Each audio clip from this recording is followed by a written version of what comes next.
Yo, what's up?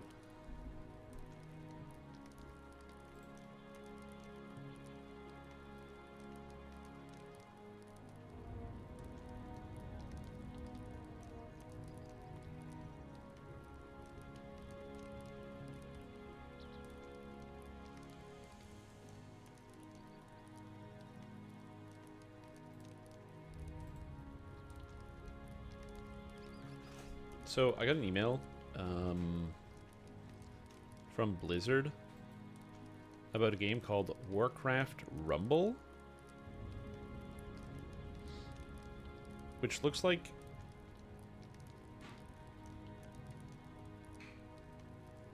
I don't know what this game is. Is this like World of Warcraft Clash of Clans? Because it looks like World of Warcraft Clash of Clans. Can I get this image? Hold on. Let me get the image. I want to put it on screen. No, I don't want to save the image. Copy image address.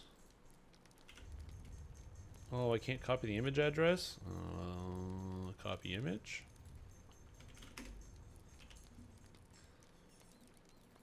Yeah. Doesn't this look like World of Warcraft Clash of Clans? I don't know what this is. I just got this email from Blizzard. I'm not going to play it because I don't play mobile games. But it really just looks like World of Warcraft Clash of Clans. It's like the same art style. Which, like, I mean, it's clearly not the same exactly. Because, like, that's a Stormwind Knight. And that's clearly an orc guy. And there's a night elf on a panther. But, like, it kind of looks like the same thing, doesn't it? Anyway.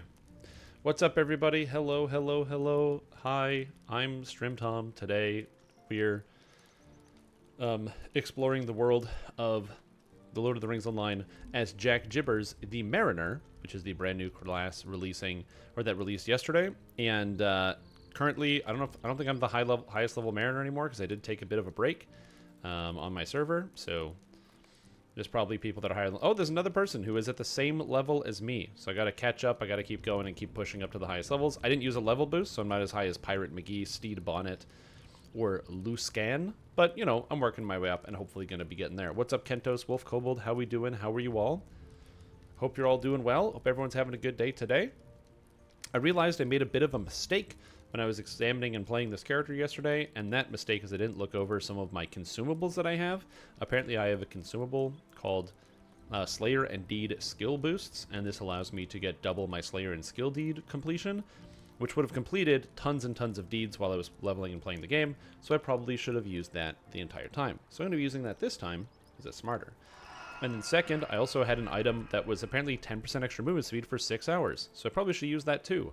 Whoops! So I'm actually going to use these potions and stuff now and use them to level up. So it's going to be sick. Question, is it a buff or a nerf to Bombardier? It's like a buff, but also like very minorly. It's basically a very small buff. It's not a big buff, it's not a huge buff, it's very small. Basically, all they did is they made it so that they gave you a little bit more of the dice. So the Burning Ambition dice, you get a few more, which is basically nothing. You also, instead of picking one element and getting +1 to cash levels each time, you just get +3 cash levels of 3 different elements. So it's technically +3 cash levels of 2 other elements, but usually you're only casting 1. The main change is that you now instead will get +3 caster levels at level 6.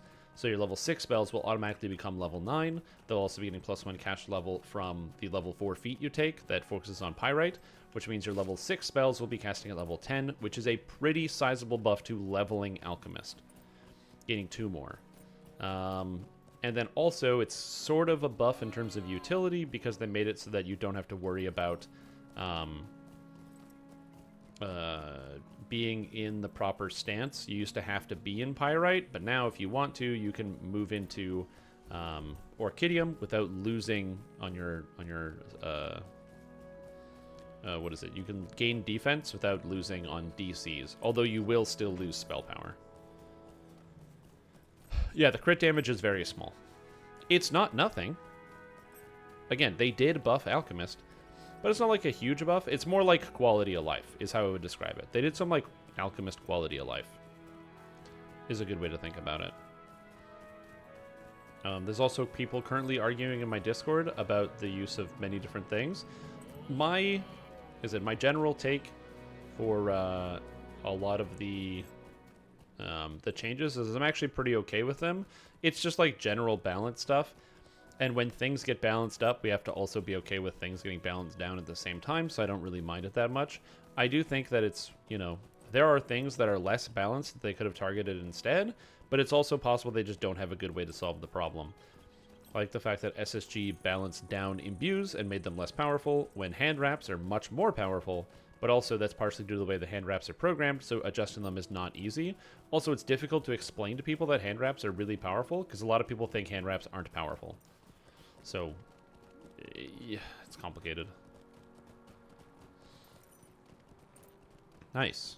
How are you doing? It's been a little while. What are you up to right now? What are you doing around? If you haven't seen, I'm playing the video game The Lord of the Rings Online. I'm standing here on this river underneath this gigantic statue on a bridge, which is very cool, called the High King's Crossing. Up there is the High King. And I've been doing some adventures with the new class that they just unveiled called the Mariner. I just leveled up to level 33. Wow, very cool. And this class is honestly amazing. I'm very excited to cap it out and see how it plays. I'm having so much fun leveling it, so it's really, really good. Oh yeah, right, you were traveling, of course. Now I remember. You were on holiday. How was that? You returned at a small traffic accident? Oh, that sucks. Small as in, like, you know, it spooked you, but you're doing okay? Or small as in, there's damages, but, you know, there's more damage on their car?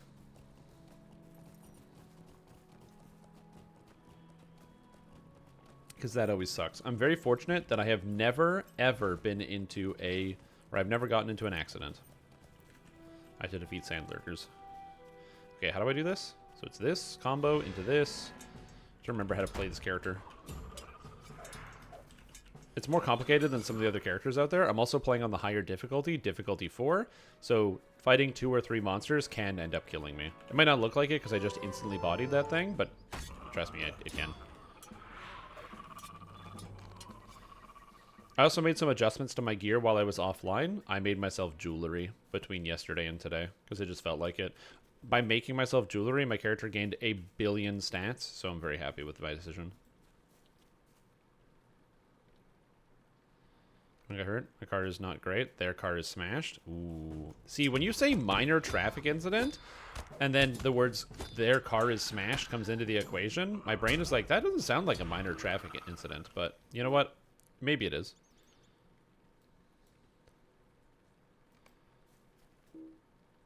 We'll pay double for the next year insurance. It's not cheap already. Mm-hmm. Yep. Again, one of the reasons why I'm very happy about having never been into an accident is my insurance never went up. So when I was driving, because especially I started driving as a young man at the age of 25. Huge mistake. Huge mistake. That's not when you want to start driving. You know, you want to be over the age of 25, not at the age of 25. My only saving grace is that I drove a car that was almost as old as I was. And so it didn't really matter too much in terms of the general cost of what was going on. So that was not too bad, but that was my saving grace. No one got hurt at all. That's good. I'm glad to hear that. That's also something you always have to worry about is, you know, if somebody's going to get injured from an accident. Yeah, I used to date somebody who was a little accident prone. She was quite accident prone, and over the course of the time we dated, she got into multiple accidents. They were actually like fairly common. In fact, one time we were in the car and we got into an accident. When we were just like, hey, let's go to McDonald's. So we had like a pull-in left lane. So there was like a left turn on a road. And so we go to pull into the left turn, and she pulled in a little too quickly. At which point, the car in front of us. Obviously, like we slam into the, there's a car waiting there to turn. She pulled a little too quickly. A lot of ice and snow is wintertime, and she just didn't have enough time to stop because she came in too fast and slammed into the back of the car. And there she is. She's like upset and embarrassed because, it sucks when you get into an accident, but this was like, the third accident that she had been in since we like started dating, and it hadn't even been a year. So like she was a little accident prone. And before you ask, yes, I did on as many occasions as possible take it upon myself to drive and be like, hey, you know what? I'll drive this time. I'll drive this time. I'll drive this time. Even with that being said, sometimes it was just her car she was driving or whatever it is. And so we hit this other driver. Fortunately, it wasn't a big hit. And only the damage.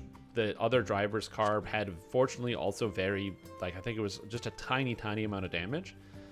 However, as she, like, the girl that I was seeing at the time, she starts freaking out. And she's like, oh my god, I hit this at the car. Oh my god, what's going to happen?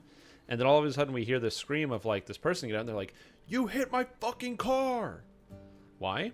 Because it was a coworker.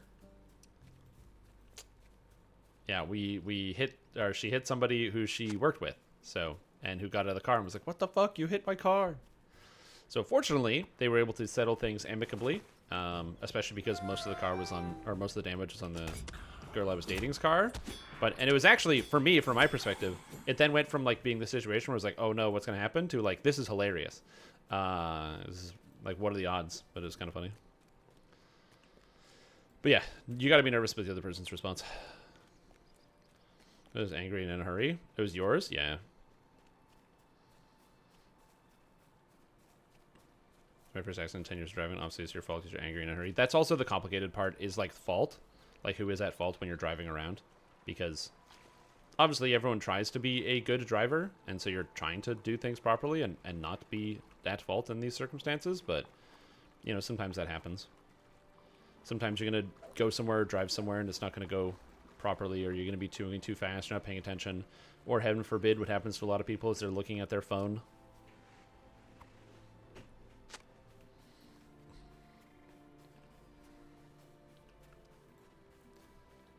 Well, if you hit somebody's car, usually you're at fault, yeah. Not always, but in a lot of cases, if you hit somebody's car, then you are the one who is at fault. It's not always as cut and dry, but yeah. Traffic from a minor road? Oh, yeah, absolutely, yeah. If you're trying to merge with traffic, and you hit somebody's car, yeah, it's on you. They have signs that say yield to oncoming traffic.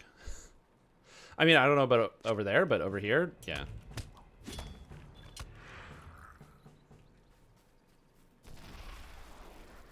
Oh, did I get hit by that? Really? I thought I didn't. 50, 60? Yeah. Again, it's going to depend on what's happening like in the moment as well. Oh, nice. Dude, that bleed hit is so good. I got to get the extra bleed effect. I think bleed effect's really good on this character. Because that bleed is kind of giving me a ton of extra damage on sweeping advance. Where do I get bleed effect? Bleed effect's up here, right? Yeah. Ooh, I can get bleed effect. Honestly, 10% bleed damage, but then it's bleed pulses. So pulses seems like it's really good, which I believe also works. Yeah, it works on breath of fire too. So that actually buffs up that if I want it. Yeah, they're not designed to take hits from the front or the side because that's where the bumpers are on the front and back. Yep, absolutely. Man, I've been in one car accident, but I've fortunately never caused a car accident. That would cause a huge amount of stress. I'd be nervous about that. But, damn, man. Well, sorry to hear about that. At least, insurance covers it, which will be nice. So that's good. A little bit less stress there.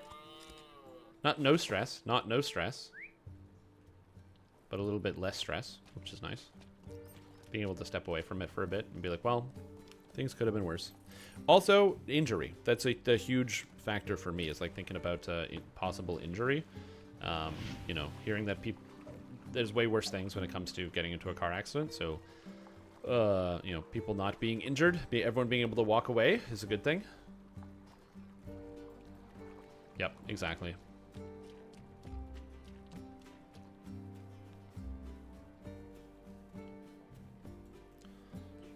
First Smash definitely not going to run away anytime soon. Oh, geez, Louise, that sucks. I can't believe you described that as like a little accident. His car was totaled. All the wheels came off, the doors fell off, the glass was smashed, pieces of shrapnel were strewn 50 yards across from each other.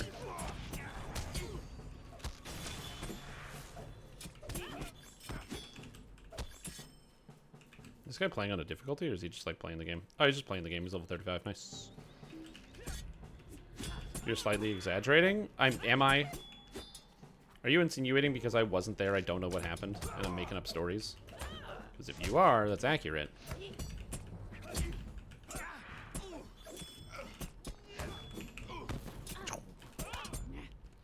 I have no idea what happens if I just have this, like, guy follow me around. Because I would assume that because I'm playing on higher difficulty, there'd be some type of... Whoa. I also don't know if he gets hit by the fireballs. That's an interesting question. Driving's expensive? Driving is also expensive, yeah. Anyone, you don't drive when you live in the city, so you don't need to. If it makes you feel any better, Wolf Kobold, I also don't drive. Because driving is expensive. I used to drive a lot. Like, I used to work in sales, so, like, before the pandemic. So I would drive all the time, pretty much everywhere. I was driving all day, everywhere I needed to go.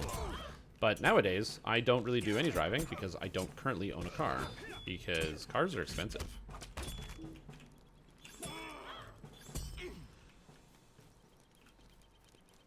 Yeah. I did used to drive. But when the pandemic started, it was like work from home.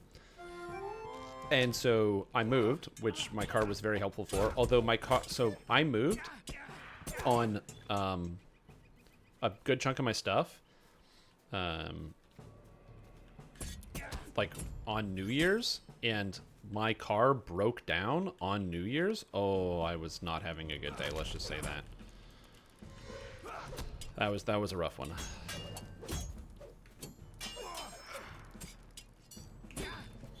Anyway, so that was a good time. This is not a good time to do that, but yeah. So I moved, and then after I moved into like this apartment, and I was working from home, and I had to get my car boosted because I never drove. I literally just never drove. So I needed to get my car boosted. Unfortunately, there was somebody who was very, very helpful who was nearby who was like, yeah, I'll boost your car. So they did. And then I moved again. And then again, I just didn't drive anywhere. So then again, I had to get somebody to like boost my car because my battery was dead because I just never drove. And you might be like, oh, why don't you just drive around? I didn't have anywhere to go. So after like needing to get my car boosted over the twice over the course of 9 months because I just never drove my car, because there was like a grocery store within walking distance I never needed to, I decided just to sell my car and stop paying insurance on this thing I wasn't driving. Yeah, I think that's everything. Now I need to find a rope. Is that rope? That looks like rope. Yeah. The car wasn't cut in half, so minor. True, exactly. The car wasn't cut in half. It was ablaze. You know. But.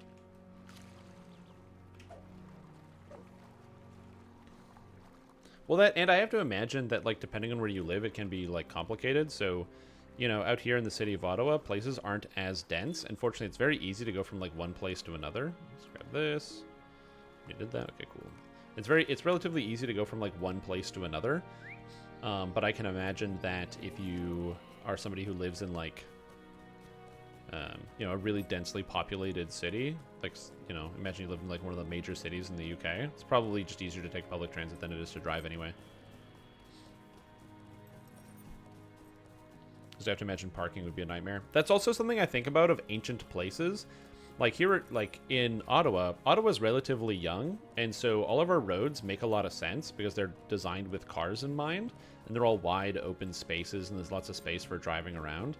But I have to imagine, like in these older ancient cities where everything was cramped because you didn't have cars, these huge throughways, and lower populations, I can imagine driving would be a nightmare. I remember watching, I would, like every once in a while, tune into popular TV drama Coronation Street, and watching watching like the shots that they would have outside of the street of these tiny narrow buildings where you can't go anywhere, and these cars that are just barely squeezing past each other. I'm like, that's gotta. I hate that. I hate everything about that.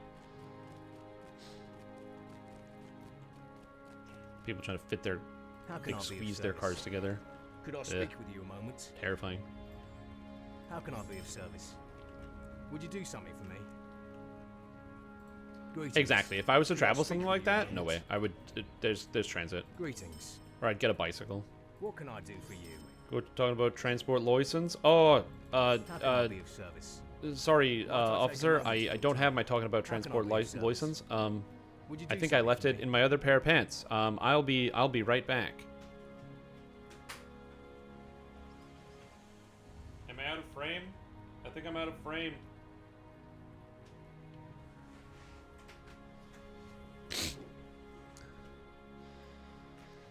Okay, I have to go to Kudher. Do what you want, cause a mariner's free. You are a mariner. Mariner is not free. It's only available with the purchase of the $40 expansion. And not only do you have to buy the $40 expansion, which is something that most people want to do, but also it's only available for LotRO points 6 months from now. This is the 10th month. 10 plus 6 is 16, minus 12 is 4, April. You'll be able to buy this in April. It's really fun, though, by the way. This is super cool. Like, the Brawler was, like, interesting and had great animations, but it wasn't as fun to play upon release because it was clunky and a lot of things didn't work. This is just really smooth. There's that lightning strike? Yeah. Shit was so close. Damn. Was there anybody nearby that gained superpowers, or no?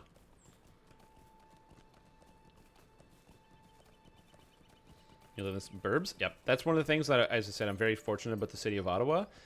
Even in the suburbs, there's reasonable public transit. However, how can I be of service? Even though the public transit in the city is generally pretty good in terms of being able to go from point A to point B, you can go from pretty much any point in the city to any other point in the city. The downside is that while you can go from any point in the city to any other point in the city, it just takes 3 hours. But you will get there. So it's not all bad. Okay, compound attack before lunge applies a bleed to lunge. How much is the lunge bleed?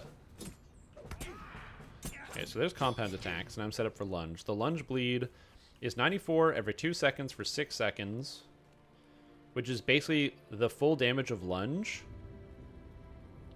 over 6 seconds. So it just doubles the damage over 6 seconds. That's not bad. The alternative to that is using Sweeping Advance, which increases the damage of lunge by 75%.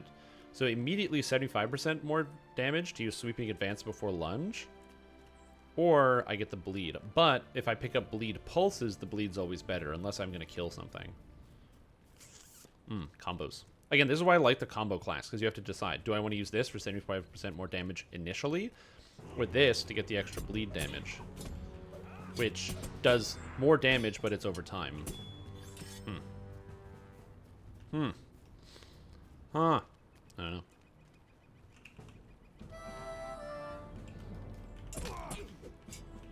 Is anywhere in the city I wanted, but just walking?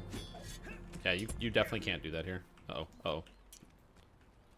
do I have to defeat scouts? That's a hardened tomb robber. Oh, I need to find tomb robber scouts. I went to the wrong area. Oops.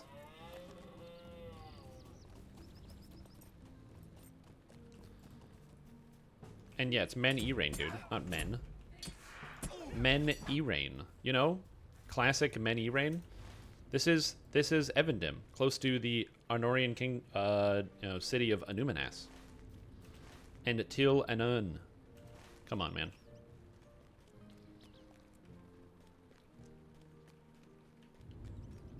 Better than LotRO? It's really funny that you say that, because as I was streaming this game yesterday, I had multiple people come in and be like, damn, LotRO looks better than I remember it. We're like, I think the game looks like pretty good overall. They do distances pretty well. I don't know if I have my draw distance up high enough. Maybe I can turn on things to make it even more higher, but That's ultra high. That's ultra high. Scenery, very high. I have that. Oh, I have frill density turned down. I can turn up all the frills if I wanted. Frills. I just don't really like having all the frills, but, you know, it is what it is. Distant imposters? What does that do? Oh, nice. There we go. That's what I should have had turned on the entire time. It's loading. I don't think it looks too bad. And one of the things LotRO as well is the world building. It is, yeah. The thing about Lord of the Rings Online, and I want to impress this if you ever want to try it out, just be aware, the world is big, but it's not needlessly big. It's not like they're trying to waste your time. It's that for reasons that maybe aren't clear, they generally try to make the game to scale, so it feels the size that it's supposed to be. So going from one town to the other is not an instantaneous task. It takes a little while because, again, they try to make it more or less to scale. Lord of the Rings Online is one of the biggest video game worlds you can play today.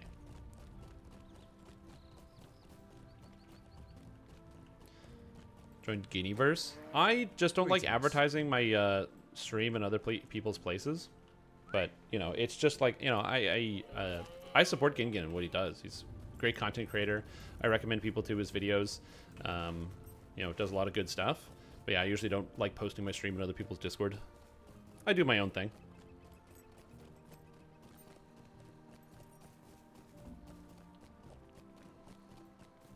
Yeah. I did not enjoy the combat system? Yeah. Yeah, adding the frills makes it look a lot better. I just don't really care as much. But I forgot about the distant imposters to make it look like there's something there in the distance. Fade the Wild Hunt video? No, I didn't. I'm just saving that for the stream. I'm going to be back to DDO on Thursday, so I'll be doing that instead. So there's that. But yeah, it can look a lot better, as I said, once you actually get the distant imposters, so you can see like the different areas and stuff actually populated. This game is very, very pretty. How can I be of service?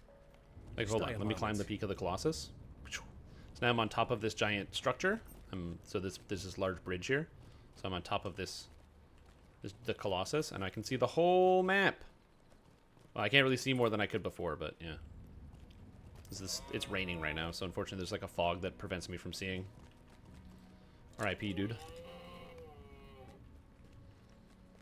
It is sorely lacking kobolds. But yeah, like I said, the game is, like, what you see is what you get. And one of the reasons why I enjoy Lord of the Rings Online is it's very relaxed. It's a very slow burn, relaxing experience. It is not the kind of fast-paced nature of a video game like Dungeons & Dragons Online or some other video games. This game is very heavily predicated on you are interested in the story of the Lord of the Rings, and you're also looking for a game experience that is going to be more slow-paced. It's good. I like it. This might sound bad, but one of the things that the times that I play this game the most is when I'm like, it's like a perfect I am watching TV sort of video game. I like to do something with my hands, and I find Lord of the Rings Online is straightforward and simplistic enough that I don't have to think about it in any capacity, and so I can easily enjoy a piece of media like a TV show or something else, which is nice. I need to kill crawlers. You hate cute bolds? What is a cute bold? I have to kill these guys? Soggy weeds from sand lurkers, yeah, I do. Is that just like people who make cute looking kobolds? Like you go on the computer and you find people drawing things? Sentient Jewel has the best voice in the entire game. I hate the lizard folk Sentient Jewel. You can have it. They're like pets or something. That's because they're small. People like things that are small. It's the natural formation of the internet. Because it's very difficult to understand. That's why I don't like it that much. Also, the voice line in-game, they're all really low. So it's a combination of like low-sounding voice, and also it's just difficult to understand. So yeah. It does sound like Venom. I will agree.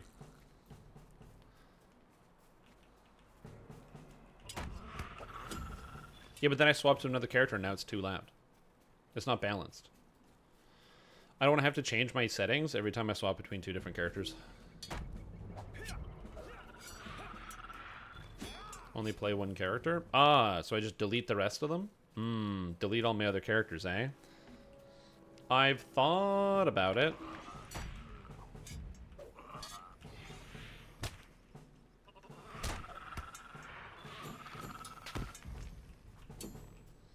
You don't need the bank space? It's not about the bank space. It's more about, you know, I spent all that time building this thing up. Maybe I don't want to delete it? You got a problem with low voices?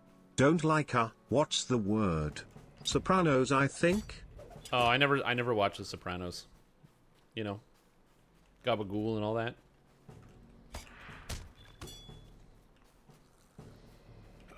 Probably should at some point. I know the television program is very good. Very highly rated.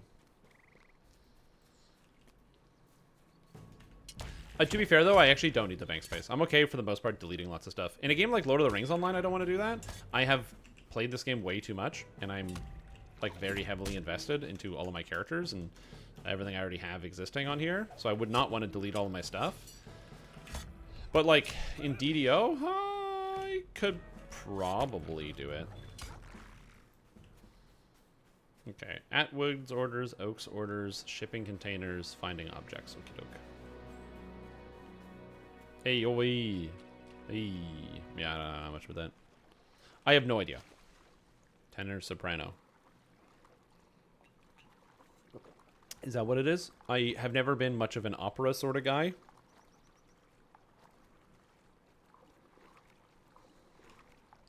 I know that there's an alto saxophone and a tenor saxophone. And a baritone sax. See? I know all about all these saxophones.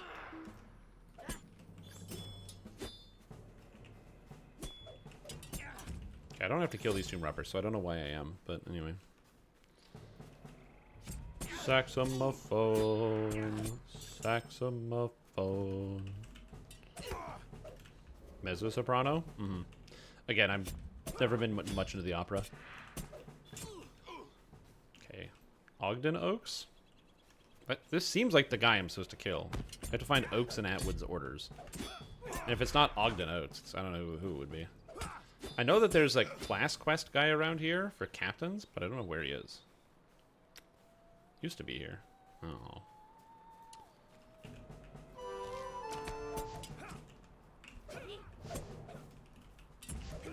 But yeah, as I said, oh god. I like the game because it's like relaxing and I don't know, the visuals and the story is also really nice. Coming from somebody who plays a lot of Dungeons and Dragons online, the cohesive nature of the video game makes this one a lot more engaging in terms of the just overarching story. What is this? Toss a bottle. Heal myself for that's a lot of hit points. And I accidentally ruined it from action bar. Shit. Oh god. That's a lot of hit points, dude.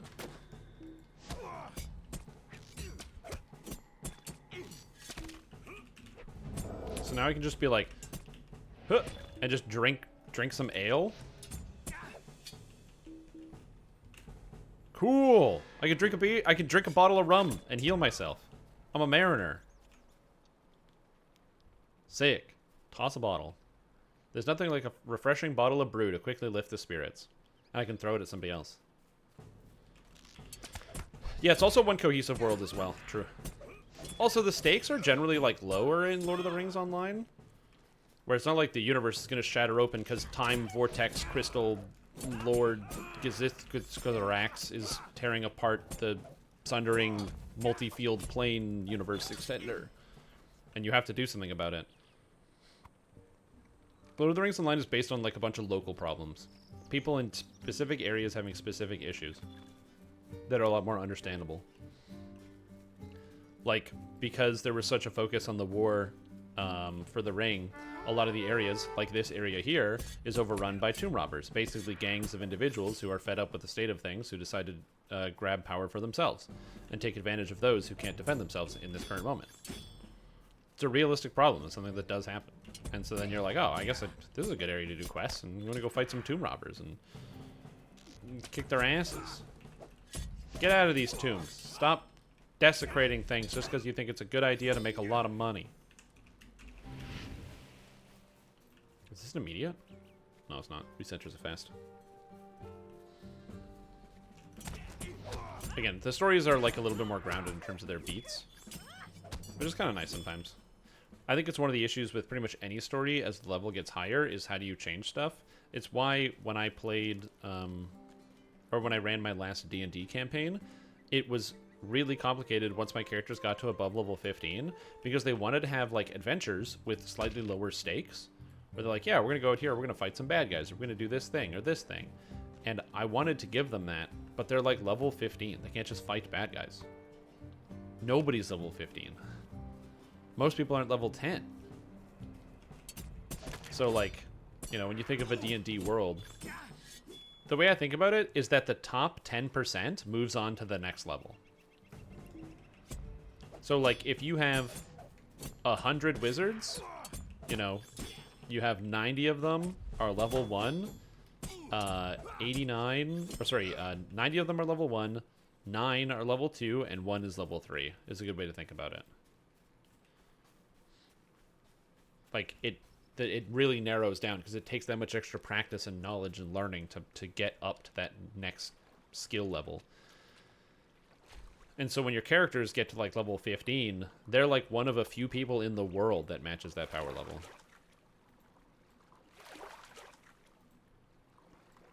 Just sort of passes unnoticed. To be fair, it passes unnoticed because I've done this. This is not my first character. I've not only played multiple characters, I've probably made and level capped at least 25 characters. But I'm focusing on leveling quickly so I can hit the level cap before November 1st. So yeah, so if you notice like, oh, I'll level up and I don't even say anything about it, it's because I'm just like I'm focused, you know? I'm working towards a goal and I'm getting there, baby. Also, something I didn't realize you could do for the longest time is if you have a lot of consumables, like reputation items, you can use Alt and then click it, and you can ask it to consume all of it, so you have to click it yourself. Boosts are fast. Boosts are fast. I don't know. Okay, so apparently, if you turn up the difficulty, so I have the Fearless difficulty on. If you have the Fearless difficulty on, which I have right here, so Fearless +1. This makes it so that you can earn special titles and deeds and stuff for like playing the game and doing it the higher difficulty. If you use a level boost, apparently you just get all the titles. It doesn't disable them. So now I have no reason not to level boost, other than the fact that I just kind of want to play it and I'm having fun. Which to me is important. I think having fun's an important task, but yeah. It is it is a weird one, let's just say that. How can I be of service? You can turn your difficulty up to the absolute highest difficulty and then be like, yeah, look at me, highest difficulty, but you're not actually really doing anything.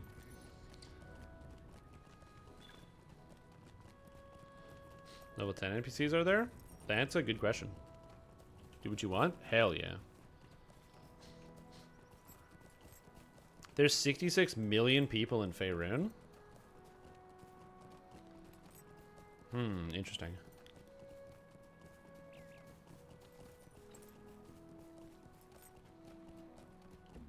That's a lot. Yeah, because the map is detailed. Look at the map. This is actually one of the older maps that would look like it was drawn on like map parchment. As you can see, like a drink ring on the actual map itself here, and like drink stains. There's a coffee stain on the map, which I really like it. I thought that was very charming. However, in more modern, so stuff like that, you'll see all over the places. In more modern maps, however, they do this. Which to me, I think has a lot less charm and looks worse than the older map. Right? So like, yes, it has the actual topography and the detail. So it's like, it looks nicer. But there's just something missing from like the character of like just little bits drawn, little castles to indicate an area. Like, this feels like more classic. Whereas this is obviously what people would have the expectation to see. So another example would be like, I think they did the Trollshaws as well. Yeah, so like the Trollshaws and Rivendell. Like Rivendell looks like this. So you got like your whole map. There's like little trees and what have you. And it's kind of indicating each area, some little waterfalls, so that you know there's waterfalls there.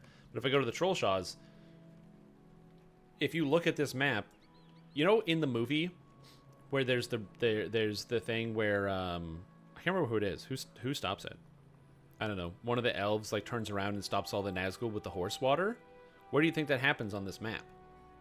Where your brain would be like, well, it was a big river, and isn't this the biggest river? So it's probably right here, right? Nah, it's right here. But the map doesn't emphasize that because instead of drawing the emphasis, it's just based on the actual topography of what you're looking at. And this isn't me saying that's necessarily bad, but that and also, troll shots. What's this? It's just mud. It's not even clear. Because in here, there's actually like a series of like valleys, which you can't even tell. Versus like the Misty Mountains, where you can see the valleys. I can see where the valleys are, where you can and can't go. Anyway, that's me nitpicking, but I prefer the different stylistic. I prefer the older stylistic design because it's more clear what you're looking at, and it feels like it's something that would be hand drawn by somebody and not like a computer image.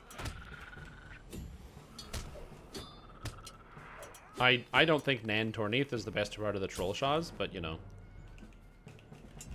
Hey man, if that's you think whatever you want.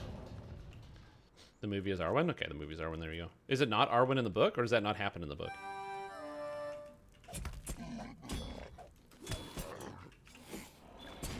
I do so much damage. Holy moly.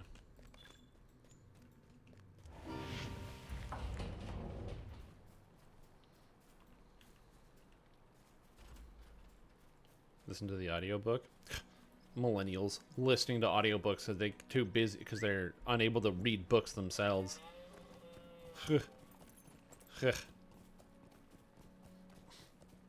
Millennials. Yo, what's up, Tess of Gylenor? How are you doing? The book is Glorfindel? I don't know. We just had it doesn't happen in the book, and it's Glorfindel. I know that the Glorfindel isn't even in the movie, either. I know that they did. As far as I know, I don't think Glorfindel even shows up in the movie. Glorfindel's a very important character in the Lord of the Rings Online. Because he's a very important character in the Lord of the Rings story.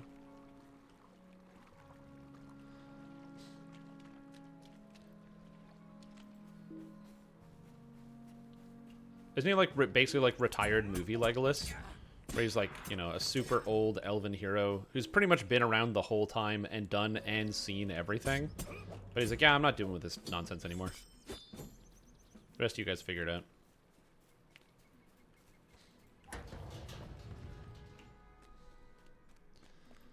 Not a millennial? Yeah, but this is like the same, you know, it's like when people talk about like the boomers, where they're like, oh man, these, you know, boomer moment. It's the same thing. It's like, I'm not a boomer. Yeah, that's not important.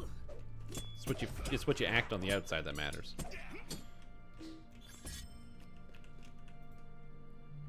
Yeah, I gotta say, Mariner, very good. If you are on the fence about buying it, it takes some time, but I actually am getting better and better at some of the combos and how to do everything. I actually really enjoy playing the Mariner. The combos feel like really fluid, and it's very fun to play. Okay, that's the treasure. And everybody dies. Nice.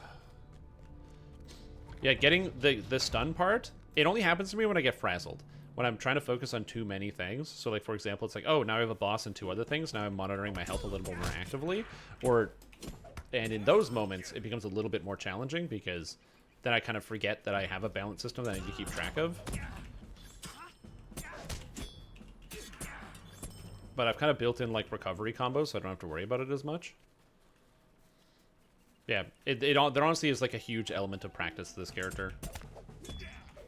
If you are planning on starting out and playing the Mariner, I definitely would recommend, like, starting it at level 1 and practicing with it and doing the leveling process. Just because I think this character is a little bit more complicated, and I honestly don't think, unlike with the Warden, where leveling with the Warden is catastrophic to your ability to learn the class, because you're going to learn a lot of bad behaviors as Warden that you don't actually do at the end game.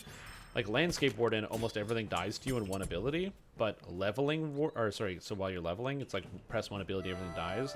But in a raid, you need to be able to apply like all 15 damage over time effects at the same time, and you don't learn how to do that while leveling. So yeah. Yeah, it's really fun. I now have like nearly infinite healing as well, which is kind of sick. So I have Lunge, which reduces the cooldown of my shanties, and I have Motivating Song, which is a shanty that heals myself. And then I've got North Wind as well. There's another shanty, so now I can actually use, like, I can combo the Lunge. So I hit the Lunge, and then I use, after using Lunge, I use Compound Attack, which reduces Lunge cooldown, which reduces shanty cooldown, and my shanties are my heals.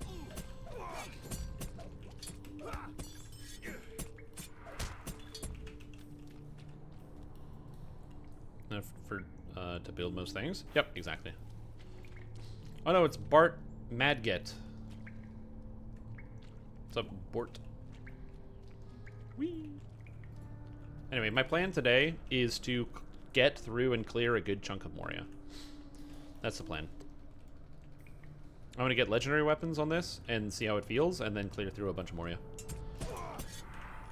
Will I clear through a bunch of Moria? Only time will tell. Find out next time on I Didn't Even Use My Finisher. I think that explaining the combos in the video is going to take some work. It is. It will take some work.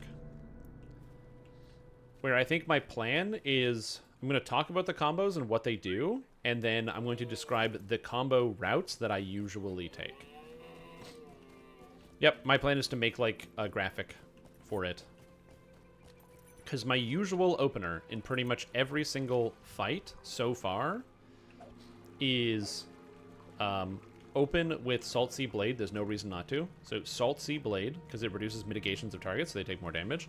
Into Thrust. Into Advance, because it gives you a bunch of damage and applies a bleed.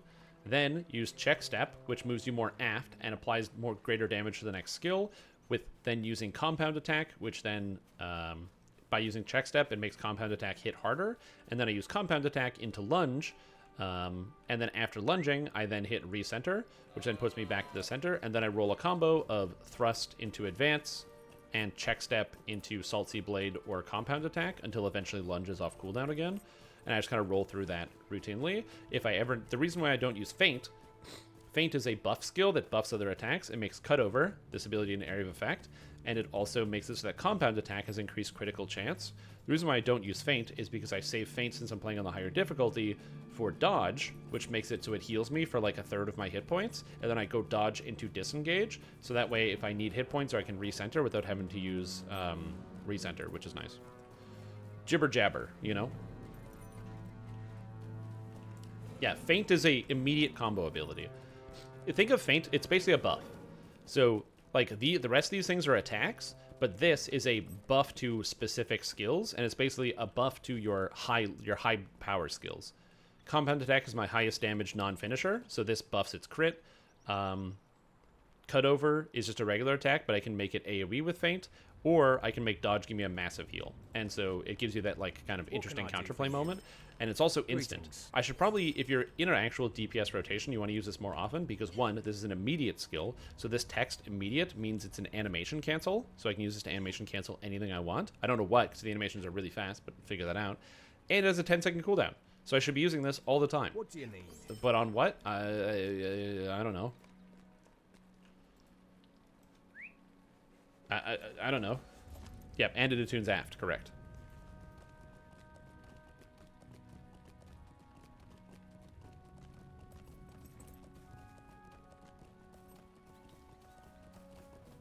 Actually, all I needed was one change, and I fixed my aft, or my fore and aft problem. I had an issue where I was way too fore all of the time, but I got this ability here called Step Back, which makes it so that Step Back and Check Step balance you more aftward. So now, instead of getting 1 aft from Check Step, I get 4, and this has a 5-second cooldown. Plus, it makes it so my next damage skill, my next forward skill, gives me 25% more damage, so I can literally just spam Check Step constantly. So it's always like forward, forward, back, forward, forward, back, forward, forward, back. And the reason my Check Step, in DPS, you get Check Step. Step Back is actually a non-damaging effect, so it doesn't do damage. It's just like it buffs you. It like reduces the damage you take. But in DPS, it's actually an attack. So it's like basically like a feint attack. So it does not buff you. Step Back with feint? Yeah, you can. Yep.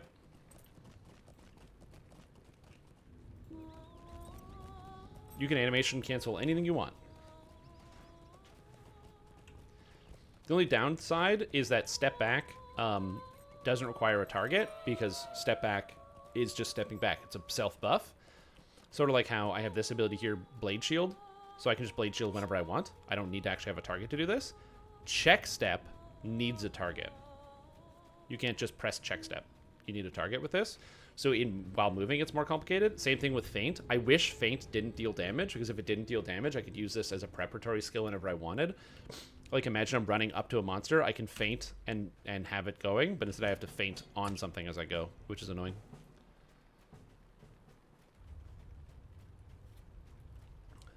Well, so the problem is you don't get the extra damage. Feint doesn't interact with check step. Oh, you're saying step back. So, like, use step back feint into compound attack. Yep, yeah, that would work. Now, granted, this is my lowest damage skill. So, like, if you look at the damage comparison between, like, this and this, between these two skills, 29 to 38 versus a triple attack of 68 to 90, 73 to 97, 85 to 113. So it's like, feint isn't even 10% of the damage of this skill. So I don't really need to buff feint. Again, I think feint having damage is more of just forces you to be in melee combat when you use it. You can't feint outside of melee combat, which makes sense. Because if you could feint outside of melee combat, it means you could run away, and while facing away from something, you could feint into dodge. So you could, like, feint into dodge and then heal yourself, because feint applies a huge heal, which wouldn't matter for the regular game, but it would make PvP a lot worse. Because it means you could have mariners who could run away while healing themselves. Also, I have a mariner trainer. Train a mariner skills. Oh, it tells me when I get my skills. Okay, so I only get 3 more skills. All right. So at 40, I get smoking stones. These stones in this file crackle and vibrate with energy. Exposing them to air will unleash their full potential. This is an AoE interrupt on a 1-minute cooldown. Actually kind of sick. No other class in the game does this.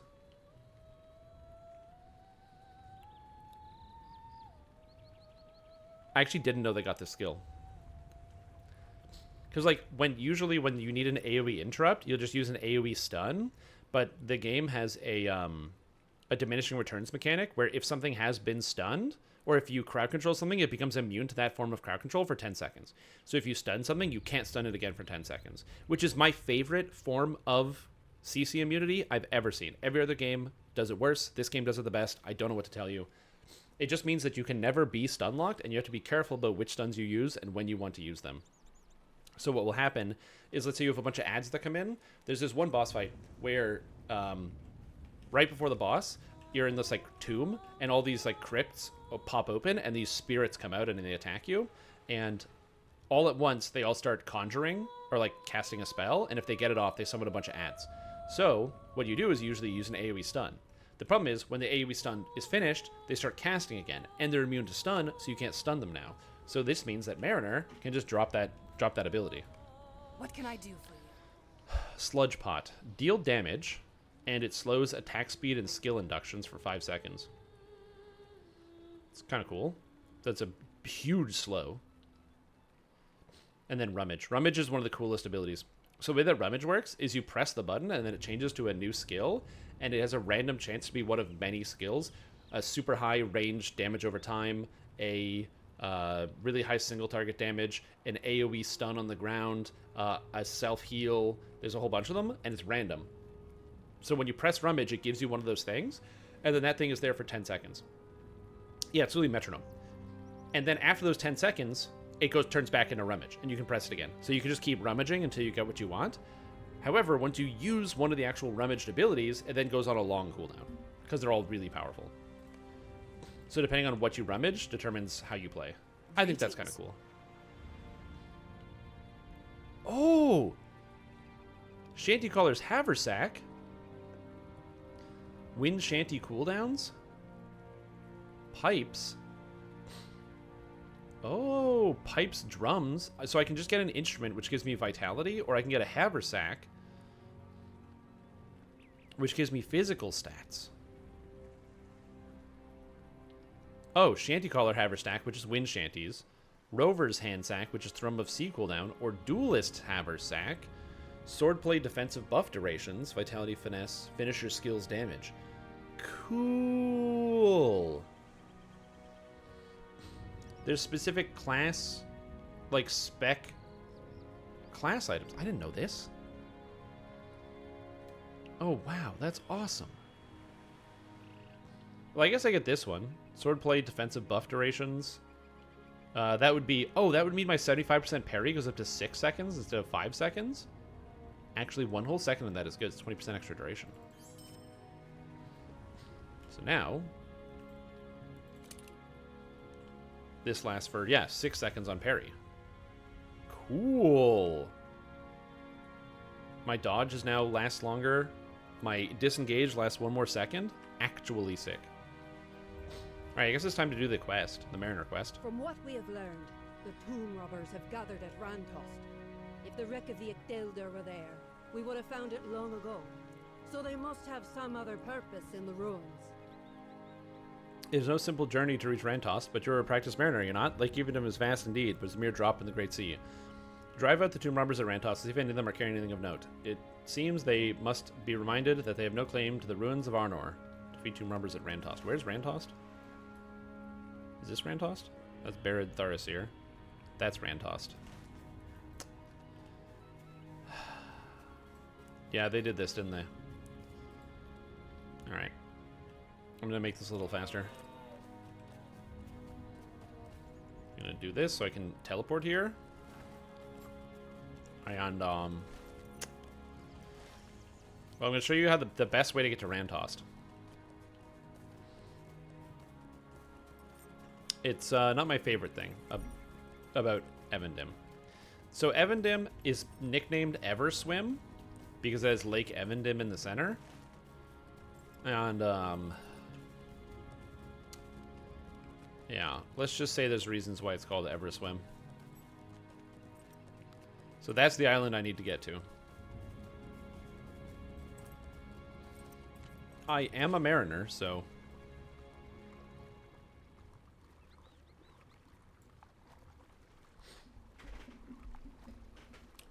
How you guys doing?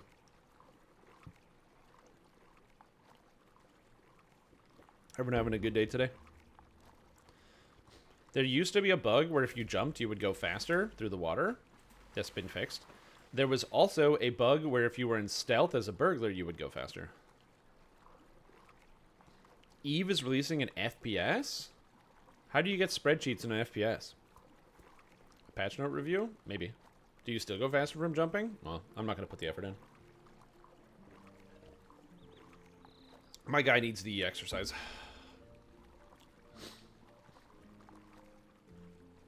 I mean, it looks kind of serene, doesn't it? Honestly, you can't even tell that I'm moving. Yeah, stuff like that can exist, where you have two separate games, where it's like, you'll have like a mobile game, and then based on how people play in the mobile game, it affects the economy of the real world. Isn't PlanetSide 2 hooked up to something as well? Where, like, there's some part of PlanetSide 2 where it's, like, hooked up to another game, and one game interacts with the other? I feel like there's a thing. But yeah, I might do a patch note review. I haven't decided. I mean, the patch note review is fairly straightforward. It's like a bunch of stuff is buffed, but yeah. Favorite content? I mean, I can for sure. I'm not doing that now, but yeah. So that's something slightly annoying.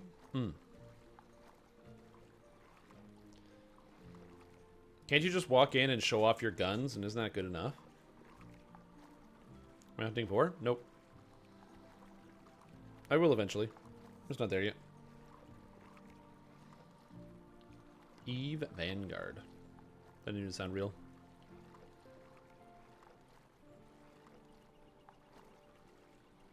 The music is so calming. I don't know if you guys can hear the music that well. Might be a little quiet.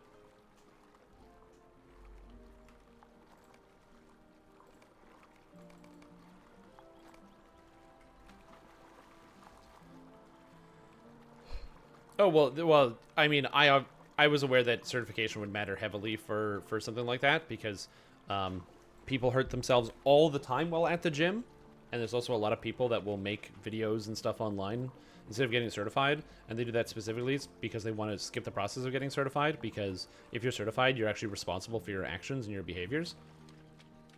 Okay, Fate of the Ekthar. I have to defeat the Tomb Robbers.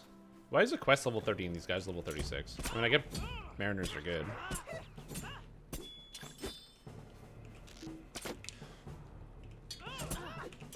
Yes, sadly we're not in Umbar quite yet, but maybe soon. I don't know.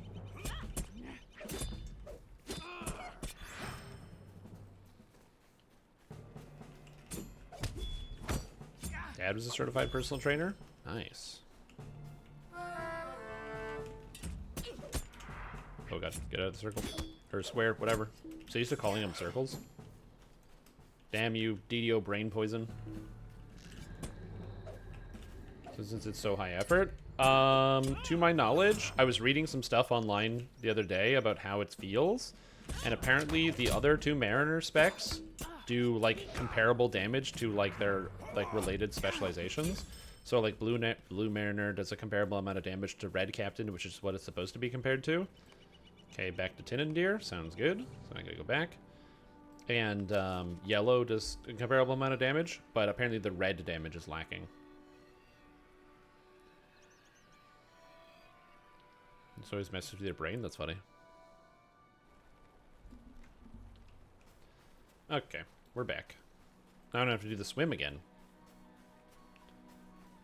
Tarneth. What is this? A map? Some sort of a plan? Well, from what I can tell, it looks like there was some great deluge long ago, and the lake has never receded. How can that be? Why don't you take a closer look? Alright, no problem. I'm a mariner. Let me marinate. Examine the map. Yeah, what do you think, Polly? Yeah, me too. Oh, yeah. I am not certain what to make of this, me friend. I would ask that you travel around the edges of Lake Evendim to survey its waters and make note of what you find. There is something unusual about this tide. I think you shall need the survey numinized from a few locations to make sense of the markings. You should begin your survey here in Tinandir, and then continue your work to the Evespires Many-Rain on the island of Tile Runin. That should be enough here. You may borrow my spyglass to aid in your survey.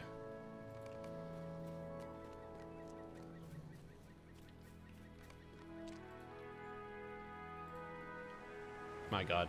This video game does that. Oh, I got a pirate spyglass! Amazing. Alright. Fortunately for me, What do you need? I can travel to all of these places. There's a boat guy, so I can go in between these different areas. I mean, this is one of the few boat places. Greetings. And then we go to the Evespires.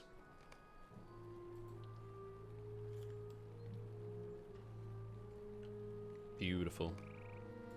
And then we talk to this guy, can and I we do go for back you? to Men-E-Rain. Beautiful.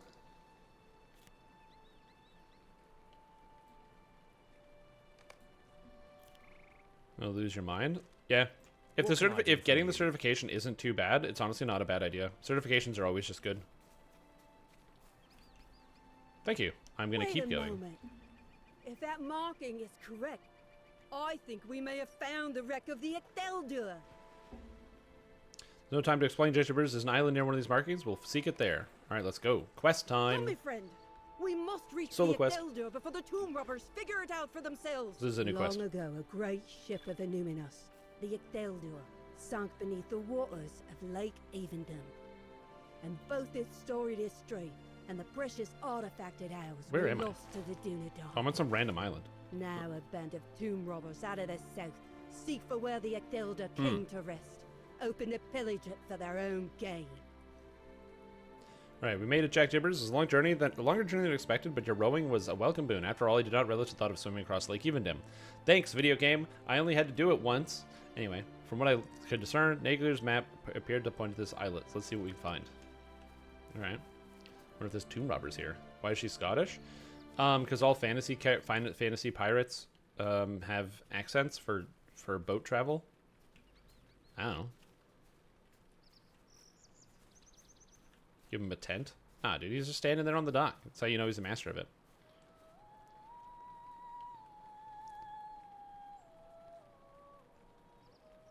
Alright. What's up ahead? Oh, snap. Is that the boat? Okay, so isn't Numenor gone by over 1,000 years at this point? There's no way this Numenorian boat would just be here. That doesn't even make sense. I don't know how long wood lasts, but would a boat really last for 1,000 years?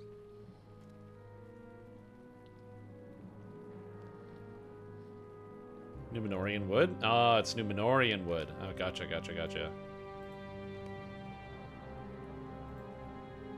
No, Jack Gibbers, I don't think this is the Ethelder either. Something is not right. Looks around, sudden crack of trees near that. Wait, did you hear that? Crack of trees? Oh, shit. Wreck hunters. Uh-oh. Uh-oh.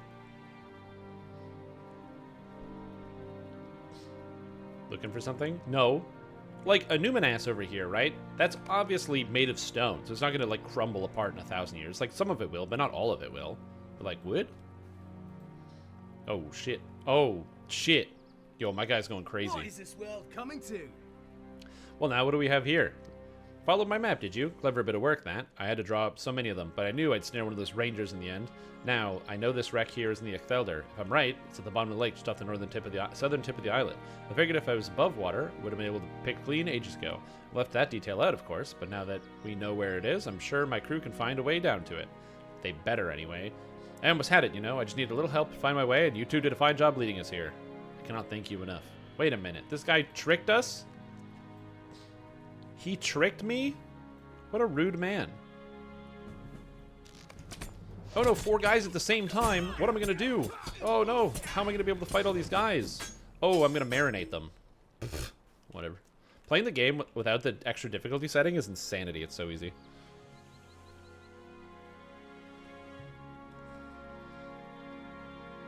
So plus 2 to multi can be upgraded to stun. Everything horribly bad. Again, it's people not describing the context in which they are talking about it.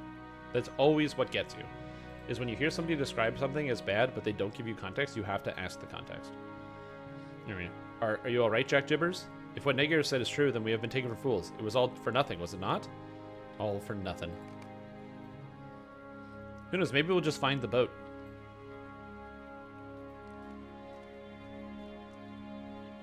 I've searched for the Ethelder for so long, I thought we finally might have discovered it. Just look out into the water, you're gonna see it. Oh, true. What if the Ethelder is here, beneath us? Yeah, of course it would be at the bottom of the lake. Even Nunes might vanish beneath these waters someday. Maybe. The whole place just falls in. The one thing I know about the Lord of the Rings world and Middle-earth is that people don't invent or build new things. It was all invented and built already. Oh, snap! It's the Lady of the Lake! Gwyneth. Do not despair, child of the Vest. You have toiled not in vain. You wanted to find a boat, and I don't really want it, so you can have this shit. It's clogging up my lake. The Etheldur met its doom long ago when the flood came to Numenas. Why does she care about this boat? It is splintered and sank beneath Nenuil, and yet, what you seek is not truly lost, for the boat was actually the friends we made along the way. From the depths, I claimed the forestaff of Alwedian, that it might one day be returned to the Dunedain. Why? So I gift it to you now. Oh shit, she's gonna get us the forestaff? I don't know what a forestaff is.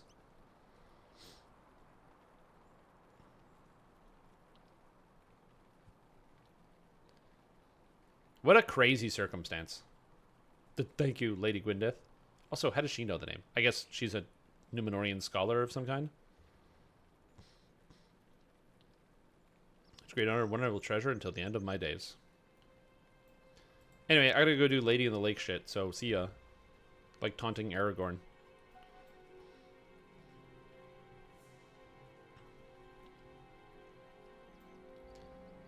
There's a whole quest line in here where you work with the Lady of the Lake to find the sword. The sword that he uses that he reforges into his blade or whatever. I have never before met the Blue Lady, my friend, and to be gifted Alwedian's forestaff. It is an honor beyond anything I could have imagined. I am thankful our search did not come to naught, and more thankful still that we know the true fate of the Echelder. It gladdens my heart to know that it will remain out of reach of the tomb robbers of the south. My kingdom will know what happened. Yeah, let's go. Let's get the hell out of here. Cool cutscene, though. I can hardly believe that we found the wreck of the Echelder, let alone recovered Alwedian's forestaff. Oh, but we must keep secret what we have learned this day, my friend. The Blue Lady has long been a friend to the Dunedain, and we must repay her kindness in turn. I only hope that one day Gwyneth will deem it safe enough to lower the waters of Lake Evendom and that Illuminus might one day have its beauty restored. You have done a great service to the Dunedain, and your deeds will not be forgotten. A mariner of your skill and expertise will be a great ally in days to come. I expect we shall call upon you again soon. I got the title Duelist. Nice. Is this sword better than what I'm using? Nope, it isn't. Nice. Finish. I get to choose one. Is this better? Is this better trinket? Nope. Nice. Technically, the sword is better because it does Western S damage, which means it bypasses regular common mitigation. So I think I will use it for a short duration. Ooh. Oh no, that's my sword. Is this a cutlass?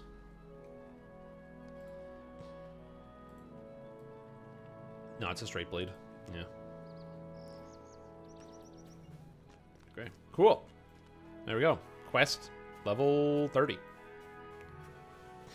Oh, is Maybar in the game? What do you need? I didn't know they were adding it in. Might I take a moment of your time? Would you do something for me?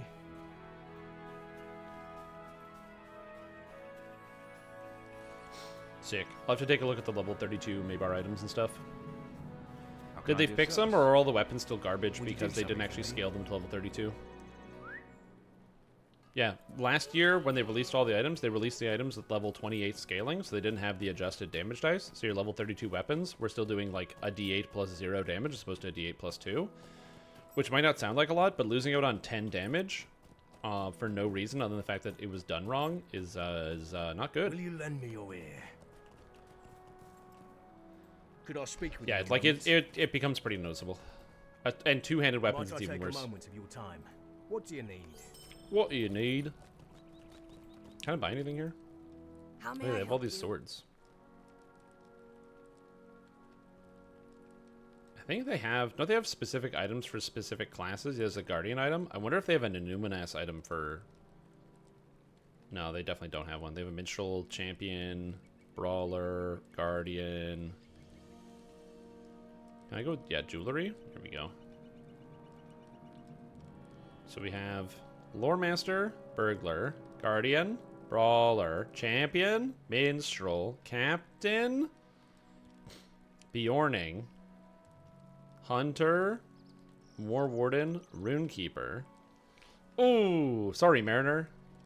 Ain't no Mariner gear. Rip.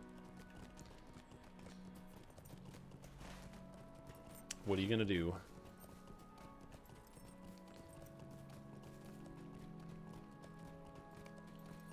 I do want to go to Barrican's camp. That one's something I want to do. I will go to the Troll Shaws soonish. Soonish. Greetings.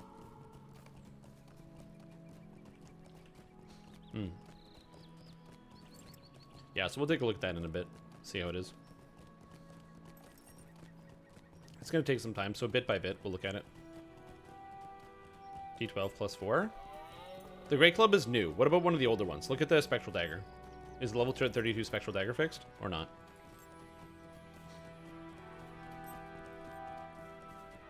Yeah, or the bow, or the mace.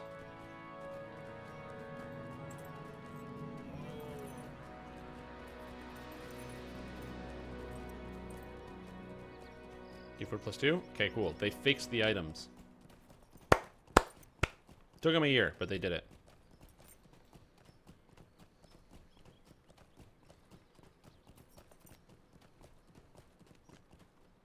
Usually, I would rather be like more supportive in those situations where it's like, you know, you don't want to like get on people's cases for doing the right thing or for fixing things. So you're just gonna like, you know, create animosity. But like, come the fuck on! It should have been released on launch, and or it should have come out like that, like properly on launch. And if it wasn't come out on launch, it should have been hotfixed the next week, and it wasn't. So that's why I'm mad about it. Yeah, level 28 bow being a D8 plus 0 is fine. Okay, so I have to read the journal. So tear down Ivy and defeat Elk.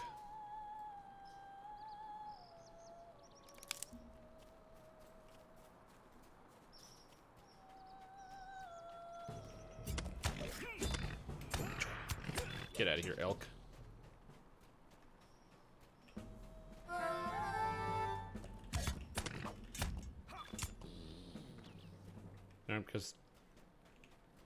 Because things happen. Yeah, I don't know. We'll see. Like I said, I try to be more the optimist than anything else because, you know, I just like having fun with my video games, so I want things to go well.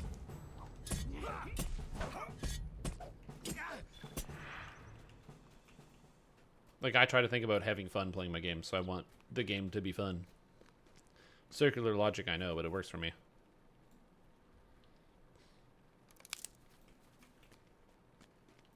Oh, that's not Ivy. This is Ivy. This is Ivy over here. But yeah, so we'll see.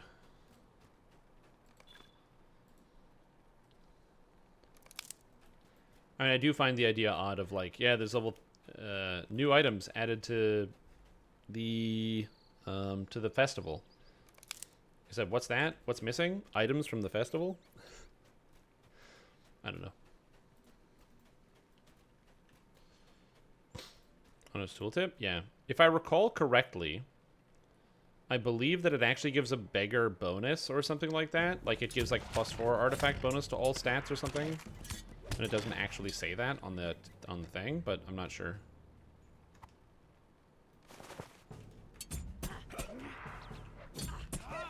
Isn't it a weird skin? I know. It's the new Mariner class. It's very cool. I like the Mariner class. I think they did a good job with it overall. The visuals are great. The skills are fun.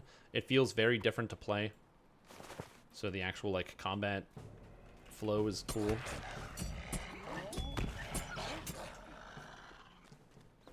I think maybe I wanted... I think that's the play. Is to just go in 1, 2, 3, 4, hit that recenter. Maybe that's the play. Harumph. I need to decide.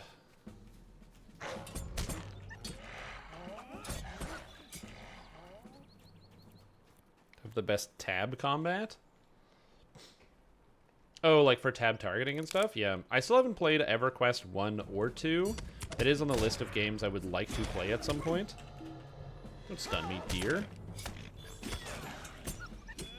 I just have not played it, so I'm not currently on the... Oh, level 35. Now, why is level 35 good?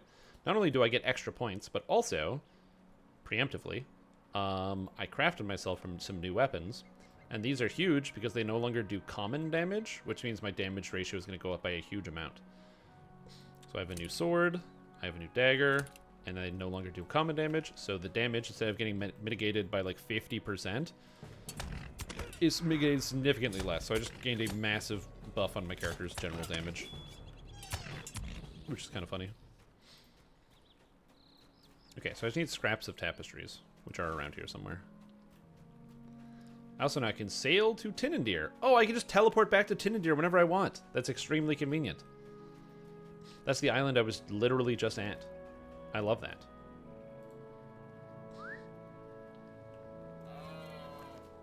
Yeah. The best EverQuest 1 emulator? I mean... Do I need to play the emulator for the experience, though? Can't I just play the real thing? Yeah, apparently they fixed the stun lock in SWTOR. I don't know if that's entirely true, because I don't believe it, because the stun lock was so bad. There's no way, but yeah. Had a ton of quality of life, yeah.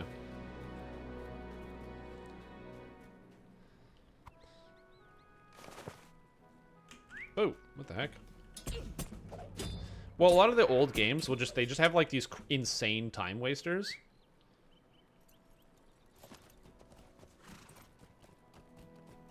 Okay, read Orkalwe's journal. Now I have to go up to Thamvarin. Where it's like, you know, the game...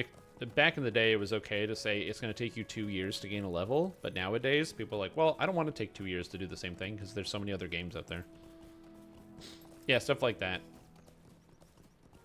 Like, if every single private server that ever existed for every single video game came with a feature that was like out of combat regen increased by 500%, bro, I would be all over that. Give me out of combat regen increased by 500%, please.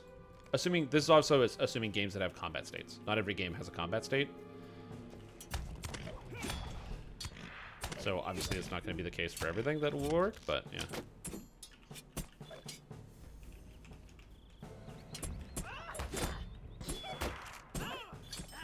And you get back in like 10 seconds because you got to sit for minutes. Hey, not just EQ1. Did you know you also have to do that in really Game of the Millennia Pantheon?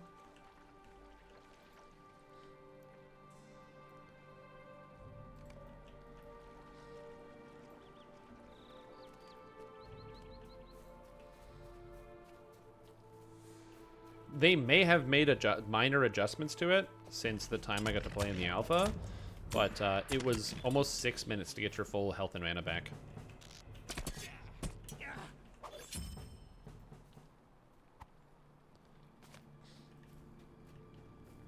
It was absolutely brutal. One of the worst experiences I've ever had. Sitting around to waiting to play the video game is not why I play the video game. Does everything need to be instantaneous? No, everything doesn't need to be instantaneous. But do things need to waste half your day? I don't think so.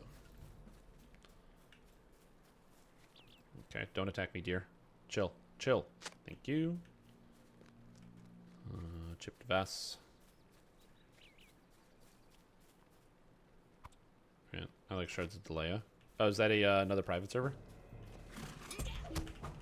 Yeah, I find, like, talking about private servers is also difficult because, like, when the game is still being actively developed, I don't really like talking about private servers as much because for games that are being actively developed, it will siphon attention away from the active development of the game.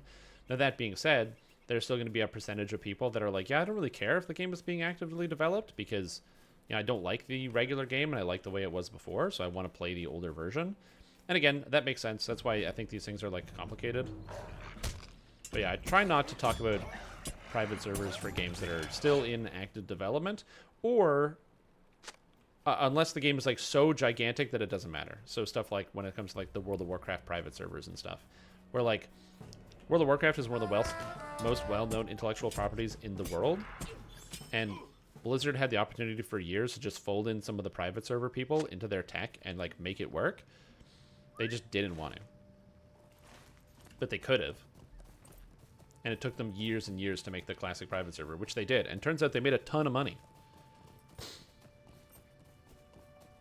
Yeah.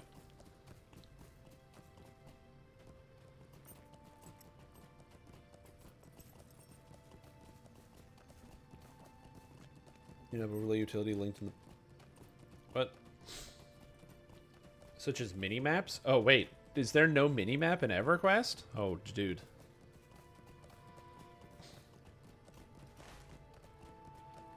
Yo, that is some intense video gaming. You just have to know where to go. Yeah, it's the same thing with Asheron's Call.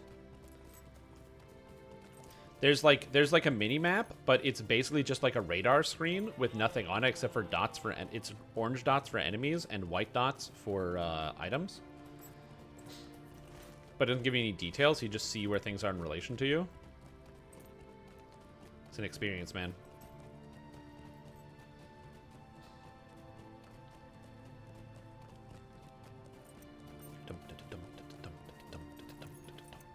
Look at my elk. Sorry, I want elks in DDO. I like riding deer and elk. It's a cool animal. Or moose. I'm happy that we have like raptors and stuff, but What can I do want an for elk. you? I gotta talk to Par Chopley. So right up here is an NPC called Par Chopley. I don't know where he is. Where's Par Chopley? Oh, there he is. This guy. And he is one of the best NPCs because he has the quest of Striking Absence of Boar. So in pretty much every single questing zone in the entire video game, you get a quest to go kill like tons of boars and do whatever. This quest is the Striking Absence of Boar. So Par Chopley is convinced there must be boar somewhere in Evendom and wants you to spend some time looking for one. And so he wants you to go kill some boar, basically. This is a joke quest it completes after you look for 30 minutes and don't find any because there's no boar in Evendim. So you just pick it up and then half an hour later you turn it in.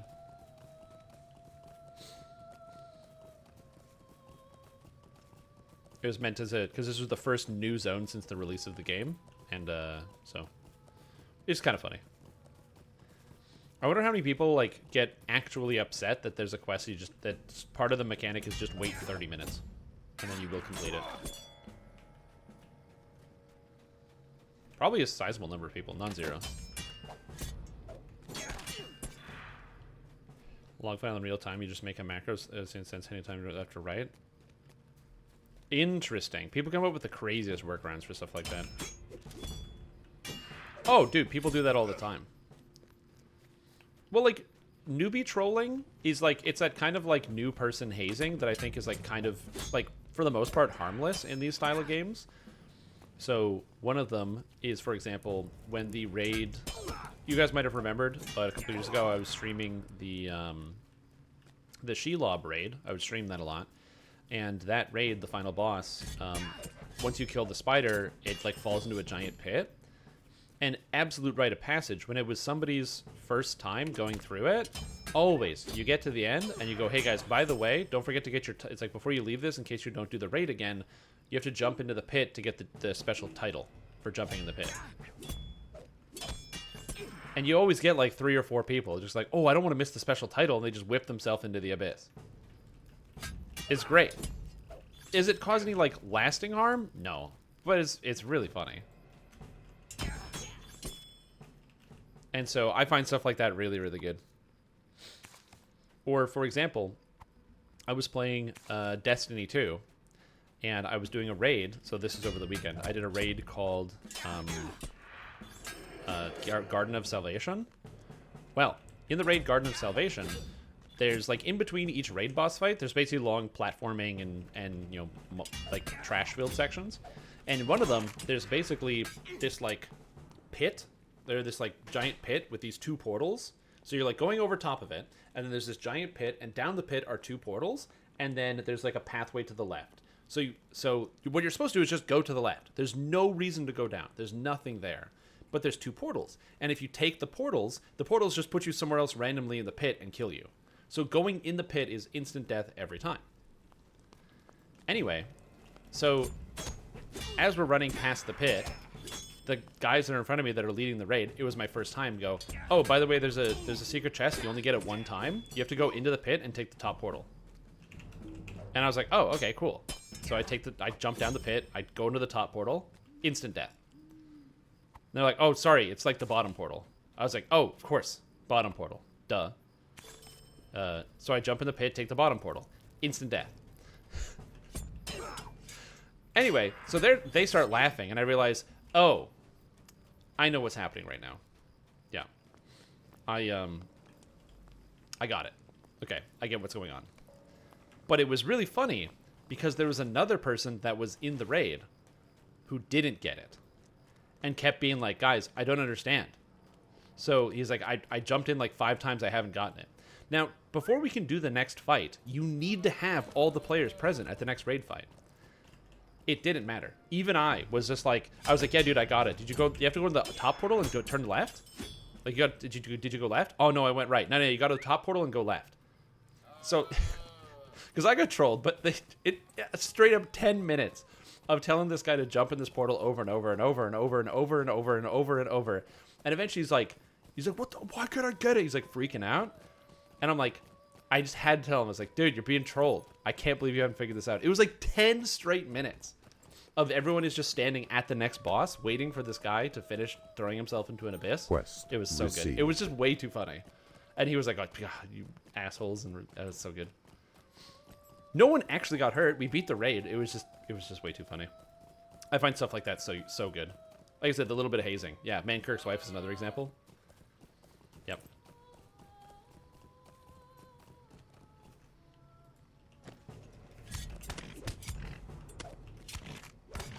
Okay, what am I supposed to do in this camp? Defeat goblins and extinguish fires. I gotcha. As I said, I don't really like people when they take time to like actually fully like cyberbully other people on the computer. You know, it's hard enough to make friends online, and so if you can avoid doing that to your fellow gamers. You know, try not to hurt people's feelings. But that being said, is it a little bit of light teasing and trolling is it can be kind of funny. What do I do with this? Extinguish campfires? You got it, video game.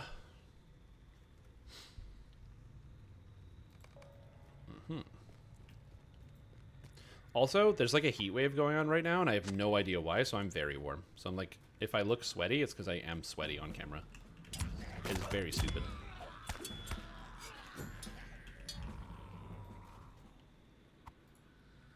I wish it was not as hot here. Like, it's October. What's the... I wonder what the average temperature of the day is in my city right now. Average temp today. Does that tell me?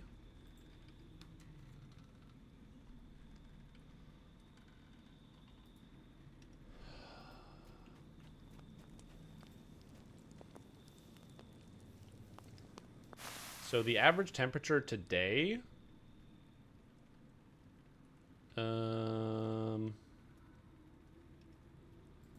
should be...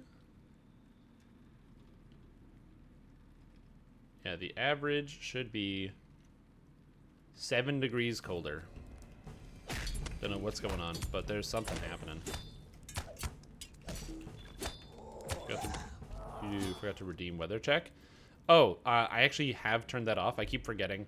The music I was using used to be royalty-free music. The company who produced the music is now owned by another business, and the royalty-free music is now no longer royalty-free.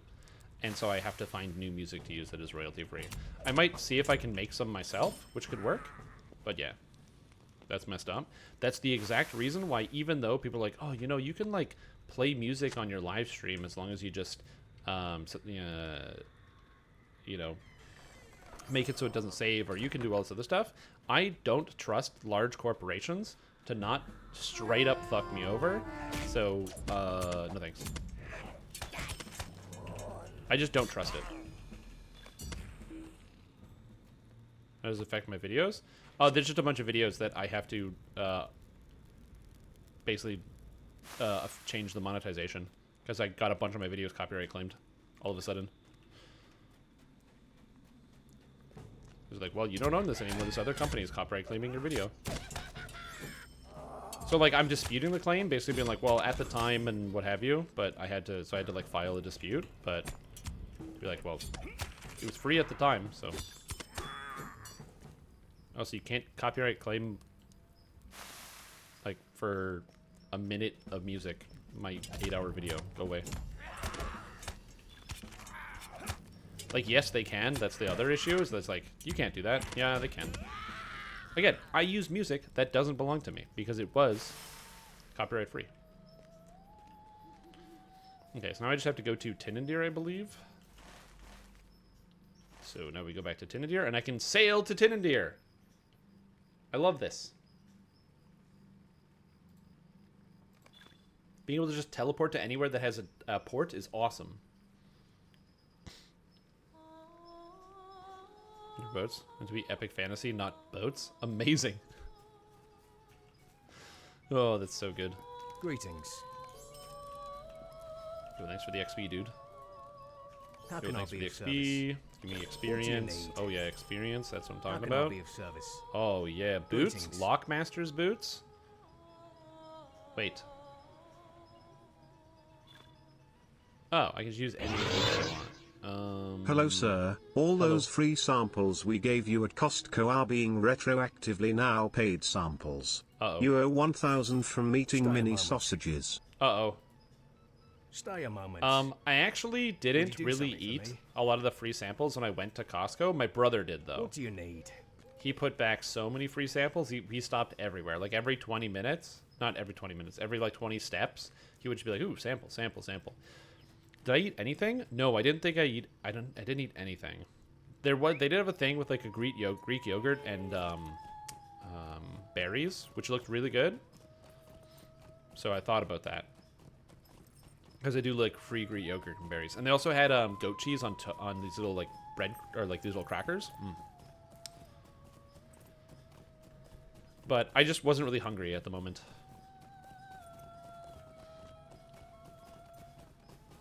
Because we had just had a relatively big meal, How can I be and of then service? we get there and he's like, "Yeah, I'm actually really hungry." I'm like, "How are you hungry?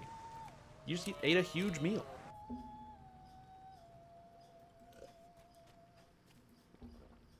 Oh, you're right. Tiled ruins over here. Look how pretty this place is at nighttime.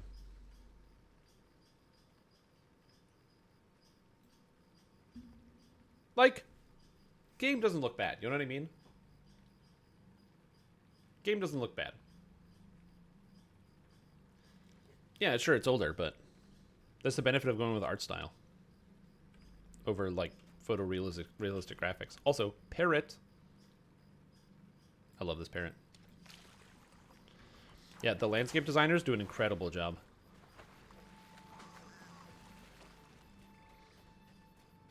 Okay, let's go. Other fermented milk breakfast product. Fermented milk breakfast product.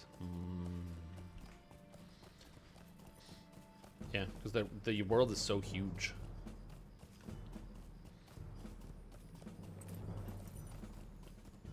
Now, I'm supposed to be getting more virtue XP, but it's only 5%. I have no idea if that actually counts to anything. That means I basically get 1 free virtue every 20 virtues. Will you help me? Okay, hello, Could I defeat speak with you a salamanders. Okay, moment? what's your riddle? Fluttering shreds rent from fabric of night, fell shrieking beasts that shun the sun's light. Bats. It's the bat crest. I need to find bats. Lemon plus acai drink. Okay, I also don't know what acai is. That one I'm not as familiar with either. I'm gonna hit this guy with this. These things die so fast. Oh my god. Being slightly over leveled is really crazy. Yeah, because like I know that you can buy there's like chocolate covered acai berries or acai berries. I don't know how to pronounce it, but yeah. Look at their stupid faces. What? What's wrong with their face? They look pretty good. It's a good looking. It's a good looking monster. Apparently, there's gonna be a new salamander model, or like there's new lizards that are based off of the salamander model in the new expansion. They're also adding crocodiles and lions as well, and probably a couple other monster types.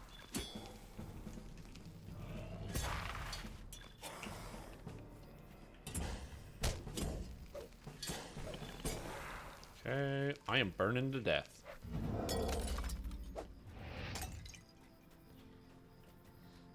Oh yeah, the national alert test is at 2 p.m. in USA time. So if you're in USA, I don't know if it's 2 p.m. your regional time or just 2 p.m. all the time, but yeah, there is an alert test at 2 p.m. USA time. It probably already happened. Yeah.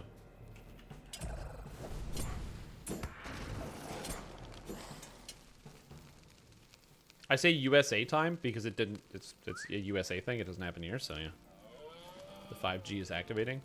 Must buy cryptocurrency or whatever the 5G is supposed to do.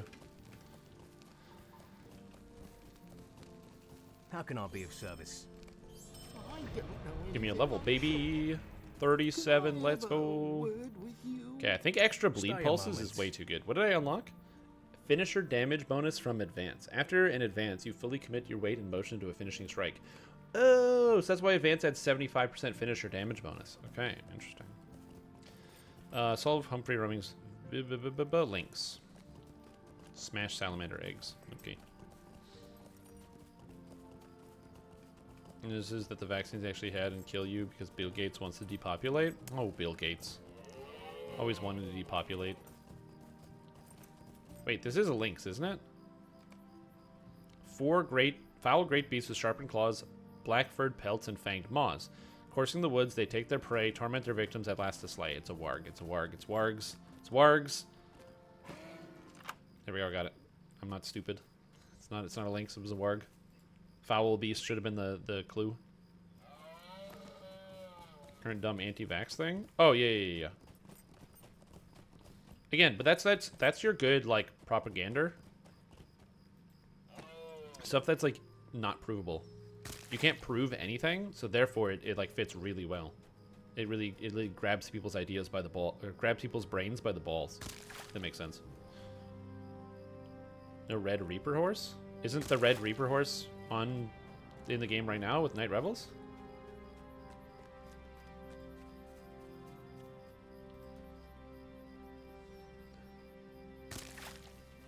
You having one now? No, I don't have one here. I don't know when the Harvest Festival starts in Lord of the Rings. It might have started like today. I actually don't know. Gonna be honest. I don't know.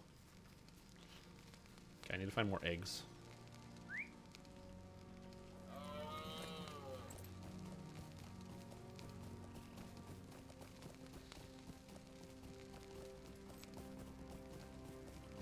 Okay, we have a statue. Where are the eggs? I don't remember. Yeah, they don't do the test alert too often. They actually usually do the regular alert. Like, it doesn't happen all the time. Actually, I can't remember the last time there was an Amber alert or something. But I know they, you know, sometimes semi-recently they had like an Amber alert as well. I don't like fighting a lot of these at the same time. Disengage. Ooh. I aggroed another one? Oh, shit.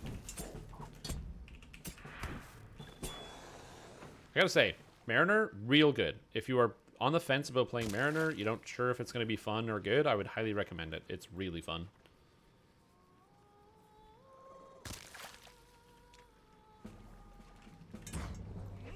Five times the cost of last year's for some inexplicable reason. Is last year's horse still available?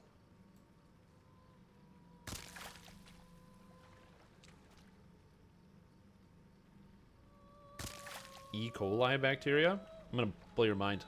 Did you know that there's E. coli bacteria in your body right now? Uh-oh. Uh-oh. But don't tell anybody that.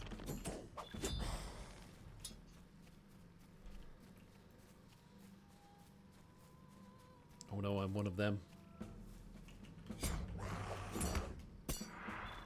On an man, I wasn't born yesterday. But I wasn't born yesterday? No, actually, what? You were born yesterday. You don't know that. That's why everyone else knows about these things, and you have to read about it on the news. Everybody knows everything, and you're the only one who doesn't. You were born yesterday. Everybody already knows everything but you. The news media is designed specifically to give you information that the news media wants you to know, because everybody else already knows everything. That's right. You were the chosen one.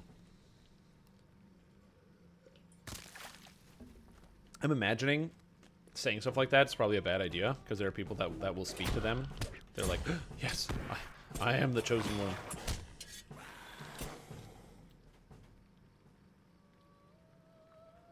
Born yesterday but has implanted memories. That's definitely already several books, stories, all sorts of stuff. I don't know if there's a movie about that, but there's definitely tons of books, stories, and or creepypastas about that stuff.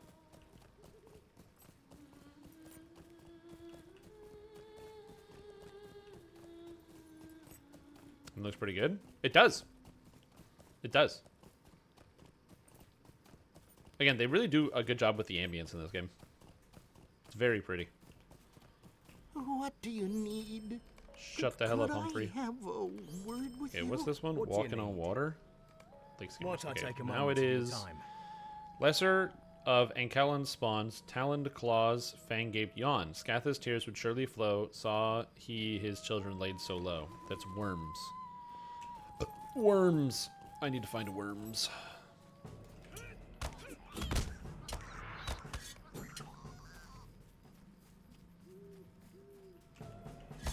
Time at 3 o'clock? Yeah, that sounds about right. Worms. 200 meters. Yeah. That would be stressful right in the air. Public education is good. Yep, 100%. Education is important. Like, it's why people need reminders about stuff. It's why when you work at like any type of like factory or facility or anything like that, you're supposed to have like either a weekly or monthly meeting about safety and workplace safety. Because if you're not doing it all of the time, then people forget and become complacent about procedure, and then that's where bad things happen.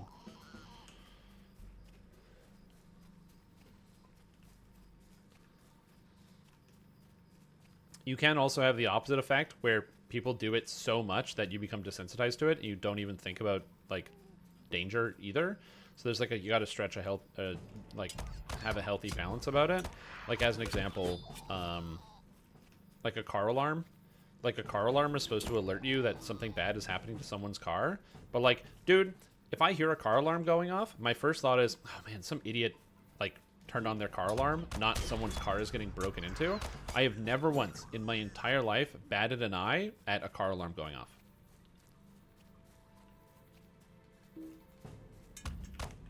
Never. I've never had that thought of like, oh, someone's car is being stolen. I'm sure someone's car has been stolen, but at some point in time. Please, I need to go aft. Thank you.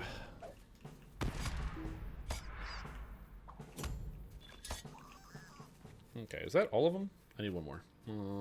Salamander. Where are you? Salamander, salamander. Lake skimmer.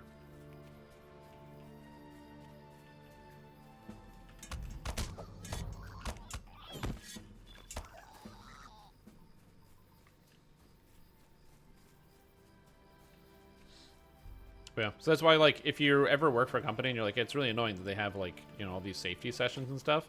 I mean, I get it. I'm also somebody who has, in the past, either been complacent about procedure or just, like, not really wanted to pay attention or have to do something extra. But, like, these things are important because people's lives get screwed up, man. Uh-oh. Uh-oh. Uh-oh. Okay, we're good. Woo!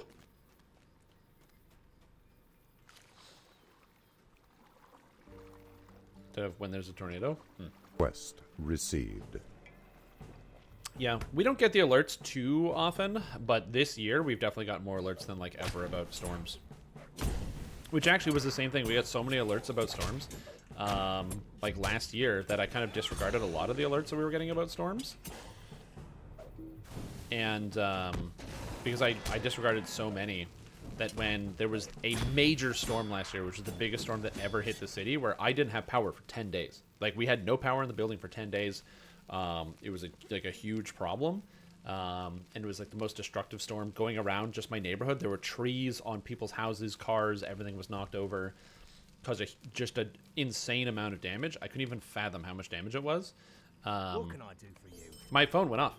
And it was like, by the way, mega death storm sure. coming. And I was like, Will you help whatever. me? Get that? You literally hear that like every other day. Mega death storm, whatever, no big deal. And I was streaming at the time, and outside my window it was like this, where it was just like nice and bright and sunny, and then it was pitch black outside, middle of the day, and I was like, hey guys, I have to turn off my live stream right now. And yeah, that was a big deal. But I absolutely didn't think anything of it because I was like, well, it's not a big deal. Who cares? It was weird.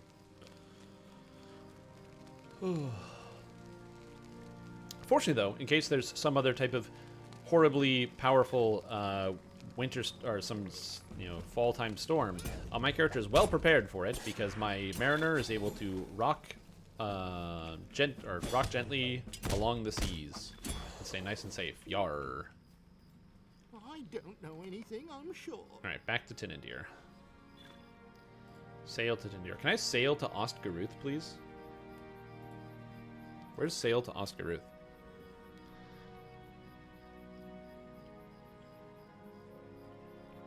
My mariner? Of course he has a nice hat. My mariner not only has a nice hat, I have a parrot. Rock?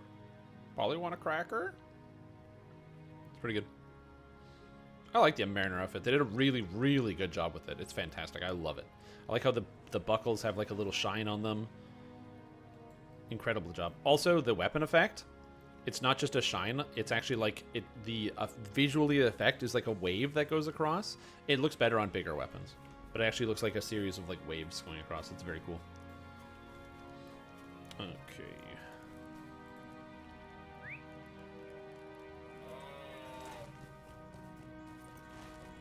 Talk to Terethagir and Parth the Dual. Where's Terethagir? Who is this? Oh, that's that guy. Yeah.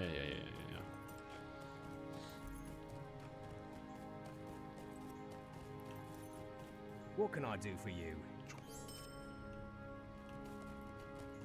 Okay, so that's done. Quest is done.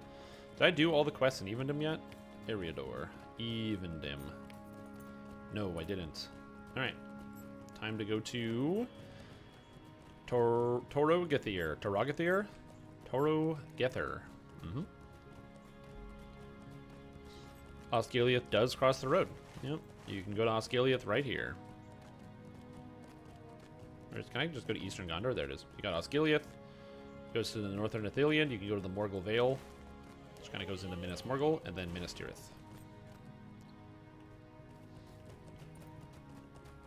Yeah. You can actually go into Osgiliath. Osgiliath is a PvP map in this game.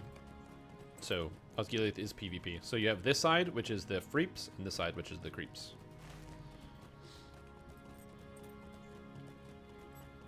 I don't think anyone plays PvP in Osgiliath, though. From what I hear, it's not that fun.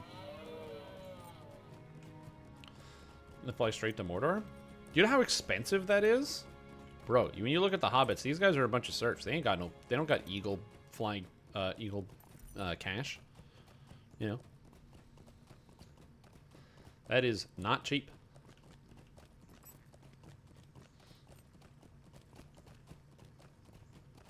Toss a bottle. Yeah, it's expensive. Oh, I don't have any man traits. I can get uppercut. Block, parry, and evade. I forgot that they get block, parry, and evade. That's kind of cool. I'm mostly excited for the one-handed sword damage bonus and the extra will, both of which will be nice. And duty bound, which is also nice. Justice, confidence, and patience. Yeah. Strength and morale. 30-minute cooldown for a third of my hit points. I mean, it's not better than 0.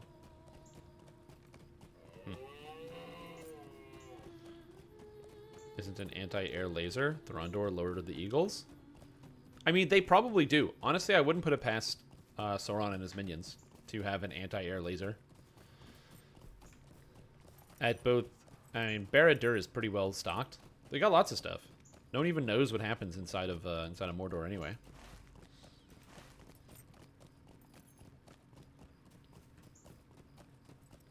I mean, also I have to imagine that an eagle, because it's bigger, it's harder to dodge stuff. So, like, if they just had, you know, a bunch of big ass, like, ballista guns, they could probably knock a few eagles out of the air. Because, like, yeah, you're probably not going to hit it if you shoot it once, but, like, how many ballistas can you put on the top of Barad-dûr, you know what I mean? Would you do something for me? Okay, Ost-Heron. Stay a moment. Complete these quests. Could I Defeat speak with you a Oathbreaker moment? Commander, no problem. Might I Defeat take a Tomb moment of Robbers, your no time? problem. Might I Collect take a Writs of moment of your Honor. time? But where do I get Writs of Honor? Is it from this? This bat? No, it's not. Is it from the Barghasts? No, it's not.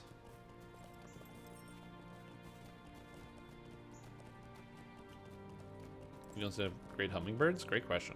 Okay, so the Tomb Robbers count. These are good.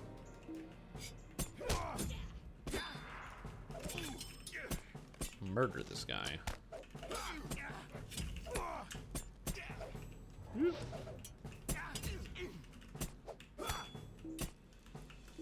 I'm like going the wrong way here. I think I have to kill ghosts around here, but I have no idea. I don't remember these quests that well. 200 miles per hour. Yo, that's way too fast. Way too fast. Holy crap.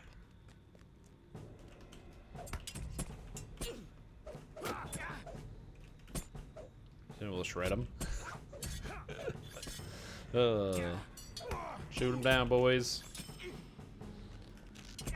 Okay, so now I don't even really notice the fact that I am in fact playing on the higher difficulty. So I might maybe turn up the difficulty a little bit. We'll see. It's like, this is not too bad. Also love that these guys are like crying because they realize they made a bad choice. Because they're like, yeah, we're gonna fight the government. Yeah, and they can't tell us what to do. Yeah, we're aligned with ghosts now. Ghosts, eh? Yeah, I don't know about that one. Maybe that was not the best move, but it was the move.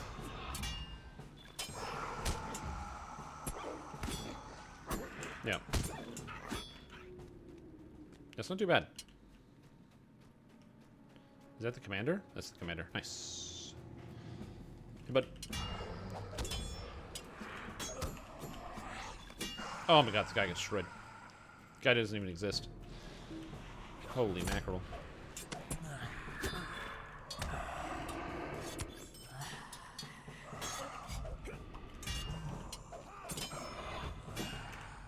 Or I can just heal myself up if I need any extra hit points.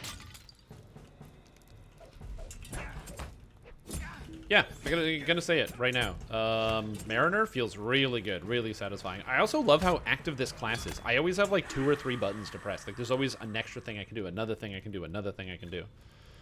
I'm also completing deeds left and right now because I used a deed accelerator. So every time I do these things, so use thrust, use the haversack skills, use the shanty skills, use the skill salt cure, recenter. I'm like getting all these things like completed, which is nice. All these like individual deeds, because they usually have a daily cap on how often you can do them, but they sell accelerators in the store. Now the accelerators used to work for half an hour, and they weren't amazing. Now they last for 6 hours, and they're combo Slayer and skill deed accelerators. They're amazing, and they didn't change the price. They just literally made it so they do double what they did before. It's awesome.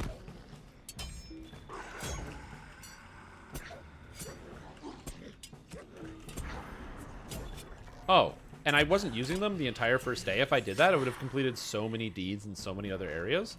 So that's why I'm using them now. I'm just going to level with the accelerators going the whole time. So then also, if I ever need to, like, catch up, where I'm like, oh, I didn't complete, you know, X amount of quests. Oh, am I going to stun myself? No, I'm not. I'm good. Gotcha. So it's actually kind of sick. Like, I really, really, really like the change on the accelerators. Especially considering by buying the accelerator, it basically pays for itself. Like, how much is an accelerator? Excel. Deed boost. So, 1 6-hour boost, even if we just include Slayers, is 100 points. And you're going to earn more than 100 points in 6 hours. So, like, it basically pays for itself. And then you get the Virtue XP on top of that. And you get the titles. What do you need? You just have to, like, play the game. I will say it won't pay for itself if you are, like, spending a lot of time meandering about in town. How can I be of So if you're like service? me, and you're Would you do going through the something for me? quests fast, then you're gonna, it'll pay for itself. Shire and Erd Lewin? Oh, yeah, absolutely.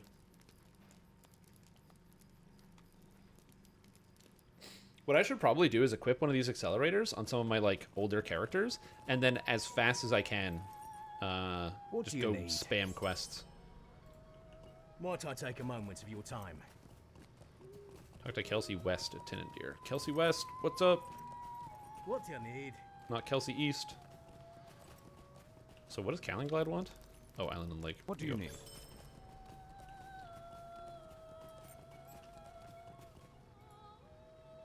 Deed bestowed of glories. Oh, that was the North Downs quest. Interesting. Fortress of the North. Talk to Greetings. Kelsey West. What can I do for Talk you? to Basil Gummidge. And now we got to go to Ostforod. And fortunately for me, I already walked up there, so I can just do that. I'll also have to do the skirmish camp eventually. Angmar's agenda. Bring Satchel to Gerbinhindir.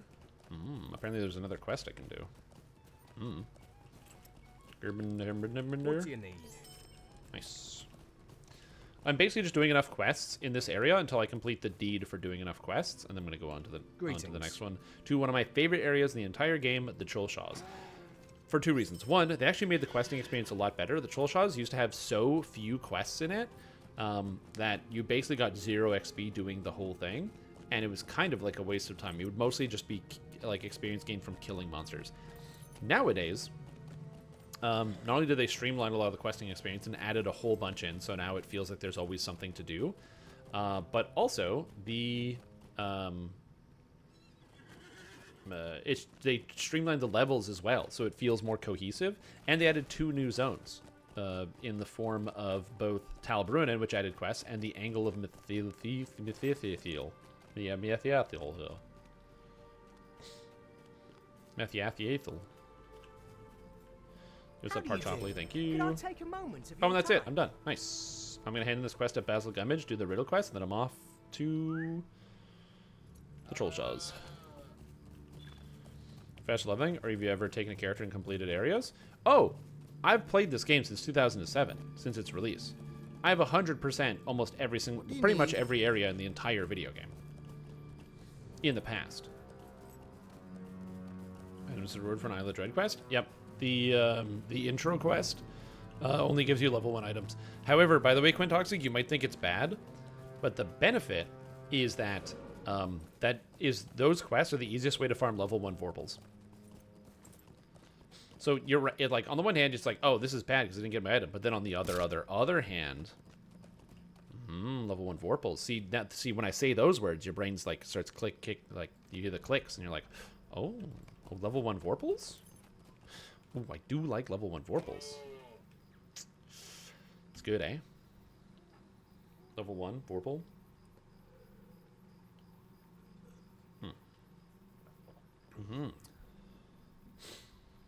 I don't think I've ever been to Celandum, but I can sail here. Ho-ho!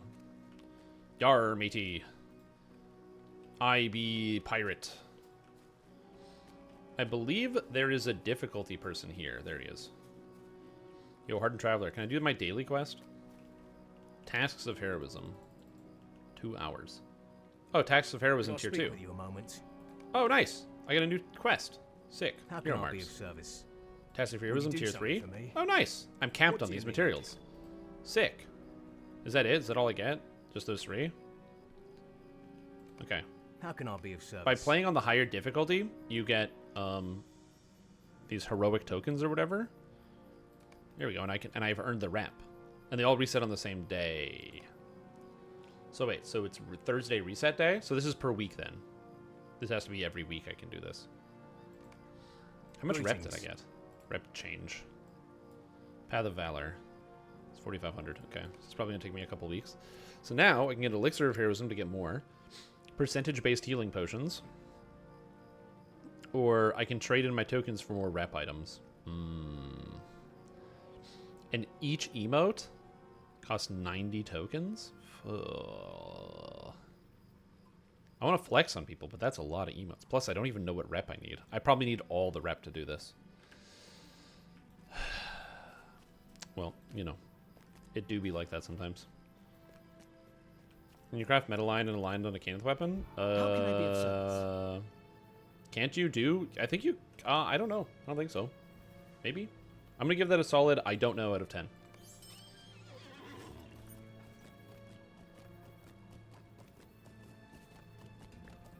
I don't think so. I'm pretty sure you just have to get a weapon of a certain like material and then craft onto it. Greetings. I need to go to Southbury. I really need to go to Southbury. Gotta walk across town. Thoughts on 13? I think that 13 is very cool. I think the art on it is very interesting. The art is sick. It's one of the coolest looking swords in the game.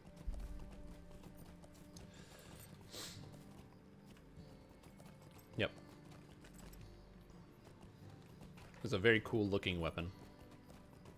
Quest received.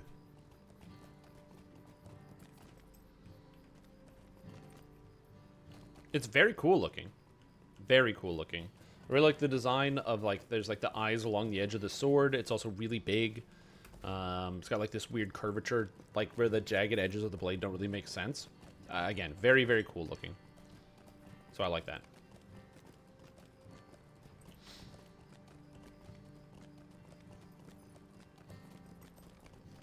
So yeah.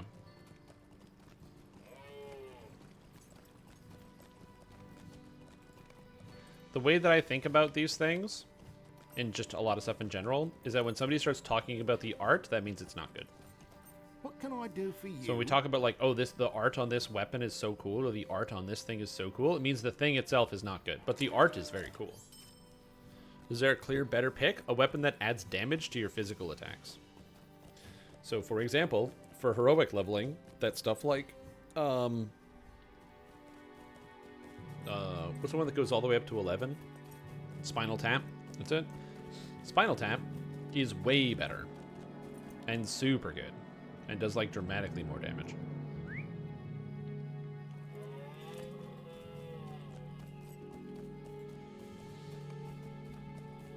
Let's say if you put more attention to the scenery.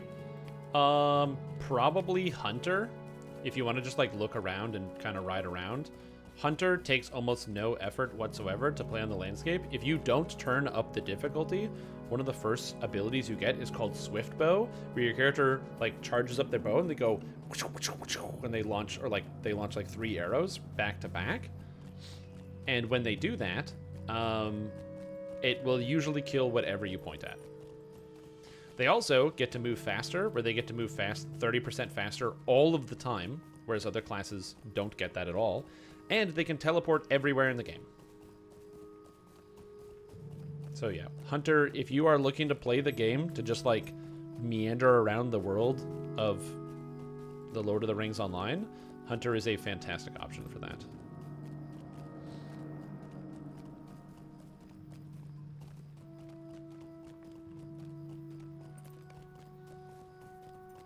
Okay, I don't need mana potions. I do want Tomb Robber Sashes. Bands of Numenor, Mathams. Double checking, I don't need any of this other stuff. And sell. Okay, so my backpack is getting more filled now with more things that I'm actually holding onto and keeping. Yeah, that's one of the best parts about this game. Again, the scale is huge, but like look at this. I'm going from this like blasted wasteland, and then what's over there? A bridge and some like heavily forested area. Why, it's the troll shaws that lead up to Rivendell. It's very pretty because it's fall right now. Yeah, Weathertop's in the distance back there. It's way too far away though.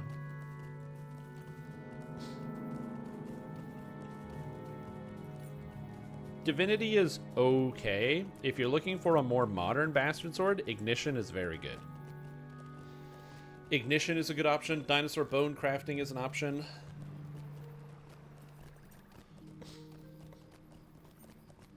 Yeah.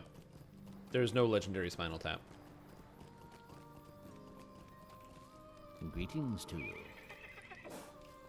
Stay a moment. Okay. Scout in the north and find the elves' markers.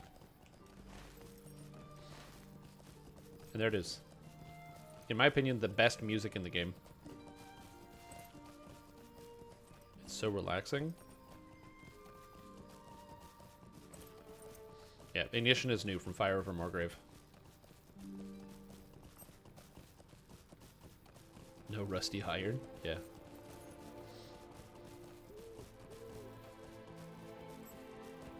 It's like the gentle harp, you know. There's so many string instruments that just are so calming.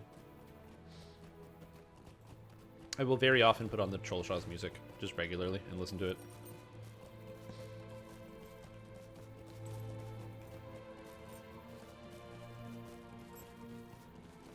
Yeah, Ignition is a fantastic weapon. It is not the highest damage, because it doesn't have a lot of damage effects on it, but what it does have... Where am I going? Oh, this way. It doesn't have a lot of damage effects on it, but what it makes up for in damage effects, it has paralysis and salt, which makes it good. I agree. The music in this game is very, very good. What can I do for you? It's one of the few games that I play where I just never turn off the music. Mago Vanen, what do you need? Oh, Stay a moment. level 37. Let's go. We're getting there. Ladies and gentlemen, we are getting there. Is there aught which you need? Is there aught what you need? Hey, it's Catherine. Using a horse token. Ooh, a horse token. Did I get a new point? Yes. Okay, so now I'm up here. 10% finisher damage, which is okay. So test defenses. Okay, so every encounter is a learning process. So when you land a critical hit, you gain a tiering buff, which gives you extra tiers. It doesn't tell you... Oh, is it 3 tiers? So tier 1 gives 2% swordplay skill damage on a critical hit. And tier 3 is 3 tiers. So this is 6% swordplay skill damage. Wouldn't it be better for me to just take sharpened blades over this? Because this is requiring a critical hit, and this doesn't require a critical hit if this only gets to 3 stacks?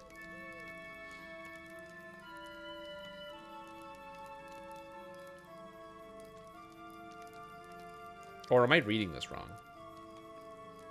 Maybe each... I have to see how many stacks this gets to. I can't see how many stacks this gets to. I'm going to kill everything in one hit. I'm going to take the bleed stacks. And I'll figure out the math later when I can hit a target dummy. VIP, Barovia, or Sharn recommendations. There are no good... there's either Divinity or... Yeah, that's pretty much it. Or Dino Bone. Bastard Swords have been in a bad place for a while.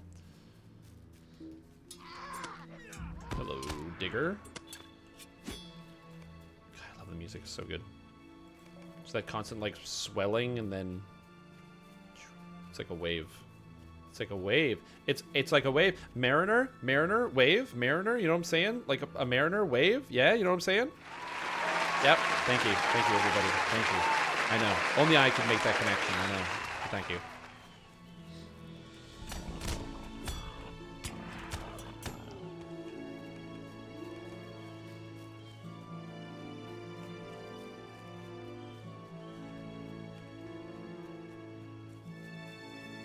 Yep. The threat of goring. Yeah, because there's boars. So you gotta go kill all the boars to stop them.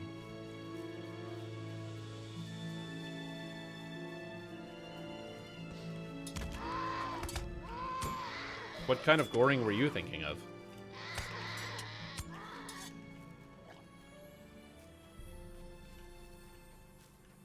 Oh, no. No, I don't think there's any Germans in Middle-earth. There might be. I don't know. Actually, now that I think about it, given the fact that Tolkien was like... Wasn't Tolkien like a British guy who lived in England, like, through World War II? So now that I think about it, there probably definitely are Germans in Middle-earth. I don't know where. Because people write things based off of what they know. In World War I? I mean, that... Also Germans. You know.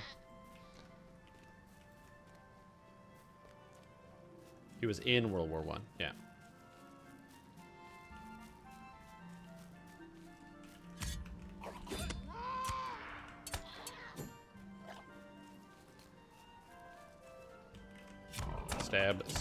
Stab, reset. I gotta say, Brawler, not Brawler.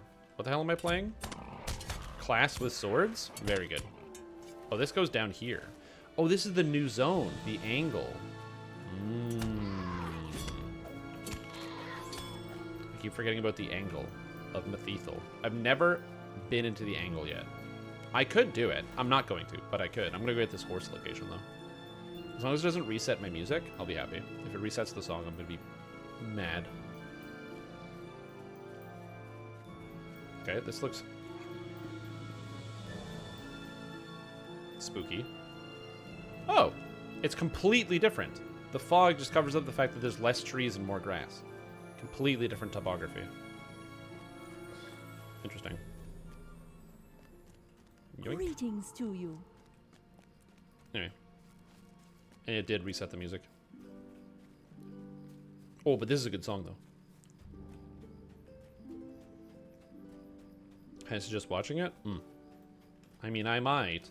I don't really watch a lot of TV, so that's kind of the big challenge. Although now that I'm playing a lot more Lord of the Rings Online, as I mentioned before, Lord of the Rings Online is like my TV watching video game. So like when I want to, you know, watch something while I play a game, maybe I do it with Lord of the Rings. Don't get stunned, Shrimp Tom. Shoot. I'm getting stunned. There's nothing I can do about this. Oh, maybe. Maybe. We're good. No stun. Nice. I keep not finishing my combos. Is YouTube TV? No.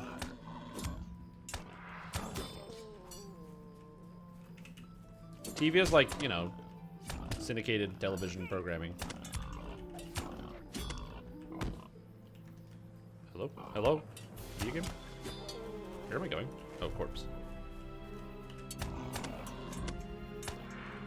I mean, streaming services do count as TV. I think of TV as like, you know, the thing where you watch like a whole season of a contiguous program.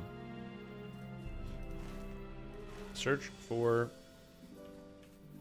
corpses among the boards. Check. Yes, mayonnaise is an instrument.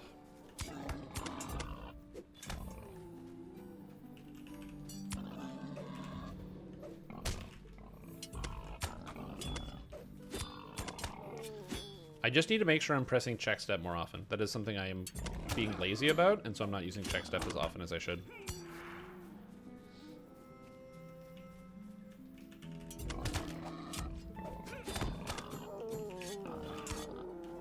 Whoa! One shot that whole boar. Get out of here, boar.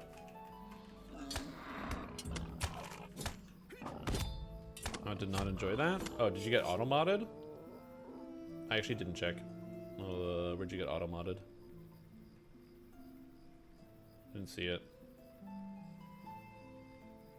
I did not approve your message, but yeah.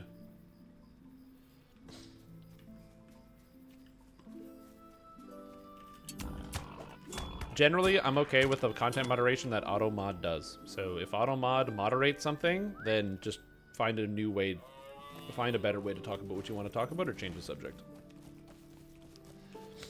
I have like 2 bots in chat.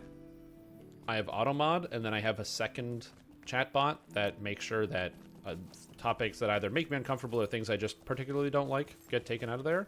Where, again, you don't get like permanently banned. It just gives you like the 1-second ban and removes your chat. Referral code for YouTube TV. Save on me on my next bill. Yeah, maybe. Honestly, I would definitely do a promotion for YouTube Premium. I use YouTube Premium all the time because I watch way too many YouTube videos. Because I have no control over my life and time.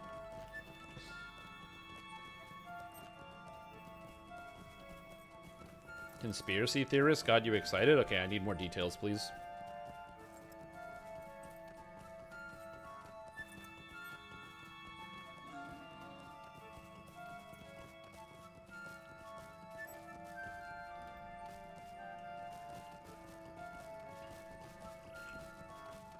Yeah, generally, I think the main reason is because the hard part about talking about real-life war crimes is that a lot of them are really, really, really, really unsettling, and it kind of disturbs the atmosphere of let's play Lord of the Rings online on the computer. So again, I'm kind of with the auto-mod on this one. It's not that these are like, you know, sometimes topics that can be discussed with lots of nuance and you know, they're important things that maybe some people would want to know about or learn about. But like Twitch, yeah, you know, it's complicated. Got YouTube Premium, same here. I don't like using ad blockers. If I'm gonna enjoy a product and it's supported by ads, I will look at the ads. That's just how I do it. There are a couple websites that I have to use ad blockers on because the websites don't work on my computer without the ad blockers. So one of those examples is like the website Wowhead for World of Warcraft. If you want to look up anything World of Warcraft related, if you don't use an ad blocker, the website basically doesn't load. And it's just like, I don't know what to do. I don't mind it when there's ads on the website, but like, if I can't even load information or it takes my computer like 20 seconds to load up the web page because of how many ads there are, like you gotta do something.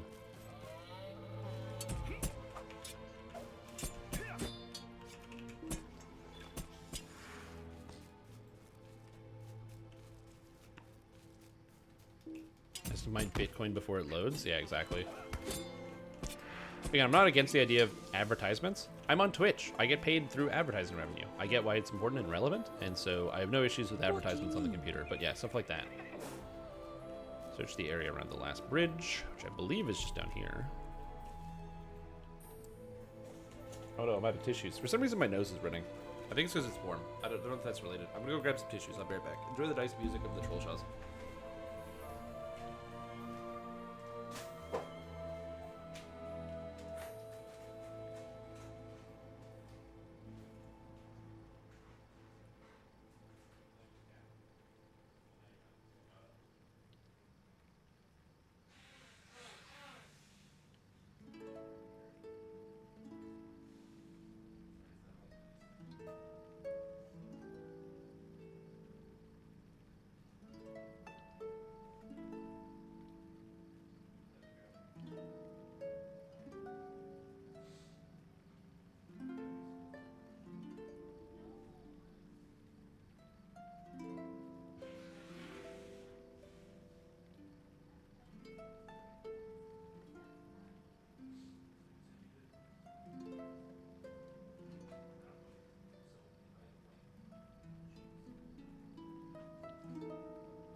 There.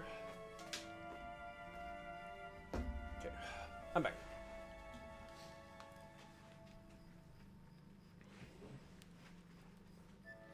Biggest gripe with Isle of Dread? Ability damage to go away? Oh, like the charisma damage? Yeah.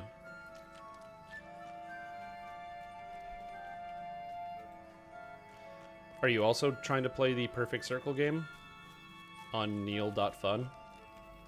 Megavonen.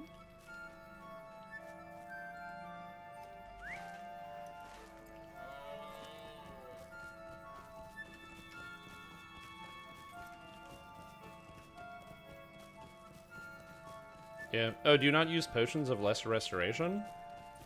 I'm a huge potion of lesser restoration one. Oh, do you get lots of people playing this game?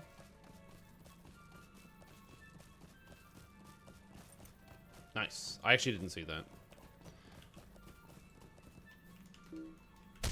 There's a lot of fun games on there. I think one of my favorite ones that they made is the trolley problem one, where you solve philosophy by attempting more obtuse or like more bizarre trolley problems one after the next. It's a very good game on there.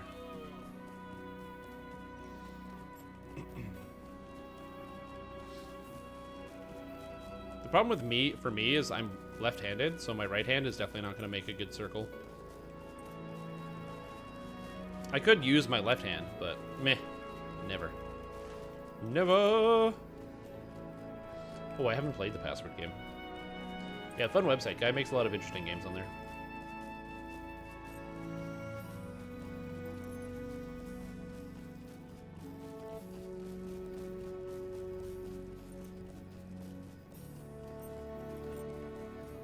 Why did they make the price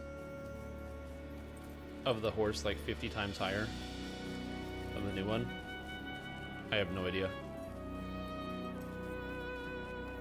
But it didn't give me powers vaccinate either. The phone alert. I think we're getting superpowers. I know. It is depressing to think that it may be the case that we are in fact not getting any superpowers. I'm also having that realization. Feeding frenzy. Defeat cave claws. Okie doke. Well, there's a cave claw here.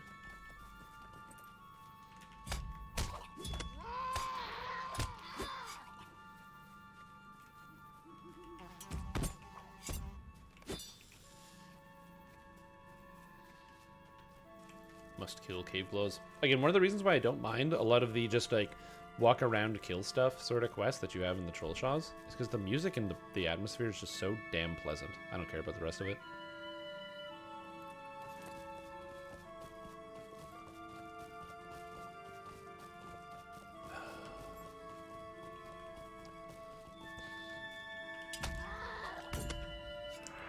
Do you want to do a perfect circle? Clout. Because you can. Well, maybe you can. I can't. Because it's possible. I don't think it's possible to make a mathematically perfect circle just because of the nature of like how circles are drawn.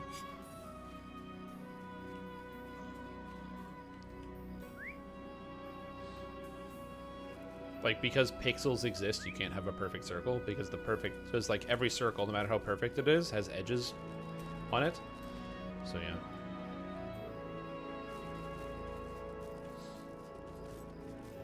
Like, imagine you print a circle on a piece of paper, and then you zoom into that circle. When you zoom and drill down all the way into the circle, as close as you can physically get, you'll then find the edges of the ink as you make little edged parts.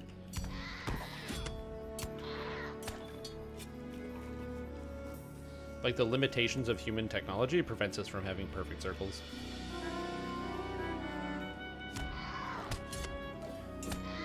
No, like a computer can conceive the concept of a perfect circle because you can make a perfect circle with mathematics. But your computer monitor can't render a perfect circle because it's limited by the number of actual physical pixels you have on your monitor.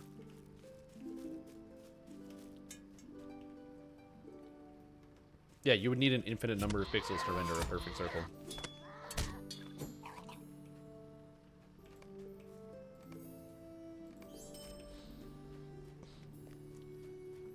Just get, yeah, so yeah. The tech for the perfect circle. This is unthinkable. Oh no, here they come. This quest was one of the hardest ones when I did this on Deadly 6 back in the day, which I believe is now called... Oh, of course, because there's now 5 of these things all being attacking at the same time. But yeah, this was one of the hardest ones on the highest, like, difficulty, because having to fight all of these scavengers at the same time was impossible, and Toki would nearly insta-die if they touched them. So you have to fight all these monsters at the same time. It was rough.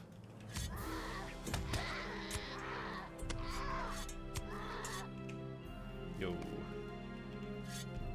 What is the meaning of this? What is the meaning? True thieves. Okay, I have to go kill trolls, eh? Alright. To the trolls! Just make each pixel 1 plank length? Yeah. Now you're thinking with science. Just make the pixels smaller. It is kind of interesting when you look at the creation of small pieces of technology and the different types of constraints that they have to deal with. where like all of a sudden like the very small atomic forces that you have to deal with between atoms now becomes relevant to the construction of your like new pieces of technology or machinery. Personally, I find that stuff really interesting. Some like the different types of challenges that these manufacturers will have to handle and deal with. Okay, I have to go somewhere. It's around the corner. I have no idea where I'm going. I'm lost. How small can you make something? I don't know. But I find the answer interesting. Oh, not every elk drops venison, eh? Oh, shit. Well, I gotta kill a lot of these then.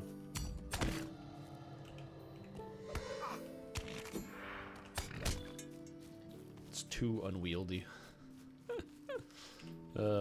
Quest, very unlike trolls. Defeat stone trolls. Nice. You got it.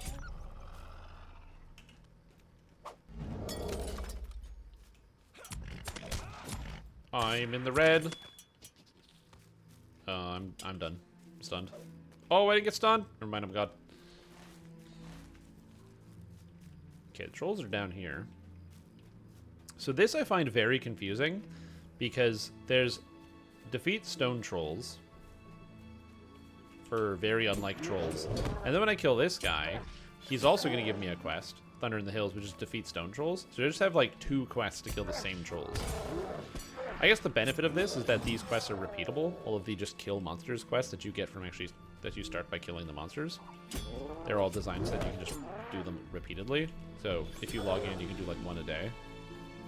But still, it's interesting. This is also one of the best ways if you want to farm out your Troll Slayer deed in the Troll Shaws. This is one of the best places to do it if you're under-leveled. Because not only is there a reasonable concentration of stone trolls, there's usually not other people here.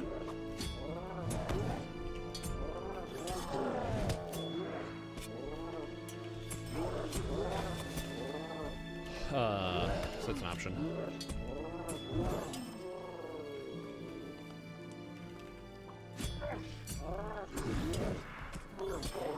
From the project, my understanding is there's nothing happening yet, so there's no need for this meeting. If anyone needs anything, let me know. The response will be interpreted as no meeting. I needed, and I will cancel.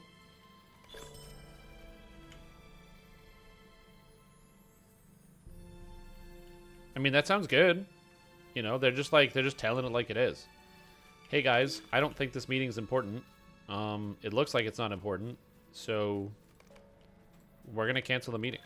I'm supposed to cover the meeting, but who cares? See ya. Game expansions? Yeah.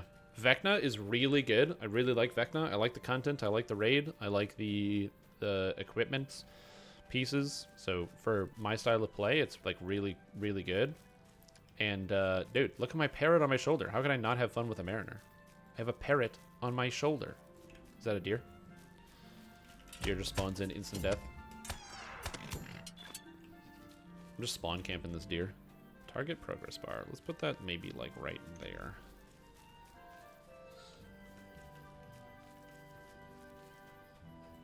Corrupt Dark Claw.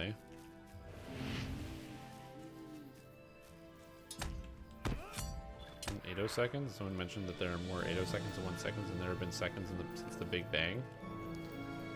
Yeah, I remember reading something the other day that was like it's possible that the universe is actually older than we think it is. And that we're only seeing like half of the universe. So like what we see as like possible origins is actually only about like half of the universe that could possibly exist. Or something. Or it's like the universe is supposed to be like 13 point something billion years old, but there's possible evidence that the universe is like almost 27 billion years old.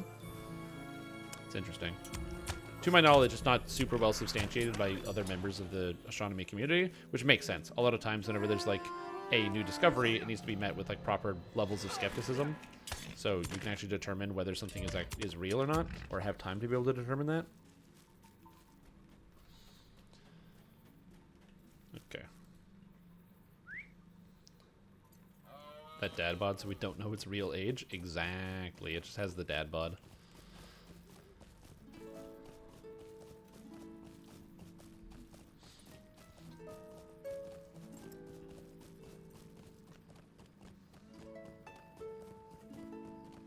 God, that music is just so pleasant.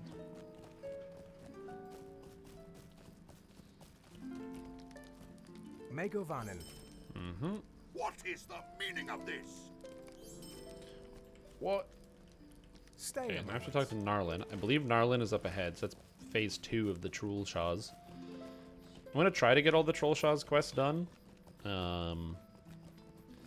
But I will say, nowadays, I don't actually know where to go to level up between 40 and 45. At 45, you can go through Regian and unlock your legendary weapon, which is cool. But you probably shouldn't do Moria right away at that point. I probably will, if I'm being honest. I'll probably do Moria starting at like 46 or 47. I don't plan on doing all of Eregion. But yeah, I actually don't really remember where you're supposed to go to level up. I know you go to the Misty Mountains at some point, and I know Angmar goes in there somewhere. But like Eregion is straight up 50, so you can't do Eregion. Also, where are the bats? There it is. I'll have to figure that out. A lot of the items in Eregion are level 50, so if you actually do the quests early, you get a lot of much more powerful gear. That was actually a secret when the legendary servers first released. It was before SSG did any amount of balancing for the lower levels, and so what ended up happening is they do the legendary server. The level cap is 50 on the first legendary server. I got to 50 within like 3 days. 2 days? Or no, it was 2 days. It was 2 days of play. I got to 50. Basically, just like what I'm doing right now. And is it just all wolves here? Dude, I need bats. Where are the bats? There's like literally no bats in the area. It's all wolves all the way down. Anyways, they had, yeah, actually literally all wolves. Every single monster is a wolf. Or a deer. Wow. Deer, deer, deer, deer, wolf, deer. What the fuck? Anyway, I guess maybe I'll just skip this quest. But yeah, so they didn't do the scaling. So what you could do on the legendary server is you were supposed to actually have to do like the raids and stuff to get the better gear. Turns out that the items in Eregion were basically like item level like 54 or 55. They weren't actually item level 50. So you could get the items that were better than any other gear you could get in the game. So all of the gear that you got out of Eregion was better than Rift gear, it was better than Heligrod gear, it was better than any amount of dungeon gear. And so what people did is they just rushed to the cap, and then they went through Eregion and just did all the quests. And, whoops, I guess now you have the best gear that you can possibly get without doing any of the content. And then you can go back, and people were like 6-manning, or like a 6-manning, what do you call it, Rift and a whole bunch of other pieces of content because the gear was so overstated. They did eventually fix that, but it took a while. Genie quest bug? It's saying that it has no effect. Nope. I did my level 15 quest.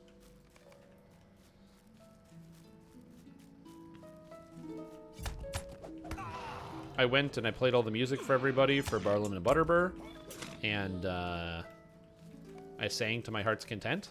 It was a pretty good time. What color for Hunter? Blue is great for like starting out because you can do everything while walking. Red is more damage, but you can't do anything while moving, so it's like stand still and do shitloads of damage, or blue is go all over the place and do a pretty good amount. Oh good, I'm glad to hear that. But then I'm over leveled for Angmar. Yeah, if I can skip Angmar, I probably will. Not because I don't necessarily want to do Angmar. No, that's why. I don't necessarily want to do Angmar.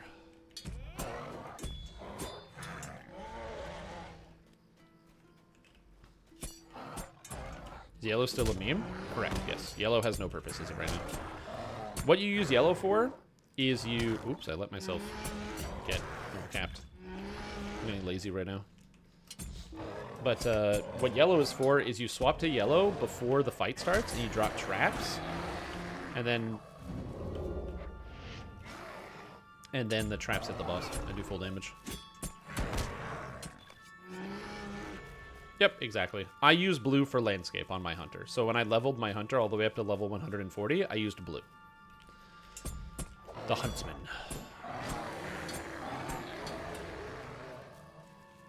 Because, as I said, you can do everything while walking. So even though you'll have things that have, like, charge bars, you can do the charge while walking around. Guess you want to play D4 Season 2? How did you know? Bro, are you, like, psychic or something? How'd you know I wasn't going to play Season Moral Bankruptcy of Diablo 4? What can I do for you? Season of the Same, Diablo 4.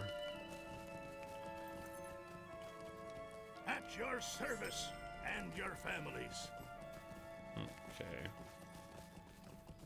Okay, I have to talk to Arad, kill Henderville, kill Elk, kill Stone Trolls. It's the Snyder Cut? I mean, to be fair, they probably are making some positive changes for Season 2, I assume.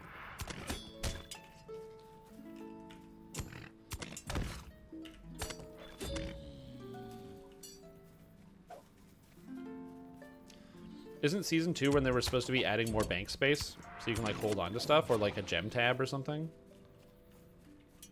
I thought that was the case. It was, like, Season 2 is when they're adding the gem tab to the game. Because people were like, hey, can we get a gem tab? And they were like, that's a good idea. It made sense in Diablo 4 that you didn't have a gem tab. Because they hadn't thought of it at the time. And also, Diablo 4 gave you a lot of space. Or not Diablo 4, Diablo 3. Diablo 3 gave you a lot of space. Every single season you played, you got a new tab for playing in the season. And so, like, I have, like, 8 tabs, and they're gigantic. Each tab has, like, 40 spaces in it. Or, like, it's, like, huge. It's, like, half the screen. Whereas in Diablo 4, the tabs are, like, really small.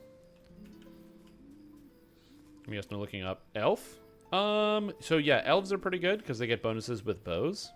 And one-handed swords, and hunters dual wield, and they also use bows. So elf is pretty common. It's usually the one. Also, people like playing as Legolas. So that is also a reason to do that.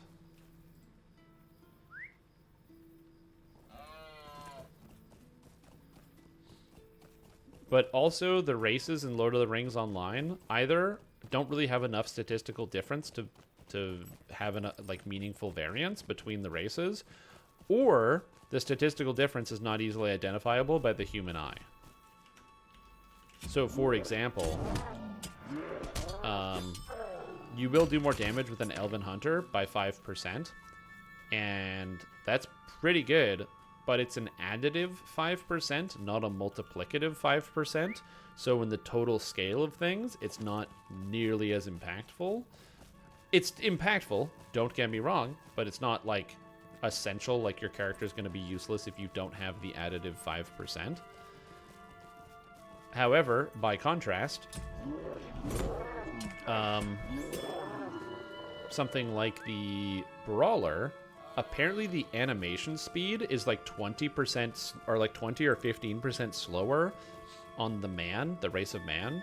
And so if you play as a race of man Brawler, you end up like attacking way slower than everybody else, and it feels like your character's in slow motion. So, but that's not, it's not an ability, it's just something that people noticed. So yeah, it's interesting. As far as I know, there are no issues playing playing an Elven Hunter. I love the Mariner. I think Mariner's fantastic. It's really fun. I always have something to do with my abilities. It's just really satisfying. I'm having currently no trouble running around on Deadly 4, or whatever it's called, Difficulty 4, whatever you call it. Yeah, I'm having a blast.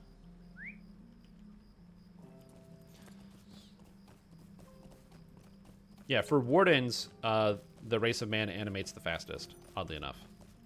But for Brawlers, it is the other way around. Like, the reason why... Ooh, 38. Nice. The reason why I like Mariner so much is because there's always something to do on it, which is nice. Like, I always have abilities to press, so there's always something to push or a way I can customize my combat behavior. And also, it just feels very active. and it doesn't play like anything else.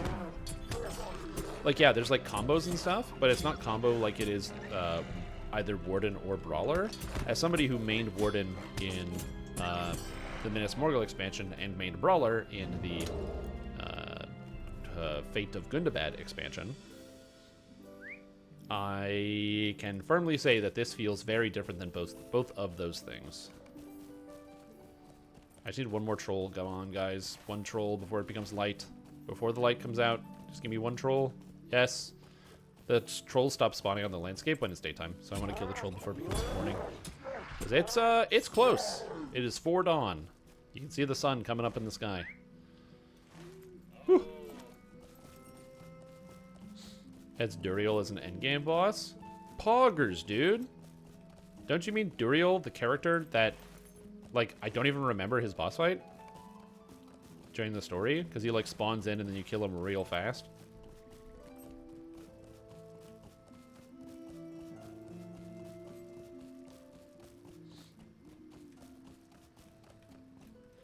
But yeah, so as far as your race goes on Hunter, you can do whatever you wish. I wouldn't say there's necessarily like a requirement to do anything, but you cannot go wrong with Elven Hunter, and that is by design.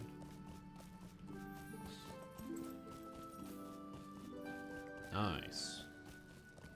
There you go. Yeah, I'm definitely not playing Season 4 of Diablo 4, or Season 2 of Diablo 4. Greetings to you. Wait, does my elk leave, like, stars behind it? Yo, this mount is so cool. I didn't know that. Oh, it has like a trail of stars.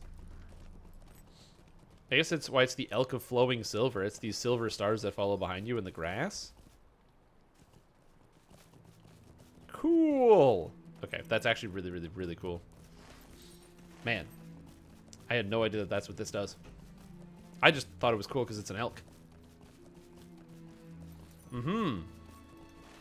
Now that does mean that my elk is just releasing its load onto the ground, which, like, maybe not the most pleasant thought, but hey, you know what? It is what it is.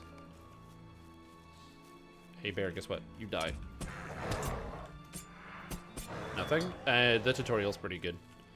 The Lord of the Rings Online tutorial, unlike the DDO tutorial, is quite good. Hey, hey, hey. Get the gotta eat.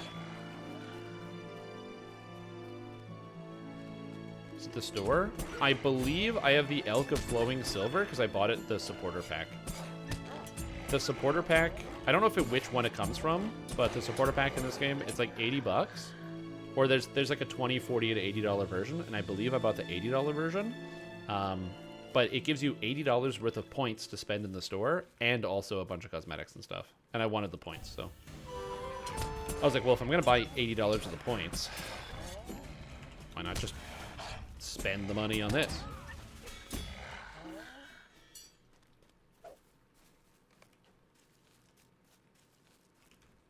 Okay, somehow I was able to tag that through the wall. That's interesting. You can also get elks from the fall festival that is coming up. So in the Lord of the Rings Online, there are seasonal festivals, and I believe it is the fall festival that is the next one, which is for like Halloween and stuff. And there is an elk from the Halloween festival. So if you don't want to spend $80, you can also just wait for the fall festival, which will be very, very, or starting up. Either it has already started up or it's starting up very soon. Go away, Pack Owl.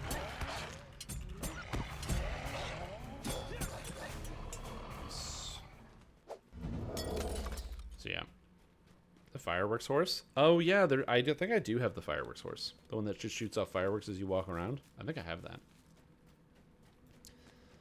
You can also get the Elk of Felagoth's Glory, I believe, from the Figments of Splendor if you have them, from the Figments of Splendor vendor. There's a couple elk you can buy.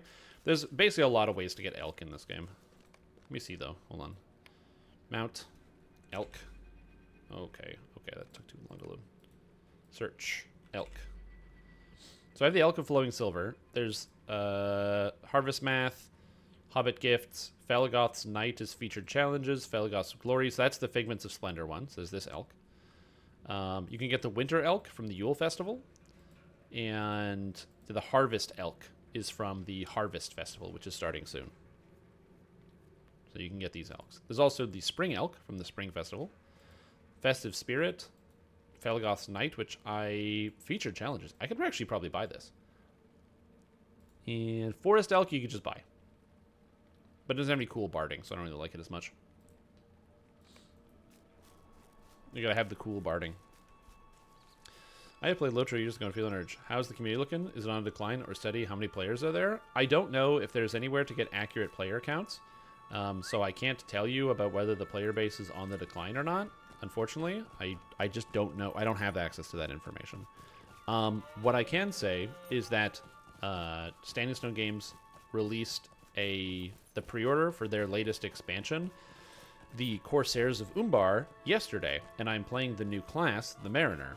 Now, I'm no sort of business feller, but if a company is releasing an expansion, it's safe to say that the game is still both active in development and that the developers are, secure in the future of the product. Because if they weren't secure in the future, they would probably stop developing for the same thing. So that's the best I can do for you on that one. I don't know the actual player total because that's just not something that's very interesting to me. I have my guild that I play with. We do end game raids and stuff, and it's a good time. But yeah, unfortunately, I don't have the answer to that question. And the issue is the only data that's easy to find is the data that you can get off of Steam charts or something to look up the Steam user base. However, I don't think that the majority of the players of the Lord of the Rings Online play using Steam. I think most of them play using the standalone client. And I don't think there's a way to track that information. So it is what it is.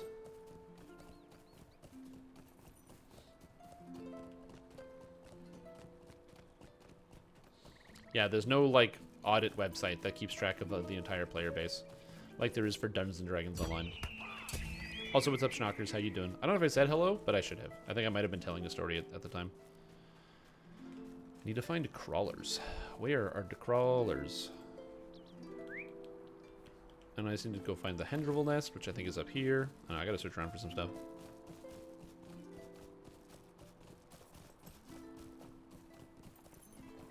Diablo 4 is on Steam. Isn't Overwatch also on Steam? That's interesting.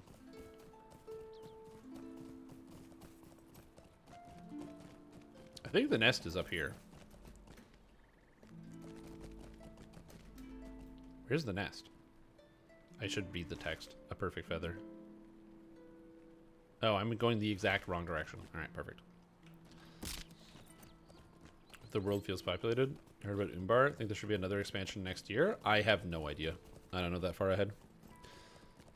What I can say is that the world will feel relatively unpopulated, even if you play on one of the higher population servers like Arkenstone. And the main reason for that has nothing to do with the number of players, and just the fact that Lord of the Rings Online features one of the largest playable game worlds of any MMORPG on the market.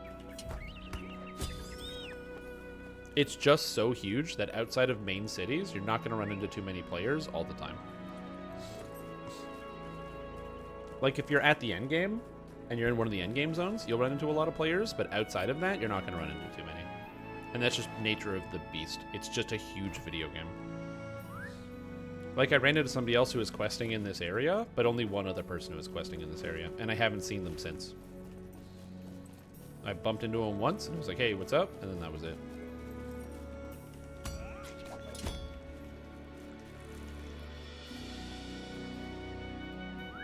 But, like I said, when you go into a larger city, there's people, and of course, at whatever the endgame expansion area is. So, for example, in Gundabad, it is the steep set. There's always people hanging around the steep set. Greetings, friend. Will you lend me your ear? Bear den beneath Thorinhad. Okie doke. Go away, bear. Leave me be.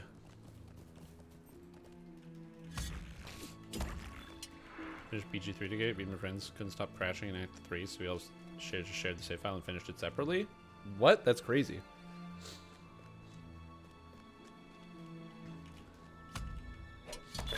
I guess you'd have to pilot all your friends' characters and stuff. I wouldn't really be happy about that circumstance, but at least there is a workaround because you can just share the save file, but still that sucks. It's not ideal. I don't know why it's like really hot, so I'm reacting weirdly. I don't know why it's so warm this time of year. Also, a buddy of mine who has been playing Baldur's Gate 3 just sent me the message, Auntie Ethel is a hag? No. To search for evidence at the bear den. I don't know what type of evidence. Oh, there's the bird over there. The scaling system they've added. I love the overworld scaling system. I'm currently using it. I'm on difficulty 4. I don't think that the majority of people that are playing the game will be using, especially newer players, will be using the difficulty system because Lord of the Rings Online, for the most part, appeals to people who aren't terribly good at video games, in the sense that this game is not challenging. It just isn't, which can be a bad thing for some. But for people that just log in and want to explore the world of Tolkien, they can do so without running into too many pitfalls. They're just going to be able to walk around the world and not really worry about their characters or stats and be able to punch their way through most things. But if you want to increase the challenge, you can also do that now with the difficulty scaling, which is one of the reasons why I'm re-leveling through the game.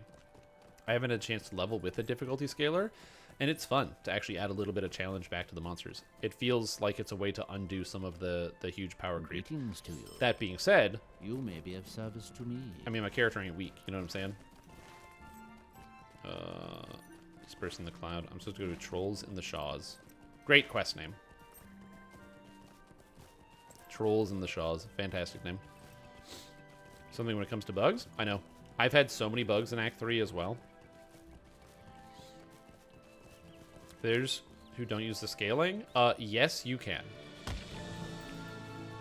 You can do that. You can play with other players, and then it increases the scaling. I believe there's rules on it. So if I read it here.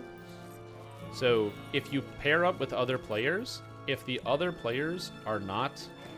Let me get this. So at Fearless difficulty, up to 3 members of your fellowship may earn tokens of heroism during battle. If you increase the difficulty too high, and then you play with other players who are not using the same amount of difficulty scaling, then it will prevent you from getting... Scout inside the troll cave. There we go. It'll prevent you from earning tokens of heroism, which is the special faction rep you get for it, which is how you earn the special rewards. Like, for example, there's a bunch of like emotes and things, and you can only earn the emotes by actually playing on the difficulty setting. But to earn the emotes, you have to collect the tokens during play. Now, collecting the tokens is very easy. I have just been capping out. So where am I? If I go hero, I'm at 10 out of 60. I don't know how you get the tokens of heroism. I actually don't even know where they come from.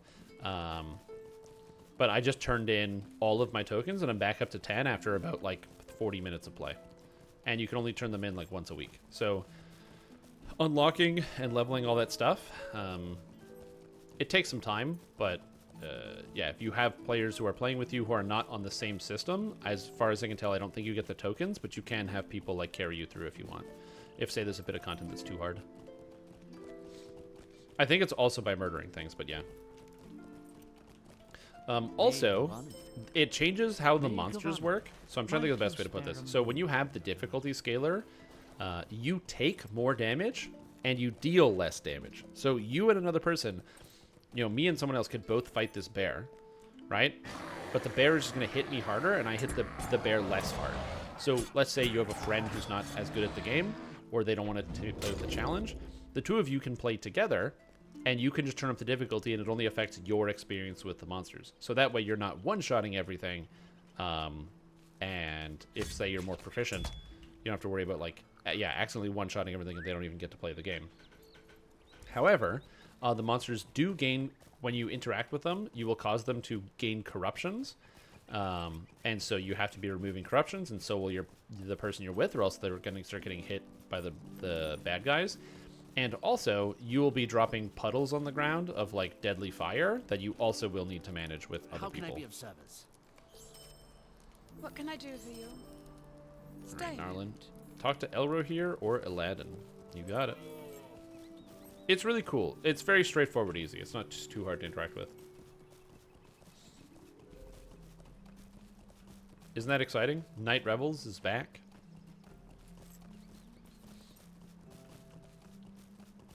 been a long time. Yeah. Especially if you explore around and actually read all of the text behind everything, it can take a incredibly long amount of time to get through this. If you also want to even out your challenge so you're not losing out on too much, the game actually offers an item called a tortoise stone. So you can buy them from the store, like this one. And the tortoise stone disables experience gain. So that way, let's say this area is level 38 and you don't want to over level it, you can equip the tortoise stone and now you don't gain XP anymore. So you can always retain level relevant with the content. What can I do for you? Should you do that? I don't think so. But you can. Like, I have no use for the flowing silver stone of the tortoise, but some people do. I like the sense of progression I get from leveling up and doing things. Oh god, I have so many things. I have so much mail. Yeah. I can't do anything with this. Ugh. It's all NPC mail. Yo, take care, the Darenix. Glad to have you here. Hopefully you have some fun playing the game. Or with whatever activities you're doing for the rest of the day. I'm having a lot of fun. Again, I just love the troll shots and the music here. What can I do for you? Mind my words, traveler. Ostolondil.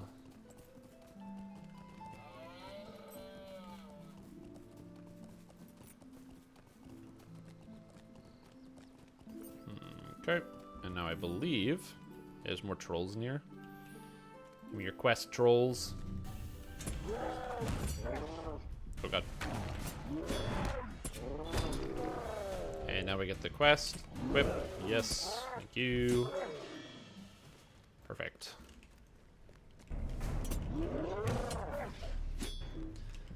But yeah, it takes time to like relearn some of the basics, but also the nice thing is, as I said before, the game is not so hard that you kind of have to kind of know how to do everything. It's okay if you don't for the most part. You can like just take your time, meander about, fight monsters in the world, and explore, and have a blast. Like I said, I like this game because it's very like, I don't want to say low effort, but I don't have to think too much to be able to play. Which means I can just like take my time and walk around the world and smash some monsters. It feels like I should up the difficulty because I am having this like, I'm not thinking a whole lot about my gaming experience level of engagement on the higher difficulty. It's a practice thing. I guess I'm just worried. I think if I increase the difficulty, it's going to make me ineligible to earn the titles, but I'm not 100% certain. Ruined by mobs distracting you? Yeah.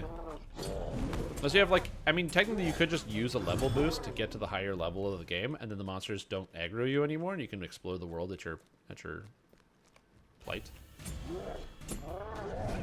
Confronted by a creature most foul. A worm white. What's a worm white? Is that an undead worm? Yo, that's metal as hell.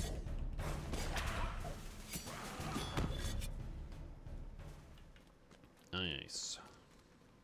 Just gonna kill the rest of these trolls. Why not?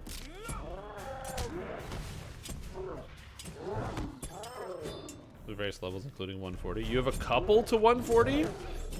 The new 140 boost came out yesterday. That's crazy. Did you buy him yesterday? Is the Mariner live? Boston Mark 5? This is live. I'm playing on Crick Hollow. That's right. Crick Hollow. Regular server. Not Bull Roarer. Crick Hollow. Real game. Let me show you what me and my bird can do. I didn't target myself. If you don't target yourself, your character throws the bottle, but if you target yourself, your character actually drinks the bottle, which I should have done. Whoopsie.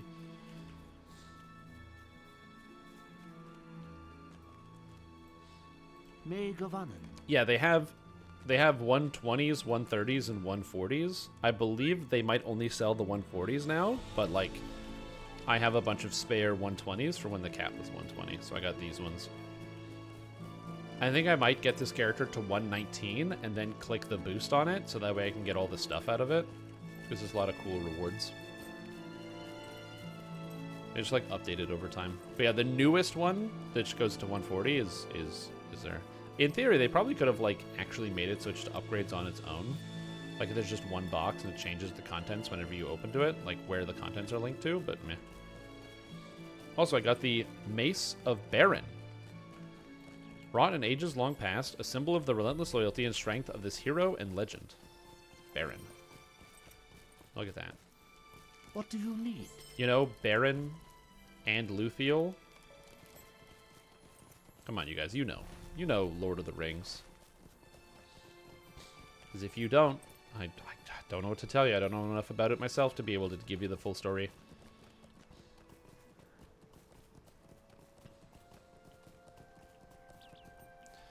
Was Baron a stand-in for Tolkien himself?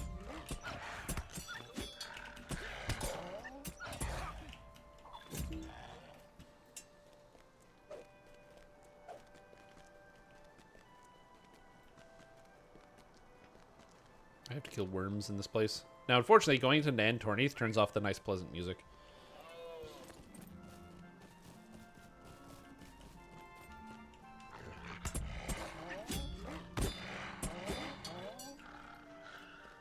Oh, there you go. That I did not know. But yeah, overall, Mariner, a lot of fun. Would definitely recommend it if you're looking for something new to play in the game. Should you level it all the way from level 1? It is complicated. Leveling it from level 1 can give you a distinct advantage in that you will have leveled it from level 1, so it will now be easier to understand and play. Do you have to? I don't think you have to. But the I don't want to say rotation, but like the feeling of like what abilities you should be using when, it gets complicated. I gotta kill worms.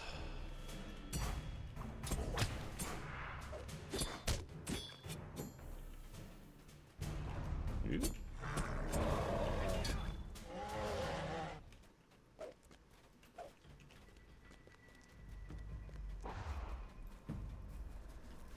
Oh god. I find that in Karen Rap? You should. Just take the time. I don't know a lot of them. The only one I know is off by heart is this one. That's the only alternate character that I know off by heart.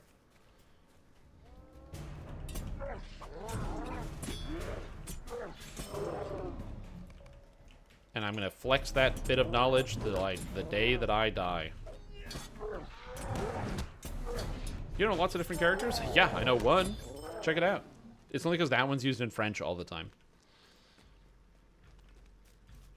It's probably also used in other languages, but I don't speak any other languages, so it's good enough for me.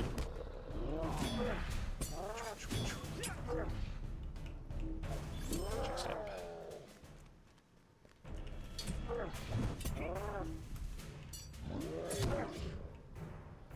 Check step. See ya. Defeat trolls in Nan Torneath. Deed complete. Oh, that's Deeds in the Wilderness, final. I have done enough quests in the Troll Shaws to qualify for the quest deed. I can move on to another area if I want. I just don't know what other areas to go to, so I haven't done that.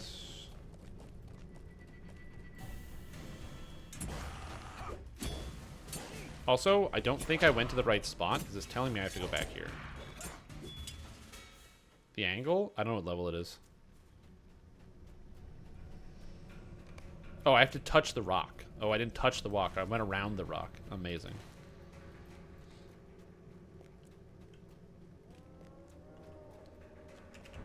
You the same way? Yeah, I just don't know the code for it. I know that the E with the accent is Alt 130. And I don't have all of them. I used to, back in the day, have like a chart just on my desk that I could use for that, but yeah. Touch Dwayne Johnson. So, fun fact, somewhere in the game, I can't remember where it is, but there's somewhere in the game world, there was a huge rock that was placed in the center of a road by accident through a patch, and so the community went to calling it Dwayne, the giant rock, And SSG ended up removing the rock, but I think they either put like another, like the big rock next to the road, or they put another rock somewhere else to like commemorate Dwayne, because people were like really excited about it. Oh, come on, bears. 40 to 45. Yeah. Oh, is it its own questing zone? Like, does it give or is it just part of the troll shots in terms of like the quest completion thing? Because if it's its own questing zone, I might go do it. Moria's 50.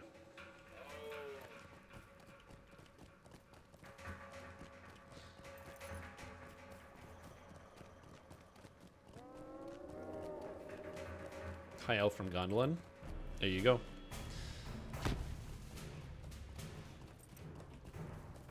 Okay, so if it's not just the troll shots, I might do that. It's not a terrible idea. May Gavanan. Stay a moment. I'm just thinking about my virtue XP gains.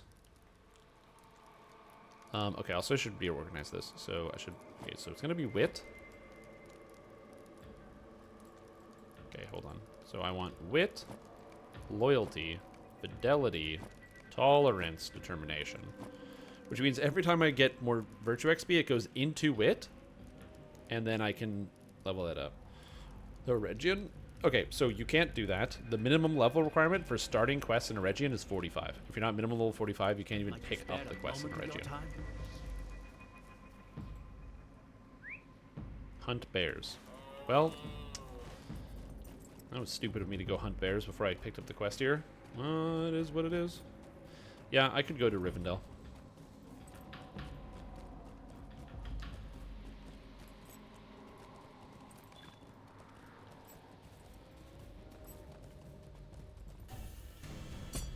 Who's down there early? I'm just telling you that that is the case.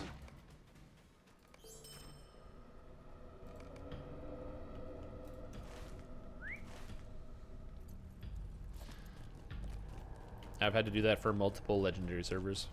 It is the case. Again, not necessarily a bad thing. Fight the bear white? Where's the bear white? Oh, bear white. There it is.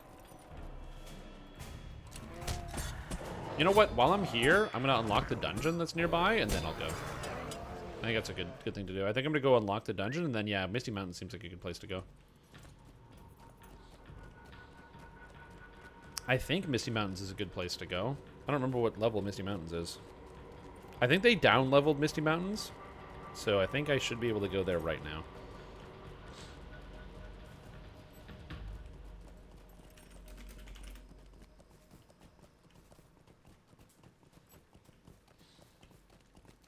What do you need? Okay. Okay, I don't think I need this, so I think I'm just going to go to Rivendell, but... Where's my sail to Rivendell function, huh? I can sail everywhere else, but I can't sail to Rivendell. Since I'm already here, I'm just going to kill these crawlers along the way. It's how many? 10? Okay, I thought it was going to be way less. I made a mistake.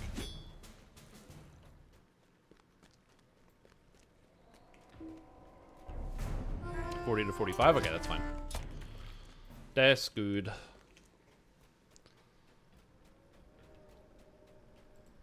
See, you say that, but I feel like in the past I've had difficulty finding enough quests to do of the appropriate level. In past. So I started at 32 today. So in the past 3 hours, I've gone up to 39. Feeling pretty good about my pacing. Kokurers. Hello, Kokurer. Murder. Enmity of Hillmen. Nice. Again, I'm just going to do these quests on my way up here, and then I'm going to go to Rivendell. How do you get to Rivendell? I don't want to walk. So I'm going to find a way to get up there without walking. That's what I think the pro gamer move is.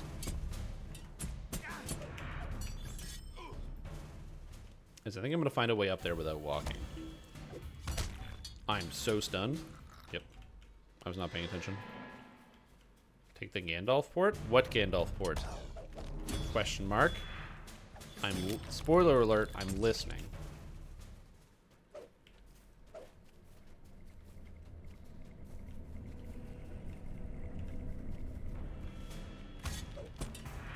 If I can teleport with everybody's favorite wizard, I will. Oh, yeah. Isn't there a place where he's in the game somewhere and he gets you to go do one of the epic battles or something and he takes you right to Rivendell? You know that quest? No, I know of the quest. Where is it? Is that, Breetown? I don't know.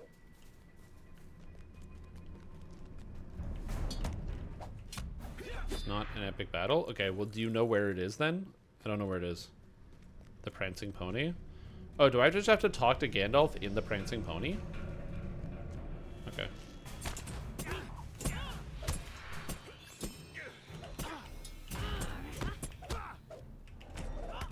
Okay, cool.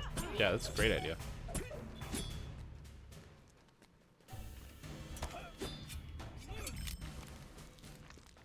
Okay.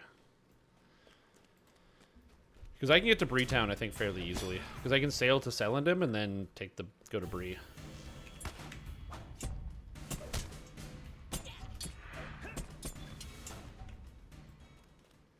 So this should be okay.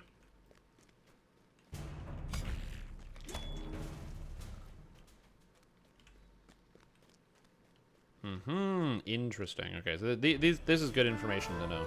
As I said, I haven't needed a lot of these teleportation things for a long time. So I just didn't remember. I believe the dungeon is here. The temple. Bring me to the temple.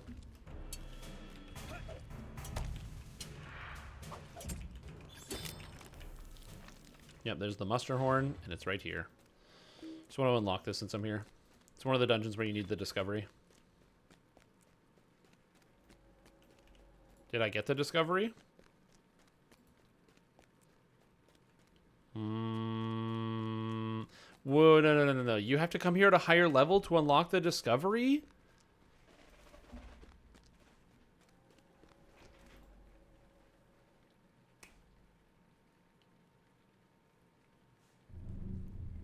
That's so dumb. That's so stupid. Oh my god.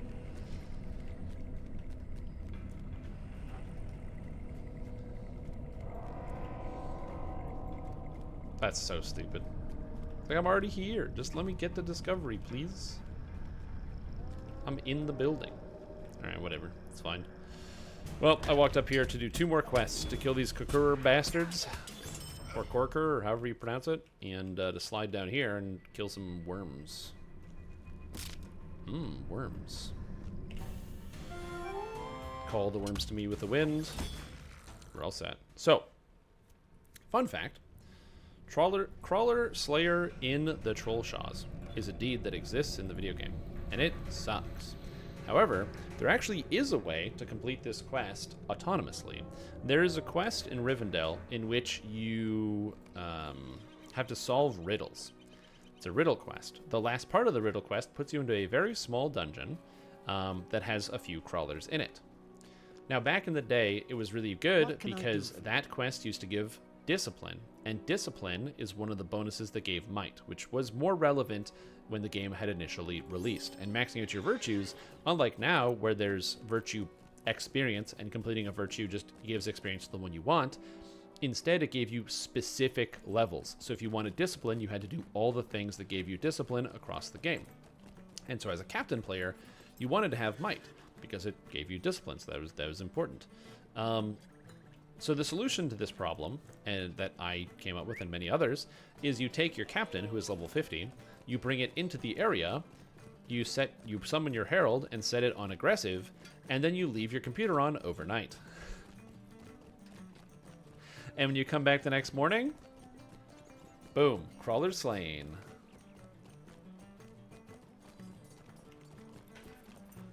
That was like the only way to do that deed without losing your mind. Dude, you had to kill so many crawlers. Also, by the way, the modern crawler version, it's what, 60 and 100 or whatever? This used to be 120 and 240. You need 360 crawlers. They crunched it down since back in the day. It was brutal. Hey, Gandhi. So I just accept the quest and it brings me to Rivendell? Sick. And I just cancel the quest and that's it? Oh my god, what a life hack. You changed my life. There's a quest in here too. Aragorn, do I have to talk to you? Apparently. Greetings. Chapter book Will you stay a 6. moment? I must speak with I'll you. take this just in case. I don't think I'm doing East Angmar, but if I am doing it, Greetings. sure. Okay. Okay, that's good. Good, good, good. Oh, do I have to do anything here? I have to go hand in the perfect boar tusk, and that's about it. I think I'm gonna have to cancel a lot of quests around here.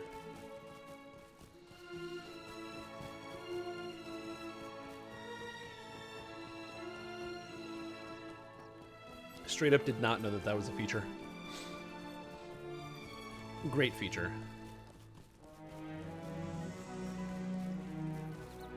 Now, something that you can do as well, so if we go to the Curiosities vendor, you can buy reputation items to increase your reputation with individual factions. So let's say I want to gain Rivendell reputation. I can sit here and buy these Elvish relics and then use them. I have a lot of marks, so I don't have to worry about actually spending the money on this, although if you don't have nearly as many marks as I do, it's going to take you a while. Now, one of the problems with doing this is, one, you can't click this too fast. My solution is using an auto clicker, so you can set the auto clicker to go. If you click it more than once per second, it gets mad at you. So set the auto clicker to click once every 1.1 second or 1.01, and then you're all set. But now you have to use all of these. For those of you that don't know, if you right click it, it just uses it one by one. But if you hold down Alt and then press right click, it asks how many you want to use, and you can use all of them at the same time. And now I got 27,000 rep all at the same time.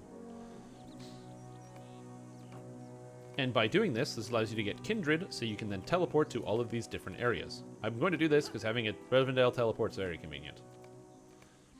How do I like the end game of LotRO? It's pretty good for the most part. They usually do a good job with the dungeons and raids, especially the most recent one. I very much like Gwathranost, the current endgame raid. I will say Gundabad's endgame content matches with the name of the expansion. It was pretty bad. The raid had a couple interesting mechanics. The problem is every boss had those mechanics and it wasn't really very varied. Every single boss, for the most part, was put your back against the wall and then tank. Not ideal. There we go. Almost done that. Let's see the reputation where I'm at for Elves of Rivendell. Oh, I'm almost done. Nice. Just buy 2 more of these. Boop. Boop. I'm Kindred with the Elves. Wow. Anyway, so you can do that if you want to get things. Also, if you haven't done this yet, every time you get, if you have lots of marks like I do, every time you finish off one of these deeds, you're getting more LotRO points, so getting Kindred is 20 points. So just by standing here, I've earned like an extra 50 LotRO points, and you can do this with any one of your characters. But yeah, so generally, I do like the endgame of the Lord of the Rings Online, so that's one of the reasons why I am currently an endgame raider, and I enjoy doing endgame raiding in it. Here we go, we're almost at Kindred.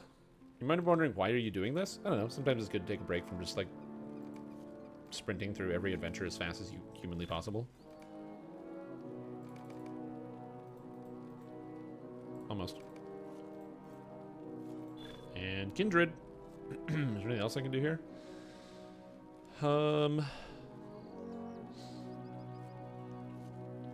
This, I believe, are 45. Yeah, so I can't do these until I'm 45. I must complete the quest, the First Gear, the Founding Writ, the Raven. Oh, they also added these quest completion requirements because, again, a lot of people were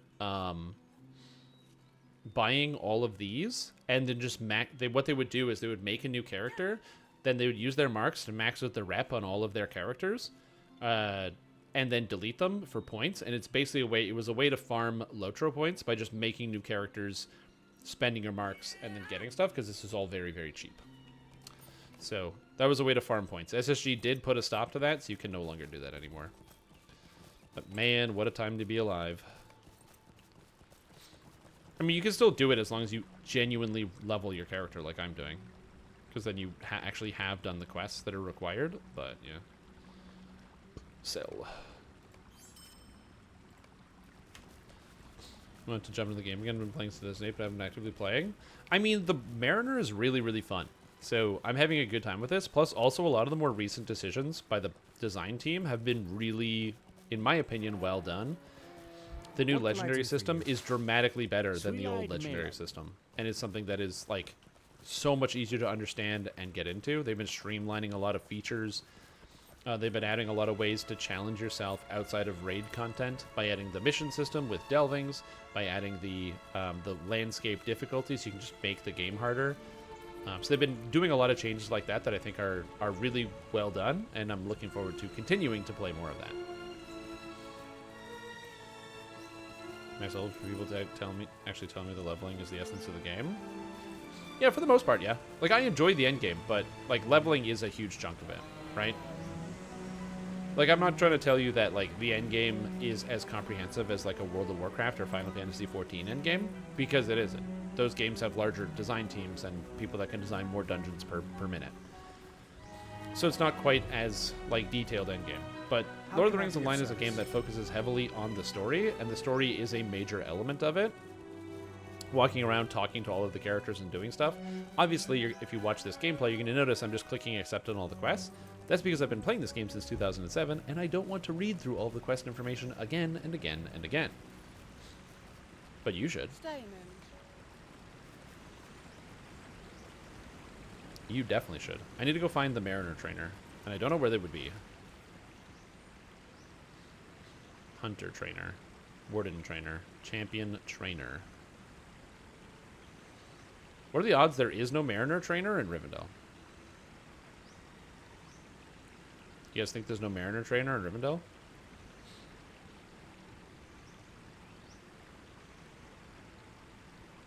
Because I think there's no Mariner Trainer in Rivendell.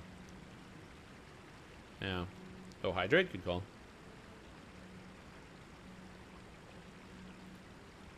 I need to find one, though. There's one in Tinandir. Where's the Rivendell rep guy? Is this the Rivendell rep guy down here? Yeah, it's been a while since I've done this. Is there even a brawler trainer? No. Okay, that explains that, yeah. Oh, it's the hidden area. Okay, yeah. Wait, where do you go? Rivendell. Oh, this is all of the... Yeah, okay. Right, I forgot they made a separate stable master that goes out to the Trollshaws. Oh yeah, I forgot about this quest chain also at Celebrier, where you can like buy all these special little tokens. You could buy the non-combat pets, and also the different items for the different levels. So I could buy like a quite ordinary ring, and it's like a huge power boost if you want to farm out for these items, which I think at the level cap are mid 460. Yeah, it's a good starter if you don't have anything, but not good if you have things. What are you talking about? Barbethnir? Imlad Galair. I have done this. Yeah. Methinks they don't have a trainer for the Mariner here.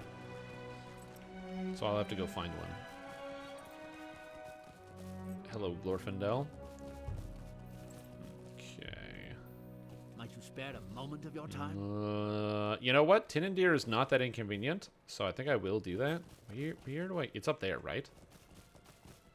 Isn't it?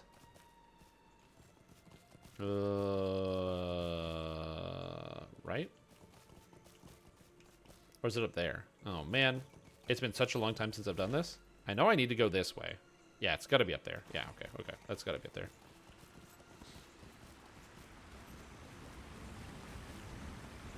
Yeah. I do have ports, so I can go to, I believe, Selendin would have one, and Tinandir certainly has one. This is something I am already aware of. So I could just go to Tinandir as well. And I have a quest, Glorfindel's Company, to talk to Kulang, who is on Tinandir. So I can just teleport over. So I might as well grab that. Oh, right. Down here. Oh, no. It's that cave.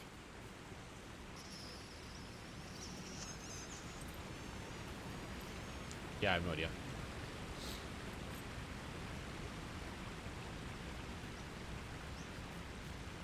I should have just whipped myself off a cliff so I could respawn here.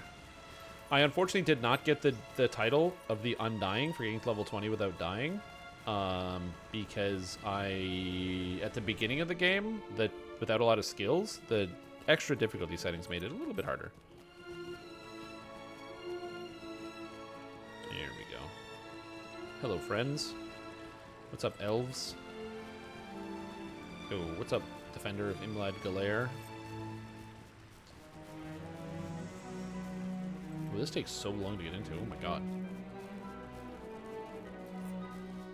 I don't think I set my recall point as Rivendell, but I definitely should have. Oh, I can buy the recall, and then I can just teleport to Rivendell from here.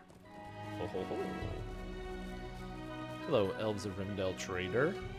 Buy. What do you need? No, this is a guy. It's not helpful. You. What can I do for you? That's another crafter. You. May I help you? They do sell you a skill, don't they? See some of this recall skill here. There's a bunch of Quest paintings. These are good. received. Level 50 items that are not scaled. A horse? I mean, I'm already here. Oh, that's a lot of gold, though. I didn't read that.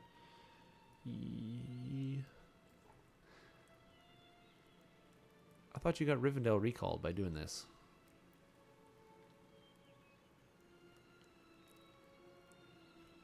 Because you get Return to Bree for doing the Bree stuff.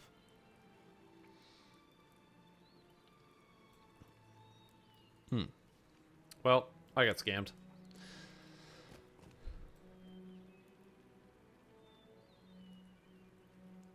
Nope. Scammed. Scammed. It's fine. I'll just leave here. I also like the fact that you can't usually ride mounts in here, but you can ride your elk. Elven elk.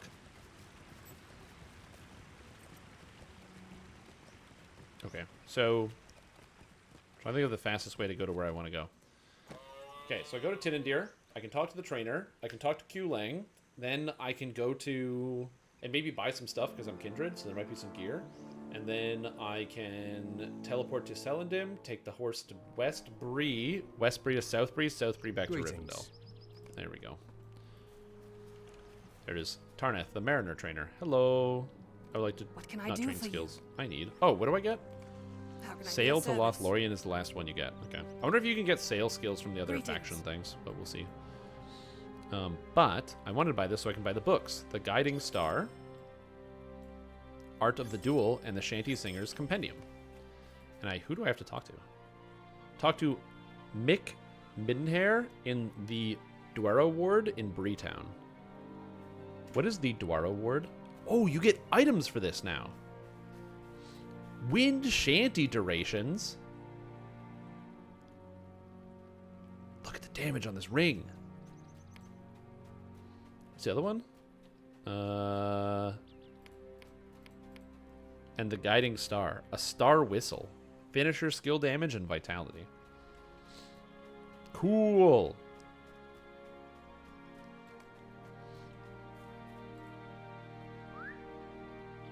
That's awesome. So instead, because they used to give you, like, the books used to give you class trait points, but they don't give you trait points anymore. Is the shadow upon my Talk to eyes. Irichiel.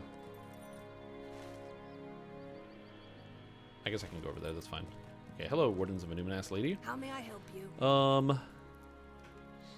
So I can buy a sword, but they do less damage, which is fine. Can't buy any of the class jewelry. Is there a way to sort by usable?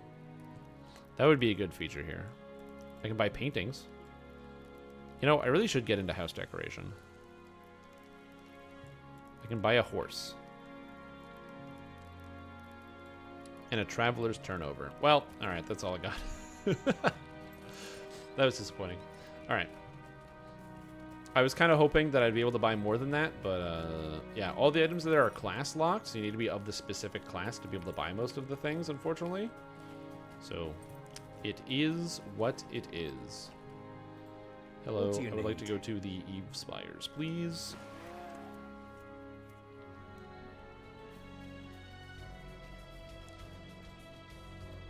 What's up, Irichiel? Glorfindel's company. Make a Finish. Okay, and now it's Celandim to Westbury to finding out where this person is. What is this called? Is this just the jail? Like, is it just jail? In the Dwaro Ward? I just have to assume that's just jail.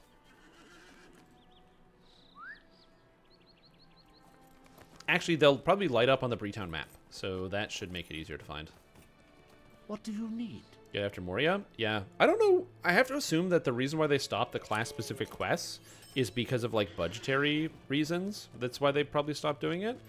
But I will say, I liked the class-specific quests. Not in terms of their implementation, because the fact that you were required to do group content for your class-specific quest was probably not the best decision in Moria, because they probably had this idea that people weren't solo players at the time, which, huge mistake. Yes, they are. Okay. Well, it's not here. Dwaro Ward. Mariner Trainer. That's got to be it. The Mariner Trainer over here. Look at your perfect circle. Did you practice until you got a perfect one? Uh-huh. Uh-huh. Dude, so many people. Oh, you got me. You got me.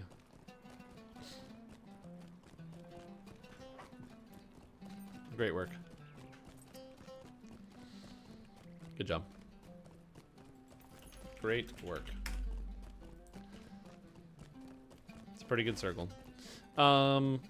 So when the extra difficulty released in the video game The Lord of the Rings Online, and they added the different difficulty settings, I played with a buddy of mine, and we ran through the game as a combination lore master and Bjorning on the highest difficulty, and it wasn't that hard.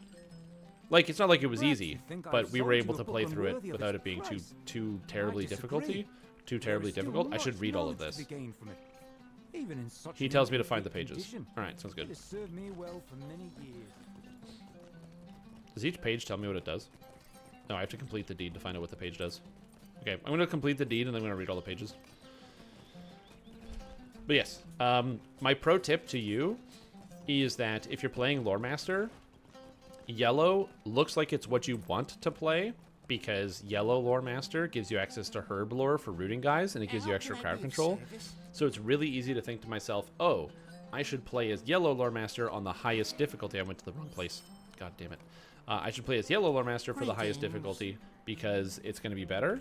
But what I learned, and my experience, was that better usage of the Blinding Flash and stuff like Bane Flare and other crowd control effects, and just using them more efficiently while being in the red line so you can deal damage to monsters, was actually way more impactful. Because if both you and the Bjorning are running more like the Bjorning is going more healing and you're going more crowd control, the problem is you just can't kill anything and you end up dying because the monsters become crowd control resistant and then you lose.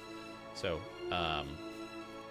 if you're just planning on playing through the game and not ramping up the difficulty, they make a perfect combination, because you can have a bear and you can summon a bear and they can be friends. Speaking of being friends, Swashbuckle. This is the new emote they added to the game.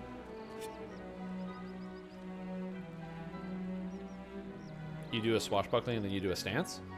And speaking of doing a stance, I need a quick 5-minute break. I'll be right back. I'm gonna get some water stuff. I need more water. Always need more water.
You want to play the Mariner class? There's a problem for me and some other players. We can't purchase the content.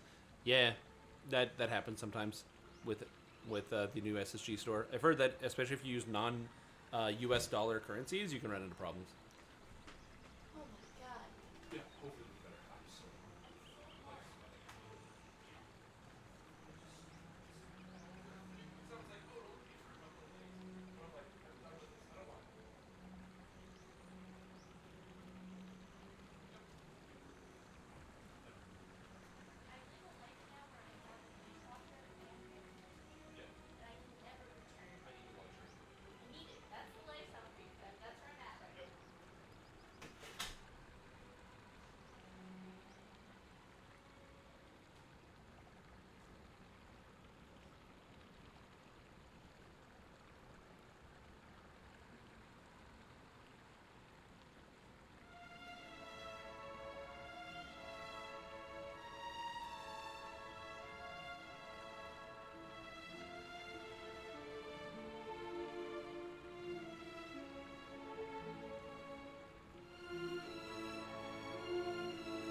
So, okay. All right. Okay. All right. So, you got killed by the Witch King? Yeah, it happens. All right. So. I was trying to figure this out. I was not feeling great. Okay. I've not been feeling that great. And here on stream. And I couldn't exactly figure out what the root cause was. I had no idea, but I was just like, something was off. And I thought maybe it's because I'm a little dehydrated. I'm not drinking enough water. I'm not a little dehydrated. I was a lot dehydrated because I noticed I was sweating a lot. I thought maybe I have a fever. No, it's 30 degrees outside.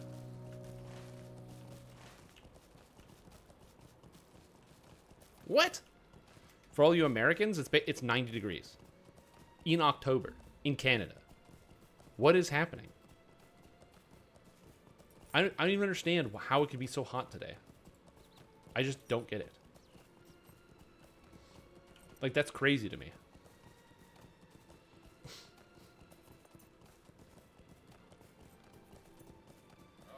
Yeah. According to the weather, it's not going to become next week, starting on Sunday, it will be normal temperature, but until Sunday, it's going to be like summer weather. And then starting on Sunday, it'll be down to 10 degrees and colder. Because I was just talking to my roommate, and I was like, it's kind of warm. Do you want to turn on the air conditioning? And she was like, yeah, I also kind of want to turn the air conditioning. And I feel bad. I shouldn't have to turn on the air conditioning at this time. It's like not even that warm, you know? I was like, it's like maybe 20 degrees outside. Why do I feel so warm? No, it's summer. It's summer outside. I don't understand. It's actually been so warm here that the trees haven't changed colors yet. They like just, it's not fall yet here. It's so bizarre. Yeah, it's straight up hot outside. Yeah. Is that the, yeah, that's the Hardened Traveler, the difficulty.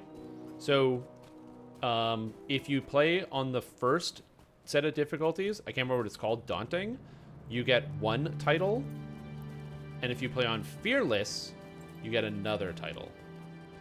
You can change it whenever you want, but if you ever go down in difficulty, you disable your ability to earn the titles. So if you care about the titles, you can only go up and not down. And if you want to earn the titles, you also have to choose before you get to level 11.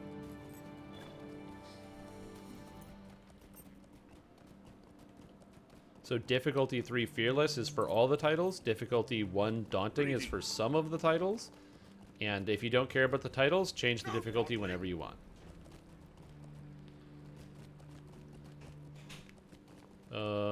Is there no quest up here? Is that it? What can I do Oh, for I have to you? kill the rampaging beasts. Okay. But yeah, you can change it whenever you like. And you can always make it harder without affecting anything. It's only if you ever make it easier on yourself does it change. Snow lurkers. Hello, snow lurkers. Those who lurk in snow. I will say this. If you decide to click Fearless or higher, you'll have to at least kind of pay attention in combat, especially for like Fearless. Anything below Fearless, I think if you're an experienced MMORPG gamer, you should be okay. But yeah. Oh, it's adventurous. So if you, yeah, adventurous gives you titles, and Fearless gives you titles.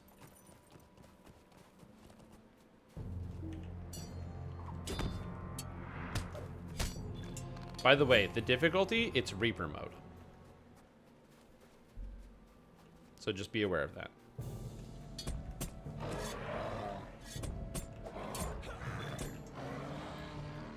Heroic, there's no titles for Heroic. It's just for challenge. Heroic is exclusively, I want to experience challenge during gameplay. Which I conceptually don't have an issue with because I think that's cool. I like challenging gameplay.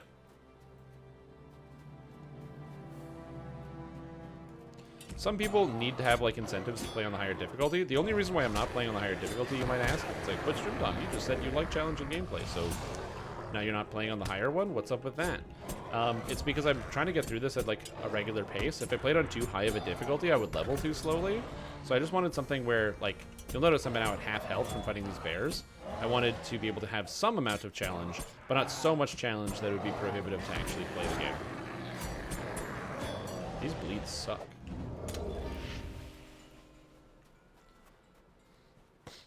Yeah, if you're playing on difficulty 3 Fearless, you get everything. I'm at difficulty 4.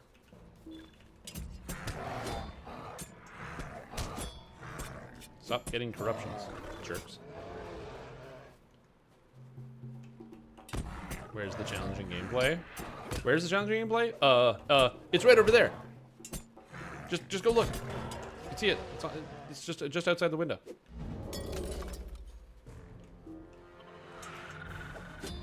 Can I use this on other people? It doesn't say self, it just says heal.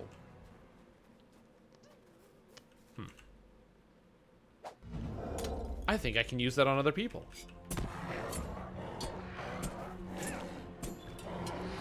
Oh, can you? I've the balance meter yet, or is it still stuck? I moved it over here. You can move it. You can move it on the preview.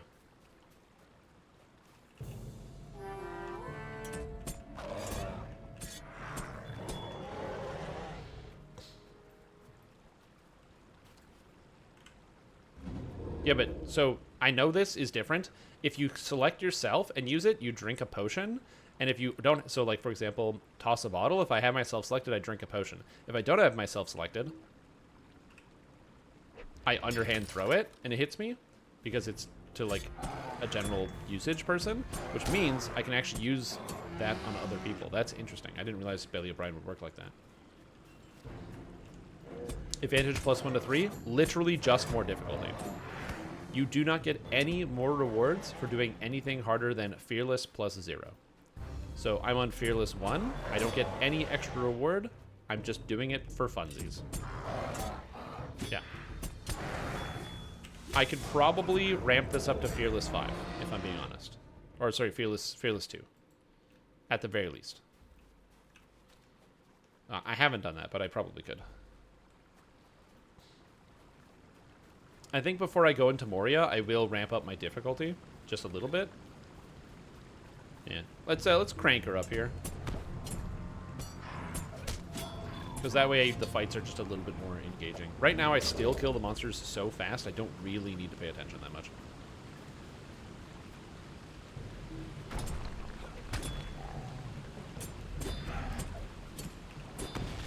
I did struggle quite a bit in Evendem. There were several areas in the game where I actually died quite a bit because it was just, I don't know, process of getting used to the character as well,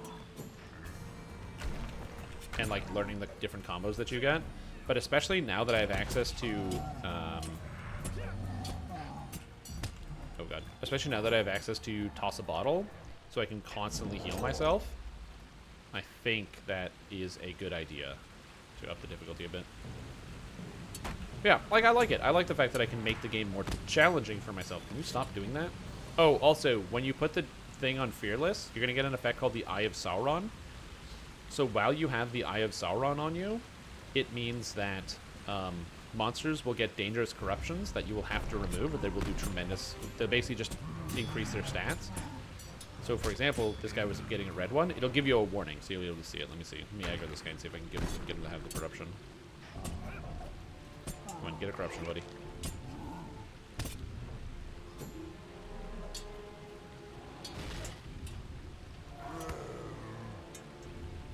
Get a corruption? No? No? Okay, this guy's not doing it. What about this guy? Did this guy get a corruption? I'm trying to see if I can display this. Okay, he's not doing it either. I swear I'm not making this up. Anyway, they basically get a buff that you can remove, and if you don't remove it, they kick your ass. I'm too good. Yeah, I'm too good. I'm goody two shoes, so I'm making it so monsters don't get corrupted when I fight them. How do you remove it? Use a corruption removal skill. The reason why I'm using the word corruption specifically, corruption is a type of removable buff that monsters get. in the game. It's like one of the core mechanics is corruptions and corruption removal. I just can't get anything to actually get a corruption. They were all doing it before. You know what? Whatever. It's fine. Anyway, so the monsters will get corruptions. You have to remove them. You can tell if something is removable because it will have a blue border. So it'll have like a little blue border. That's how you know you can remove it. That's a debuff. For me, as a mariner, I have Salt Cure. With a strike of your salted blade, remove a corruption from your foe. And then every 10 seconds I can do that. It also has an effect for each effect dispelled, and I don't know what it does because it doesn't tell you. Doing Goblin Town? Maybe. Perhaps I could do Goblin Town.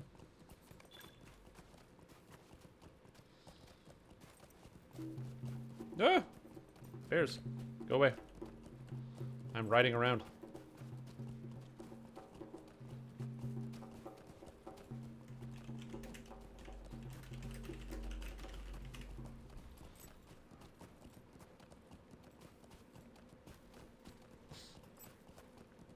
For Fearless Deeds, you cannot select a lower difficulty first.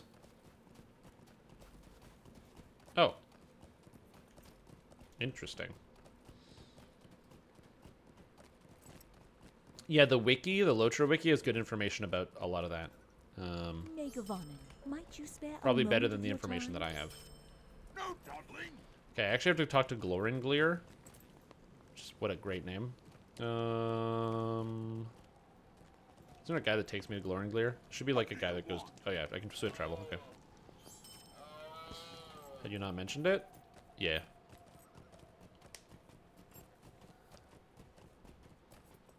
So where is this? Yeah, LotRO, landscape, difficulty.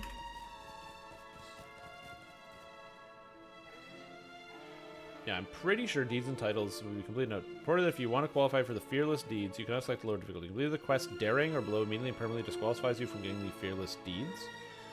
But I'm fairly confident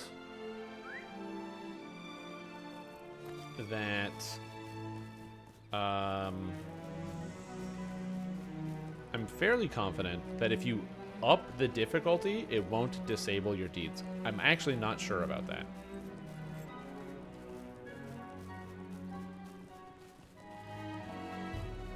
Me too. I also love the Rivendell music. I mean, to be fair, I love kind of all of the music in this game. It's so beautiful. They did a really good job with the music in this game. It's How not can I clear. be of service?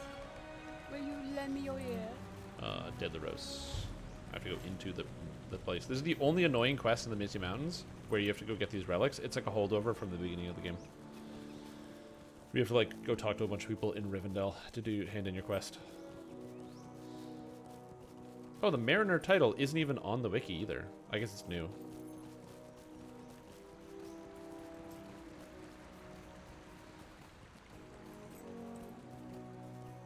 Maybe make the little compass map bigger, not the full screen map. Oh, you can make everything bigger. So, options. And then UI. Scroll down. And you can just scale whatever you want. So, radar. Look at it grow. It's huge. It's massive.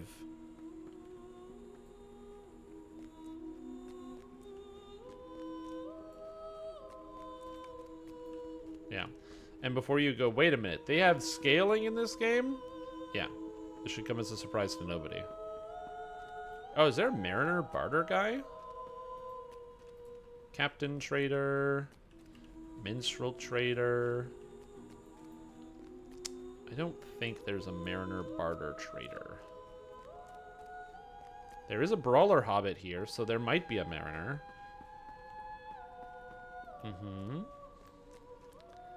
Champion. Warden. Burglargler. Yeah, there's no Mariner guy. Oh. Yeah, they also call the minimap the radar, which is a holdover from when they were developing Asheron's Call 1 and 2, in which it is not called a minimap, it's called a radar, because there is no map on the screen. It is, in fact, a radar. It's just a black screen with dots that represent different things.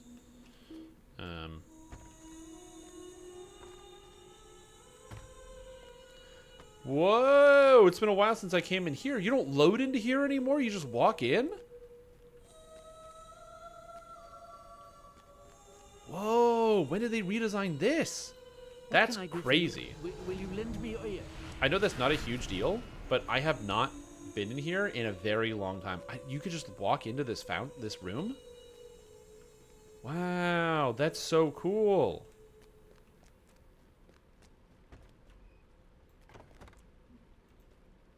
Yeah, that's got to be like kind of new. Aid once more.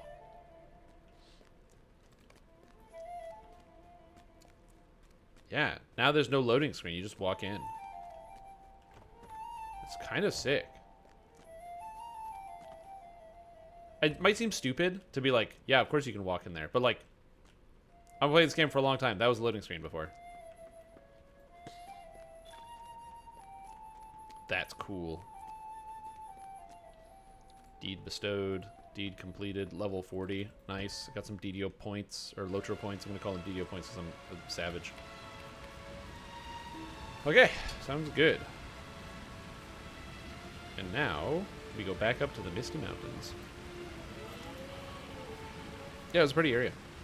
Oh, I got a new skill. So this is the AoE interrupt, which is so cool. I don't even know how to use this, but an area of effect interrupt? Sick. Got the new lighting? No, they physically made the area different. I got one more point. Okay, max out bleeds. I like bleed potency. I have a feeling I want something else.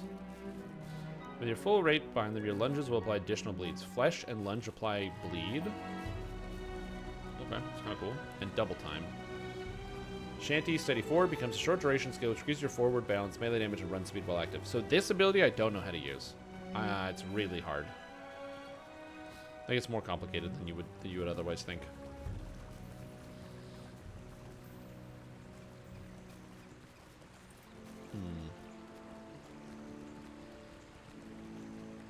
Alright.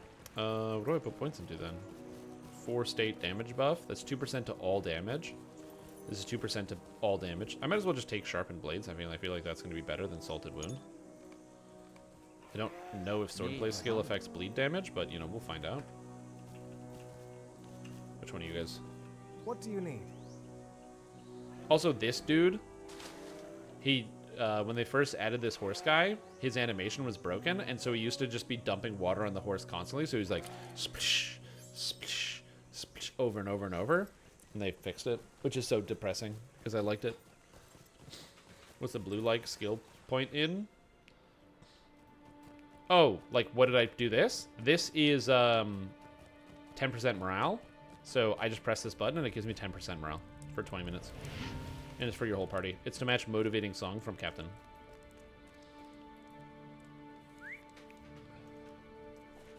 So that's why I take that. Alright. Jagged Relic Fragments and Bears.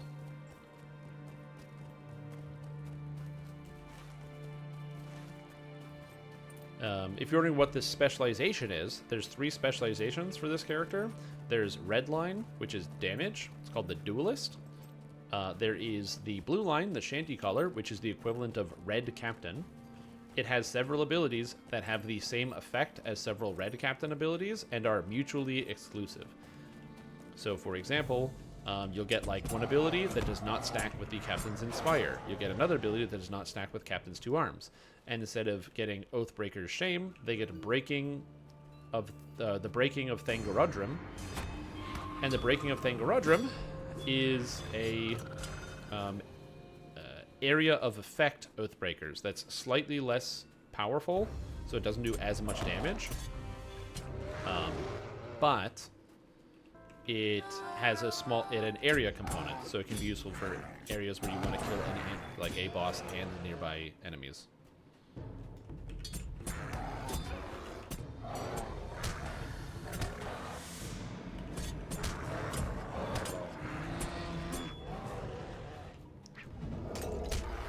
So yeah, it's kind of cool. And then there is the Yellow Line, which is basically a Lore Master equivalent with several debuffs that also do not stack with other Lore Master debuffs. Effectively, what they're doing is Mariner is positioned as a heavy support class. It does have the DPS component, so you can be a DPS character as well, but it's positioning itself as a support or some more supportive role. Hey, cut that out. And the benefit of this is that it gives redundancy. So you might be like, oh, well, why would they do something that doesn't stack with another class? It's because one of the main issues, in my opinion, with the current endgame scene is that a lot of classes can't play. So, like, because there's several classes that effectively only have one role in combat because the other roles just aren't strong enough, you end up with a situation where several players, like Lore Master players, can only come as a debuff character. Which means, generally, your guild doesn't want to have more than one Lore Master player, because if you have more than one Lore Master player, you're benching somebody every week. And that sucks. Which means a lot of guilds will have one Lore Master player. Well, the other problem is if the Lore Master player can't raid that week, now you're stuck. Now you need to go either hope somebody has a backup, or cancel the raid for the week. Which is not a good solution. By adding redundancy, and you know, ideally fixing like things that aren't as good, then they can change it so that way players who are playing Lore Master can serve more than one role.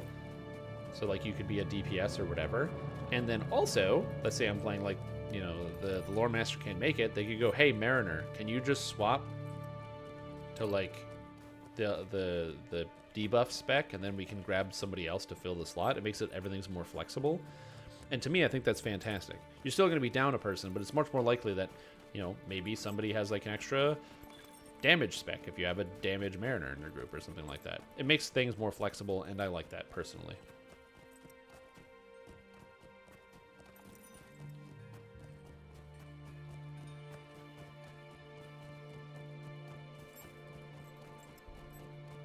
Again, I know that not everybody cares as much about the balance and the redundancy as I do, but for some reason it's something I'm very passionate How about. can I be of service?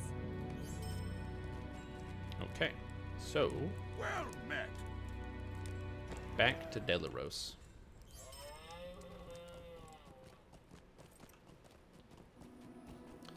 So yeah, so it's kind of interesting. As I said, I haven't fully explored the other specializations. The main reason because I'm playing by myself, so I don't really need a lot of these.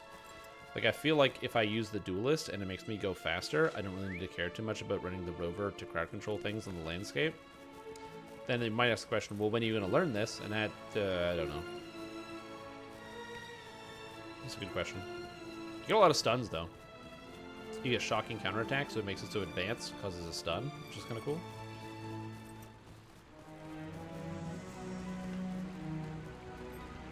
Dramatic flourish. Mm-hmm. Look at that damage. Actually, a huge amount. Is that a finisher? Oh, it is a finisher. And it heals you. It heals you. It applies plus 25% critical hit chance to the entire raid. And it does a bunch of damage. Yo, that's sick. Yo, what's up, this guy? How are you doing? Oh, you know, enjoying the heat wave.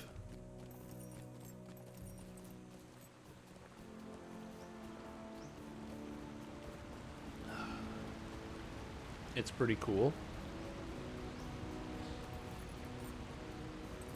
So, I have turned the air conditioning on, which feels silly to be in October and turning on the air conditioning. But you know what?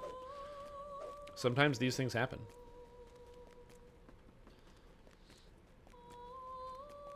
So the characters that I have fully geared for endgame rating is my captain.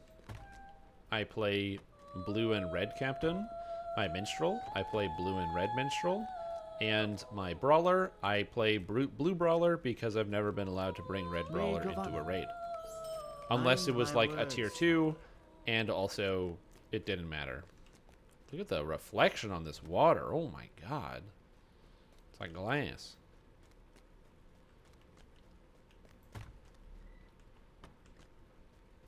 And finally, yeah, it's been really warm.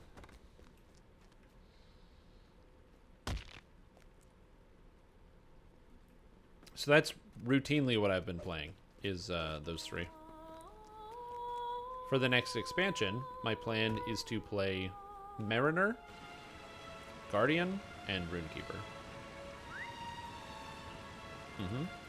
That's because the water graphics came right out of Asheron's Call 2, which had incredible looking water graphics. Beautiful water graphics. Asheron's Call 2 visually was extremely ahead of its time in terms of the graphics department for MMOs. It was way ahead of its time. The rest of the game wasn't ahead of its time, but the graphics were real good. Also, I really, really like Asheron's Call 2. I am a self-described Asheron's Call 2 fan. So there's that.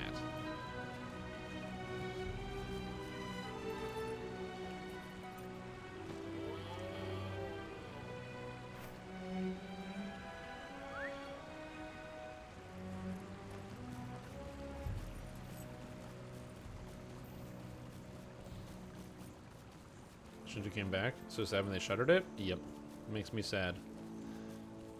There are people who are working on making a functional private server for Asheron's Call 2. I know that. But it's complicated because they're missing a lot of data. However, unlike some of the... There have been, like, you know, whispers in the dust of, like, different people who've been working on... I have to go back to Delaros? Fuck, I hate this quest. Oh my god, I went the wrong way. Anyway, unlike whispers, where it's like, you know, oh, there's somebody that has something working, but it ends up being nothing or whatever it is. Right now, there is a functioning private server that is up for the game, and by functioning, I mean it has limited function.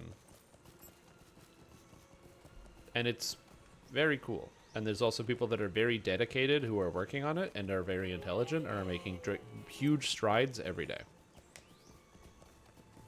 So. Turbine made some good MMOs. They did. I mean, they were an MMO design studio with a bunch of people, a bunch of nerds who really loved making and playing MMORPGs. So they had like a lot of experience with it. It's unfortunate that, you know, after the acquisition of Turbine by Warner Brothers, I'm going to attribute a lot of it to that, where effectively a lot of control left the hands of Turbine and went more into the control of Warner Brothers, where they decided to shift a lot of resources into other types of projects they thought were better. Basically, instead of letting people who make video games make video games, a bunch of corporate executives came in and said, hey, we think this is going to be popular, make that. And then you had people who were like, yeah, I don't know how to make that. And they're like, well, it's going to be popular, so you better learn to make it. So I'm very happy that Saints No Games, who it's made up of a lot of the people that worked on the original, you know, Lord of the Rings Online, Dungeons & Dragons Online, and even Asheron's Call, I mean, in some cases, it's like the same people, plus some new extra people. Not everybody is the same, but a lot of the same people. All right, good. Quest is done. Let's get the hell out of here. I can't get over how cool this little area is. Just the fact that you can walk through this is amazing. Also, that's so much faster for getting down. Oh my god. What a life hack.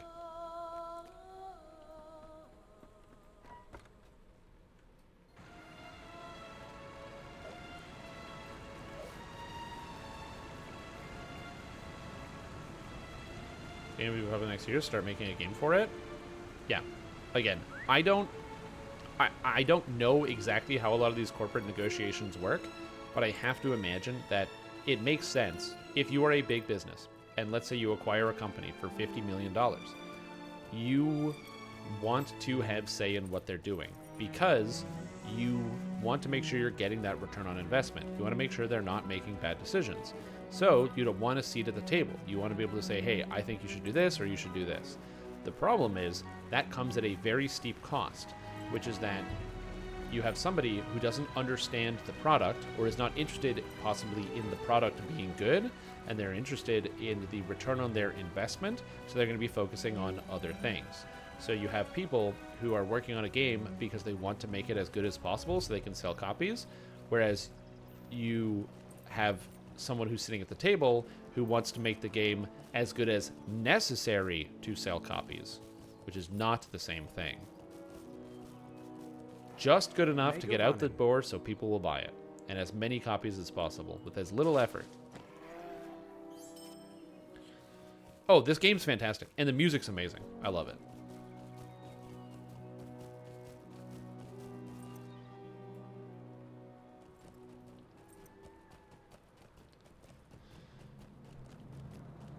And then a AAA.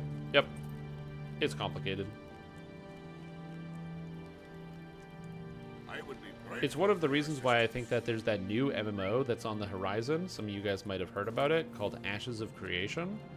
And I think Ashes of Creation might be a pretty reasonable MMO because it seems like they don't have a lot of overhead, so they can really dial down into what people want. That being said, does that mean I think it's going to be a good game? No. It's an MMORPG, which means it is going to be bad for the first year of release.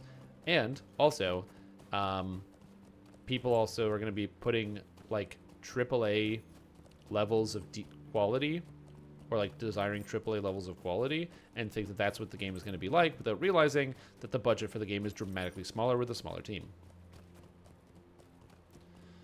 Oh, the Riot Games MMO is, in my opinion, going to be the only MMORPG that will release that will not be bad upon release. I think that it will be the only modern MMORPG that will come out and be good on release.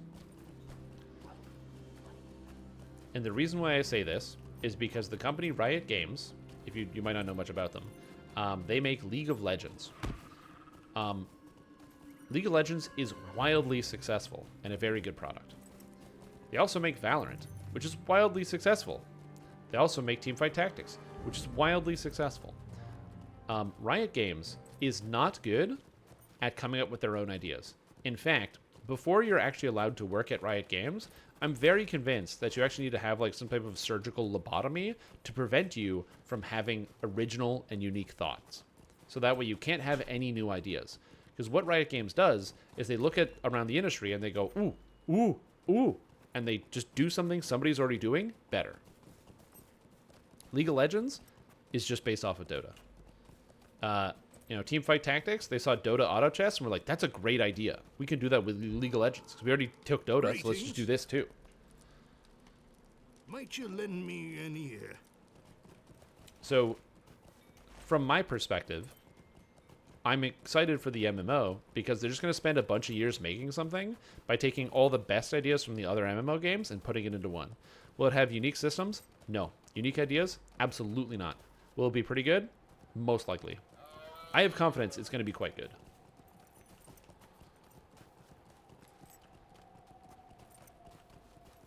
I have DMs present that play with their players in the world to change their experience.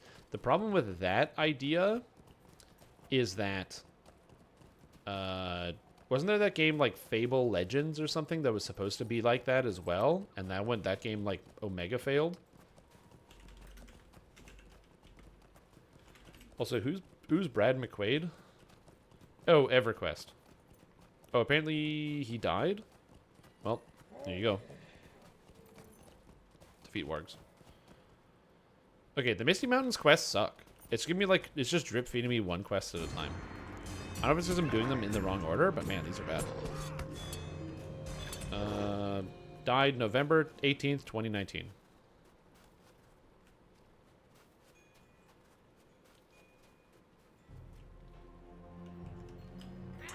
I'm just looking at it on Wikipedia. So, yeah, he died.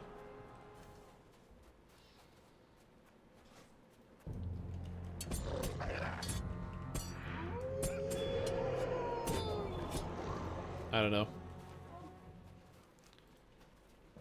Those logistics can't work out. Well, yeah. Also, you have to deal with, like, you have to basically essentially choose what region of the world you're going to be having live DM support for. It's not everywhere. Oh, God.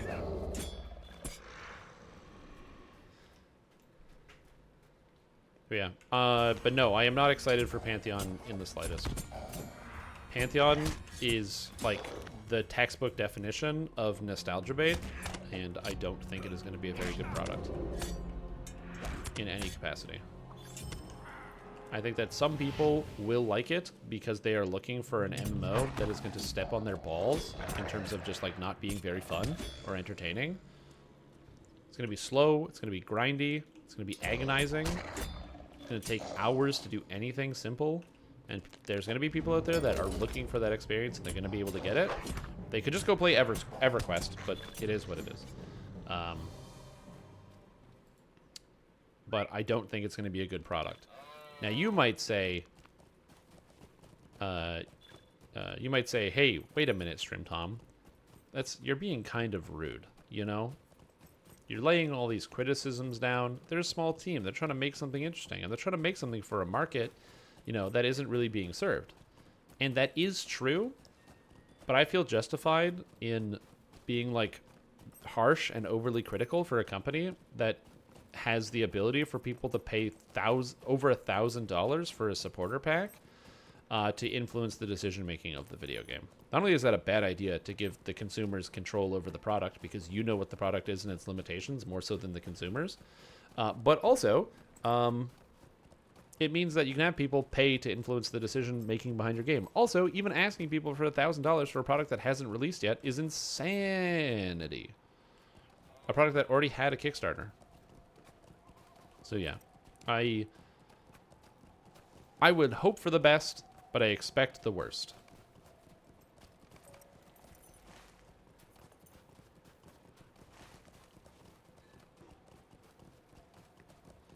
And I hope for the best, I expect the worst. Now, is this another MMO guy? Who's Chris Roberts? Chris Roberts. Oh, Star Citizen. Yep, okay, gotcha.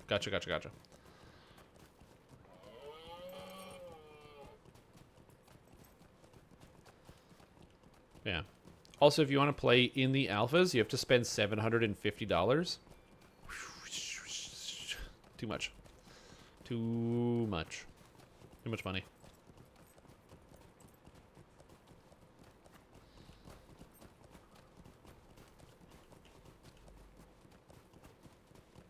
Okay, either I seriously missed some quests, or this is the worst questing area in the whole game. So I'm just walking around. There's nothing to do.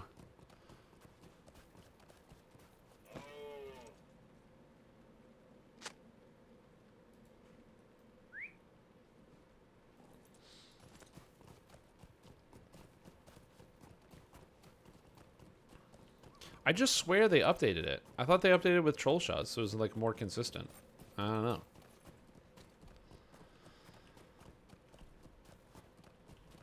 Anyways, as I said, I don't want to be like, you know, a downer on the MMO community or anything, or to make anybody feel bad for the types of purchases that they make and look into, because, you know, just because something isn't for me doesn't mean that it shouldn't be for other people. And we're allowed to disagree. I think that one of the best parts about the market becoming larger, like just the MMO market being larger than it was before, is that it means that these fringe products can exist. You can make a game with a lot of really bad design ideas in it because there are some people that really want bad design ideas and make money off of it because there's enough people in the market to support that idea. And that's good. That means that the market can grow. People can get what they want and can pay exorbitant amounts of money for something that is not good. However, I'm still going to rally against bad ideas because, I don't know, look at me fighting the good fight, heroically talking about my opinions about another video game on my own Twitch stream where the developers can never know. Ooh.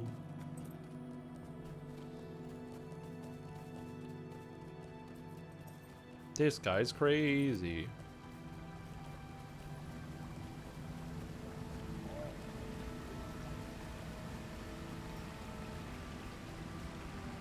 Bloom? Oh, you want Bloom? You got it.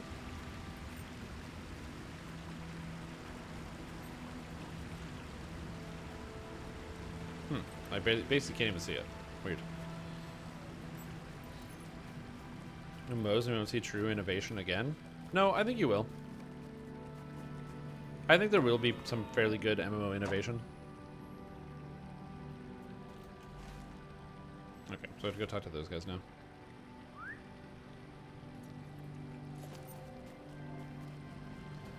I mean, if you look at some of the MMOs, a lot of them are like fairly different, right? So, like, you can look at the similarities between games like Guild Wars 2 and Elder Scrolls Online, but the way in which they play is very different from your standard like World of Warcraft and Final Fantasy 14. I think the main issue is not that MMOs aren't innovating, it's that they're kind of innovating in a lot of the same ways, if that makes sense. Where like a lot of companies realize that going into a town and talking to a bunch of people to get quests is less of a feeling of adventure than going out in the world and finding quests. And so in World of Warcraft and in Elder Scrolls Online and in Final Fantasy 14 and in Guild Wars 2 and even in Lord of the Rings, as you go places, you will find regional quests that'll just automatically pop up, where you can start working on a task that is somewhat towards your goal, but it's really clear cut, and you don't have to talk to anybody ahead of time to make sure you can get the adventure. That's a good idea. They all kind of implemented it because it's a good idea, and so there is innovation in the space. But yeah, I don't know if we're gonna get like a fortnight of MMORPGs, if that makes sense, where all of a sudden it's like, whoa, there's this battle royale idea, everybody's got to do it, and then you have like every shooter and their dog is trying to make a new like battle royale. I don't think we'll probably get that for MMOs, but maybe. I think it's also complicated because MMOs are very expensive to manufacture too. What do you want? Well met, will you help me? I am at your service. Welcome. You've come at a Okay, most I need to find fortuitous dwarf time. gold, which I get from goblins. I'll go do that first.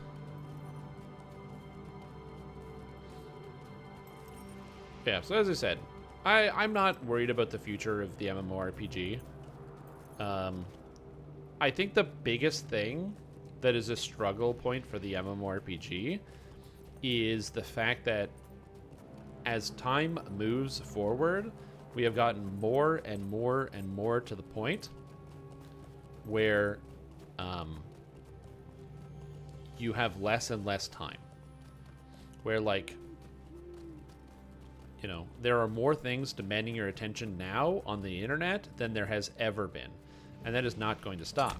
It's one of the reasons why, like, you'll find YouTube videos where people will have, like, they'll be talking about something, or like TikToks where somebody will be talking about something while there's another video playing in the background. Because your brain wants more things to look at, because as we get more further into the digital age, people want more things to stimulate them. They're looking for more things.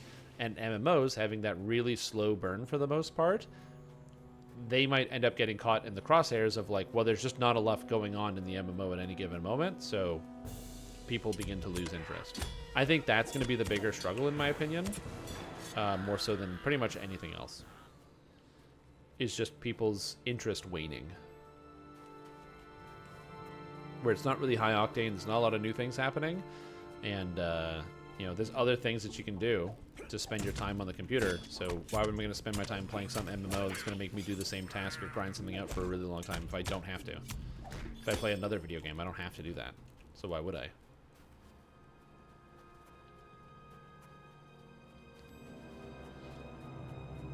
Yeah, I know that Angmar has some pretty good quests, because there's like the Fem quests or whatever.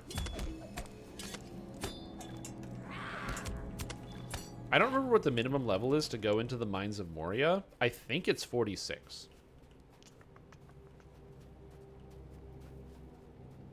Yep, exactly. And MMOs are really expensive.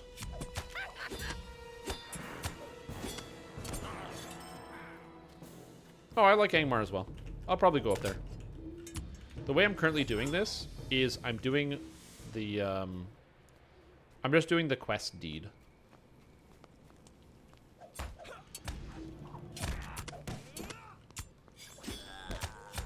Oh, so Bobby, maybe I'm using the wrong words. So, the Mines of Moria, the quests, I believe, are level 51 or 52. So if you can go and do your legendary item at 45, because the legendary quest is 50, but the Mines of Moria themselves, once you get inside, if you go right away, you can't pick up the quest because you're not high enough level, is what I'm talking about.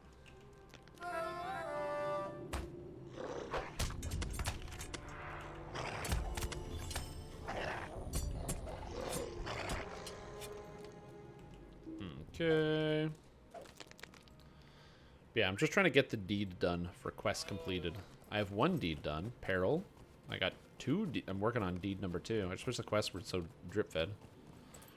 Mines of Moria is a very good expansion. I have no idea how much money they must have had at the time, but they must have had so much money to make it.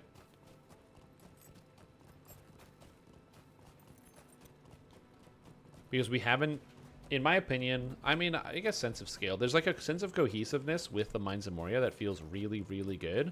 Very clear and strong art direction with the different areas that you go. Gundamad, in my opinion, doesn't live up to the Mines of Moria in terms of expectation for many, many reasons. Number 1, the dungeons in the Mines of Moria are significantly less formulaic than the dungeons in modern Lord of the Rings Online. Modern Lord of the Rings Online dungeons are big hallways. They're big hallways where you just fight monsters in a row, and that's about it. The Mines of Moria dungeons had a sense of exploration. Also, the Mines of Moria has more dungeons in it, with branching paths and all sorts of things going on. Again, it's just a little bit more interesting to me.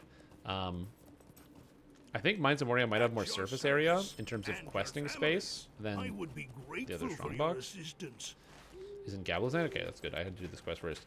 The Mines of Moria is also in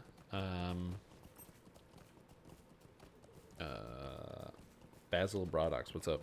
I think it has more just general space, and as a result, it also has fewer performance issues, and I don't know why, but Gundabad just has, like, people call it Gundalag for a reason. When you go in there, you get all sorts of problems. I don't know if it's because of the big hole at the beginning in Madagard. I don't know what it is, but there is something in there that causes major problems to the video game.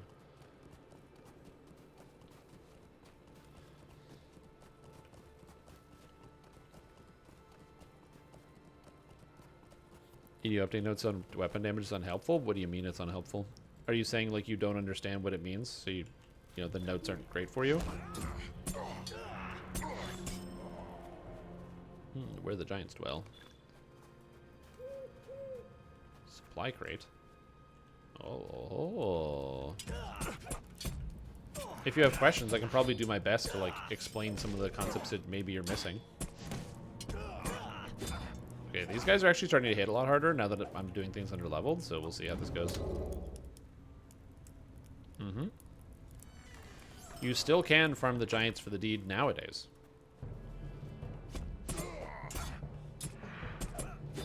If I recall correctly, the giants here were also disciplined, so any champion or guardian also needed to do this, which was rough.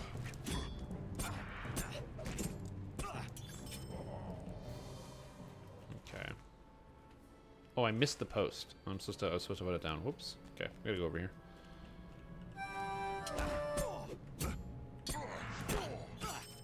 Gotcha.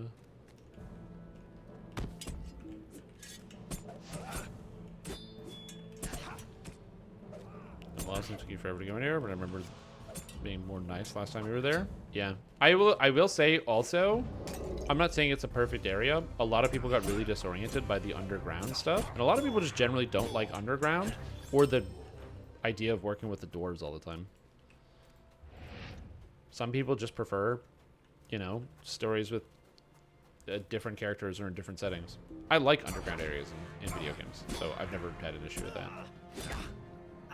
Oh, lag, hello.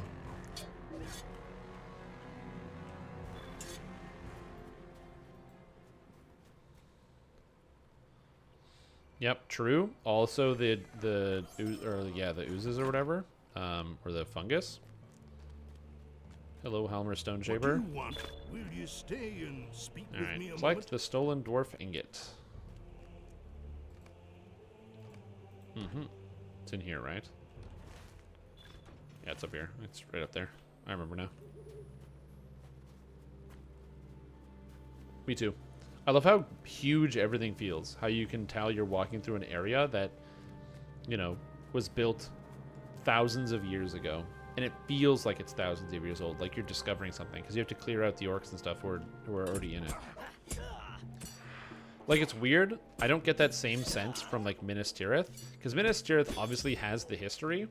But, like, the people that built it are still living there. They're just not doing anything with it. It doesn't feel like an ancient ruin in the same scale. If that makes sense.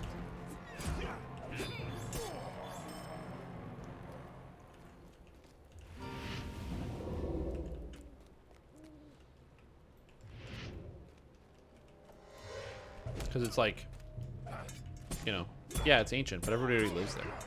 It's not like a forgotten thing, where the Mines of Moria are effectively forgotten because, you know, if you don't forget about the Mines of Moria, you're going to go in and get murdered by orcs. So it's really important for you to forget about the Mines of Moria. Well met. Turtle was the best raid too. Turtle was not the best raid. Turtle was a very bad raid. Turtle was a good holdover for people who needed something to do while playing the game, but I would not call that a good raid.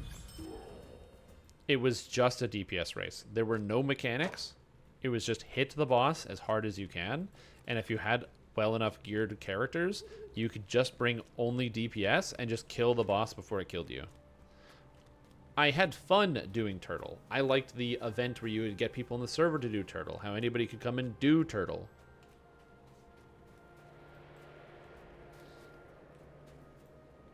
But yeah, it's Well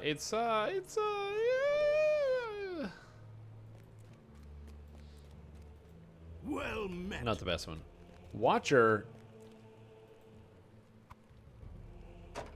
was when I realized that some people aren't good enough to do raids. Was the Watcher in the water. That's when I realized that.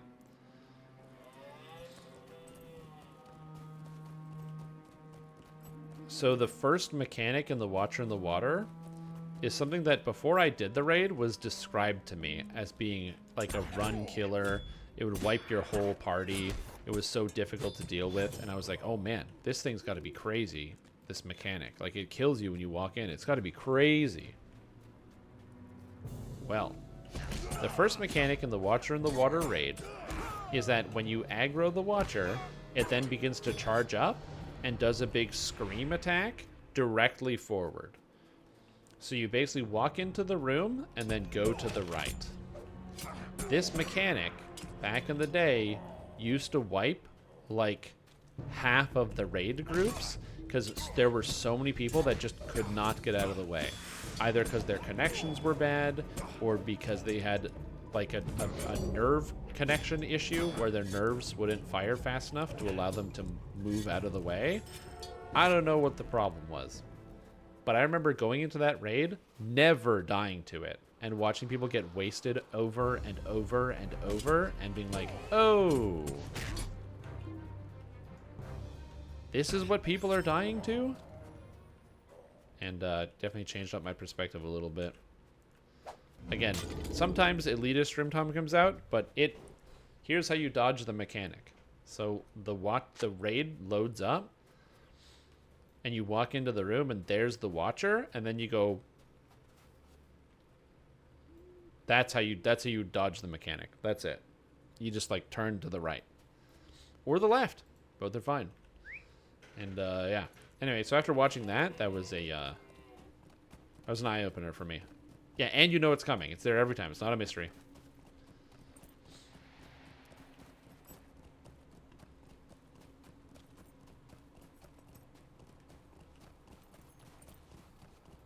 High on his Herman Miller. That's right. I'm high on my Herman Miller. Damn straight. It's a comfy chair. More of a solo player. That's okay. You don't have to do raiding. I definitely did. So when I raided in this video game, especially in the Moria, I was like 16, 17. What do you want? And I've been Come in stay a guilds moment. that don't Greetings, allow traveler. young people into their guild. I would be They don't grateful allow for your people who are like assistance. younger into Mind their my guild words, traveler. Will you lend in me any your ear? capacity. Might They just you don't lend like me young an people ear? joining. And what I would like to tell you, where's Hecky Gold Watcher? Where is this? Oh, Thorns Hall. Okay. What I would like to tell you is that, you know, it's unfounded and young people shouldn't be discriminated against for being in guilds. But as somebody who was also young,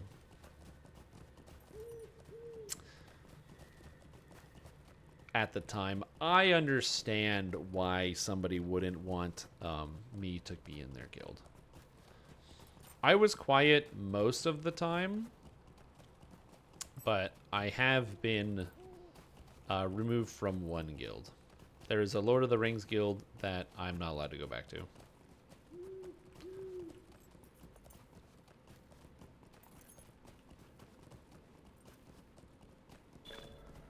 Just because I was, like, a little outwardly, I don't want to say rude, but I would, like,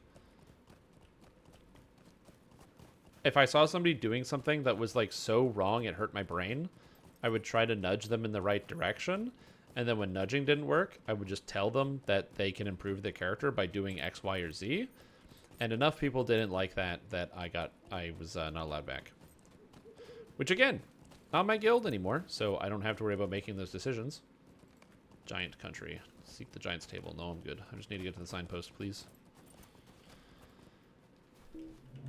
That being said, almost 7 or so years later, after that, I decided to start playing Lord of the Rings Online. Like, I took a break from the game, and when I came back before Mordor, I decided, I was like, hey, why don't I, like, rejoin with some of these guys? I don't know. Maybe things have changed, tempers have cooled. And I was informed by the guild leader that I am never welcome back. Because I made some people feel uncomfortable. Which, fair. I did make people feel uncomfortable. Also, it is possible that I might have changed in, like, the 7 years since that time. So the fact that I was not even, like, it wasn't even a consideration. It was like, no, get the hell out. To me, I'm like, you know what? I probably don't want to be with them anyway. Because I didn't send a message be like, hey, boss, I'm back. Let me back in the guild.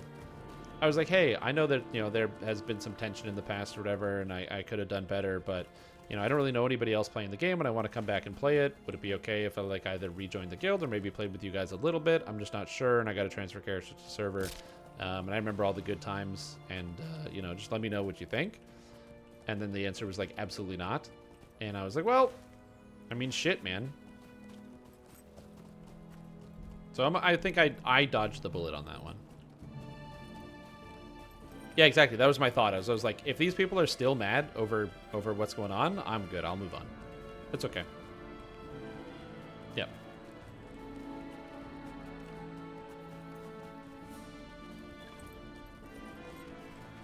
Again, I'm not naming any names. Those people can enjoy their time and still have a good time, but yeah. People change. You know, sometimes it just takes a while, but we'll change. Especially adolescents. Greetings. Okay, I think that's it. And this guy just has giant quests? Yeah, we're done. See ya.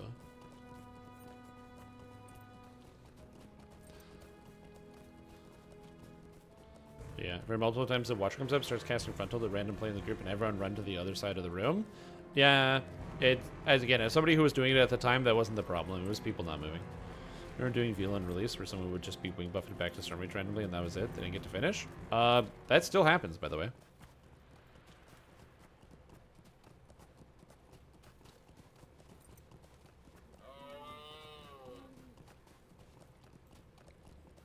Do your chickens live longer enough to be good for character names? I don't know how long chickens live. Yeah, that's the only guild I ever got, like, removed from. And, I'm okay with that. We're different people. Your chickens play hardcore? Yeah, I can believe that. One life. Yep. Yep. Chicken. Delicious food. Well, you basically just don't stand at the back of the room. That's literally all it is. You just don't stand at the back of the room. That's all you do. There's also no reason to stand at the back of the room. Also, in modern times, the raid is over so fast, it doesn't matter.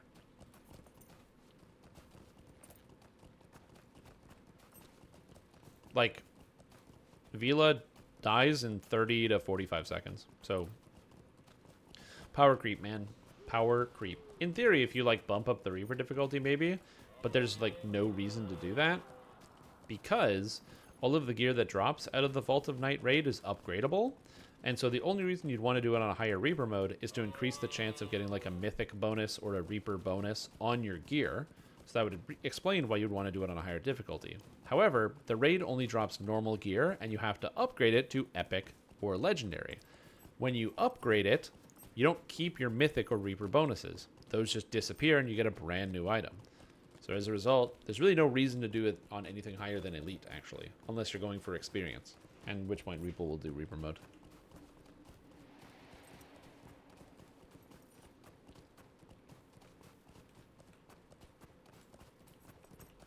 Yep. No Mythic, Legendary, Sword of Shadow. True. It's very sad.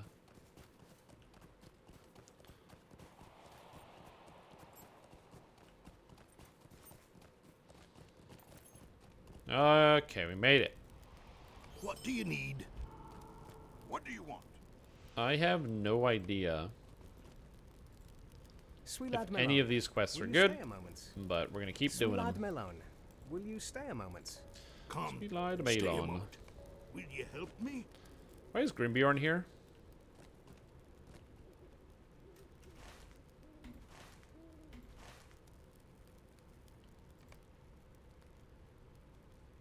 I guess that's not that far, but we're on like this here. I don't know why you came all the way over here. That's pretty far. It's not crazy though. What's up, Morgo? How are you doing What today? do you need? I gotta go to Thorn's Hall. Can I milestone here? You know what? Yes, I can. Milestone for convenience. Let's go. I'm level 41.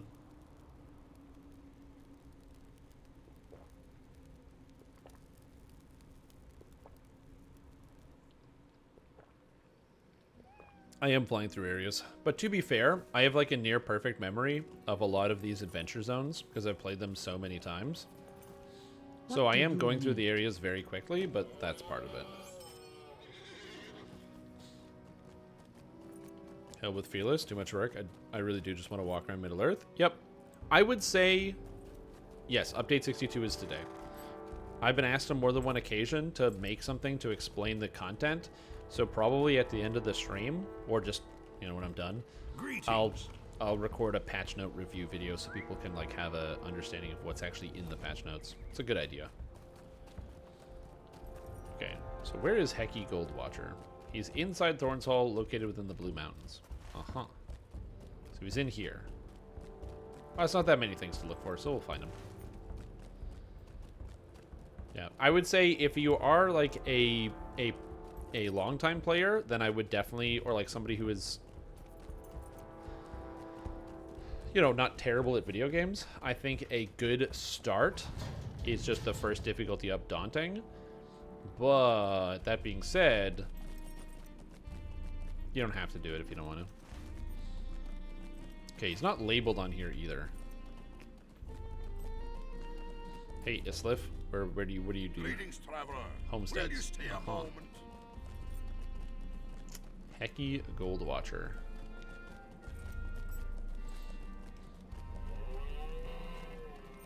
And more gloomy death wards? Mm-hmm. I think Hecky's somewhere around here. I'm getting my memory is a tingling. I believe we're going here. Also, dwarf marker. Not usable mounted. Okay. Give me a quest. It's a deed. Exiles from the Lonely Mountains.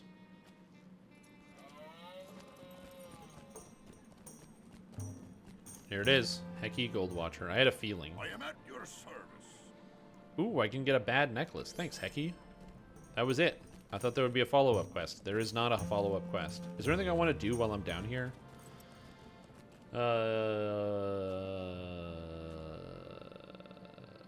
No, I don't think so. I think I'm good. Double check, triple check, quadruple check, quadruple check. We're going to the Misty Mountains. He's no Tubby Thickfist, correct. But yeah, we are pushing. We're going. Like I said, my goal is to make it a good chunk of the way through the Mines of Moria today. the fact that it's already been 5 hours is not very inspiring of how I'm going to get there. I think it's because the Misty Mountains is such a major slowdown in terms of quest progress. But I'm doing it anyway. Okay, so I gotta kill wargs. I'm gonna try to taste spots. I should. Warg, warg, warg. Little John Deere. That sounds fun.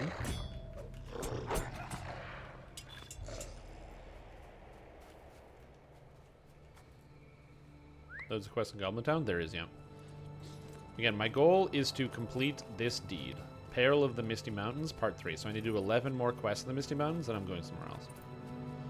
My plan is to probably just go do the Angmar intro,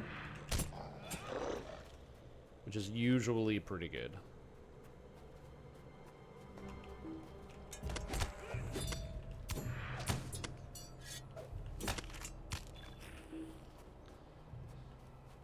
Overland guards. I need to fight all the goblins in here without fighting too many goblins in here. What's the stratagem? I don't know. I do remember hella farming the zone for a very long time, because this area was where was one of the best places back in the day to get exceptional hides. I believe these drop pristines now. Yeah, all the wargs, they lowered the level on them, so they drop pristines. But this corner up here had a spawning warg area where you didn't have a lot of people, and it was one of the best ways to get the exceptional hides when the level cap was still 50. Okay, we got more wargs.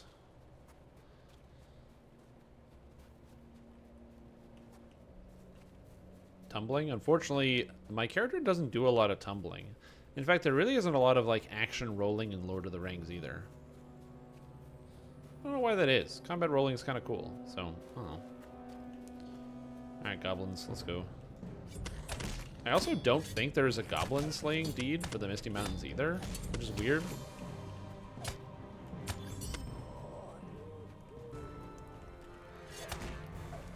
Or mode at all? No, I don't. It does not have a hardcore mode. I think the main reason is the time invested in Lord of the Rings Online is way, way, way higher. Like DDO, you can go to 1 to 30 if you really want, if you push fast enough, in like 30 hours without any potions. Or, as some of my friends and I have done, in way less than that amount of time. In this game, you would not even get close. Not even close. In 40 hours.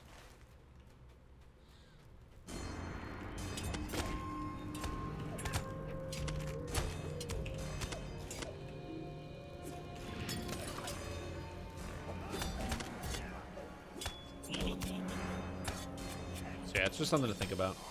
It just takes so much longer in this game to do pretty much anything you're trying to do.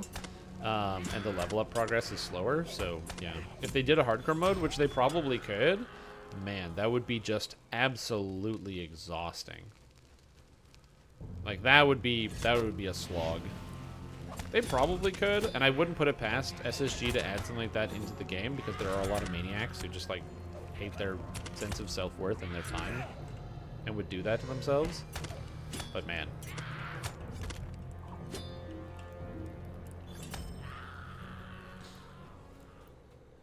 Yeah, if anything, they could just increase the Undying deeds so that they carry all the way up to the level cap. I think that would be the best case scenario. Why am I regenerating so slowly? I don't know how much that is, but hopefully it's enough.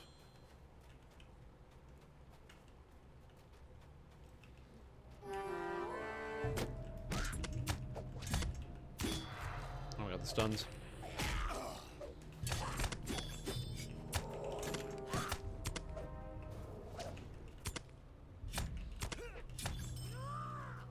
Be beyond level? I don't know. It's a great question. Dungeon content, maybe?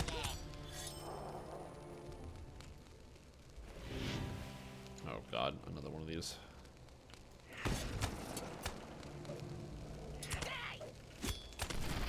Oh shit, I didn't even see that on the ground. I was like tunneling really hard. Okay.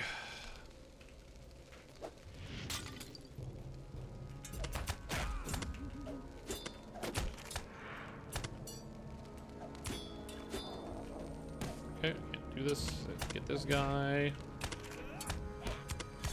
Okay.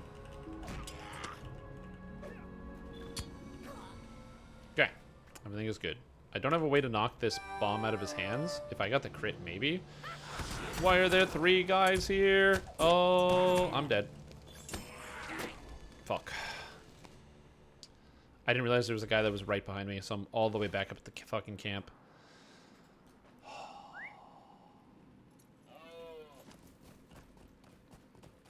Well, that's good.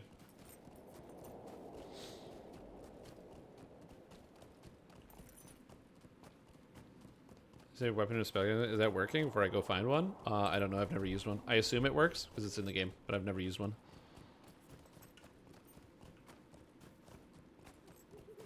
Again, it's mostly the goblin fire bombs because they take out 20% of my hit points just right away, and I can't avoid it either.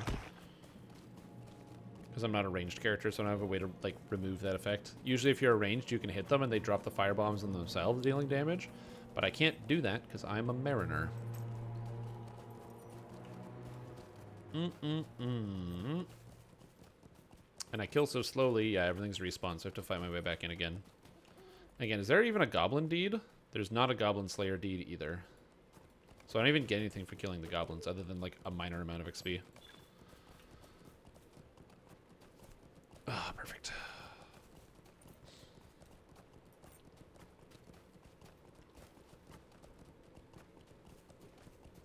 Yes, I'm very glad it's not hardcore. There's also no music playing in this area, which is kind of unfortunate. I will say I do like it when the areas have good music. So anywhere where the game doesn't have nice music, I'm definitely not as intrigued about. Okay, bomber is dead.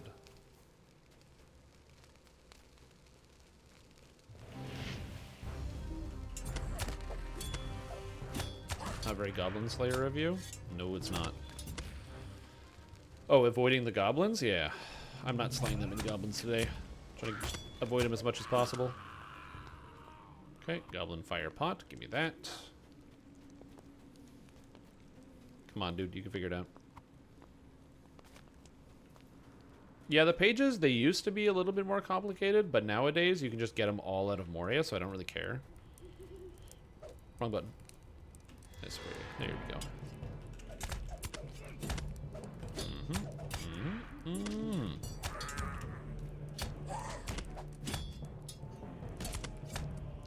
Okay, that was bad timing.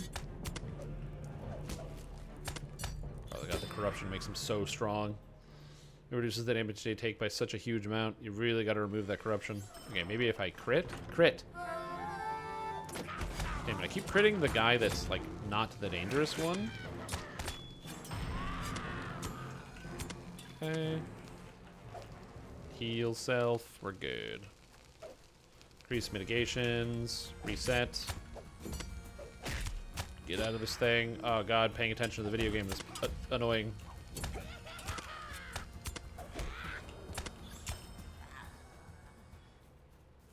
There, we're good. Again, sometimes it also just takes a little bit of like mental practice. Ugh. Move out of fire. What did you think I was gonna do? It's also helpful that I actually have finesse now, which is very useful for actually allowing me to hit the monsters. Okay.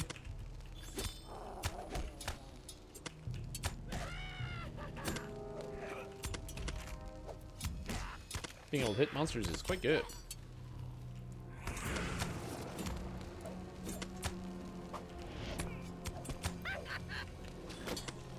That guy's dead. Again, using the combos, it's interesting what you can do with this. Moving yourself forward and aft. Forward! And using some of the different, like, minor combo abilities. Again, I think that it just takes more practice to get a lot of these built in, the muscle memory built up, which is why I'm actually very happy that I'm leveling this, because if I wasn't leveling this, it's the muscle memory that's going to get you. You gotta make sure you're not learning bad muscle memory, like just doing the wrong things. Which I'm sure I could probably figure out how to do, but, like, you know, do things in a much worse capacity, but I'm doing okay for now. Stop hitting me with nuclear attacks. Okay. You found a page from the Shanty Singers Compendium. Nice.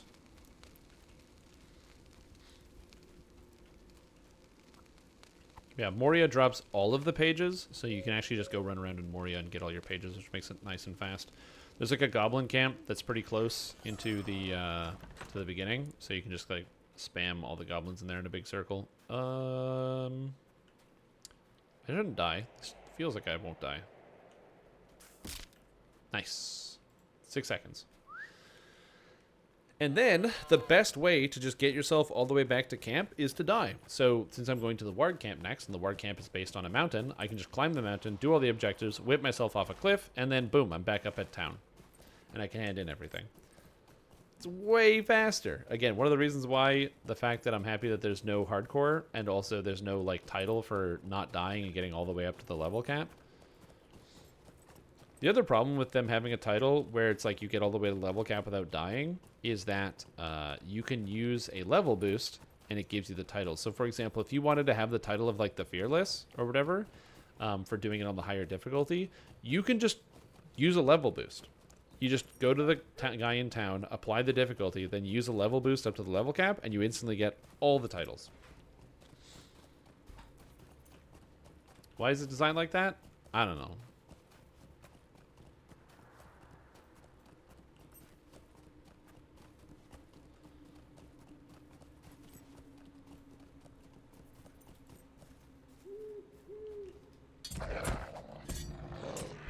Request forced you to die in Angmar? I don't think that you're forced to die in Angmar. Where are you forced to die in Angmar?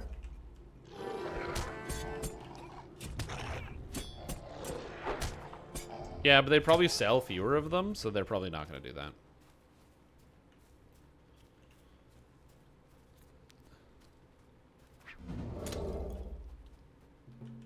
What? I didn't even kill you and dump your body. I'm confused. What? I'm pretty sure there's nowhere in the game where you have to die. I could be wrong, but I really don't think that is there. We didn't advertise an exploit? It's not an exploit, it just is what it is.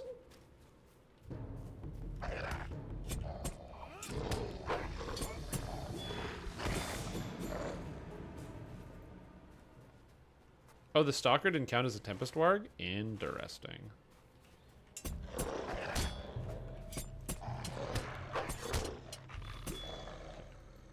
So now we die.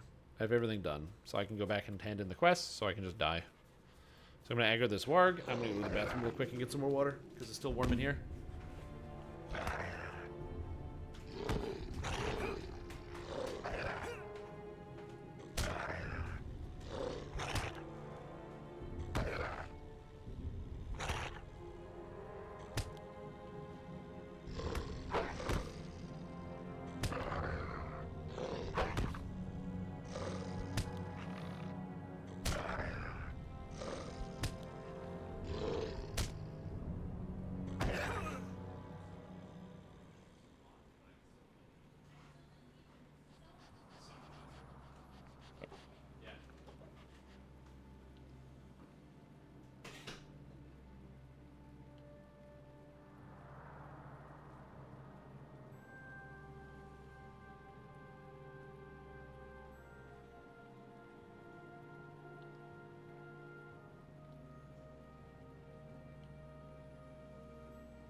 Oh my god, I walked away from my keyboard and then I died?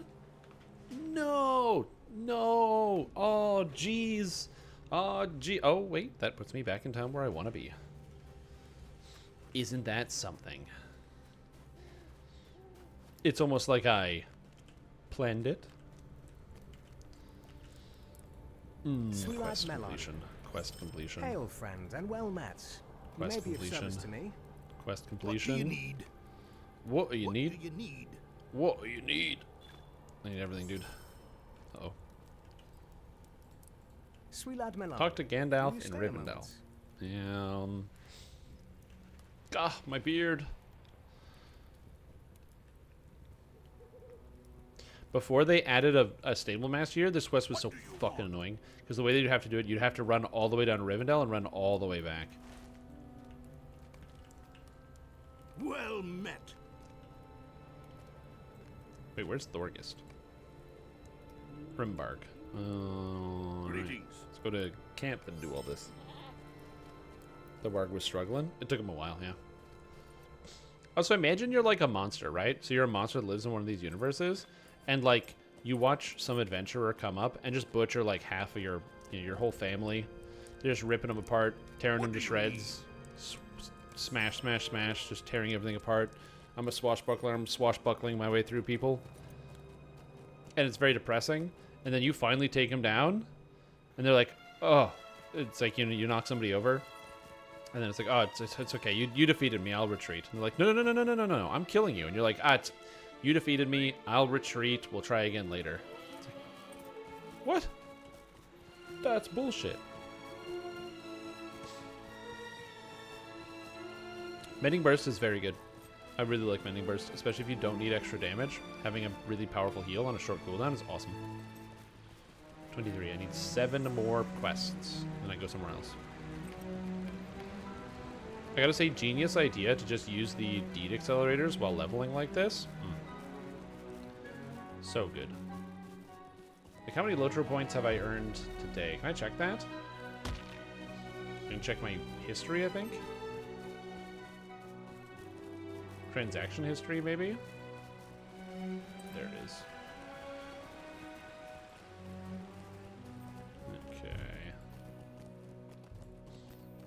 The transaction history doesn't give me the total cost. I'd have to add it up by hand. It won't give me the currency exchange. Interesting. It used to tell you what your difference was, so I could easily calculate that. I've earned a lot of points, let's just say that.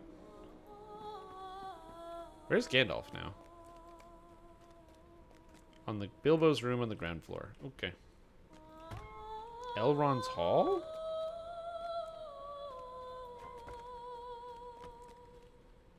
Well, okay. What's Elrond's Hall? I've never seen this room before. I mean, Gandalf is over here? Because this is where Bilbo's room... Oh, that's Bilbo's room. It's over here. You still have to load into it. What's up, Frodo? Yo, what's up, Gandy? Why do you disturb me? Thanks, okay, bye. Everybody else. Hey, look, it's the Hobbits. Oh, I gotta go see Bill after this. And shut up. Okay. Let's meander about.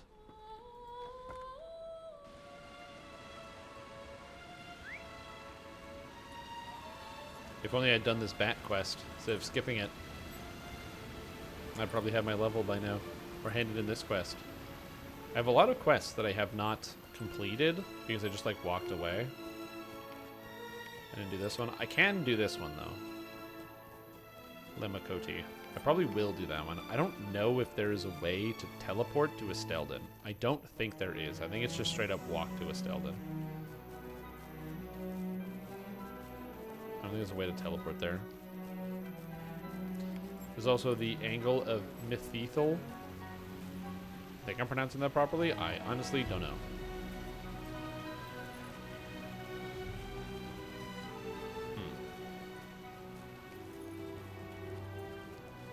I think after I finish with the Misty Mountains, it's go do the Angmar introduction quest. So that's with the that's with these guys up here. So do all of the Ram Duath and then the Oghair stuff. I think that is the play. And that should get me to 45. And then at 45, I can go start just running around in Eregion. Gloam's Camp. and then go get my upgrade, and then I believe at 46 or 47 I can actually go into the Mines of Moria and just start entirely doing Moria, and then just do Moria until I get to like level 60, which should be fine. I'm not worried about the amount of XP you need because I do have XP boosters on my character, which should make it fast enough. Like I shouldn't like worry about running out of XP. It's Vendor Hall? Oh shit. I think it's Vendor Hall. That's where I'm going.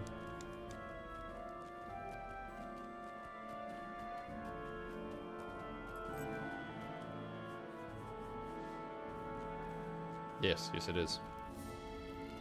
What's up, Nog Meldeer? Yay, I leveled up. Will you stay and speak with me? Sweet. So now I leveled up. I got Sludge Pot, which is a huge cooldown ability. What this does is allows me to drop a Sludge Pot on somebody and reduces their attack speed by 50% in an AoE. So that's absolutely massive. But also, I get something else for being level 42. Not only do I get another point as well. What did I put points into before? Just damage? Damage seems good. But also, that means it's time for shared storage. Level 42 gear! I crafted an entire set of level 42 gear. I had the time, so I figured why not.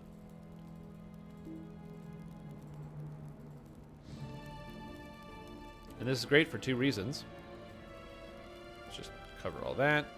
I know my stats going to go up, so I'm at 1193 hit points. But also, it means my main hand weapon and my offhand weapon are now...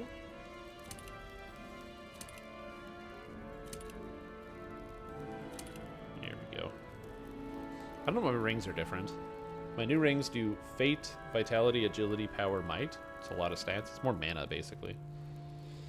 But I gained like 200 more life, more offensive stats, more defensive stats, and both of my weapons now deal Balerian damage, which is the best damage type in the game for melee weapons. Sick.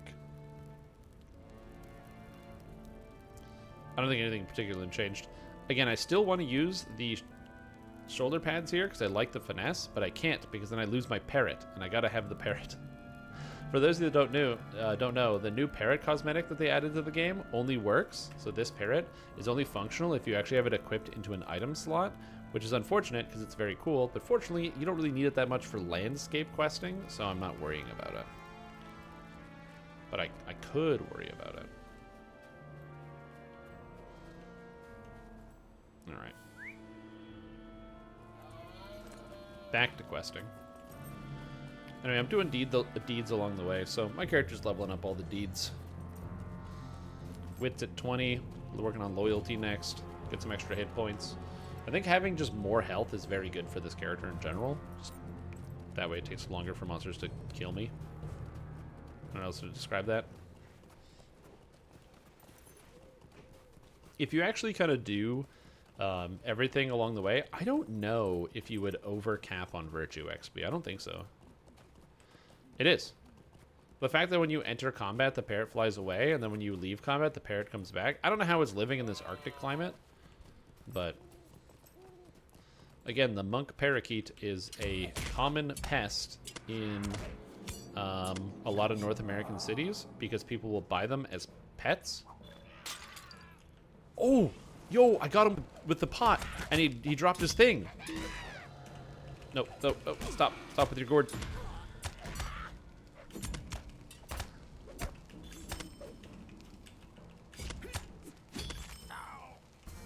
Oh, damn it. No, stop.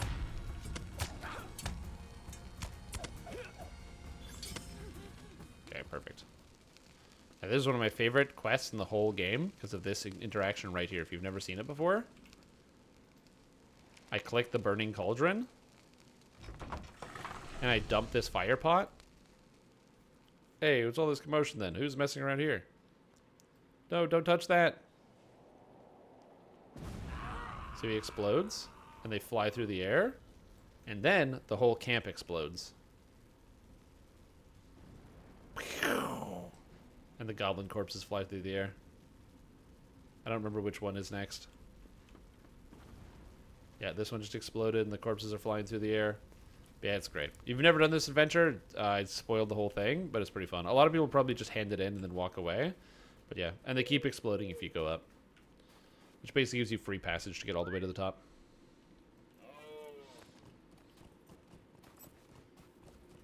That's just fun. I just like it. Okay, so what other class quests do I have? Level 40, level 20. I have a final strike. Oh, that's completed. Use toss a bottle 500 times, okay? Apprentice of Swordplay. Reach level 50 while playing on the adventurous difficulty or higher as a mariner. Apprentice of Swordplay. Apprentice of Swordplay is not my favorite title, but yeah. Disciple of Swordplay while playing on fearless difficulty. There we go.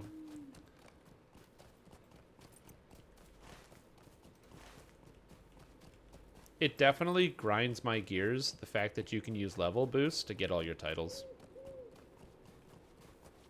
I really hate that part of that. I wish you couldn't do that. Because there's no way to distinguish somebody who actually played the game and somebody who didn't. Ugh. Ugh. What's up, Thorgist? How are you? Woe betide me. Oh, quests? Will you Yeah, hear thanks. my troubled tale? Huh? Was there a draft in here? Feel chilled to my very bones. My tale is a grievous one indeed. Give me your quests, dude. Stop doing roleplay stuff and story stuff. Oh my god, I'll go talk to this guy and get his quest instead. Will you stay and speak with me a moment? Here we go. Might you lend an ear to a dwarf in need? I love the dwarf music. It's so good.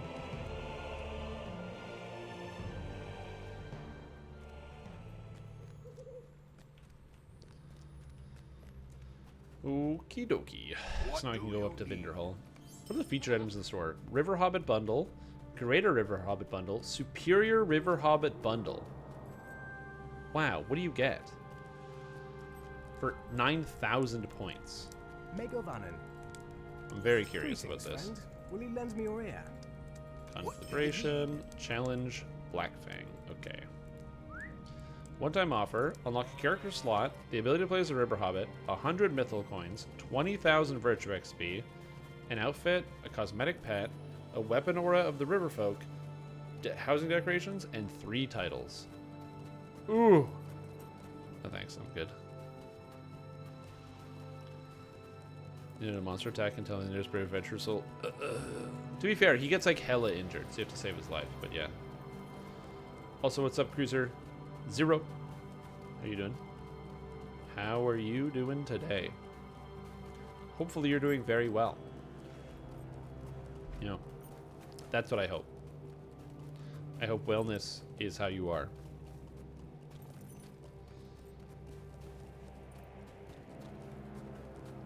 Our first day back in the office? Ooh, no, that's no good. Did you tell the office that you needed to work from home?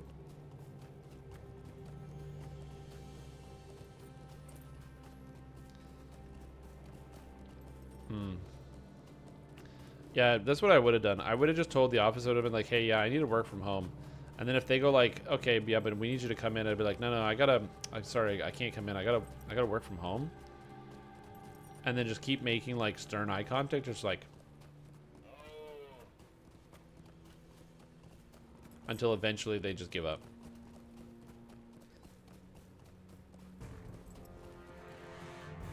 Hybrid doesn't mean anything. All these managers with nothing to do gotta have people coming into the office.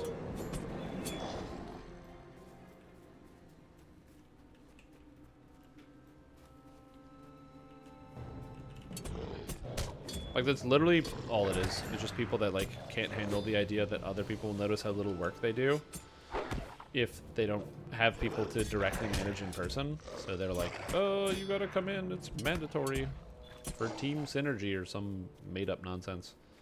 Am I saying that there are never any circumstances where working together with people in the same room is a good idea? No, I'm not saying that in any capacity. It's oftentimes, especially if you're working on like a large or complicated project, it can be quite good to sometimes get together and nail down some important details.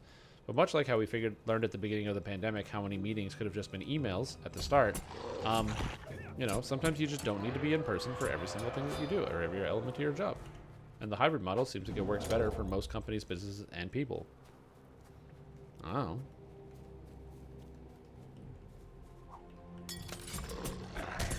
This is how I know you're a dad. You've embraced saying old. You're old now.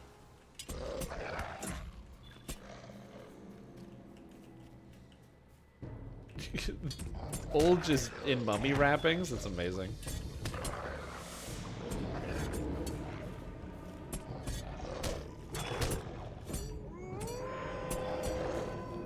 I love that. That's fantastic.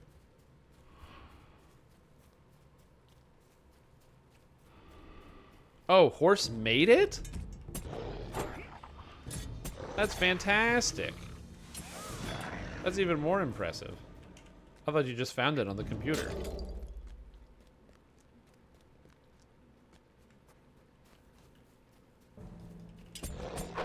Yeah, that one's pretty good.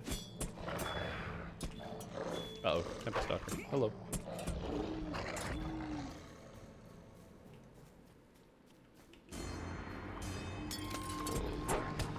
Whipping a big bottle of tar at people is really cool. That's a great attack. Alright, so this quest is great. If you've never done it before, you're about to see one of the more interesting adventures here, where you have to use the Totem of Challenge. When you use it, a challenge has been issued. So then all these wargs come out. Because you're challenging basically the warg leader. So there's like tons of them. But they all just start howling at you. They're like growling. And now it's time to challenge Blackfang. Who dares? You're out of the pack and you would challenge me? So be it. Now I have to actually fight Blackfang, the leader of the pack. Assert dominance! Enough, I yield. I yield. You want the elf? She means nothing to us.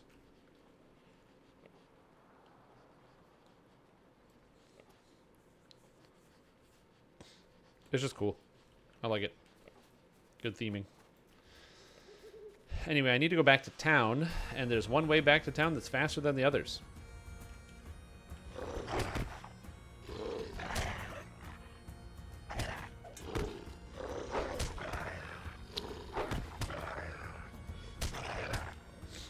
It's just fast.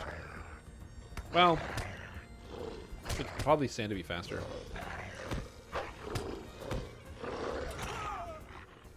Here we go. Town. I'm so happy that there's no, this is not like a hardcore mode or something like that. That'd be so annoying. For your life. The goose went after her? Yeah, you gotta be careful about geese. They're dangerous. Megovanen.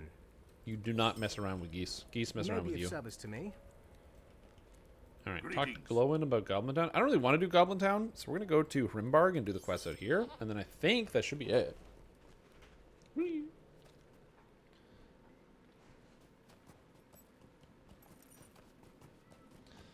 Are the geese bigger than Canada geese? Because that's really the only geese that I ever see around here. We don't see, like, non-Canada geese. So I honestly don't really believe that there are non-Canadian geese. Because they're pretty common up here. No Goblin Town? Nah, no Goblin Town. If you ever want to do Goblin Town, I would recommend checking out the Bilbo missions, where Bilbo goes missing. Those ones are pretty good and involve Goblin Town.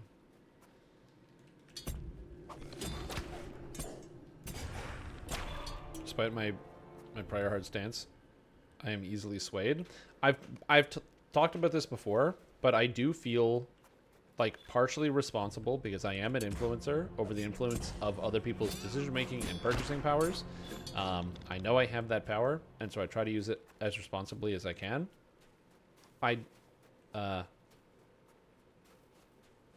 Mariner is really fun. I really like the way the character feels. You will get frustrated at first and constantly stun yourself for the first, like, 30 minutes. I'm just letting you know. Like, you're going to stun yourself because you're going to be off balance over and over and over until you're, like, get used to, like, oh, right, this way. Okay, now I do this. Okay, yeah. Oh, I got to go more aft. Okay, do this. Oh, now I can do this. And then you start to build in the combos, and it starts to, and then it right now I'm having so much fun. Where like well, not ever, but almost never stunning myself. And from being off balance, and I have so many cool moves that I can do now. It's awesome. But I also want to be aware, as fun as that is, the Mariner is not going to change the game for Lord of the Rings Online. So if you don't enjoy the video game The Lord of the Rings Online, you know, this is not going to change that terribly much, because while it is fun, it's still the video game The Lord of the Rings Online, which is good, and I like it. I just want to make sure you're like, you know, you are aware of that, you consent to the knowledge that that's a thing, and there we go. I figure out not to slam it? Yeah, basically. It's a good way to think about it. You said the default? Oh, so at the beginning of the game, in every starter zone, so not like when you have to finish the tutorial, basically, but once you get past the tutorial starter zone thing, so like you're level 7 and they actually put you out into the real world where you can interact with people, in each starter area, right close to the beginning, is a guy, this like, he's called the Hardened Traveler, and when you get to talk to him, you get to pick your difficulty.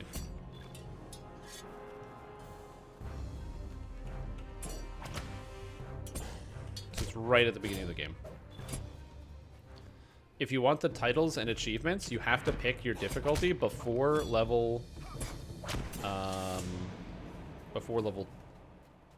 I think.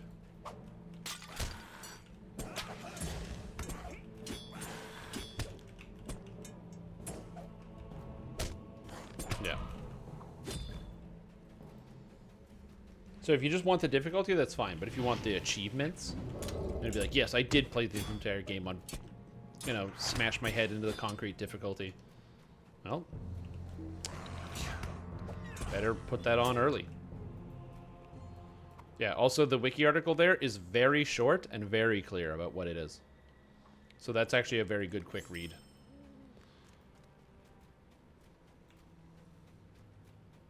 Okay, I'm supposed to do something. Defeat the fearsome worm in the caverns. Are these not all fearsome? They're giant monsters. Whatever. I think they're all fearsome. Don't worry, worms. Apparently I have to go even deeper.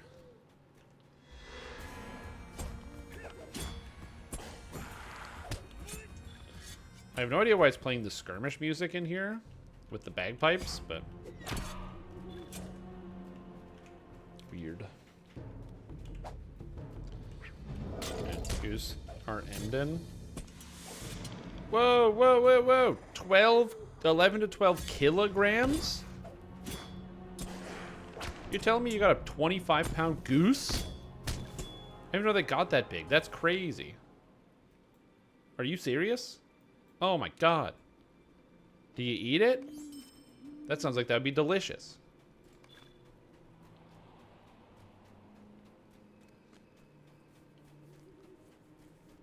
I didn't know they got that big.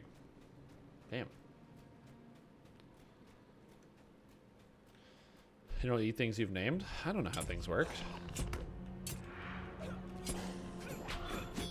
I guess true. If you did name the animals and then you eat them, that would probably not be good for the soul. Yeah. Yeah. Okay. Yeah. Okay. Okay. I see.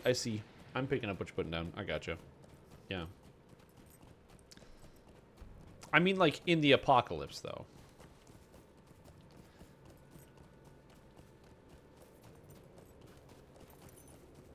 Their baby Gandalf. Amazing. See, that's why you've got it on the mind. You got Galadriel, you got Gandalf. Oh, by the way, if you really hate Galadriel's interpretation in the Rings of Power as, like, this battle-hardened warrior who shows pretty much no sympathy for anyone and is also perfect, then you'll like Lord of the Rings Online's interpretation, in which she's more like the movie Galadriel, where she's more of like, she's like a seer, and she gives you cryptic advice all the time. Not all the time, but pretty much whenever you talk to her. She gives you like weird cryptic advice and isn't usually the most helpful.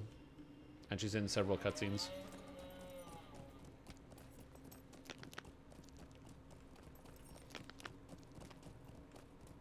And also the,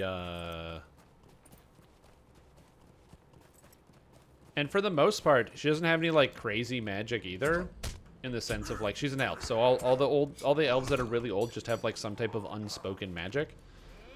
She doesn't have a lot of unspoken magic, except at the end of like the Mordor expansion, the like first content post Mordor. She has some crazy magic and she uses it and it's awesome. I don't know how they explain away that she didn't use it before, but do you care if I spoil it? Because I will spoil it because it's really cool, but it's like a big cutscene. But it's also level 116, so you might forget by the time you get there.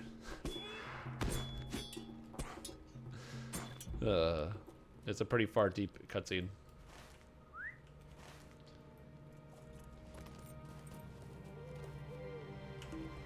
She hadn't pushed beyond her limits yet? Yeah, literally. She has like a Dragon Ball moment.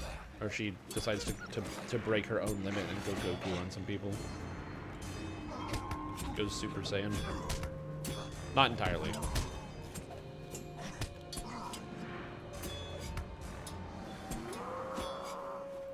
The good thing about Rings of Power.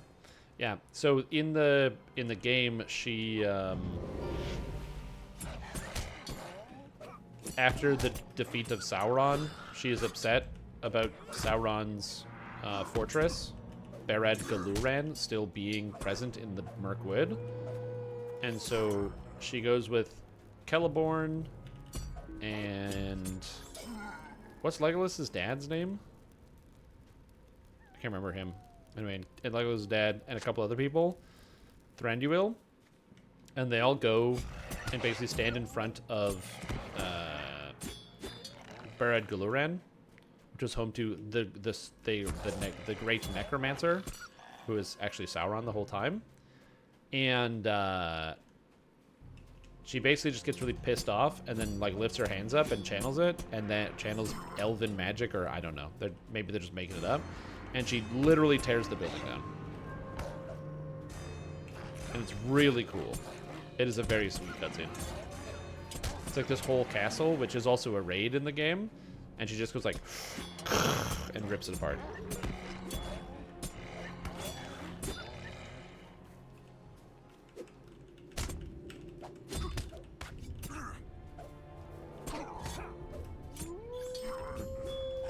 Tolkien elves have pronounceable names? Yeah, they do, for the most part. Thranduil. Yeah, names are a really hard part of, like, any fantasy, I find. No wolf command here.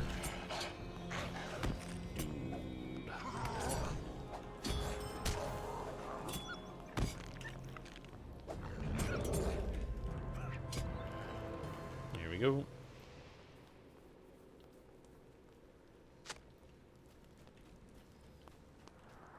So before I go into here, I'm going to use my block, just in case I get attacked by all this stuff at the same time.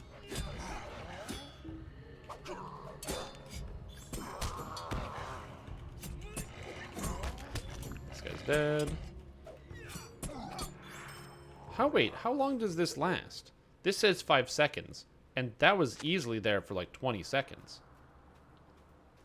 How long does that last? Hold on. I can't reduce the cooldown of my haversack skill. Yeah. I have to look this up. I'm curious as to how this ability works. Maybe it works differently than I thought. Okay. Goodbye, Jacka. Okay, so if I put this debuff on him... Oh, the debuff lasts 10 seconds, but the puddle lasts for 5 seconds.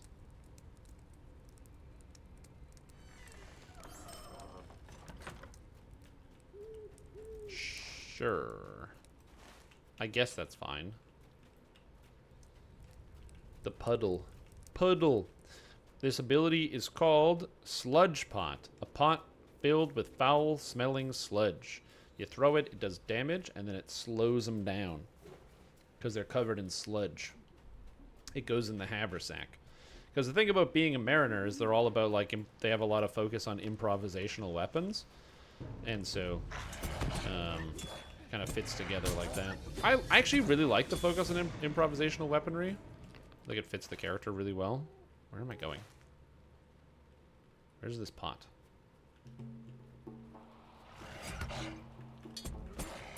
I don't remember ever going this way, so I think I definitely missed what I was supposed to be finding. Down here with these wolves definitely feels like it's the wrong way. Okay, so that's definitely wrong. I'm missing something somewhere. Maybe it's here?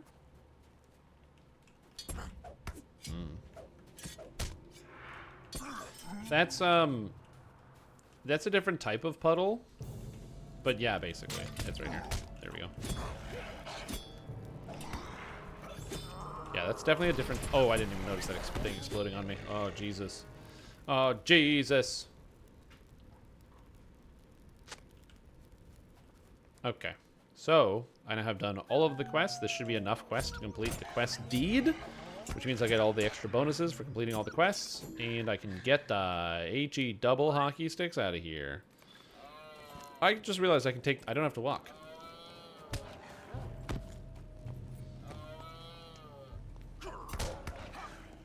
This is much faster.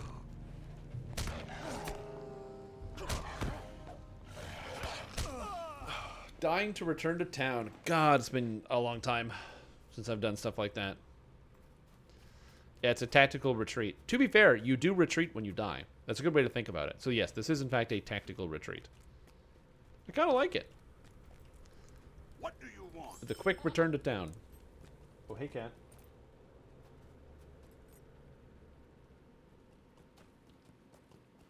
And she's gone. Cat walked in, looked at me, and then left. Classic cat move.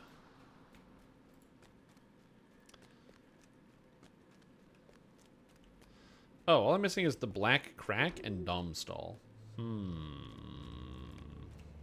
I could go finish that deed before I leave here. Well met. I am beset by mystery.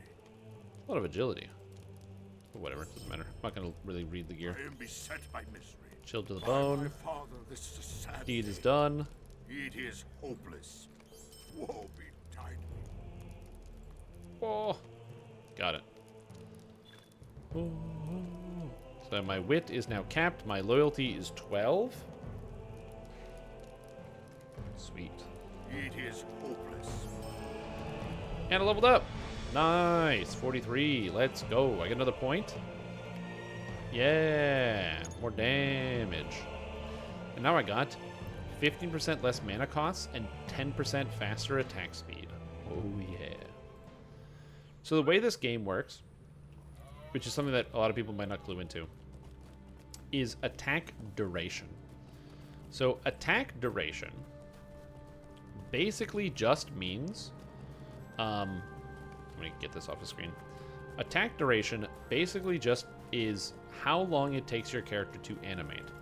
So if your character's duration is 1 second, then minus 10% means you're taking 10% off of that 1 second. It's fairly straightforward. Now, the weird part about this is that attack duration is very similar to like a thought, like, or it's very similar in concept to like a kind of cooldown reduction. It's like an attack-based cooldown reduction. So the way that the game works is that, unlike a lot of other MMORPGs that have a like a global cooldown, where between each skill there's a time limit before you can use the next one, so you can't just spam them together, the Lord of the Rings Online actually instead has everything tied to animations. So there's no global cooldown. You just can't start a skill while one skill is still animating. You can't stab a guy while you're already stabbing a guy, which makes sense. But what it means is that attack speed also increases cast speed, or your ability, the rate at which you can use skills. So increasing attack duration is a fantastic way to increase your character's general amount of damage, and also make it so that characters feel a lot more fluid. So like a character that might have a lower attack speed then gets paired up with like a captain, for example, who increases their attack speed by 15%. And then with 15% more attack speed, that means you can do 15% more things. As somebody who is a avid Warden player, it's like a combo class like Street Fighter. You can only input your combos so often. But if somebody gives you an attack speed buff, you can now do it way more frequently.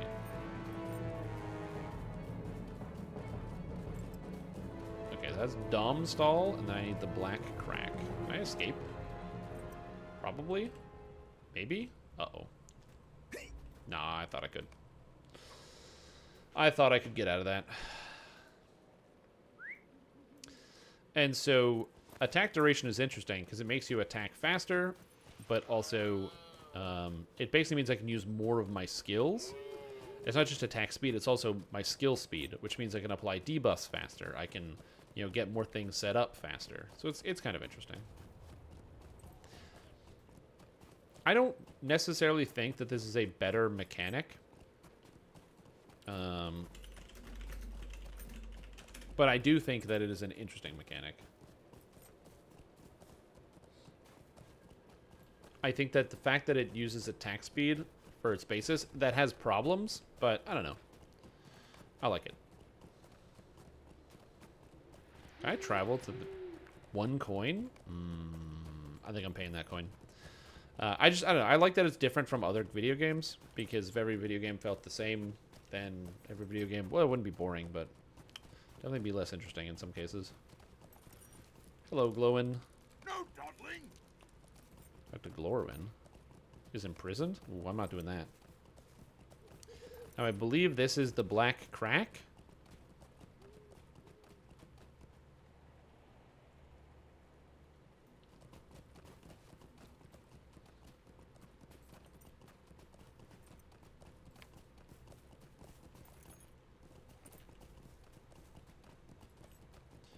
Oh, it's upstairs. I have to go upstairs. Okay, whoops.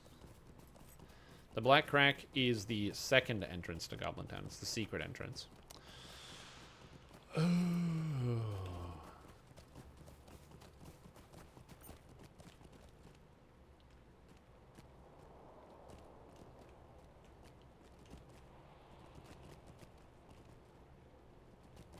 I think it's the secret entrance.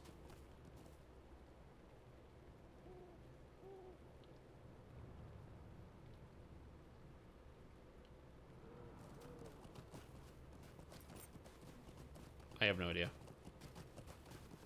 I think it's somewhere this way. I think I'm going the right way. I don't have to do this, but my brain is like, I'm so close to completing. I should do this.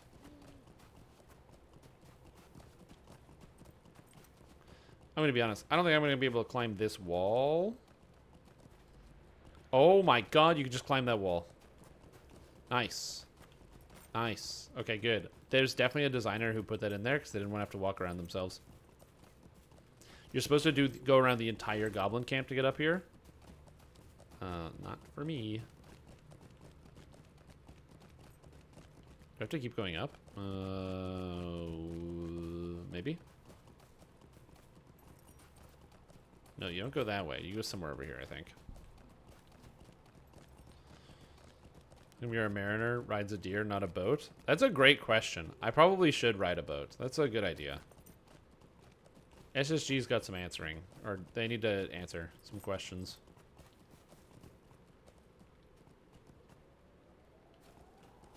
Okay. Okay, I'm going the wrong way. Fuck. Where am I going? I need to go northwest. Oh, was that going the right way? I think I might have been going the right way. Northwest. Okay, I started coming this way and I thought I was going the right way and I actually ended up going the wrong way. Genius. I'm a genius.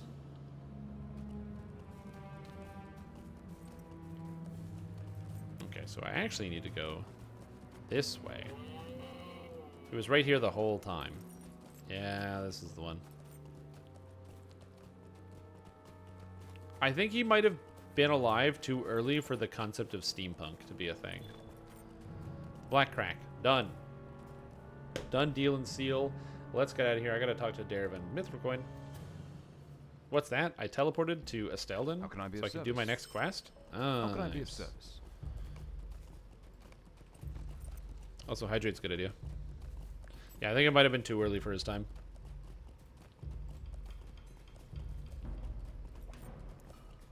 Where are the other Mariners at? Let's see. Turn off. It's just Mariner. Nice. So we got Jack Gibbers 43, Arm 80 at 27, and then we had a couple people at level camp, capping out their Mariners. I just really didn't want to boost it. I could have. I just didn't want to.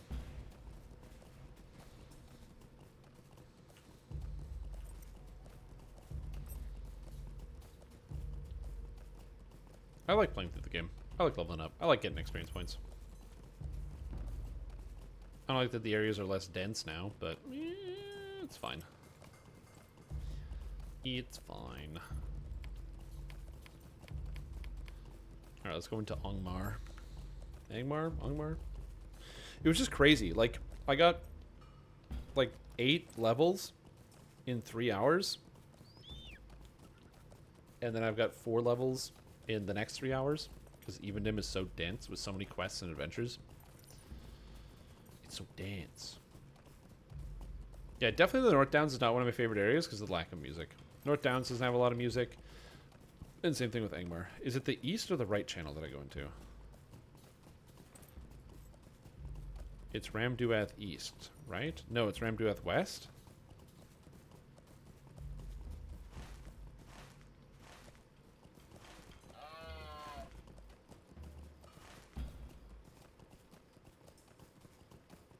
I think it's east. West. Nope, it's not west. Nope. No. You can't trick me this time. Hey, it's a dragon with 5,000 hit points. I might as well fight it.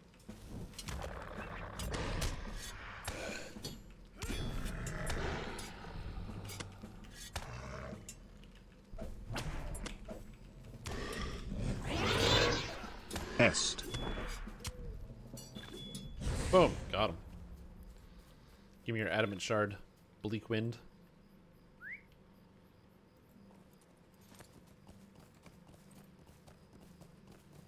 Yeah, unfortunately there's no dragon hide stuff, because it's not technically a dragon, that's a drake. Drakes are like lesser forms of dragons, and the true dragons don't exist.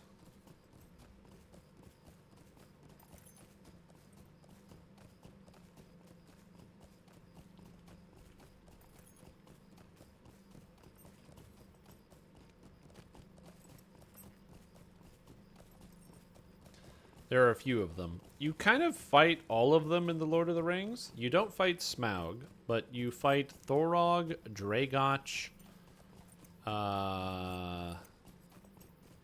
the dragon boss of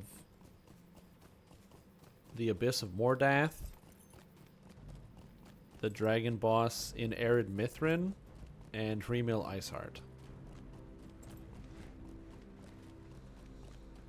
What's this? Drake? What? Why would you add a Drake emote? With popular Canadian Drake.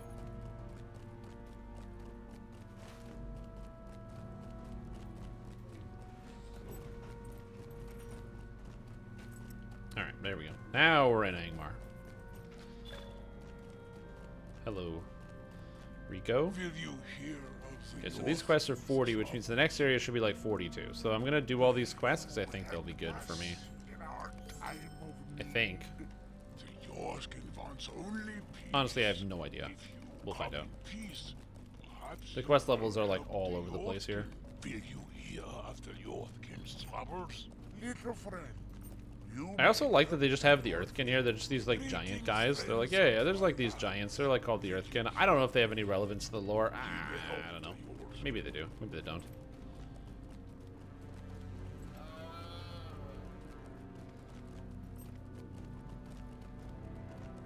Hey, I'm glad I could kill some drakes. Yeah, it works on my end. I can see it as well. I'd have to refresh chat, but I'm not doing it, and you can't make me, so whoopsie.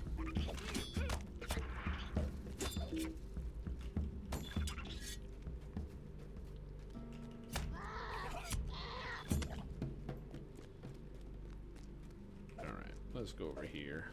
I need more blade beaks.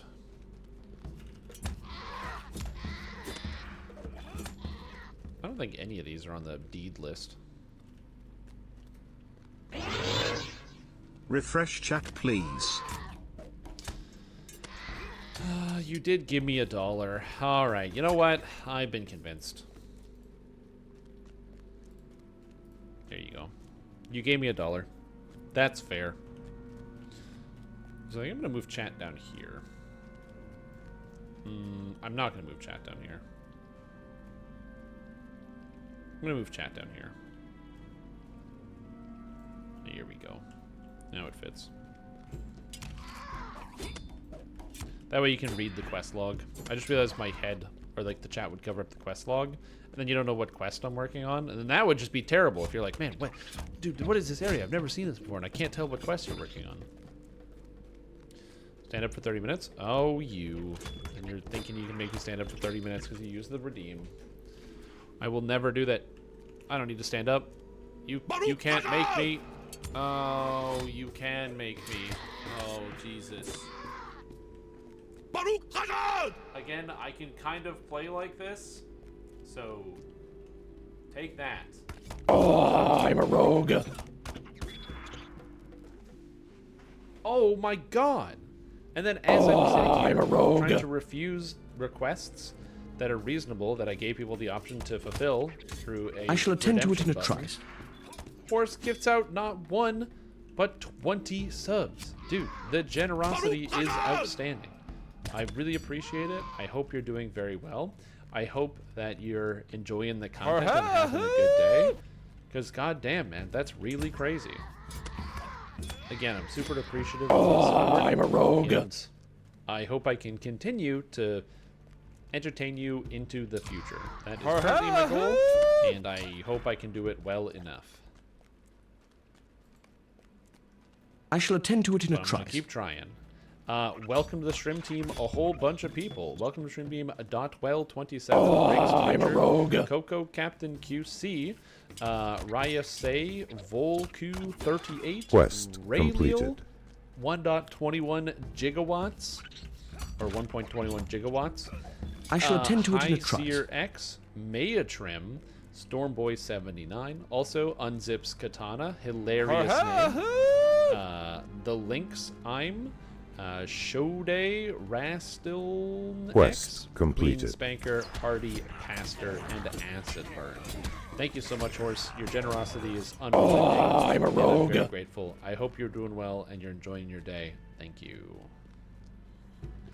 I don't know if Matron would be here right now, but maybe. But again, thank you so much. That's very kind. Now all those people have ad-free viewing. How cool is that? I think it's very cool. Hey, Baruch Kazad, too. Oh, I'm a rogue. There's a lot of great names. I don't know how people come up with their great names. It's one of the reasons why my character's named Strim, or like why my online presence is Strimtom. Because Strimtom isn't bad, but it's not like, you know, it's not like some of the other names on there that are like really, really well done. They're just incredibly funny. You know, they're gut busters, as they call it. Where your gut busts open and you're spilling your guts all over the floor.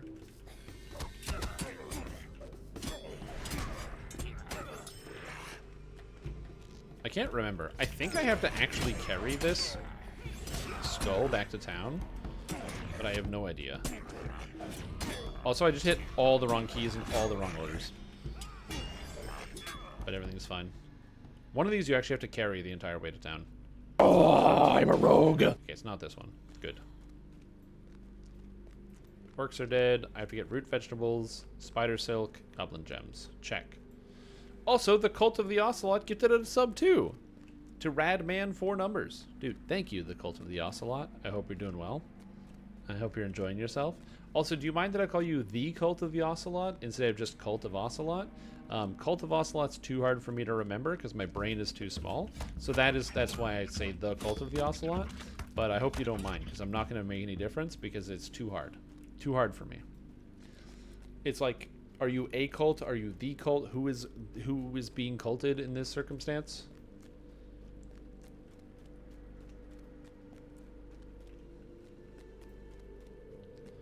A cult? Me too. That's how you know you've made it. When you've garnered the support of a cult. Yeah. I am born. Defeat Merivale. No problem. Will you help us in our time of need? Yeah, I'll help you in your time of need. Don't worry, bud. I hate these scary dread statues. Spooky. Okay.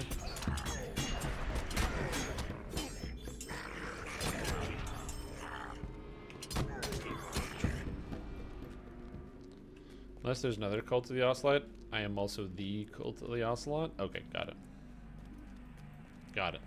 But if somebody made an account called the Cult of the Ocelot, then you would no longer become the Cult of the Ocelot, because that would be somebody else, and you would just be Cult of the Ocelot.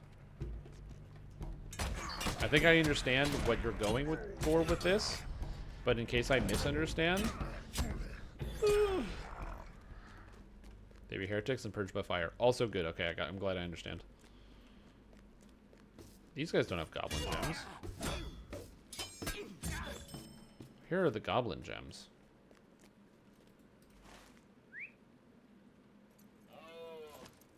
Okay, I'm gonna go over here first. I don't exactly remember what order I'm supposed to do these quests. It's been a little while.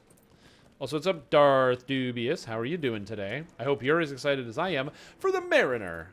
I hope you're ready to marinate on some of this, because this character is a absolute blast. I'm really, really enjoying playing the Mariner so far. It's been a ton of fun. It's one of the newest class released for the Lord of the Rings Online, and I think that SSG did a really, really good job with it. I'm just having so much fun with it. It's different. It's a new class that actually feels genuinely very, very different. Which is not something I would have expected. I would have expected a new class to kind of feel like a lot of the other classes, like how the Brawler feels very like champion adjacent, because it uses similar mechanics. I would have thought it would have felt the same, but this one is just unique. Never seen you play this game? Yeah, man. Huge fan.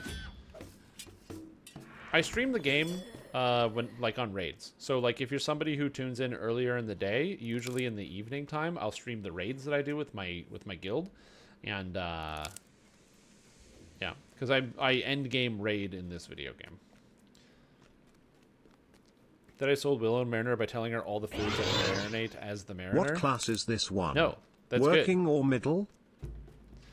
So the reason why that's good, Cruiser, is because it means that you use lies to affect or to convince your wife about something, which is a very healthy relationship or a very healthy thing to do in a relationship. So, yeah, sounds good.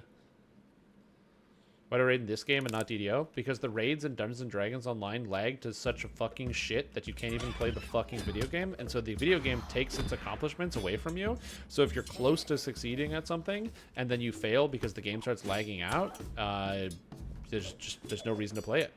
Like, if I know that if I tried to push raids and go really hard, that there's a probably 40% chance that my raid is going to absolutely fail due to lag. Hellhole. And then on top of that, acquiring loot in this game doesn't make me want to pull my hair out of my skull. Instead, acquiring loot is actually just kind of fun. Also, Crushnack Raiders, what's up, everybody? Welcome to the stream. Hope you're having a fantastic day. Glad to have you here. Thank you for tuning in to this video game, which you might not be familiar with. Also, what's up, Near South? How are you? But yes, that's the reason why I don't raid in Dungeons & Dragons Online. I like Dungeons & Dragons Online, but the raids are too laggy for me to have fun. It's just too much lag, and I don't want to deal with it. I just don't enjoy it. End of sentence.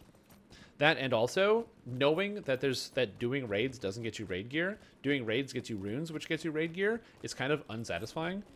Like, I know that the game is a grind, and you're supposed to farm stuff out, but the game literally telling you that when you raid, it is so much of a grind that just earn these, like, basically, you know, change that falls between the couch cushions and use that to eventually save up and buy your raid gear, because the idea of giving people items that they could use on the characters that they want is impossible.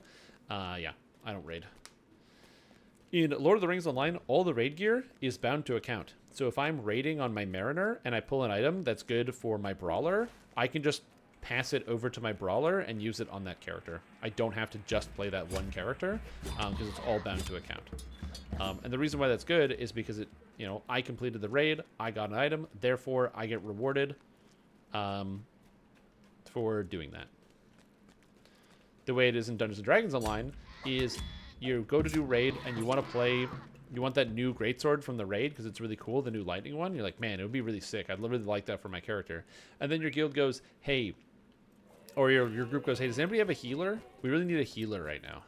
And you're like, oh, you know, yeah, I have a healer. I could swap. I don't really want to, but yeah, I could swap. I could swap. Do we need a healer? And they go, yeah, it'd be good if you could swap. And you're like, okay, sounds good. I'll just swap. I'm probably not going to pull it anyway, so it's not a big deal. So you swap to your healer, and then out of the chest, out of the 27 items that could possibly drop in the raid, you roll the 1 in 27, and you pull the sword on your healer. And you can't use it, and you can't transfer it over, and the game just says, hey, screw you for swapping to help out your party members. You now got an item that's useless on the character that you're playing it on. Go straight to hell, do not pass go. Fuck you. And I don't really like that, so that's one of the reasons why I don't raid in DDO. Can you tell my opinion is strong?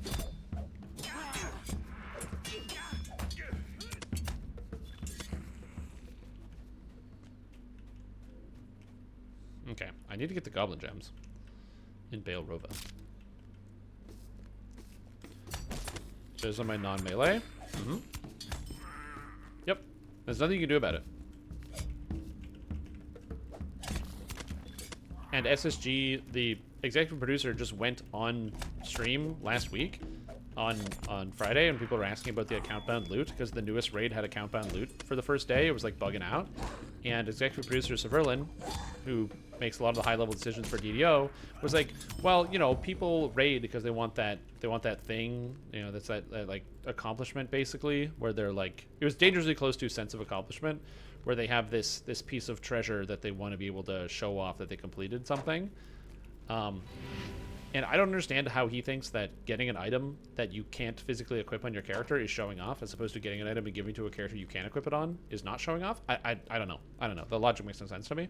Like, and because the logic is so flawed, again, I don't like to think this about video game companies, or I don't want to assume the worst, but because the logic is so insanely flawed in that argument, the only reasonable concession I can think of as to why they would think something else is because they just want to sell you on the things that allow you to transfer items that are character bound for $25.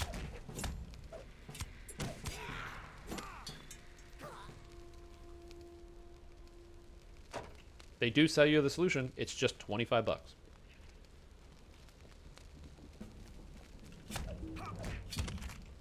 Oh god.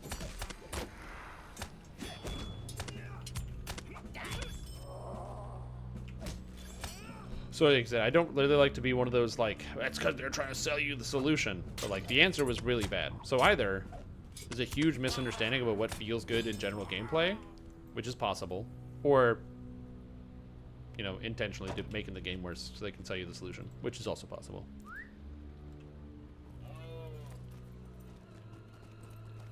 Like that thing? Yeah, fuck that. DDO staff. No, their staff are mostly good. It's just infuriating. I just don't understand. It's really annoying. You want raid main gearing up alts? Oh, then make it so that you actually get the items you want from the raid on the characters that you play. They could do that. They can make it so that when you play characters... Actually, I think death brings me closer. I'm not sure. But they can make it so that when you play the game and then you get items, you get the items you need. As opposed to getting almost exclusively bad items that are useless. Nice. Look at that teleport. Dude, the death teleports are so good. What brings you to this? Again, I know I'm impassioned and I'm angry. Also, for those of you that are tuning in and you don't know anything about what I'm talking about the other game made by Stand Snow Games, Dungeons & Dragons Online. Lord of the Rings Online doesn't have this problem, which is why I raid in this video game. Because they are different games, and one has one problem that the other one does not.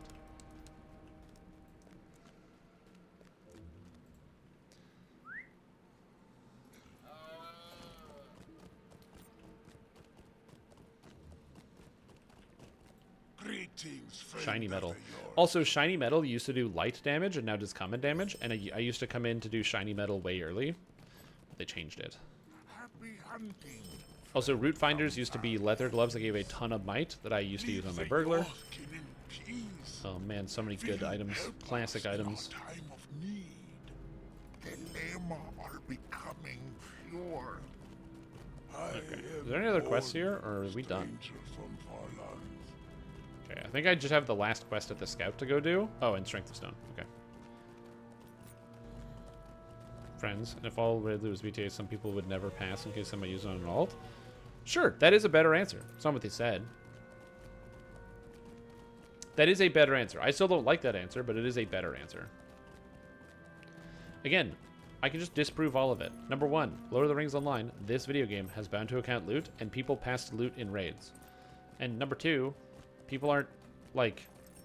People do gear up their alts by raiding and getting gear from other people, but, like... I don't know. How is you supposed to gear up your alt if you can't do raids?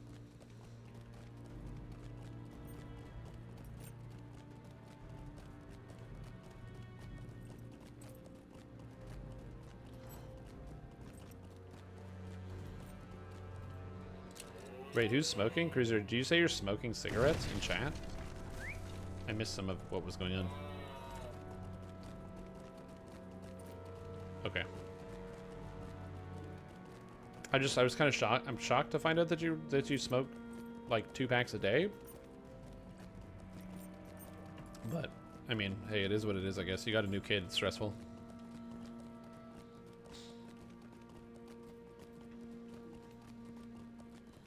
Sadness is on my heart, little friend. Will you hear my tidings, little wanderer?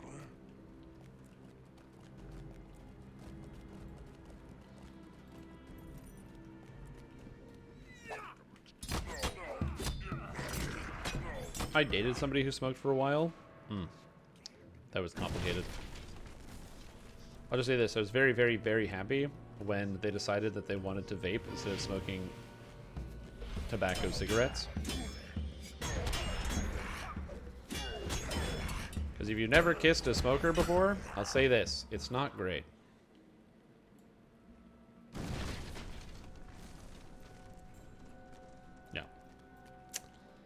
Yeah, if you've never kissed a smoker, it's not ideal. Not an ideal thing to do.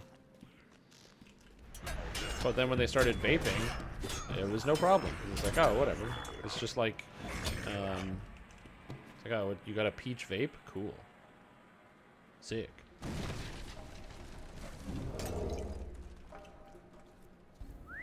That was over a decade for a brief time? Yeah. Is that his house in Boston? Yeah, there you go. If you check the street lamp on the corner outside Cruiser's Boston house. There he is having a smoke. The old Boston house. I really should give Neurosoth the ability to make the secret channel Cruiserpedia, or like to edit Cruiserpedia the Discord channel, so we can add it, and then at some point I can unveil it to the world. Like, you know, Cruiser's many houses and what goes on there at them. I haven't done that yet, but I could.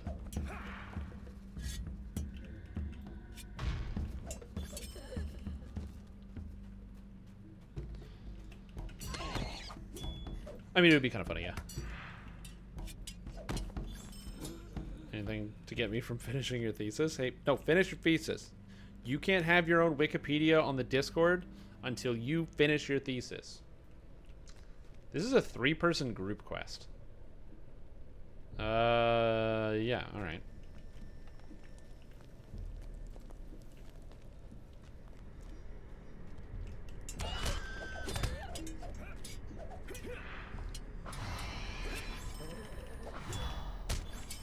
Okay, this is fine. That was 2,500 damage.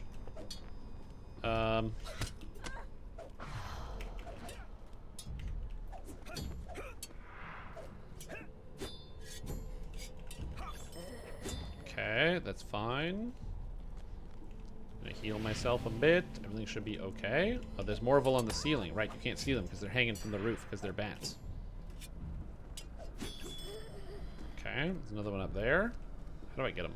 Wind?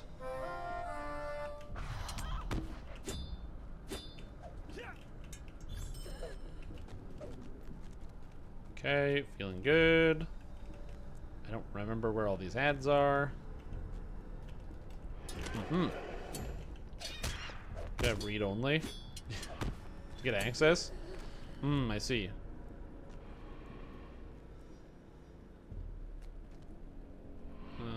where's the boss? That looks pretty promising. There's like a bunch of blood on the walls. Okay. Okay. Morkarin. Okay, there it is. 42, 4,000 hit points. I think I'm gonna clear the pather. I'm gonna kill the path.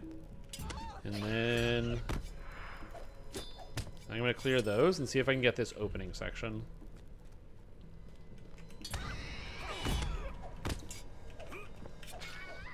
I think I might be able to do something here. Even if I have to fight all three of them, I think I might be able to do something, but we'll see. If I can pull these two things separately, that would be ideal. But I need to wait till I go neutral. Okay, so here's the play. Okay, I have to deal with all of this at the same time. So I just need to kill this stuff as fast as I humanly possible.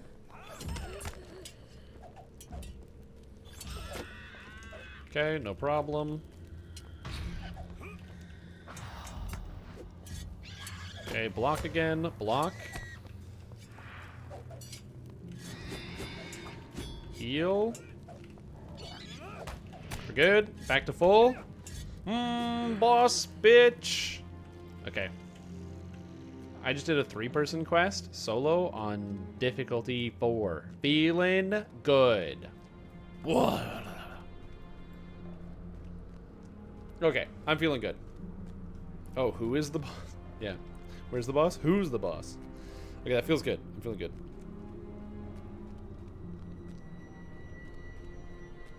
It's a pain of him not being nice to me. Uh-oh. Nerf Mariner, nerf Strimtom. You can't nerf either. Because to nerf either would assume that they were good. I don't know. Mariner's just fun. I like the fact that I had so many different combo options. I didn't even use a healing potion either. Speaking of which, I should definitely have my healing potions on my action bar. That would be a good idea.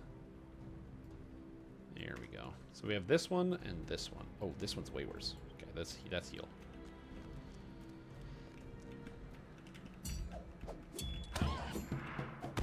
Write your thesis on cruiser. Yeah, I don't know if that one's a good idea. If you're trying to show you that you actually learn stuff in your courses, maybe don't do that one. Wait, what did you write your master's thesis about? Oh, it's about Cruiser Zero on Twitch. To stream steak? Because that's an emote apparently that I need to have. Oh, yeah, isn't there already a stream steak emote?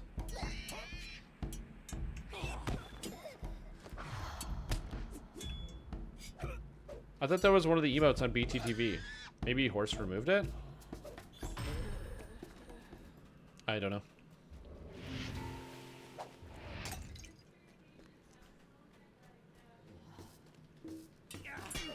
Oh, you removed it? Okay, got it. In front of my stream steak? Yeah, probably. Yeah, but now I have the ring molds, so now I can cut out the potatoes fondant, which I'm excited for. I think it's going to be good. You know why? Because it's potatoes covered in oil and butter. That's literally all it is potato covered in oil and butter. So, it's not bad.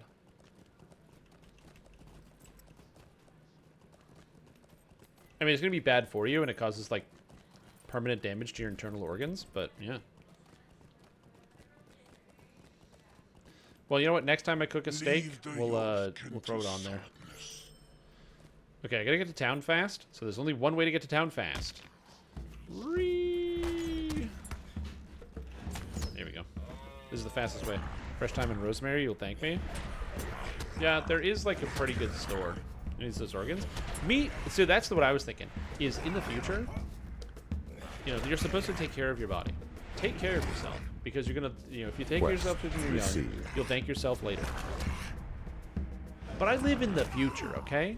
Call me George Jetson over here, because we got flying cars, we're living in the clouds, I'm pretty sure. So why not just get a new body in like 30 years? Get them to regrow organs with like the stem cell research. Maybe they'll have robot bodies. Maybe I'll just get linked up to the cloud. Gonna be honest, problem's gonna be solved. I'm not even worried. Leave the Jorkin in peace. Will you help us in Iron Crown Captain. Okay, so this is actually a huge challenge, and I have no reason to do this quest. It's way harder than it needs to be. I can't use any of the weapons. They have no value to me. They're worse than what I have. However, it is a hard quest. So I am going to go attempt to do this. I may not be able to beat this quest, but we will see.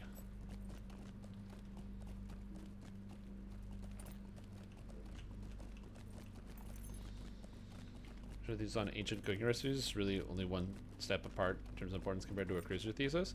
I mean, ancient cooking recipes is kind of interesting.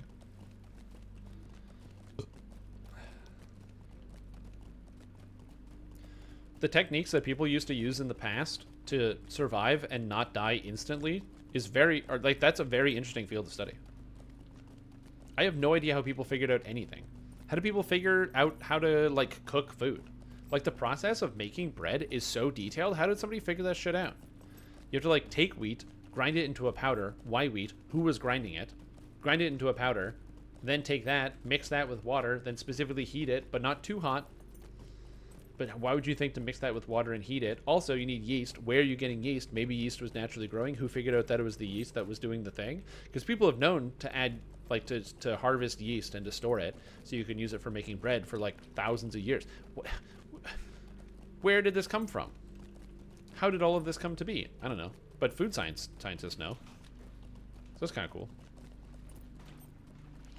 Like, oh, these guys are all just, like, passed out on the ground sleeping because it's nighttime. Actually, is it nighttime? What time is it? It is morning. Never mind. They are past asleep because they haven't gotten up for the day. Boomer 0. Oh, destroyed. Absolutely destroyed. You hate to see it. You kind of love to see it sometimes. It's just some classic hazing, that's all.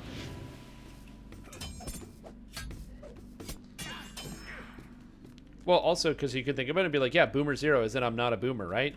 Like, I'm 0% boomer, you know? Because I'm boomer 0, right, guys? That's what we're talking about, right? Yeah? Up top? Yeah? First ate an oyster? Yeah, who figured out that you just slurp them? You just, like, you know, cracks open a shell on the ground, finds there's something gooey inside, and it's like, you know what? Yeah, this. I'm gonna eat that.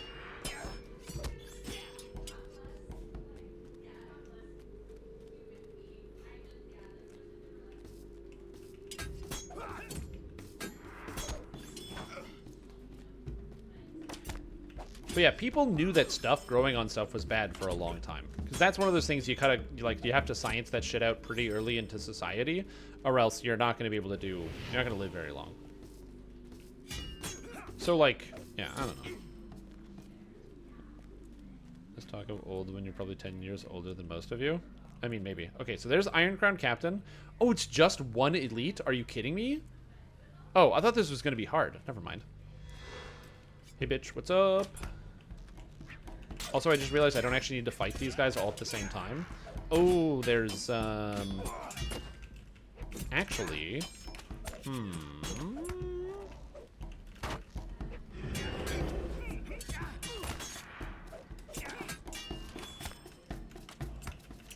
Actually, maybe not. Hold on.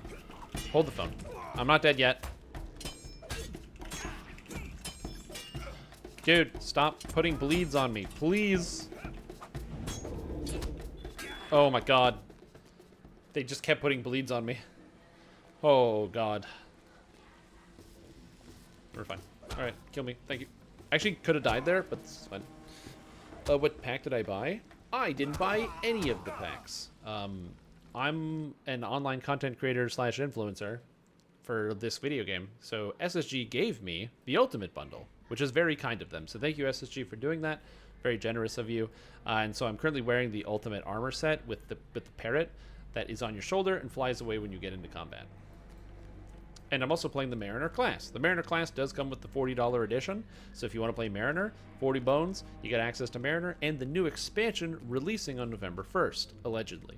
It's November 1st being possibly pushed, or sorry, leeway to push it back as late as December 1st.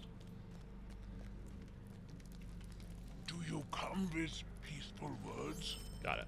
Nice. All the quests. Feeling good. Do you need help to market the expansion? Yes. I got Strim the Horror, 2 more graves and no divinity's hand. But I did tank this time, and what a chump. I just stand there intim and mass cure mod. Yep. That's pretty much it. And try not to block. And then that's how you tank the boss. See, SSG does need help marketing the expansion. You know how I know? Some percentage of people in chat are going to have bought the expansion or have started playing the game again because I'm streaming it and having a lot of fun, which already pays for the copy that they gave me.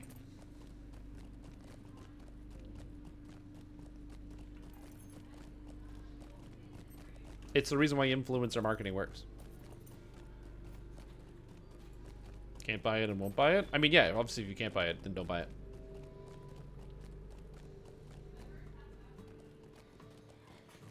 But yeah, some percentage will. That's why influencer marketing, good idea. It's like super inexpensive. They gave me a free copy and then I was like, ooh, free copy? Well, the expansion is $120. It's $40, right? Like, let's not mince prices. The content is $40. The $120 stuff is for, like, the clothing and the outfits and the titles. But $40 is a much more manageable price. Is it what the price should be for the content? Difficult to say. It's an MMORPG. It's built upon a large foundation of content. But you don't get the foundation. So, again, there's like a bit of back and forth that kind of goes in there.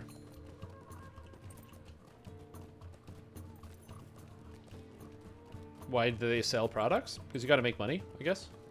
That's why most people sell stuff. What do you need? What do you need?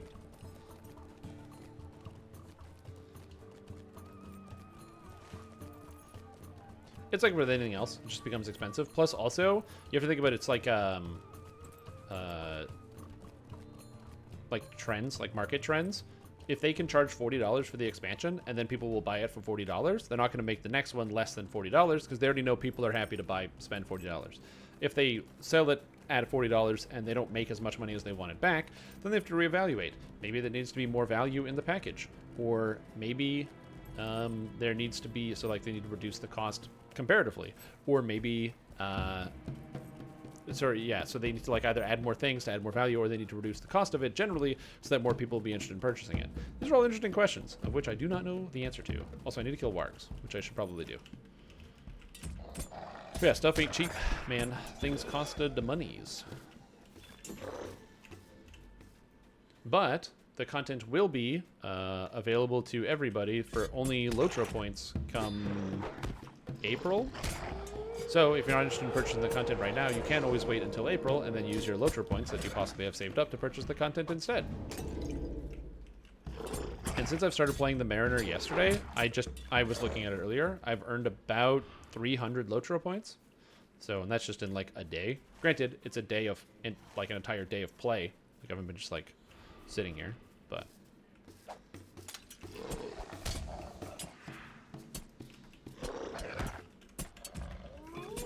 Yeah, so you are able to purchase those things without having to spend exclusively cash. I don't remember what quests I'm supposed to do. I was just kind of running around attacking monsters. Oh well. It's probably fine.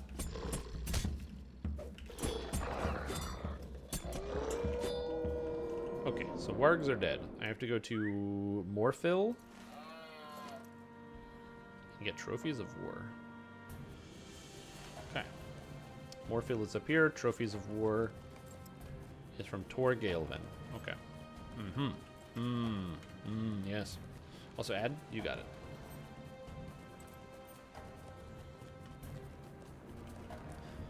Also, technically time spent with me is priceless because the cost to spend time with me is $0. It's entirely free.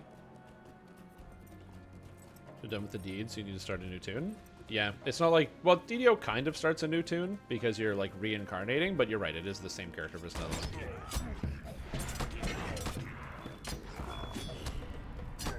one. $120 feels a bit much. Oh, 100%.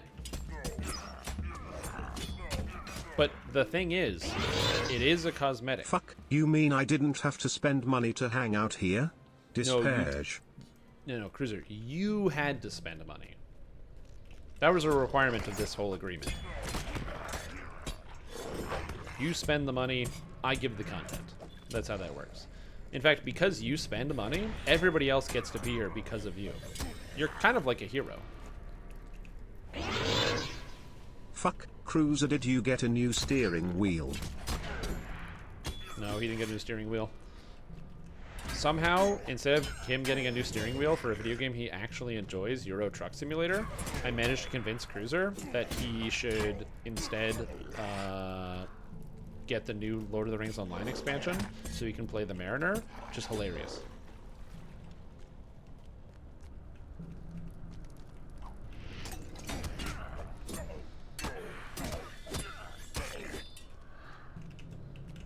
That quest is done. Well, to be fair though, they do fill like a similar void, if that makes sense. Like Euro Truck Simulator is entertaining because it has that relaxing notion. You're just driving around. I personally find driving very relaxing.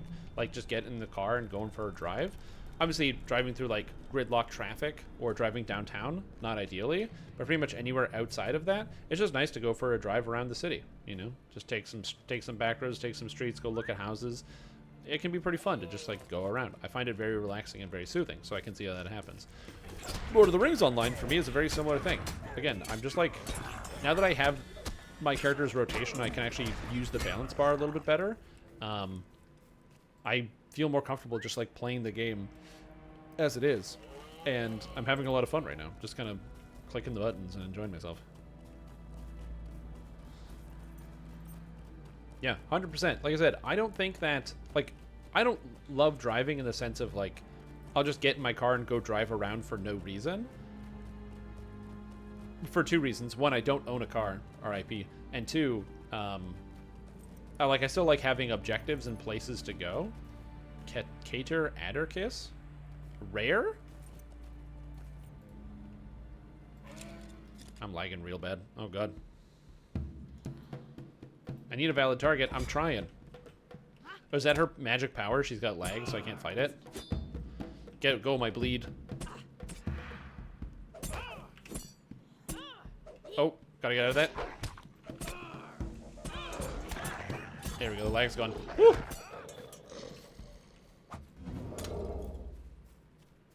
Hell yeah, barrel shard. Hey, dumb question. Does LotRO have support for repeating content with friends? Debating on playing some now and later with Willow, but I don't know if they have anything like that. Other than, like, not really. So, basically... So, okay, actually, yes, there is, and no, there isn't. So, the Tortoise Stone. You want the Tortoise Stone. Guild Wars 2 is way cheaper, then play Guild Wars 2.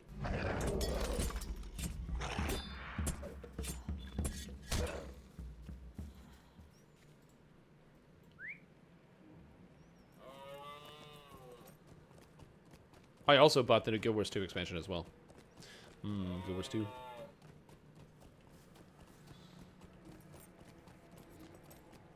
Like, they're very different games. Guild Wars 2 has a lot higher volume, and because they have higher volume, they can sell things at a lower price. They could sell things at a higher price, but because they have a higher volume, it allows them to sell things at a lower price. Because they can make up the difference, thanks to their margins.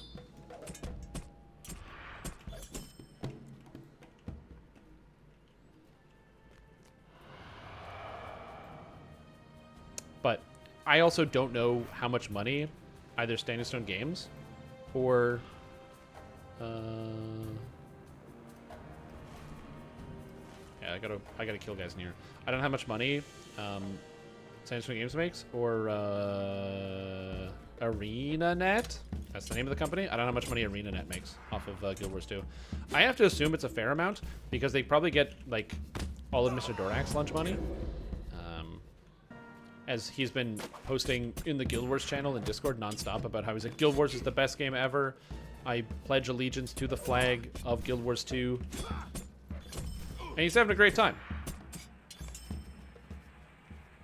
And to be fair, it looks pretty fun. I've seen him do some stuff. But yeah. But yeah, so you get an item called the Tortoise Stone. I believe Tortoise Stones are bound to account. And then basically, it just prevents you from earning experience points. So you can do all the quests you want, and then you don't gain XP, so you're not going to out-level your wife.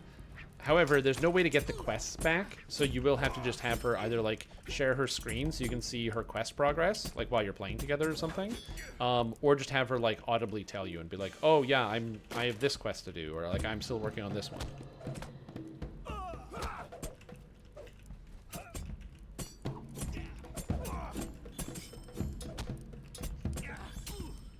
But yeah, like, it's difficult to answer the question of, like, other companies sells things for a lower price, because the answer at the end of the day is, yeah, because other companies have different circumstances in terms of, like, their financials and how much they can sell things for. The other question cocould be, like, maybe ArenaNet. I don't know how much the expansion was. I bought it, but I actually don't know. That's a great question. How much was it? Guild Wars 2. It's gonna be on the website probably. Buy. Okay. Secrets of the Obscure. Yeah, it's 25 bucks. So they charge 25 bucks for it, and it's like probably a fair amount of content. Mr. Dorak said he played the whole thing in about 16 hours, and you definitely can't do the new Lord of the Rings expansion in 16 hours. So in terms of the size of content of what you get, I don't know. You can get 2 new explorable zones that will take you to the skies over Tyria. A new map will become available as the story progresses in future releases. So it looks like it's $25 because they're selling it to you, and this is also possibly just my interpretation. They're selling to you the product that is incomplete. So it's $25 now, and then they're going to sell you another chapter for $5, another chapter for $5, another chapter for $5, and now you have 5 zones at $40 price, something like that. I believe they did that with the Living World story for the other expansions as well. But don't quote me on that, because I could be wrong about that. Where they had Living World seasonal pieces in between. But again, the games aren't also apples to oranges regardless, because there isn't a subscription feature in Guild Wars, but there is a subscription feature in this game. So, like, again, comparing things is complicated. The answer is you should do what's best with your money. So if you think another game is more valuable, then you should play that. It's the best thing you can do. Time will be Baldur's Gate 3. Yeah, Baldur's Gate 3 is really fun. Would recommend. Also, what's up, Ludacrisp? Legendaries and traceries useful or relevant? Did I do that? No. So to get legendaries, you have to be level 45. My character as a mariner is level 43 currently, and because I'm not level 45, I can't acquire legendary items. But I'm close. I'm about to reach level 44. Very exciting. You're a stranger to this land. 44, let's go! Greetings, Sothran. You risk your life to come here. That's right. I did risk my life to come here, and I came here. Will you be sojourning here? Hey, it's the Shoes of Femme, an item set that's been banned since it's been released. It has been long since we've known peace. Yeah. Some of the poor lad. It's like 3 a.m. Oh, sorry. Did I say the word? I apologize. I didn't mean to say the word Guild Wars 2. It was my bad. I should have been more conscientious of that. Come hither, Southron. I would speak. Okay, I gotta get to collect dull bloodstones. I have to kill Karkrip hunters and Burzum Pushdug. I have to get Tor Galvin standards.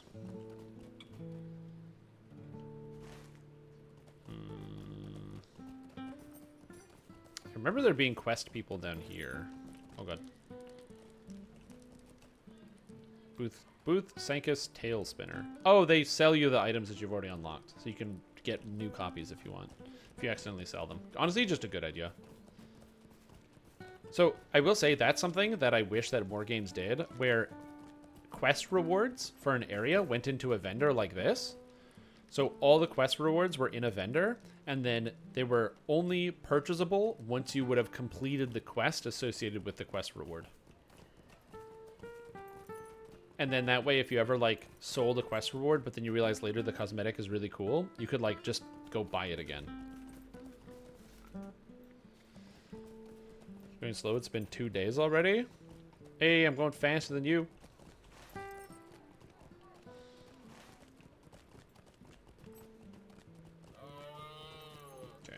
Heart from a lifeless watchstone. Okay. Let's go. I believe the bloodstones come from the hill beasts. Yeah. Yeah, it's gonna be a good time. If you haven't gotten the chance to play Baldur's Gate 3, I have a whole several long hours of YouTube video about it on the Streams YouTube channel, which is my VODs channel where all my VODs go. If you missed yesterday's session for the Lord of the Rings Online and looking at the beginning of the Mariner and how it started, it's all up there, so you can always check that out. But anyways, exclamation point VODs in the chat if that's interesting to you. But I'm actually really happy that I have it, because it means that if I ever in the future decide I want to relive through Baldur's Gate 3, but I don't want to actually play it myself, I can just rewatch my own playthrough, which is kind of interesting. Okay, let's go kill some hill beasts.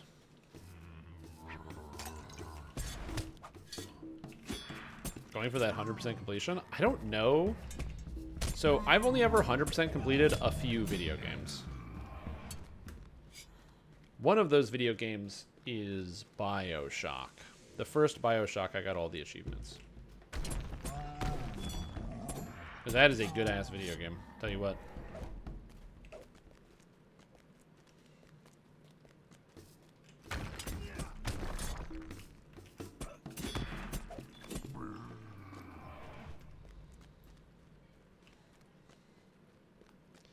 Metroid Prime? Well, Metroid Prime doesn't have achievements at all. Because Nintendo games don't have achievement systems.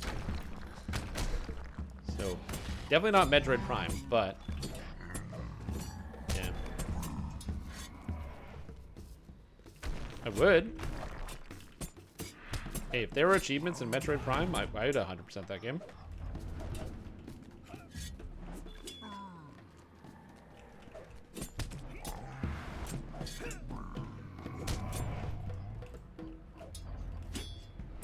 I missed?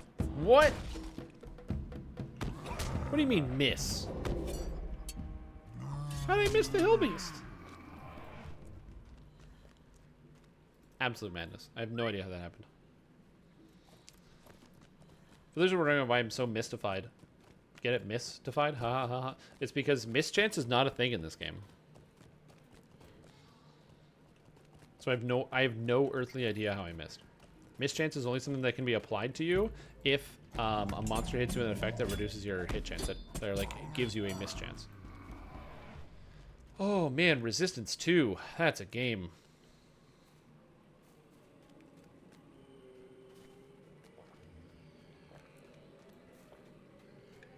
That was a game. I forgot about Resistance 2.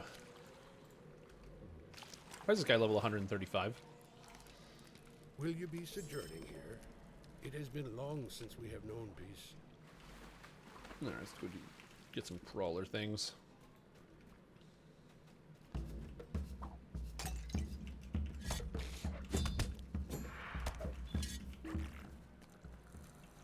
When XCOM 2? Eventually. Demo I ever played that made me purchase a game. That's a good question. We didn't have a lot of like demos or demo discs. I did have experiences where like you play a game at a friend's house and then like you think it's cool, so you buy it yourself. So for example, that is the reason that I actually bought the original, like got the original Final Fantasy Tactics, or not the original, but got Final Fantasy Tactics Advanced. Was because a friend of mine had it at school, and I was what, 11, and I thought D&D was the coolest, and there aren't a lot of D&D games that are designed simple enough for like children to understand, I guess, if that makes sense. Especially like the older CRPGs, they weren't grid-based, and D&D is grid-based. So then Final Fantasy Tactics being put right in front of my eyes, Tactics Advanced being a story about children to make it as easy to understand as possible, and then also being a full grid so it fit into that thought of D&D, I was like, oh my god. And yeah, I played the hell out of that game. I don't know how many hours, so many hours, dude. So many hours. You are a stranger to these lands. How long until I start raiding? Well, I'm about 100 levels below the cap, so it'll be a little while. We're seen, man. Steal yourself. Nice, thank you. I'm trying to think of... Oh, yeah, I'm no longer under the difficulty setting, because in a solo quest, you're not... There's no, like, special difficulty modes, so I'm going to one-shot everything now. Other games that I would have bought based off of the demo. I also remember, like, reading about games in, like, magazines and stuff, and thinking that some of them were so cool. I'm pretty sure one of the Total War games I saw, like, in a magazine, and I thought it was the coolest. I don't think we bought it, though. Trying to think. Games I bought based off of a demo. When I was at PAX, I did get to play two video games that... Or one video game that a video game that I bought, which was Dangerous Driving. I got to play the demo for it at PAX, and then I bought it when it actually released, which was cool. Unfortunately, the PAX demo didn't encompass enough of the game, so Dangerous Driving isn't perfect, but I enjoy it for what it is. I do wish it was a little better, though.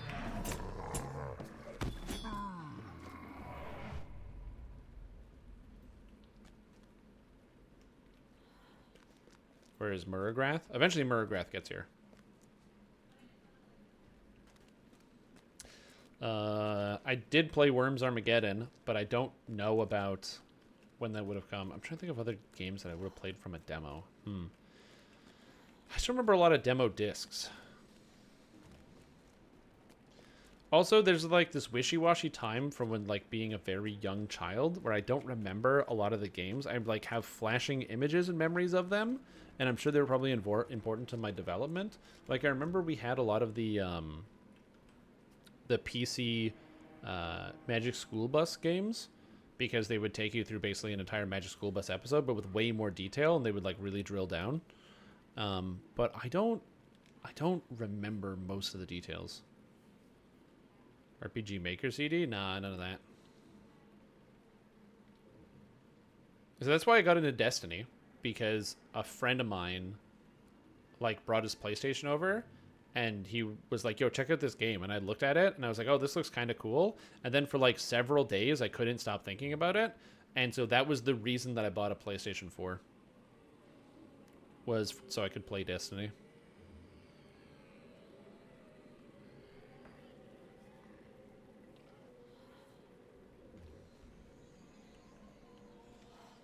It was a good decision. I really enjoyed it. So I played Destiny. I started playing like 2 days before the release of The Dark Below. And so, which is the expansion. So I started playing it like 2 days before the release of the expansion. Expansion comes out, and I enjoyed it, and I had fun with it. Or sorry, I had fun with the game. But then my friend was like, okay, let's do this thing. And like the game was like 40 or like still like $60 because it was a new game. And then I had to buy like the $20 expansion immediately after that. So I just spent like $80 and I was like, man, I already bought the PlayStation. I bought all this other stuff. I want to do this. It's kind of funny. I believe that is good. I don't want to do that, so we're going this way. RuneScape? No. I did have a friend tell me about RuneScape, and I tried to get into RuneScape, but RuneScape was at this like transitional time where I didn't have a lot of computer time due to reasons, so I didn't have the ability to play RuneScape that much as a result. So because I didn't really play a ton of RuneScape, or like it was just difficult to get access to because I needed like in front of computer time, I didn't really do it. And the times when I had in front of computer time, I had access to stuff like Asheron's Call or DDO, and so I didn't want to play RuneScape that much, which is, you know, a bigger influence.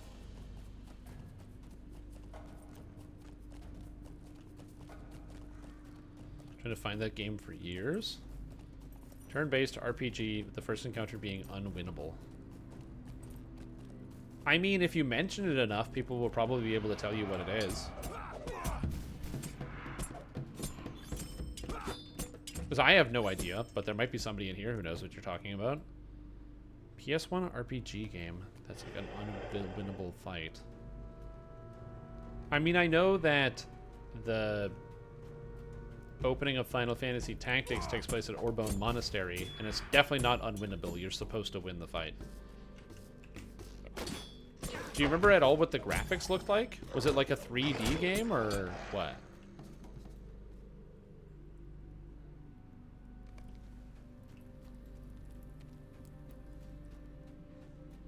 I'm trying to think of PlayStation 1 RPGs.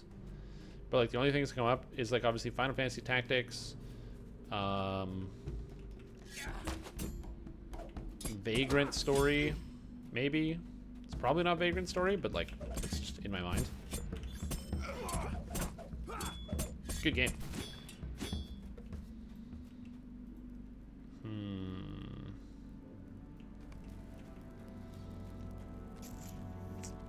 Star Ocean?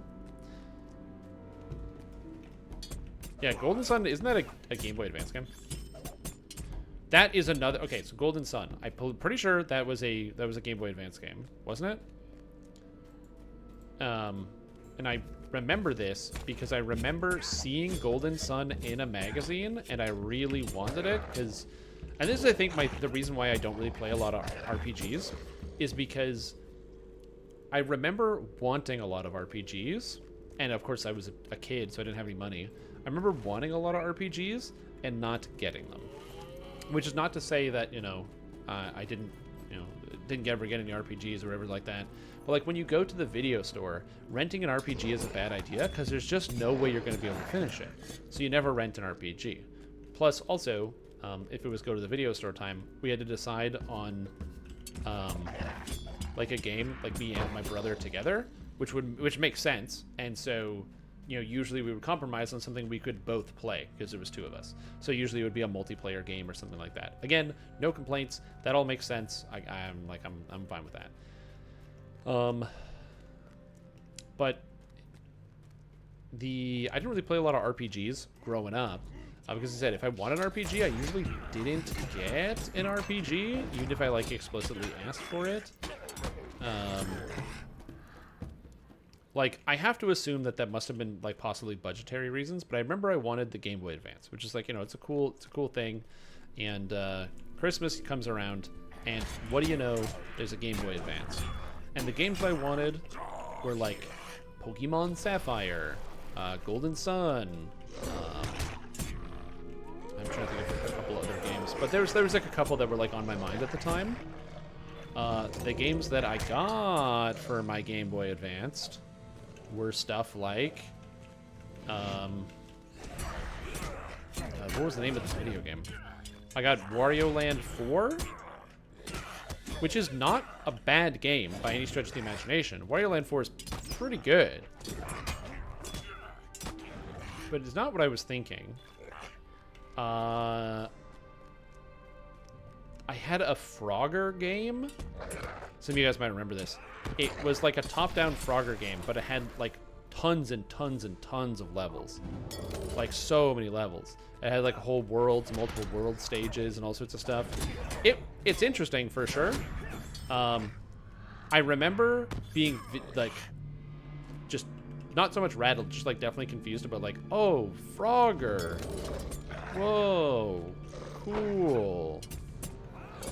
I have to assume that it was probably something along the lines of the console was expensive because video game consoles were expensive back in the day. They still are expensive, but that didn't stop them from being expensive at the time. And so I have to imagine that some of it was oh yeah, video game consoles are expensive. I'm gonna die because I'm lagging, and so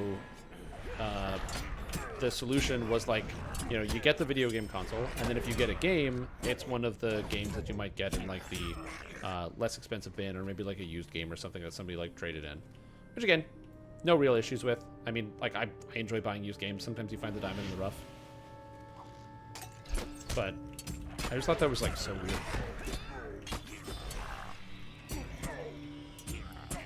Are they healing each other? Not for long. Okay, I need one more guy. I need a Tarkrip Skirmisher. Pokemon Crystal for quite a bit too. Yeah, the nice thing about Pokemon is that I don't want to go in here. Strangleweb Ambusher? I need one archer. Where do I find an archer? Archer, archer, archer. Is there a single one over here? Why can't you click it? Click the thing. Warrior, warrior. Do I have to wait for a respawn? There's literally no monsters or no warriors in here. Or skirmishers. I'll just wait for the respawn. I think there's a respawn in this room. There might be one outside. I think it was 3D. I thought it was Guardians Crusade for a while. When I tried that game, it was like nothing like what you remembered. Yeah. I will say, trying to find like old games and be like, oh yeah, was it this? Is tough. Because you're just like scanning through your memory, trying to find any shred of evidence you have that something actually existed. While the Mandela effect is like tearing through your frontal lobe.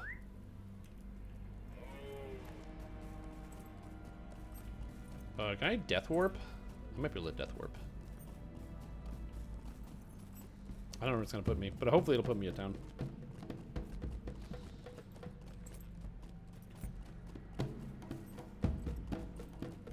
There you go. That's a lot of wargs. Also, I've been standing up for hours. I'm gonna sit down again. Stupid hours.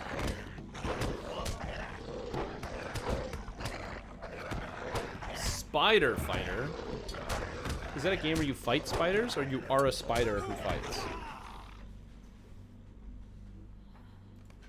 Because the title is not clear. You fight them? Nice. I gotta say, utilizing death to get back to town is very, very fast and convenient. This is great.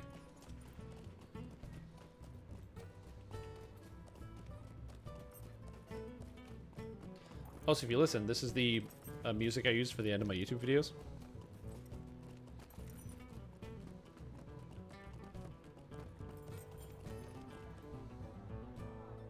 So there you go.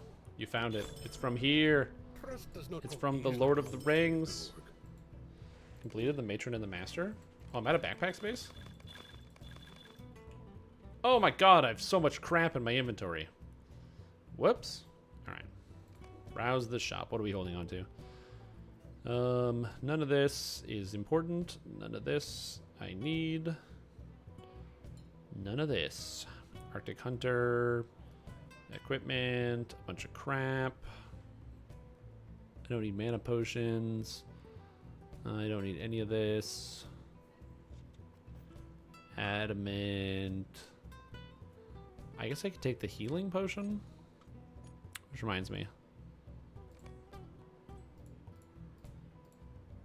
To unlock all that stuff.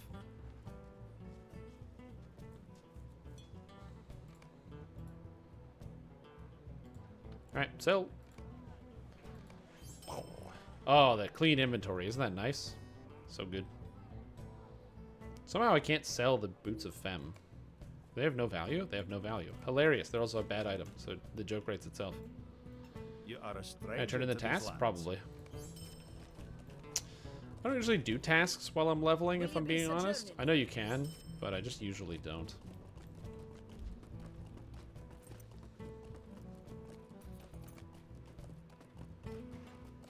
Right. Greetings, Hey, Saffron. Krennic. Would you lend me a moment of your time? Wraith. We are Use, beset on collect all the Stone of sides. Kluketh. So how many quests have I done in this area now? So now we're in Angmar. Oh, I'm on Marching in the Shadow Final. Cool, that was actually way faster than I thought.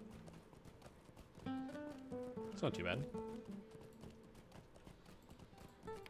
Then I will say the leveling experience is going very smoothly. I'm getting through this faster than I expected. You guys might see the fact that, you know, I'm playing obviously long time, long hours, but like I'm not, I didn't buy any like XP boosters or anything, so this is just like leveling pace.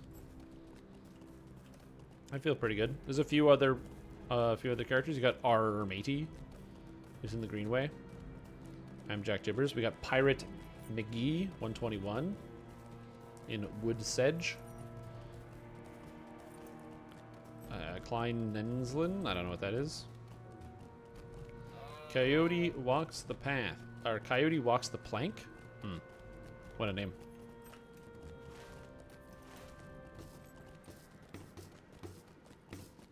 Actually quite a good game. Interesting.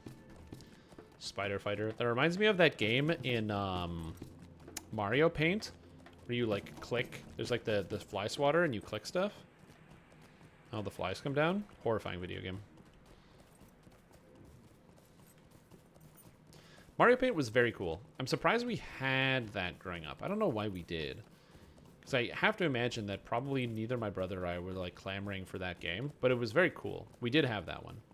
It came with a little Nintendo mouse that you had to like plug into the controller slot so you could use. It was the only game that controlled with the mouse.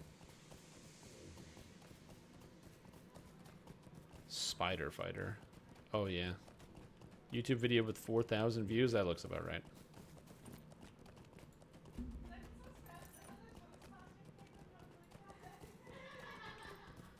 It's got a great title.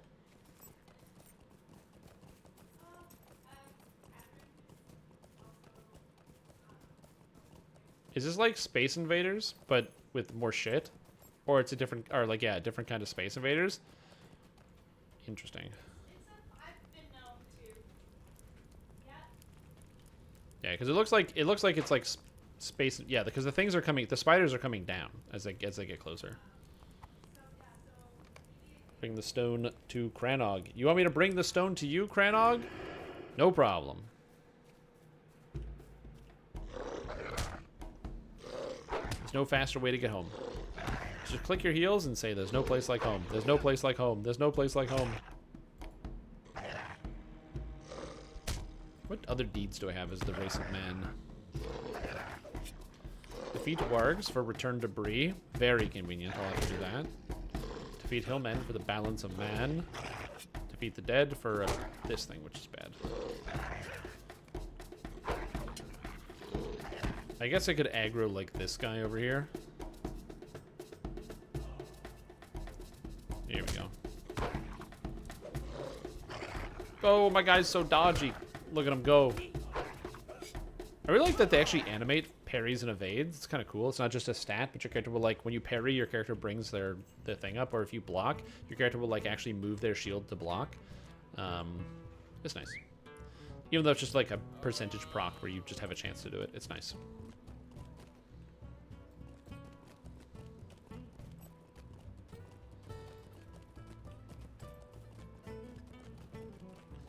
But yeah, Spider Fighter looks cool.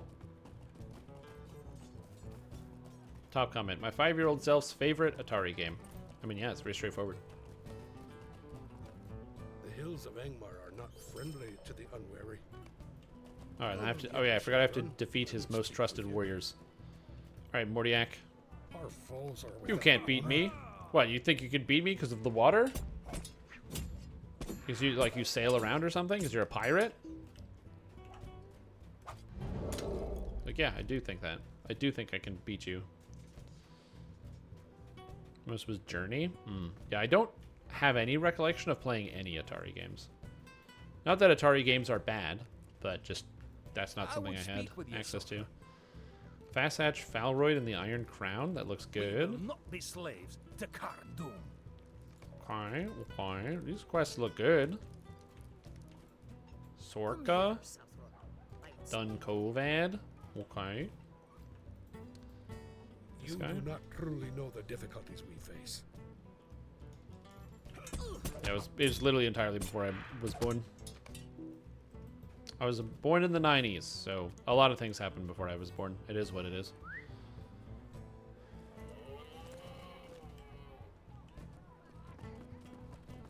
I'm not surprised that somebody made a game about, you know, being or running from fans as the lead singer of Journey. People made video games about way worse ideas. So, come at a perilous time. Complete your fem? You think you can fight me? What are you gonna do? You stab me? Oh yeah, that's what you did. It has been long since we have known peace. Tor Galvin. We need help to Silver resist Nuggets, the Angmar. Dunkovad. Not doing the Bloodwing, because that quest takes way too long. I think that isn't the Bloodstone or Silver also that?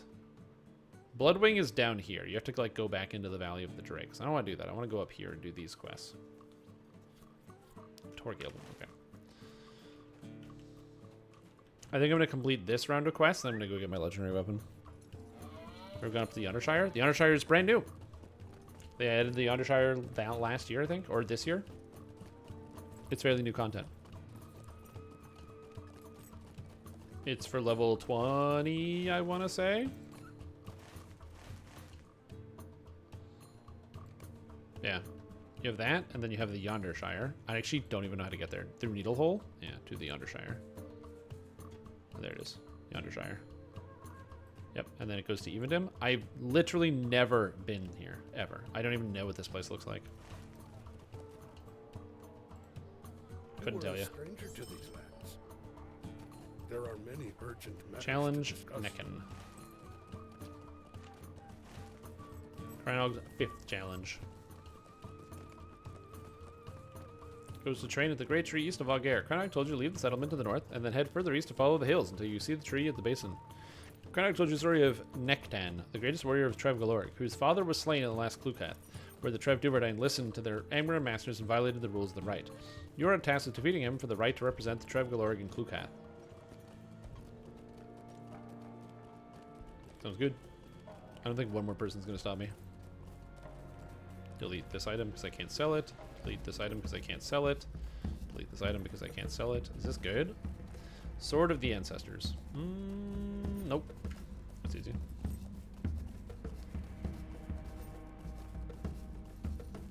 I like that this person's title is the No Swear Gamer. That's good. To be fair, good marketing. You do not truly know the difficulties we face. You're a fool if you think you can rob me of my vengeance. Am I?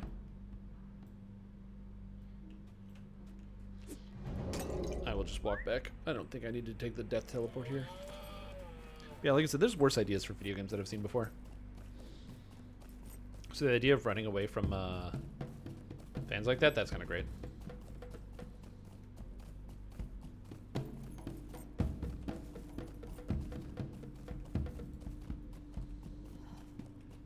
Yeah, I'll be making a YouTube video about things that I think are good and things that I think are bad about Night Rebels. So if you are missing something like that or you're not sure, I'll have something like that for you in the future. Just not right now.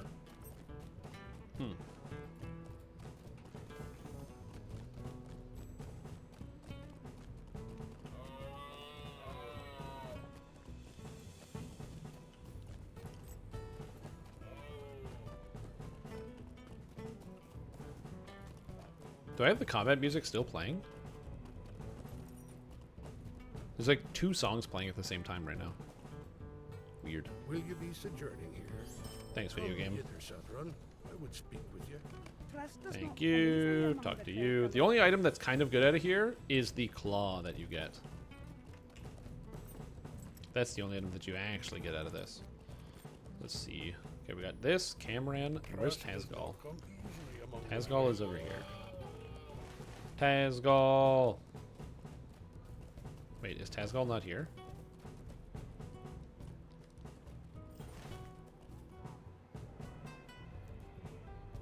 Oh, it's that guy out there. Fuck. I forgot about this. You see the patch notes for DDO? I did see the patch notes, yeah. I'm going to be making a YouTube video about the patch notes as well. That's going to come out tomorrow because I think a lot of people don't understand them. So I'm going to do my best to explain them because multiple people have came in here today asking me, yo, I don't understand the patch notes. So I'm like, oh, I'll do my best.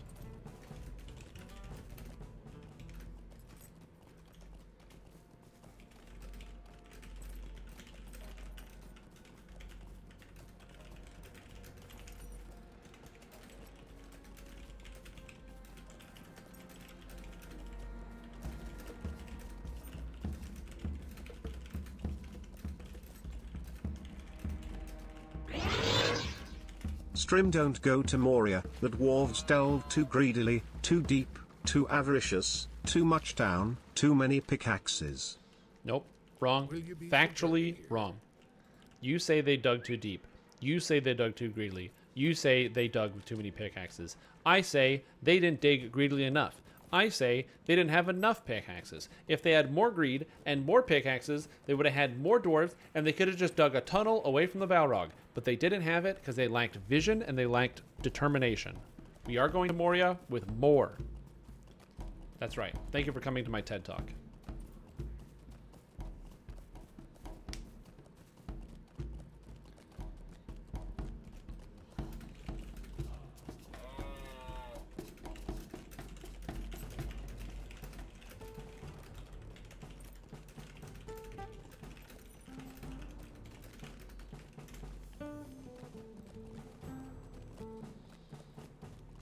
Yeah, my combat music is stuck. So I'm going to have to relog, I think. Which I don't really want to do, but yeah, I have to. The problem I don't like about relogging... Yeah, I'm stuck in combat. My Titan bar isn't loading either. I just don't like listening to the combat music. Doug Trio. Are you familiar with Wug Trio? Are not friendly to the unwary. I'm just going to relog. Ludicrisp? They've just gone out the way they came. There's a lot of things they could have done. Is there a whirlwind attack? Yeah, it's whirlwind attack.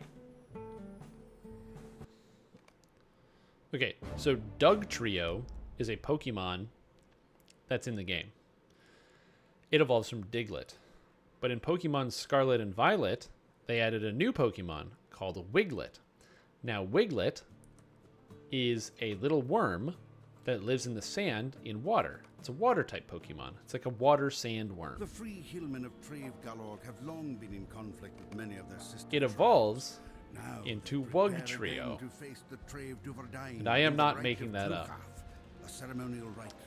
That was one of my first experiences playing the game, is I put it on, and then I went to the beach, and I saw that there were these things in the water. And I was like, that's interesting. They look like weird old Diglets. And I found out it's a Wiglet. And I was like, I wonder if it's going to evolve into Wug Trio. And it does evolve into Wug Trio. And it's very unpleasant looking.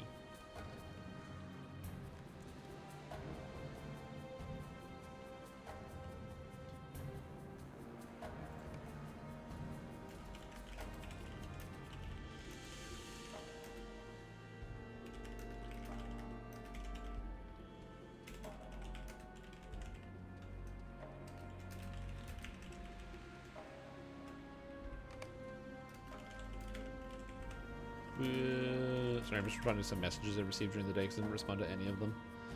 Whoops. There's not the image search you want to do? Yeah, Wug Trio. Wug Trio. Yeah, they're like little coral. I have to be careful because dude, literally I searched up Wug Trio and I got hit with things I can't show on screen without even scrolling, so yeah. Pokemon.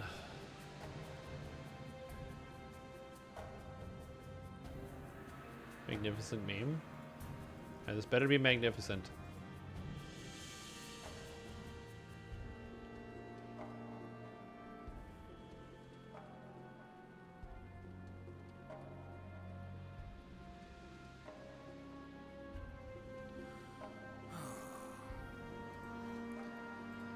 Alright, so I am going to delete this message. The main reason I'm deleting that message should be fairly obvious. And so I'm going to give you a tiny warning. If you haven't figured it out, the main cast of characters of the Pokemon franchise are children. And so is the character featured in the meme. So I had to delete it.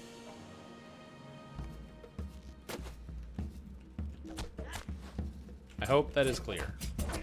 Please be mindful of that sort of stuff when you are posting on the internet. Play the game, you claim ignorance? Yeah. Yeah.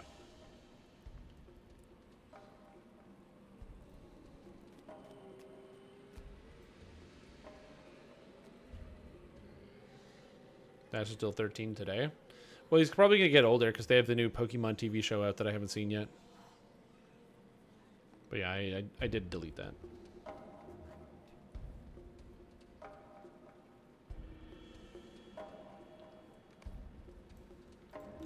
Anyway. Trust does not come easily That's among fine. the Trave Garorg. These things You happen. were a stranger to these lands. So these used to be good because you could swap these on and use the clicky and then swap them off. You can't do that anymore. They enact their cooldown when you equip them. There are many urgent matters to discuss. I have so many quests. Oh my god. I'm like getting stressed out. Were you in Pokemon as a kid? In Pokemon? Oh, ever since I've been a very young child. The thing is, Pokemon came out in 96, I want to say 96, 97, somewhere around there. And I, like, man, I was so into Pokemon when it came out. Because you're a kid. It goes on TV. Pokemon, gotta get them all. I know it's my destiny, Pokemon. 7th grade, so 97-ish? Yeah. So yeah, so I'm a huge fan. I grew up with it. And then also, it's fortunate for me, because I don't really relate to children that well. I don't understand kids. I'm the youngest on both sides of my family. I have no younger siblings. I have no younger, really anybody that I've interacted with for the most part.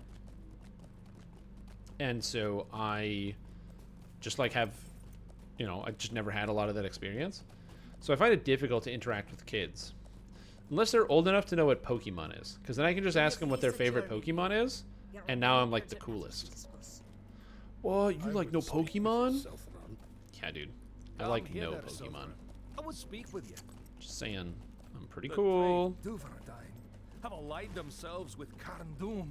Okay. I don't know what I'm supposed to do here. I have a lot of quests. I'm just gonna go run out and do stuff. Blastoise. Blastoise is kind of cool. And before you go, kind of, you have to understand that outside of Blastoise, there's also Squirtle. You might be like, wait, Squirtle? Yes, but Squirtle wears sunglasses sometimes. And sunglasses are kind of cool.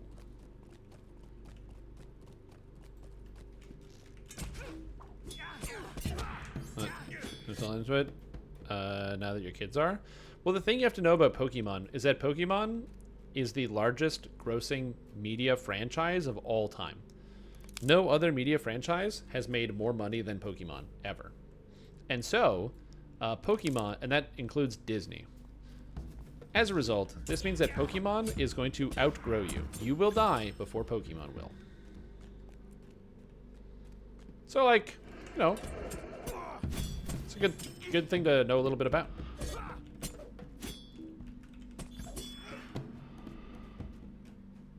Just Hydro Pump them? True.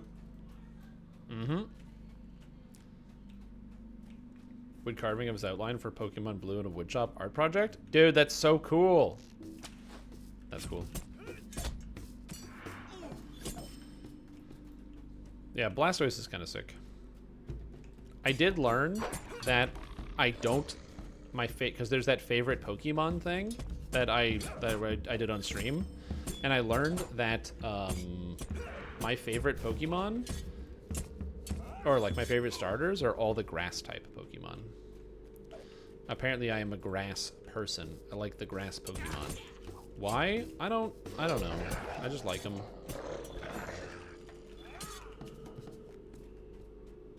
Maybe it's because I like getting high and smoking weed.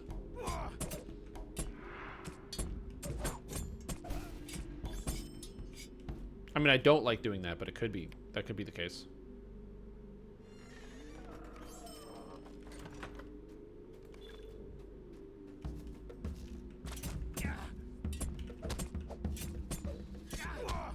You have weed on your flag? True. Yeah, we do have the Canada weed on the flag. Okay, that's a bloodstone trove. I think that's what I'm supposed to pick up here.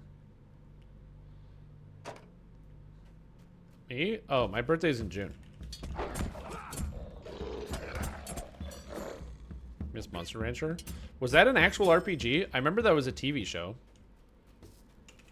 I remember there was a Monster Rancher television program that played on Saturday morning cartoons for a little bit. The details of which I know almost nothing about. Oh, I'm actually done with this camp. Okay, cool. Time to leave. Is that another mariner? Ooh. Oh. More mariners, the better. Yar. Get him with the yarg. Your farm takes them in tournaments, so you get Pokemon putting music CDs in your PlayStation. Yeah, because I remember in the TV show, the idea was that this kid found an ancient temple in his town and then put his video game in a circular shaped indent in like there's like a depression that can take a circular thing, and he like put the circular indent or put it in there, and then he did Monster Rancher stuff. I don't remember the details, honestly. I'm kind of hazy. And like a lot of anime, he had rollerblades. Okay, what am I doing here?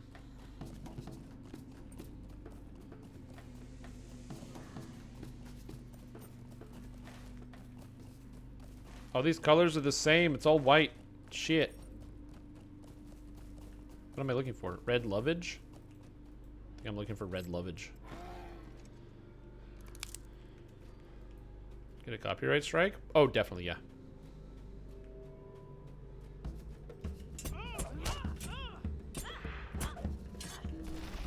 Ow.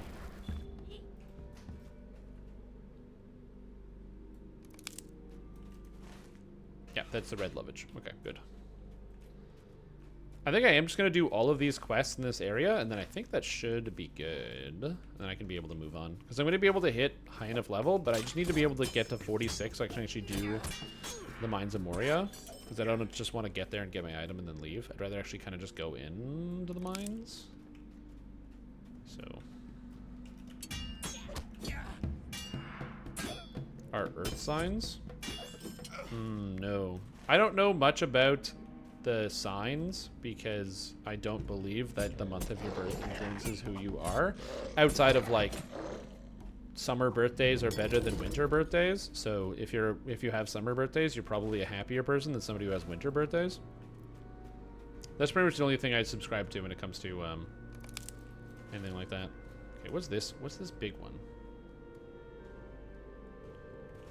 Ongbers. Defeat orcs. Of course. Poultice. Is it poultice? Poultice for hurts? Spiking my warts down there. Okay. Oh, yeah, the silver's like up there, right? I hate how this place just had this weird echo of like, woo, woo, woo, woo, woo, woo. How many quests can be picked up? Yep, it tells you here. So your limit, my current limit is 46. As you complete deeds, you also get extra quest slots. And deeds are basically in your deed log, which is this little book down here, and that's like every time you complete a deed, it counts that. So it's like kill X amount of wargs in Angmar, which you just kind of get as you go. Speaking of which, I forgot to have my deed accelerator on. But quests to get past the death statues. I'm not doing all of Angmar. If you need to get past the death statues, you just fast travel past them.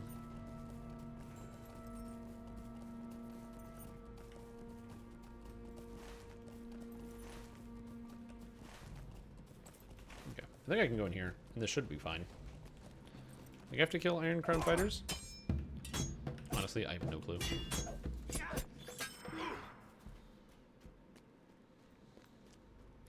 Happy for your birthday. Summer besides your birthday, not competing with Christmas budgets. Oh, because if you, I just think about where I live in Canada, and like, if you have a birthday in February, that means you get to have a birthday when there's the most snow. It's the coldest, and it's like the worst time of the entire year. February is like easily the worst month up here. So February birthday is just below, straight up.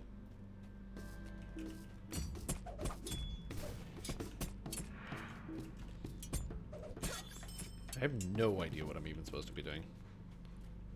I think I'm supposed to be going this way, but yeah, you know, I'm not sure. Is this where the silver is? Is the silver up here?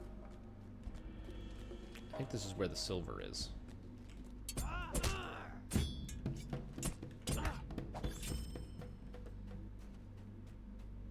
No, this does not look like where the silver is. Alright, I'm gonna come back here.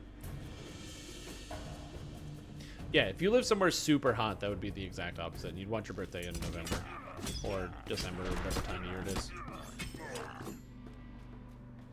There's never snow. Now it's always snowing? Mm-hmm.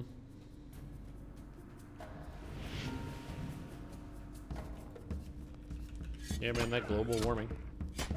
Bonus precipitation all year round. Ow, I didn't think I was going to get hit by that. What do you mean I'm not facing the target? What? Oh, I'm lagging real bad. Uh-oh. Huh? Okay, that's fine. This is fine.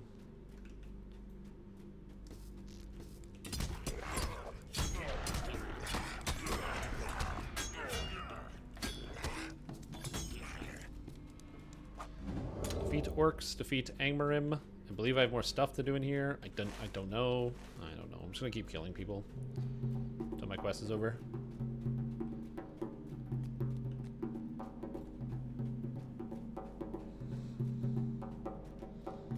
Oh, it just sucks and it's very unpleasant. I mean, yeah, obviously back in like the olden times, and you had to be more concerned with like, you know, staying alive. But nowadays, it just blows a lot. So I'm very happy I don't have to deal with that as much. Thank you, modern times.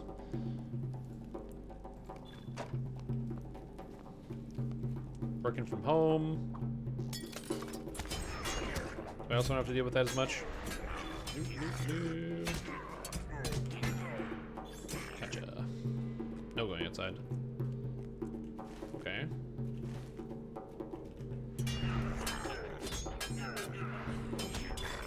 I have to keep War Master, Nulthic, or Rangash. Okay.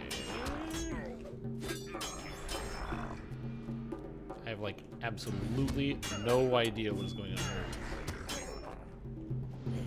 Also, I got stunned. I'm like getting a little bamboozled by how many quests I have to do, and so I'm kind of like stopped paying attention to where I'm like my action bar. So we do beginner videos, still working through them, hoping to find out how to find content after the harbor. Oh. So I don't have a video on where to go to find quests, because I feel like that would be complicated, but I guess I could probably make a basic video. But the long and short of it is like, just explore Stormreach. As you level up, I mean, you can go to the whole city at level 1, but the city is huge. You get out of the harbor, you go into the marketplace, which is through the north. Then through the marketplace, you can go into each of the Dragonmark houses, check out the taverns, looking for people with adventures, and the whole 9 yards. You can't go to House Cannith? I'm pretty sure you can go to House Cannith at level 1.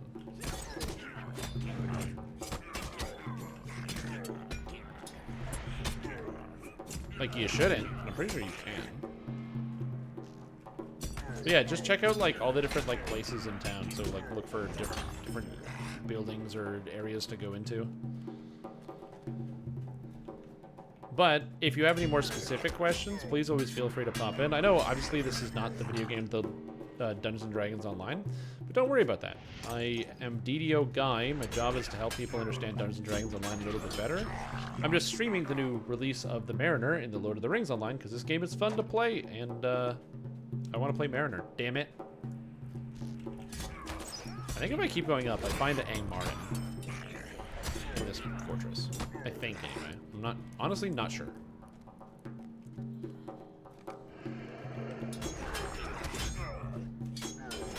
I have no idea where I'm going.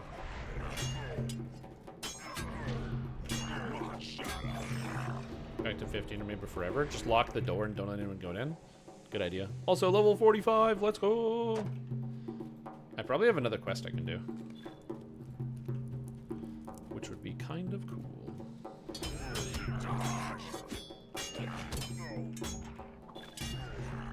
Okay, Ongber's Skirmisher, Ongber's Skirmisher. I feel like there's a boss in this area, but I don't know. There's an Angmarim here, a rare one. Yeah, there's the Iron Crown. Okay, so there are Angmarim here.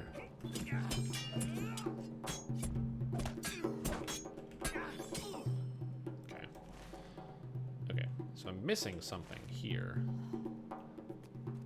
Locate lesser watching stones in Dun Kovad. Oh, I didn't go up to the watching stones. Okay, I have to actually go up to these. I got it. Yeah, the experience points there is really bad. It's also, in my opinion, partially contributing also the fact that the quests are not very fun, which makes it, kind of takes out some of the joy of doing that. Oh, completed the Art of the Duel. Cool.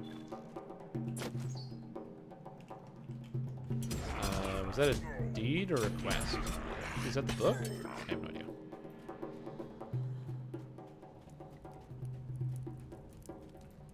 I have to locate the lesser watching stone here, then I gotta go over here, then I gotta go down here, and then I'm basically turning everything in, and then should be good. Oh, there it is, the Duelist Defender. It's just a ordinary, really pretty ordinary looking knife, but it's kind of cool.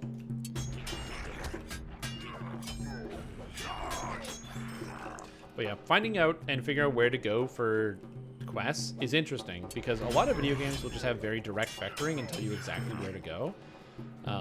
Like for example, Lord of the Rings Online, if you don't know where to go, the game will have given you a quest when you get to a certain level telling you to go to a certain area. So it just like completely tells you, it gets rid of that. Dungeons & Dragons Online, it's a more traditional game, so it kind of gives you this big place to explore and says, hey, go look around. You might find something cool, and you might enjoy yourself. And like that's kind of the way in which they go about the regional storytelling. In my opinion, that's actually kind of something I like. I like the contrast, the fact that you are encouraged to go look around and try to find stuff in the city and see what's going on, and the game doesn't tell you exactly where to go all of the time. However, what they could do is do a better job of giving you resources in terms of finding stuff if you're like either really stuck or giving you a suggestion in the right way. What they've done recently is they've added an extra thing to a lot of the tavern keeps at the beginning. So there's tavern keeps in the harbor. And if you talk to them, you can actually ask the barkeeper, hey, do you know where I can get more adventures? And they'll just give you suggestions as to places to go. I think it's a great idea. I hope they continue to do that to other barkeepers. So then if you don't know what to do, you can just go to a tavern and be like, hey, boss, you got any job? You know anybody who's looking for people? So yeah, maybe that'll be good.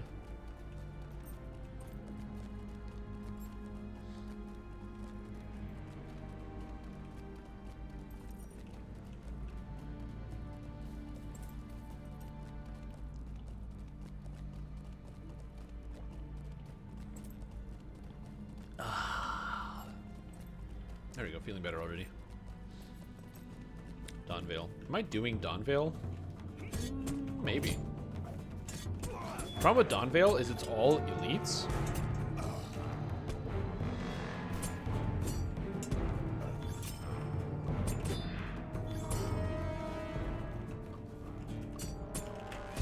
Oh wait. So it's all like high-level monsters, and it's meant to be for a group of 6. The trade galore. Can I do it on a group with just myself? Well, let's find out. I'm gonna be honest, this is gonna be a solid maybe. We'll see how this goes.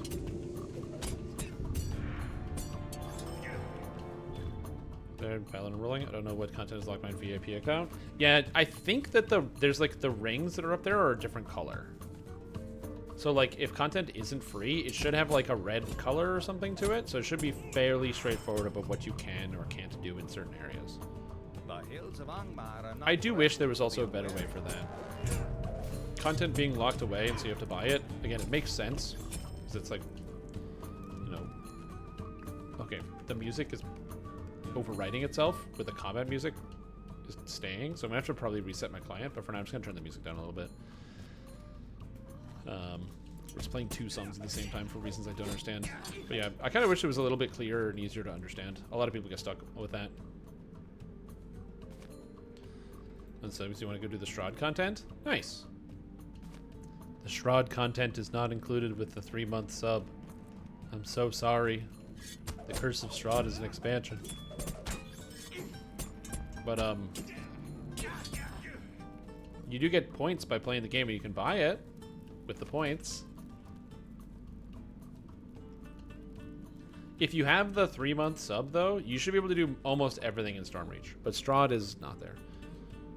I'm about to go around and take all the sagas. I have Guild, XP, Voice, Master, XP Potion. What else can I do to maximize? You have Guild buffs, you have Voice of the Master, you have XP Potion, that, I believe, is it. Unless there's like an XP bonus.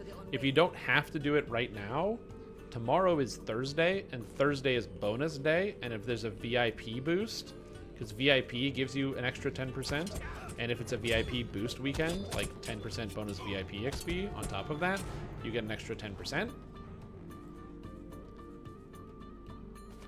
Yeah. So I apologize, McNobody. But, as I said, because you get access to basically all the other content in the entire game, I mean, you can kind of just roll around and play everything else and then just earn the points to buy the expansion instead of buying it with cold hard cash. Although I'm not going to, you know, try to tell you you shouldn't drop a few bills on the table. Just giving you options in case that was something that you were unaware of. Oh, that's also true. Depending if you get to the right level, and depending on the server. You know what? Actually, that's a great question. What server are you on?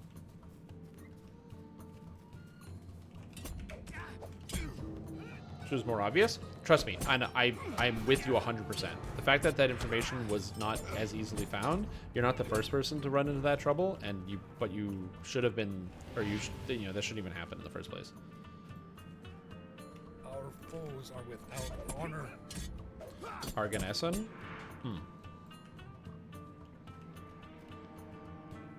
Can you buy guest passes?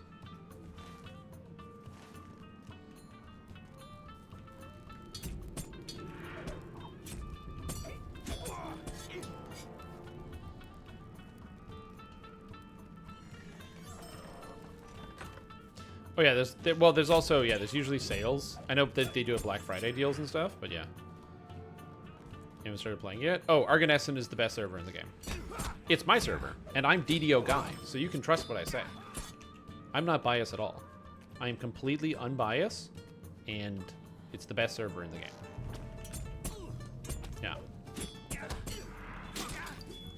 Yeah. You could play on Sarlona with all the Sarlamos. You could play on Orion, or as they like to call it, Borean. And by they, I mean explicitly me. Arganessen's the best.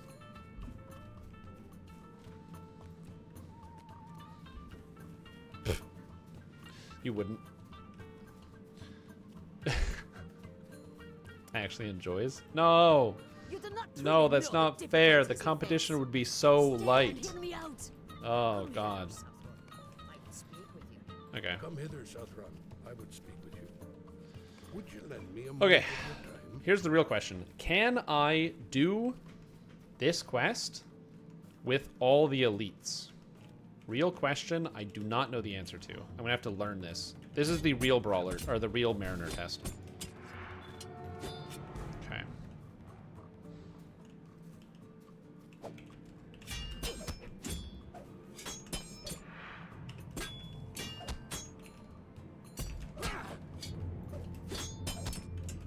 That's a lot of damage, dude.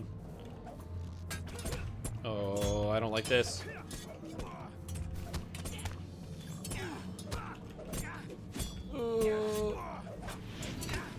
Everything is fine. Okay, note to self.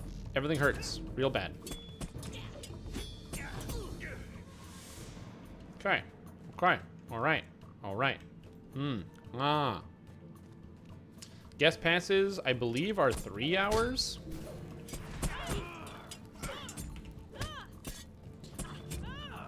And I don't know how much they are. Okay. Can I pull one of these warriors at a time? So for those of you wondering why I'm struggling with this, because this video game is not hard, I'm on the difficulty called Difficulty 4, which basically raises the difficulty of the overworld content. So the monsters are doing more than triple their normal damage. So that's why I'm trying to like figure out how I'm supposed to manage this, because this is challenging. Okay. Okay. Can I pull just this guy? That's a great question. Yes, I can. Okay, good. Parry.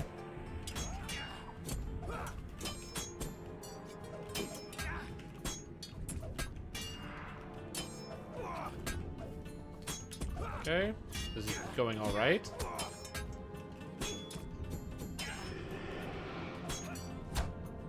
Oh god, please parry more. Okay, I didn't use any of my heals, and I managed to do okay there. So that was not bad.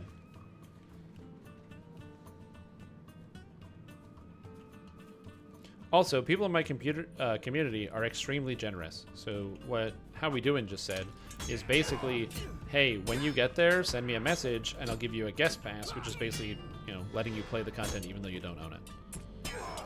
Which is a very, very generous thing to do.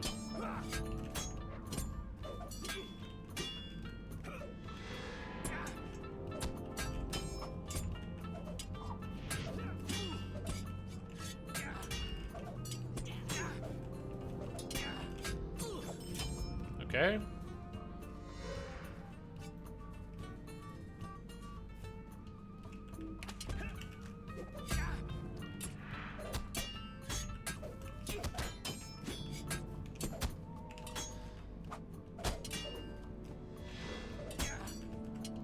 I'm not talking because I'm focusing really hard.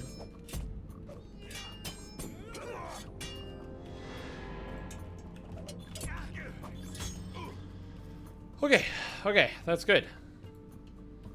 Fustat the Beast is one of the bosses I need to fight, but this is going okay.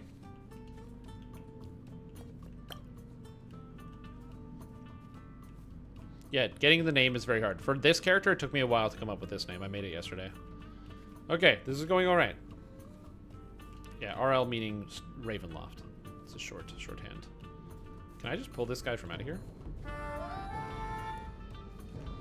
I am the beast. I will destroy you. Okay. Go get this going. Slow him down. You're you, beast. You can't do anything.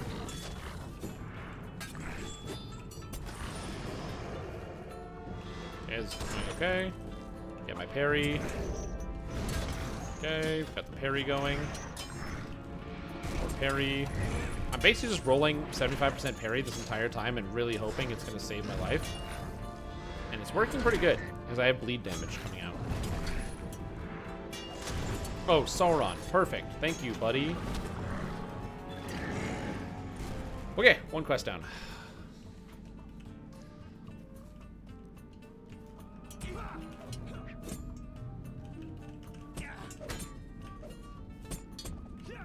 Okay, good. Oh. Blade Forge Valley. Been running Bark and Blade Doris first do as fleshy. That's funny. Especially when you're actually a Blade Forged. I think I can pull one of these.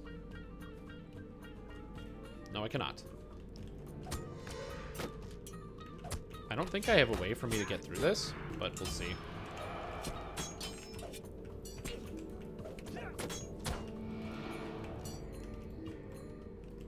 Need this to be debuffed.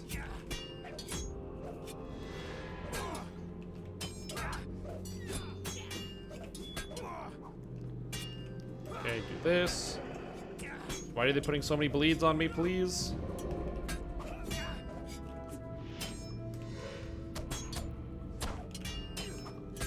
Go away, Sauron. Fuck. Okay, I can't do this quest. Ugh, I tried. I tried my best.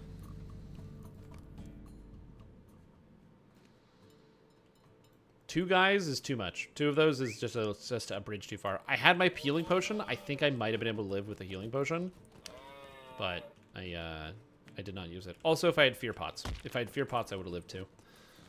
But I did not have fear pots either. I didn't try hard enough. I didn't believe in myself. I did try marinating. God, that was tough. I will say, though, that was really fun. Like, trying to solve the puzzle of how I'm going to get through this. I probably could have done okay if I was able to play as the yellow, because then I would have had access to Throne of the Sea. But I'm not 100% certain.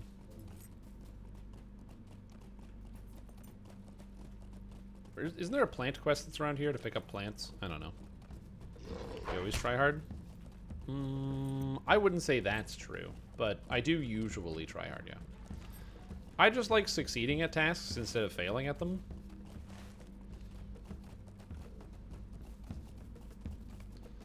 Okay, so I did not kill the silent judge. Hold this for our hearts. Okay, it is this way. I don't know what I'm looking for. I had this memory that there was something over here. I just didn't see anything. There's a warg. Mm-hmm. Be fun to be able to enter your LotRO account. Oh, did you like forget your password, or did you get permabanned for breaking the rules? Or some combination of the both, too, where you forgot your password and you got permabanned. That is what I was looking for. Plants.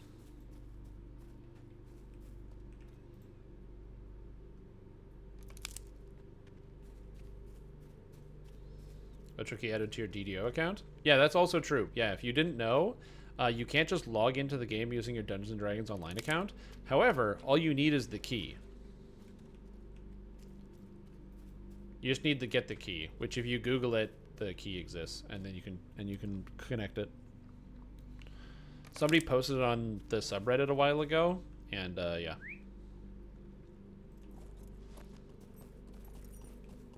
So you just basically go into your account page and then put the key in, and then it automatically links it. I don't know if that's what you're supposed to do, but it works, and you don't have to contact us customer service. Do I have a command for that? I probably should.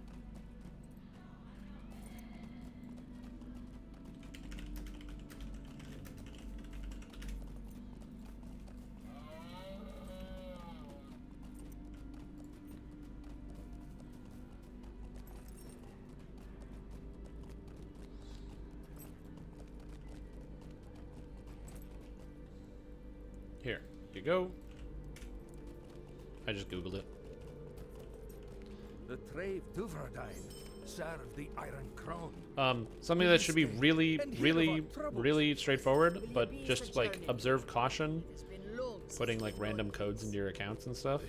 But I'm pretty sure everything's fine. Although I'd read the comments of that thread, but I'm pretty sure that works for people. I'm done with everything here. I'm not going up there. I'm done with that. So let's go hand in the quest, and then we're heading out to Moria.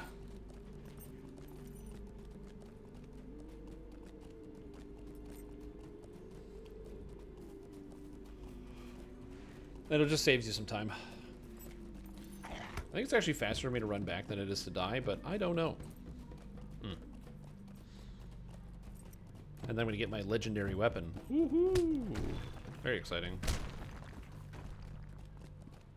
I'm kind of shocked that I actually already completed one of the quests, one of the book quests. I remember back in the day it used to be so crazy hard to do because you'd have to farm for so long. I think it was just also because it took us longer to kill stuff, but like, yeah, I almost got my Ring of the Wind. +2 wind shanty durations. Actually crazy. I wonder if that would be good enough to use at endgame. Because I have stuff like North Wind, which lasts for 20 seconds. That's 10% extra duration. That's pretty good.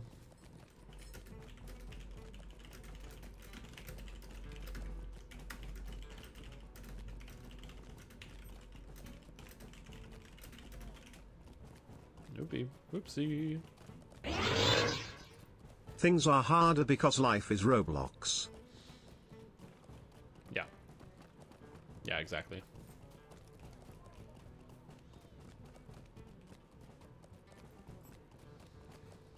Hello, You're a Gearman. stranger to these lands. Why can't I use either of these items? Oh, I didn't have the... right, you have to complete the quest where you can use them. Not come easily among the Trave Okay, galore. why? Our foes are without honor. There we go. Hand in all these quests. Beep. Wish I handed in this one. That would have been smart. Defender of Ogair. Yo, this halberd does fire damage? I didn't know that. That's awesome. Oh, man. That's so cool. If I was a captain, I'd lose my mind if I earned that. The Trave Duverdine are traitors. Okay. So now, I believe it is time to go to the mines of Moria. And hopefully it's going to work. I don't know if I'm going to get enough XP. So just in case, we're going to use the accelerated XP here, which will hopefully get me a little bit closer, but I don't know. First, I got to go to Rivendell. How do I get to Rivendell again?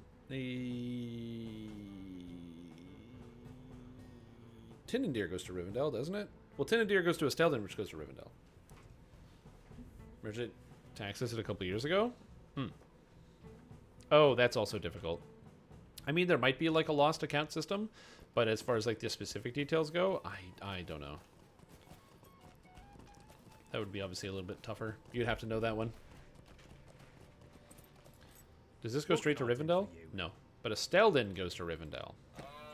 And if Estelden doesn't go to Rivendell, Estelden goes to Westbury, and Westbury goes to Southbury, and Southbury goes to Rivendell. Somehow we're getting to Rivendell. I don't know how, but we're going to get there eventually.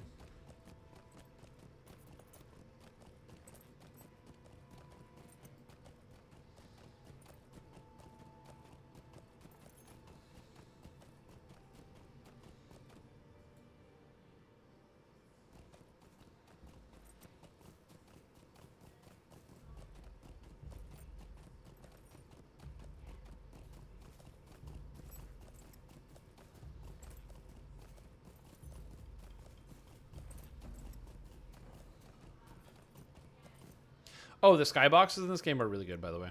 They do such a good job with the skyboxes. Again, if you want somewhere to just like stand around, this game is great for you. Save the horse fees. Save 40 silvers. Epic Life at level 26. Isn't that cool? Where you just grab every saga in the game. I have never done that, but that is also an interesting option.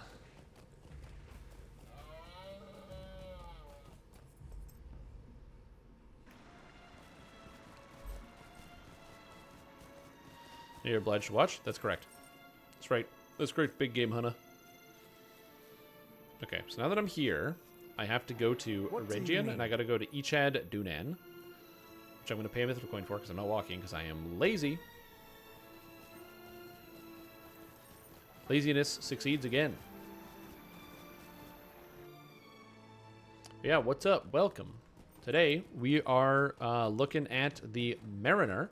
I just got my Mariner to level 45, and we're going to head into Mines of Moria. And by head into the Mines of Moria, I mean go do the quest outside that gets access to legendary weapons, and then go inside.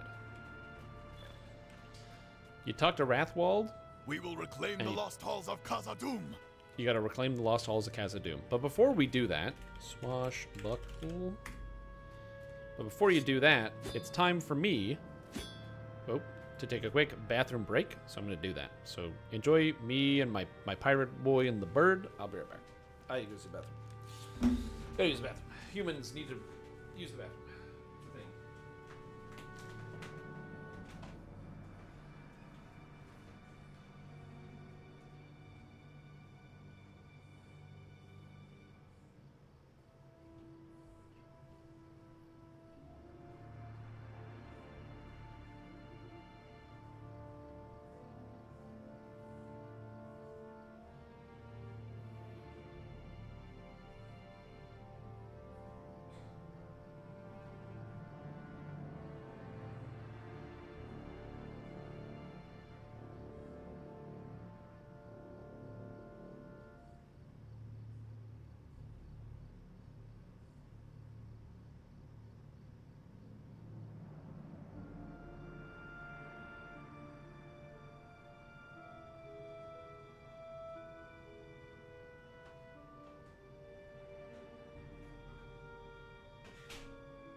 The stance is good.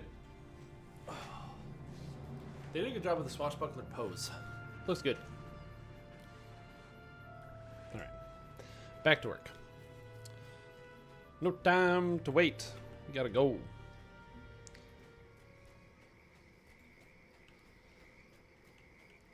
We have to go.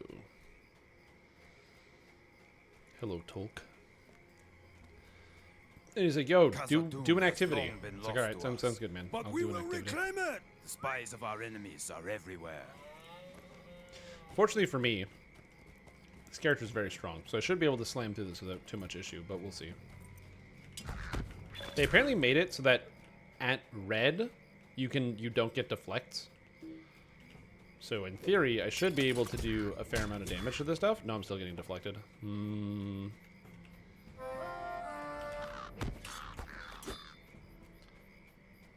Okay. It's not too bad, though. Don't need more range attacks. I only get 2. Unfortunate.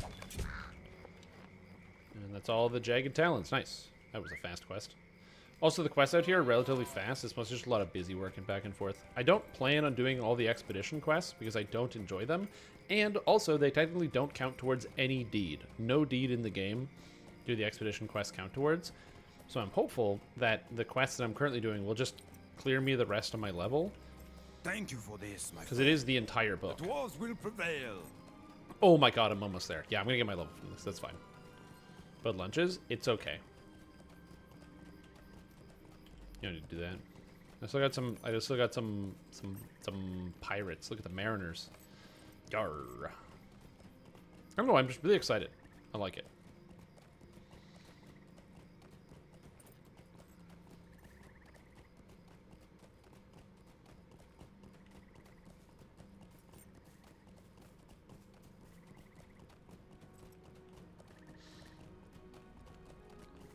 Okay. Thank you for this report. Mariner. And I'm going to be making a YouTube video as well, by the way, about how to play Mariner. Oh, I do have to deliver lunches. I forgot. Delivering lunches is literally one of the core tasks. Also, I've always loved this map. There's something about the fact that the map has like a drink stain on it. I don't know. It's like, it's got this charm. I really hate that they're giving up that charm to make it like clearer and easier to understand. I mean, yeah, it makes sense, but man, that charm, dude. And I can't wait to shove this character all the way through the entire game. Broger, it says expedition. My No, best thanks. dwarves have gone missing. These Yeah, well, they're hulls not will coming be back. great once Sorry, bud. more. Oh, your dwarves have gone missing? May Well, Durien return RIP. soon to his halls. I've done a lot of the every once in a while I've done these, like when I do the legendary servers, I come through and actually do all of the quests, but I just don't really time has come feel to like it drive right now. forth the orcs from our kingdom. I don't even know if they give good XP. It's a great question. This is a good chance to go through and cancel all the quests I don't need to do, though. Yep. The shadow of Mordor will not long fill the I halls don't of need Khazad-dûm. this. The Beast Quest, I'm canceling it. Lost Fellowship, I have no need.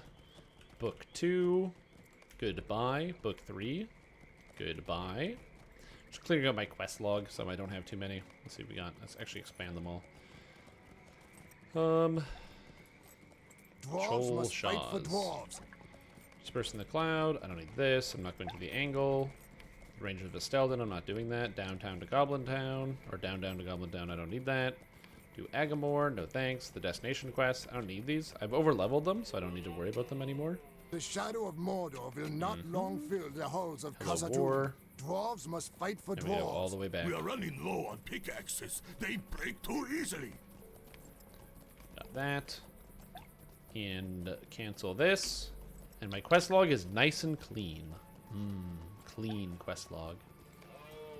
Very nice. I guess now I can use this opportunity to, like, equip items and sell stuff. I don't want to keep any of this, so we're just going to sell all. Anything that I can't sell is going to get deleted. Nice.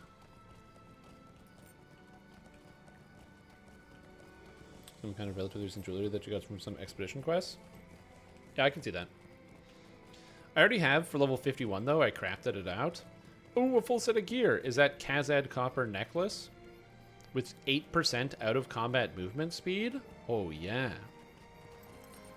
Flawless Kazad Copper ring. 12 vitality and 51 morale on each ring. Oh, baby. Is that fate, vitality, morale, and mana regen? I mean, it's pretty good. Might, vitality, fate, evade. Honestly, this cloak is worse than the other one. But whatever, it is what it is. So I already crafted all that stuff out. Something I learned that I didn't know is that you can buy these crates that contain universal crafting recipe things and put them at your house. And then you can click on them every day and get universal ingredients. You can do this every day per character.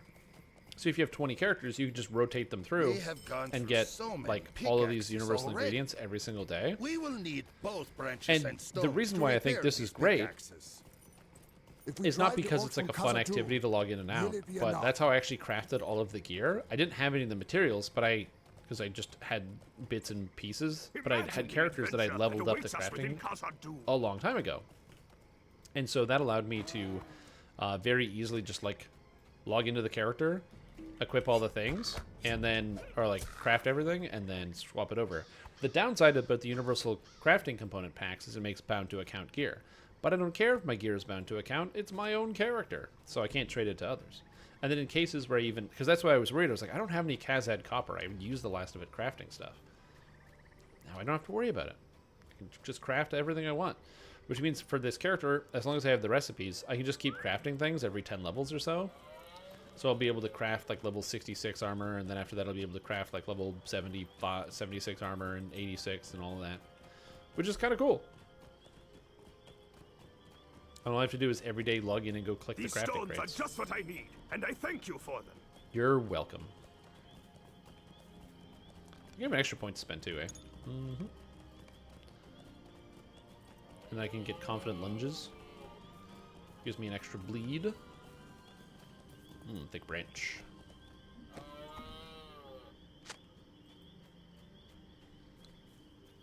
Sorry, item? It is an item from the store. I do not know how much it costs.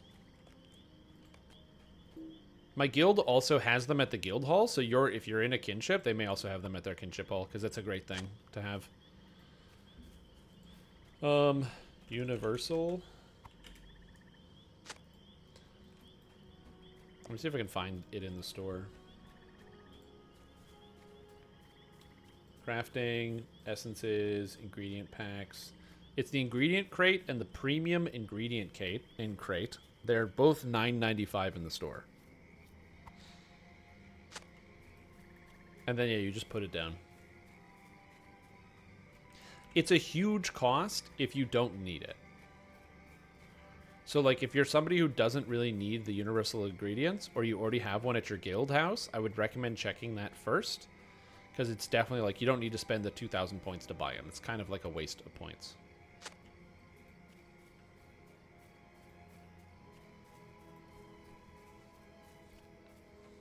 But I bought them. Because that way I can just have my characters I have a couple characters I can just log in every day. Yeah, or just get them on sale. It's not like Steam where you can have stuff like be favorited for you. Or like have your wish list come up. That reminds me, a game on my wish list went on sale. I should probably buy it. Yes, Strim Tom, buy more video games that you're not going to play. As always, you have been a great help to the dwarves. Very good. We will start repairing the pickaxes right away. Bordy is a good boy and will grow into a fine dwarf. I hope he grows into a fine dwarf. I don't remember which of these guys die, but a lot of them die.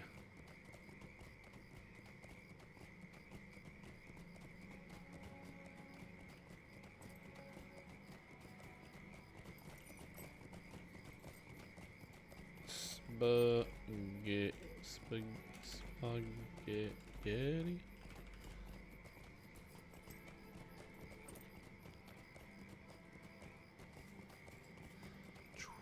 Did I pass him? I did pass him.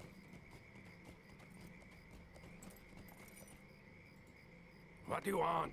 I'm very busy with my work. Oh, right, after the wolf thing. I forgot about this. The worst of this place. I completely forgot about this part of the quest. Where it just is like, hey, by the way, go to the entire other area that is just all the way at the bottom. I don't even know what's on sale. What even is on sale in the store?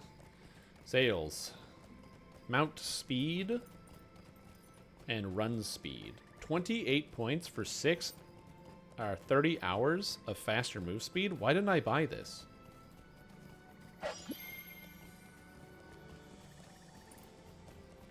I have no idea why I didn't buy that. 6 hours of faster mount speed? It literally pays for itself. Because I get more points. Oh my god. I need to drop combat.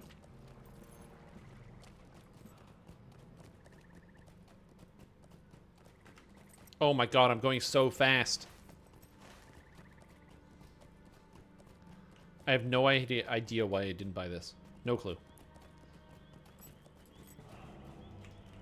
It's so inexpensive, and it's on special. What a deal. Oh, yeah. Eat bombs. There's an enhancement, or like I was going to say talent. I'm thinking of the wrong words. But anyway, there's a point that you can get that makes it so that the... I didn't help Browen with the task. Shit, I forgot to go talk to Browen. Oh, I gotta go all the way back. At least it's faster. Because I have extra move speed. It's a great deal. For me. Yeah, one of the best things you can get, because it's on sale, I don't know if it's on the account, but it's something called Journeyman Riding. I don't know how many points it is. It's like 2,400 points or something like that. But what it does is it makes it so that permanently on your account, every mount you use on every character forever is 78 or 78% movement speed forever. So that's the fast mounts you get from raids and stuff. It's a permanent upgrade to all your characters across the whole account. Great service.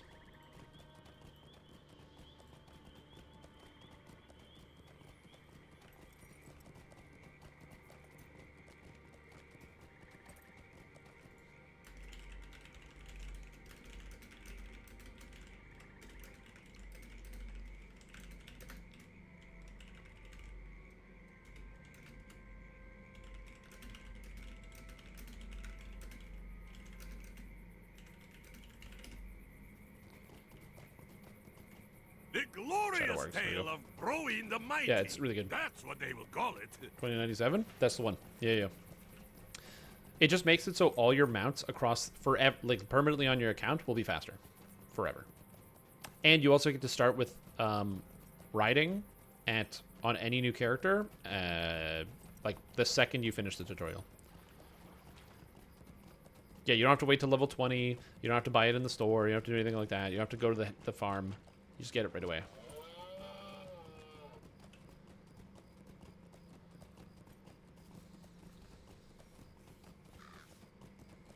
We got Hello Shadow Works. Oh, I just gotta kill these guys. Yeah, great investment. If you're gonna play the game for a long time, I mean, you gotta think about it that the time is gonna add up. That extra 10% movement speed spread across however long the game is. And then also, it's like just a permanent upgrade to your account. So you ever make a new character, play something else, do whatever, it's all there.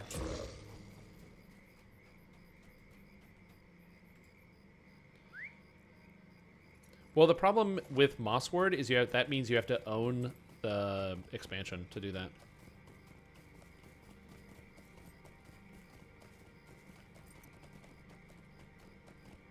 Yeah, I'm trying to think of other really good upgrades that are permanent upgrades to the account, but honestly, that one's pretty good. Oh, also, inventory space. Inventory space in Lord of the Rings Online is account-wide. I have no idea why that is. But if you buy extra bag space, it's not one character. It's all your characters get extra bag space. Not shared bank. Bag. Is it in me to do great deeds? Awesome. As you do? Oh, also, yeah, the barter wallet. Something I wish they had in DDO. These are all the various currencies in the game. The barter wallet puts them into one space that just automatically yoinks them. Someone or Man, something. what a good, another really good feature. Is barter wallet free? Friend. Oh, nice. Casa Doom awaits. I have need of your great skill. Long it didn't used to be Durian free. Folk desire to look upon the halls of Moria once again, to reclaim their birthright from the goblins and orcs who now dwell there. Oh, also, if As you've never their seen the time entrance to now Moria, comes, this opening is great. Not even I can foresee their fate. And I leveled up. 46. Let's go. We're going into Moria, ladies and gentlemen. We're going into Moria. Let's see the dwarves. How many more points do I need? I need 4 more ranks earned in the whole tree.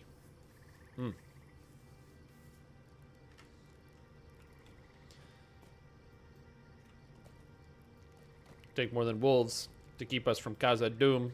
No, it won't. Wolves is enough.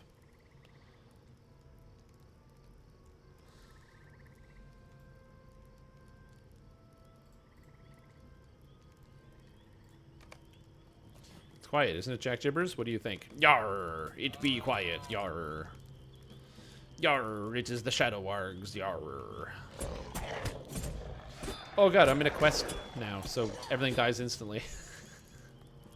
I love that in the instances, the extra difficulty doesn't apply, so everything is just murder. It just instantly goes down. That's great. Ready for Jack Jibbers? Oh, Black Blade, huh? Thrang's Blade is not black. I don't know how to solve this problem. Now I get the repaired pickaxes and bring them across, and I have extra movement speed. Zoom. Zoom. So this is the black pool in front of the Mines of Moria. We're trying to crack it open. So there's the big pool, the murky pool. There's a bunch of crafters being like, "It'll be no problem," you said. "The wheels will be fine," you said. Momentary setback, that's all, as you're trying to get across the water. Momentary setback. Look at it. Yeah, the crates are soaking through. Their ancestors let such obstacles stand in their way. Our fathers knew better than to mire the wagons in the muck. That's right, the crates are soaking. Like, oh, this guy's just ignoring them. Put our minds and our backs into it. I always find that so funny. That might work? That could work. Also, do you like how right in front of the gates of the Mines of Moria, all the dwarves are throwing rocks into the water? Didn't you like that? Isn't that good? Hey, what's up, War? What could possibly happen? And Broger's like, hey man, can you just tell the dwarves stop to throwing stuff in the water? The water makes me uncomfortable. I don't know why the water would make all the dwarves uncomfortable. That's so bizarre. But yeah, I'll go scold the dwarves. Hey bud, stop throwing rocks in the water. It's making people uncomfortable. Didn't mean any harm. I will leave the water alone. That's right. Tell you the truth, the pool makes me nervous. I will leave it alone. Good job. Hey, Bori. Bori, you want to stop throwing rocks in the water? Sorry, I was just so bored of all this waiting around. It's okay. I'll skip rocks, leave them alone. Yeah, like I said, there's nothing bad about this pool of water, so it's fine. That's the thing that matters the most, is that this pool of water is perfectly safe. Hey, what's up, Broger? Cousin Bosie shows up. Yep. How goes the work, friends? He's like, hey, there's some rubble. Can you just clear it out? Yeah, no problem. Yeah. Let me just swashbuckle all this rubble away. No problem. Now we wait for more dwarves. Good work, my friend. There we go. My friends and kinsmen. We have dreamed of the great halls of Khazad-dûm for many long years. Tonight, they will be ours again. Jack Jibbers, what is it? Is something wrong? I don't know. Wait, why? Something wrong? What is it? You say something you saw something stir out in the water? What was it? I didn't see anything. Are you sure you didn't imagine it? Uh-oh. Uh-oh. Stay on your guard. Do you see anything?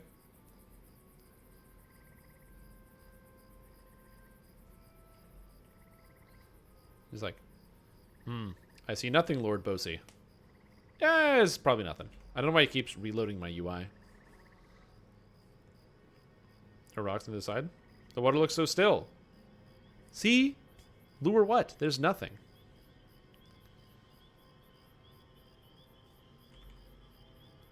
Oh god. There we go. There's clearly nothing here. Every time the camera changes, it reloads my UI. I guess it was nothing. Let us enter the mines. Rejoice! Cause a doom awaits. Oh god. Whoop! Hey, Broen, guess what? Whoopsie! Oh no! Broen, my son! Oh yeah, by the way, we gotta go. See ya!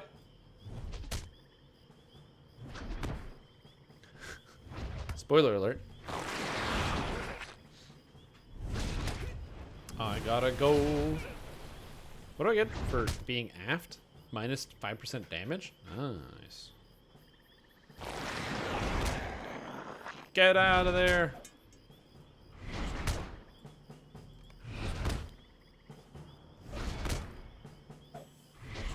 Fortunately, I can just keep running and eventually get out. Bottle of rum. Let's go.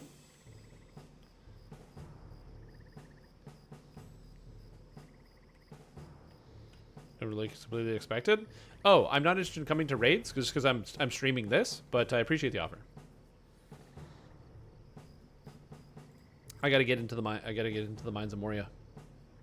I gotta make it. I'm not there yet though. Unfortunately, I'm unable to get into the Moria or the mines of Moria because well, the Watcher got him.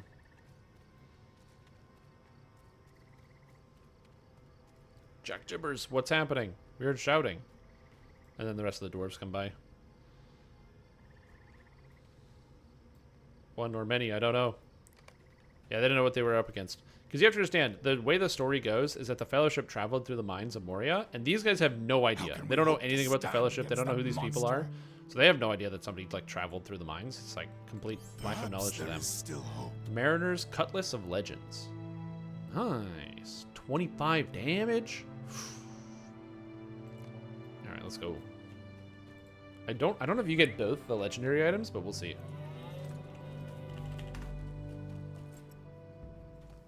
Yarr. Honey. Anyway, thank you, buddy. Give me the Mariner's Cutlass. Give me a heraldry. Oh yeah. Talk to Dithalion by the forges. Do not reforge your new weapon until you are instructed to do so by Dithalion. Well, that's very comforting red text. Make of Annen. As it says there in a dark red. Don't do this. Until you're absolutely sure. Quest received. Alright, thanks, game. A gift for a hero? Dude, there's so many items in here that I didn't look through. A gift for a master. A gift for an adept. I have no idea. Mick Maidenhair.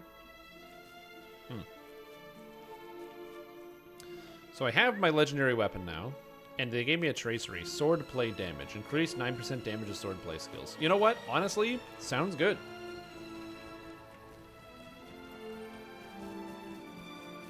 I don't know much about what masteries you get for Mariner, but hopefully they're good. My heart's Alright, talk to Dithalion. Continue. Talk to Dithalion. Continue. Talk to Dithalion. Okay, I get one of these. I want Sparrow is Vitality. I want Serpent, which is Agility Physical Mastery. So I want the Serpent. Bring it to Snar to be reforged. Hello, Snar. Please reforge my item. It's now level 52. So now I have this. And it has even more slots. Talk to Dithalion, and then I talk to Wrathwald. Cool. Is that it? That's done? Okay. So, I gotta crack this open. Nope. Here we go. I can put my heraldry, heraldic tracery of the serpent. Perfect. It's level 51. And I get my sword play skill damage thing. Put my sword on. And now I have a Mariner's Blade. It looks pretty good. I'm not gonna lie, it's got this like cool twirl on the end of it. Like maybe my cosmetic works. Which I am hopeful for, but we'll see. Oh, it does! Yay, it actually works on the legendary blade, so I can just use this sword. And now we have the Mariner's Cutlass of Legends, and it actually works. Sick. Which gives me agility, vitality, physical mastery, and swordplay skills damage. That's actually a lot of physical mastery for this level. So that's actually a huge increase to my damage. What can I do for Then you? we head back to Wrathwold and complete the quest. And then I can go into the Mines of Moria. I think that's when you get your class item, and then I guess I have to go buy traceries. I have no idea. I haven't done this since they added the revamp of the system, so I actually don't know how this works. I've only ever played my maximum level characters. Hello, Wrathwold. We will reclaim the lost halls of Khazad-dûm. We will reclaim I get the lost halls traceries. of Khazad-dûm. Alright. I hope you know what you're doing, friend. Dire is the creature called the Watcher in the Water by the dwarves, an ancient evil called forth by the Dark Lord. Perhaps through the power of legend, a way can be seen past Is the ancient terror. evil called forth by the Dark Lord? Was the Watcher in the Water called forth by Sauron or drawn by Sauron? I feel like that's not too big of a stretch, but I don't know. Also, I do an insane amount of damage. I don't know what's going on. Thousands of damage! Oh my god! Oh, I have the... Is this just how much damage I do? Do I have a special bonus? I have no idea, but I'm doing like a million, billion, zillion damage. Is it just the sword? Maybe maybe I got a bonus for being in the quest. I have no clue, but I do a lot of damage right now. You think it's gone? Yeah, dude. Of course it's gone.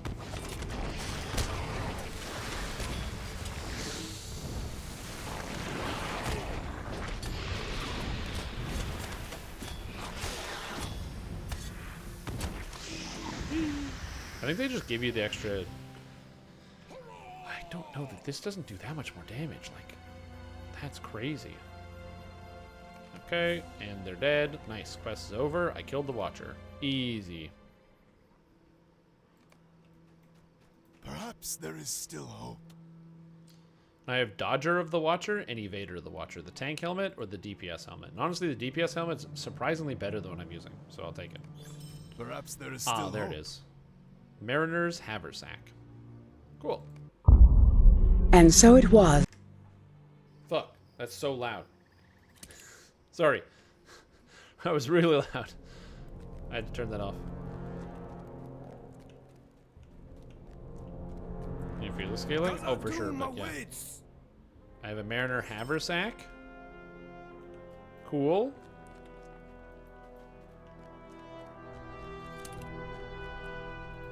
Welcome to Alright, Khazad-dûm. so that's it. We're in Khazad-dûm now. And I got Swordplay Healing Potency.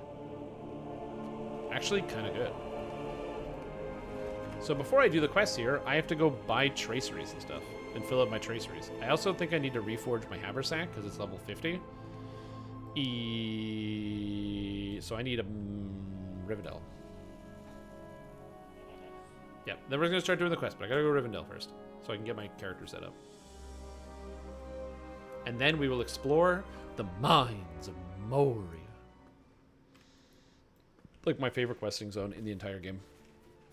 I will probably end up doing all of it. Hey, I need to talk to you. I would like to buy a duelist quality haversack. Thank you.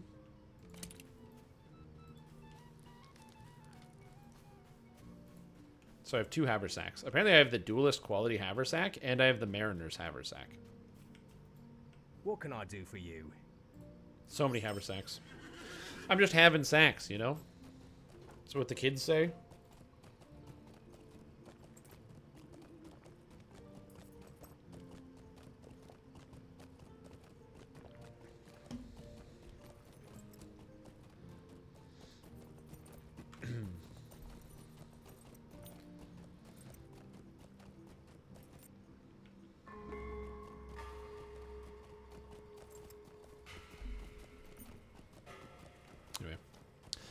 Mines of Moria is one of my favorite areas for multiple reasons. One, it's very cohesive. Two, I like the story of the dwarves. It's very endearing because they're basically facing against all odds to reclaim something that belongs to them. Three, the areas are beautiful and magnificent. It's these giant underground caverns that just seemingly go on forever, with all sorts of really unique biomes and areas.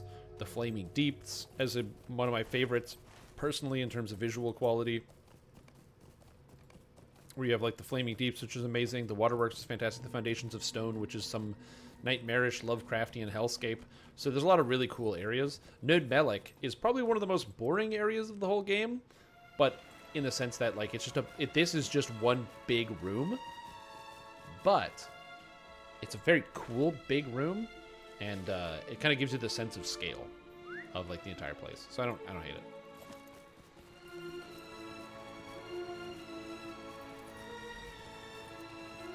Rivendell music.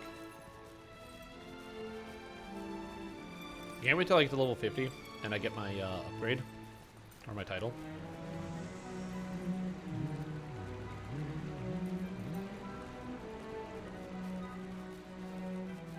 I'm also gonna have to replace my Darid stone eventually, but fortunately the XP I get keeps going with me all the way up to like at least 130, and then I can just replace this with something. I think there actually is like an XP item you can get. I don't know. Experience. What are the experience items you can buy in the store? Buffs and services. There's like XP buffs. There's the token of the Hornburg, which is a item that just gives you XP, but it doesn't seem to have a maximum level on it. Crafting XP, and then virtue upgrades. Meh, I don't really need any of this stuff. Am I blind? Did they remove the Ruby of Ghostbane from the Night Revels event? I don't know. I didn't play it. That's a good question. Oh, there's also the Shield of the Hammerhand that goes up to level 85, and it's a cloak. All right.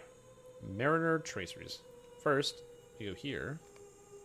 We forge. Second, Mariner Traceries. Mariner. It's up here. Perfect. Okay, how many of these do I get? I get a word, 2 words of craft, 3 words of mastery, and a heraldry. Okay. Let's see. We got duelist. I have swordplay damage, finisher damage, 4 skills damage. Honestly, 4 skills damage is pretty good. Thrust, I don't have Firepot. Sludgepot becomes Firepot and gives them much damage. I actually think I want this one, because it makes it an AoE damage skill, so I want Firepot for sure. General swordplay healing, recenter cooldown. I honestly really like recenter cooldown. Finisher skills reset salt cure. It doesn't even say that. Toss a bottle cooldown is my self heal. I really like that.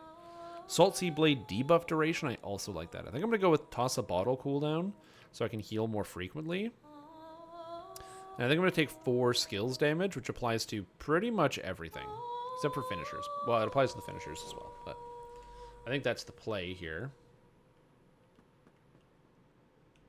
So I can go here. I got my sword skills, so I can throw in Firepot. The reason why Firepot is cool, so now this skill is Firepot. So Sludgepot no longer has a slow on it, but instead it just does a shitload of damage. Wow, that damage is crazy. What is happening? Why are my skills doing so much damage? I have no idea, but my skills are doing like 10 times the damage. I'm going to be destroying everything on the landscape. I don't know. Serpent Heraldry. I'm going to put that in here.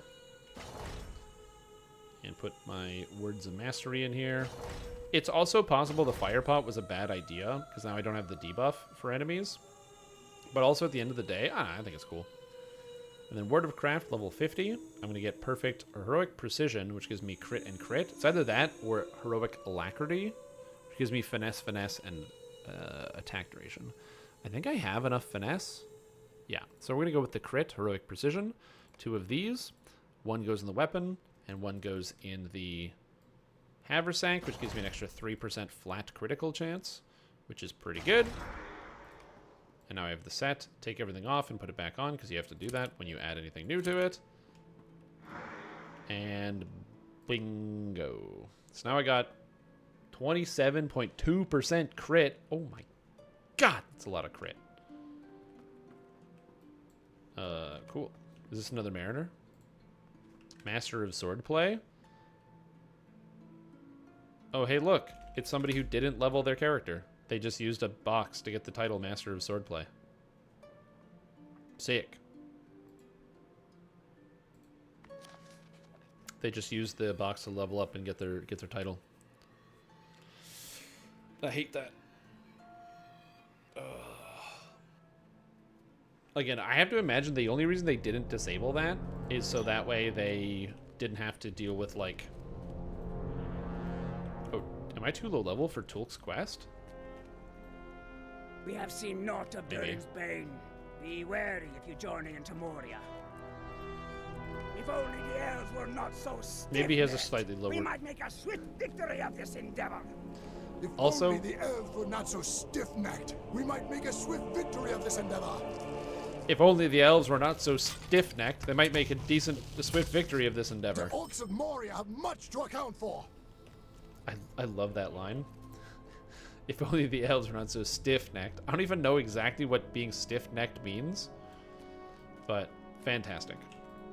Also, unfortunately, I don't have a goat, but I do have a boar. And you can ride battle boars underground. So I'll take it. An extra XP thing, because I want to get closer to a level.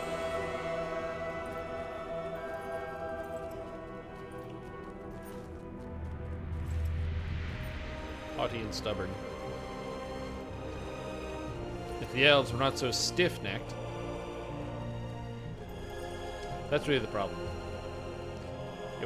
Stay a moment. We will need your aid against the orcs of Moria. Yo, no problem. Oh, I forgot I have my parrot, Polly. And my parrot on my shoulder. I'm just rolling in parrots. Got so many. I mean, it's not like a combat pet. It's all non-combat cosmetics, but I have no idea when, but at some point I will have to get this parrot off of my shoulder so I can put on actual gear. But again, I don't know when I'm going to do that.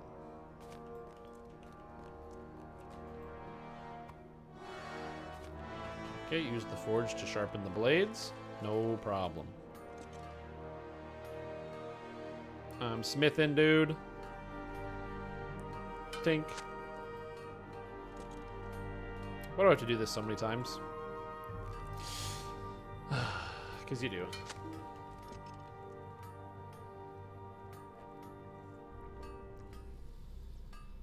Bonk. I also like that the animation's too slow, so you only get one bonk before it's over. Yeah, I gotta flip my hammer each time.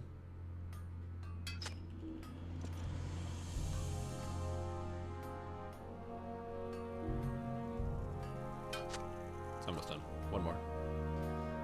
Blip.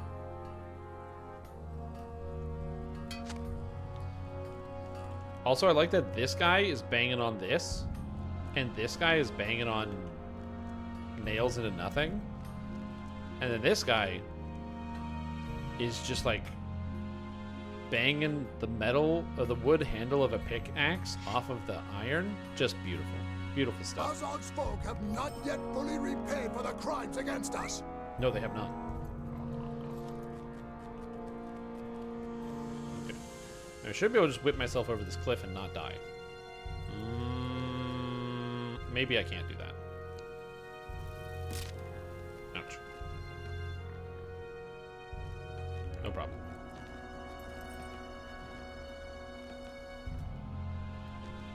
They're doing their best. They are doing their best. What does a meter do? Also, since you're a mariner, I would live the meter the moist meter. 0 other people use that name. Yeah, true. It's a balance meter. Okay, do you ever play Tony Hawk? Ludicrous?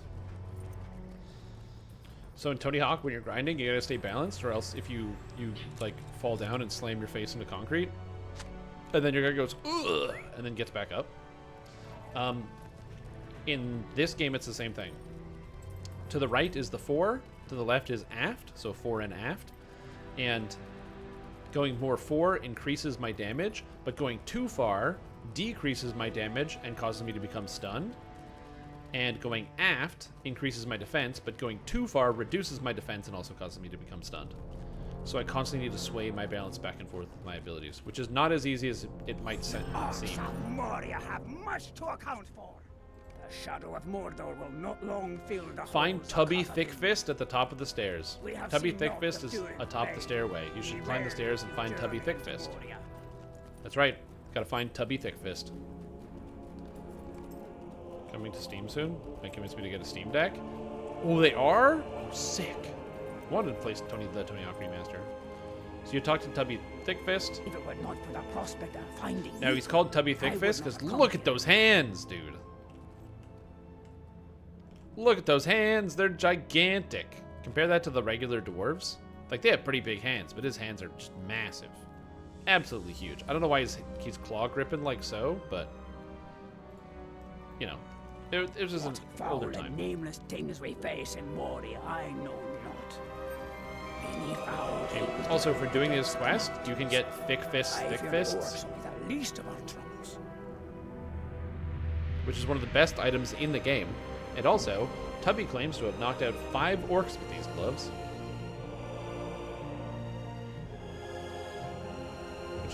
Which is just great.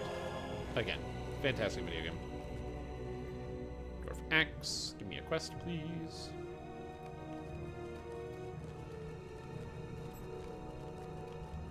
Examine the cocoon. You got it.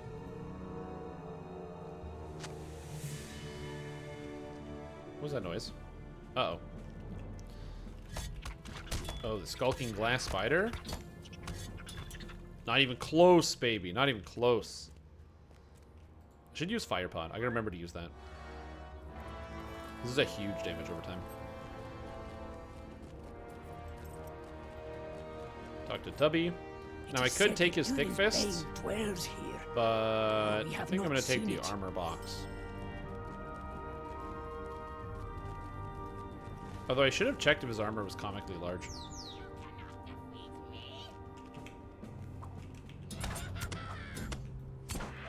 Oh my god, destruction. I do so much damage. The legendaries, I'm not gonna lie, getting a legendary weapon has increased my damage by so much. I don't even know what to do right now. That's absolute madness. Dark things dwell now in Moria. It's very cool. It's very, very cool. I'm excited. I am not upset, but like, man. Here's the best Tony Hawk game. Nothing beats that cruise ship level. I did like the cruise ship level on Tony Hawk 3. I will say, I did like Tony Hawk 3. I remember Tony Hawk 4. I remember renting it from the video store one time and thinking it was really cool because it was more like open world, which is what all of the underground games ended up turning into. And I thought, like I said, I just thought it was like sick. But then I rented it from the store, so I never played it really again after that. And apparently it's rated very poorly among the Tony Hawks. And it's like people say like just go with Underground and ignore that one. And I like Underground and 2, but yeah. Well, level's 42. I know it's an increase, but my damage went up by like 5 times. This ability went from doing like 300 damage to doing average 800 damage, or like 2.5 times, something like that. It's huge.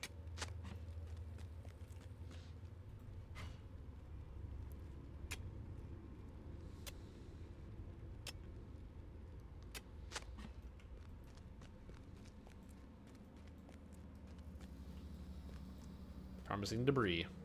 You bet, guy. Let's get that debris. Debris.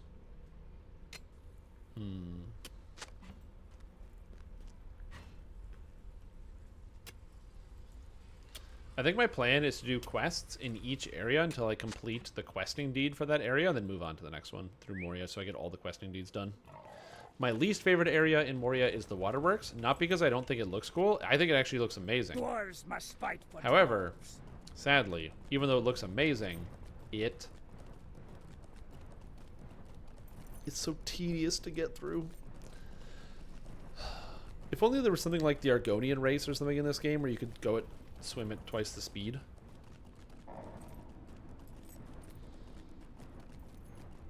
There are no kobolds in the waterworks. It's very true. Not a single kobold. 0. Hello, Thick Fist. I'm not sure Khazad-dûm can be restored. And leveled up. Nice. The orcs have surely ruined it. Cool. So Maybe now I want to foul double check. things I'm dwell in the 47, depths so I of don't know if this guy mountains. has a higher level quest or Here why the he won't give orcs me will an be the adventure, least of but... our troubles. Moria. Quests of the Great Delving. Nice. 8 of 15. 4,000 for doing 8 quests? Are you joking? Okay, he still has nothing. I don't know what level I need to be for Tolk.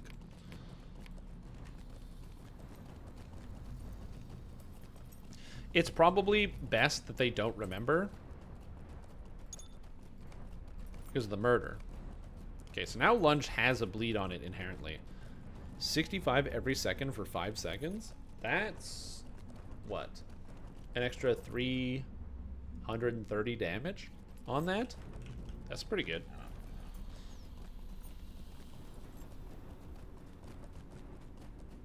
Find the Goblin Tribe? Found them.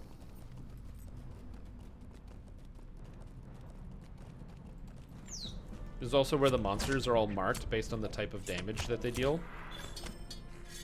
The monsters are actually doing more damage to me, so maybe it's, you know, it's fair.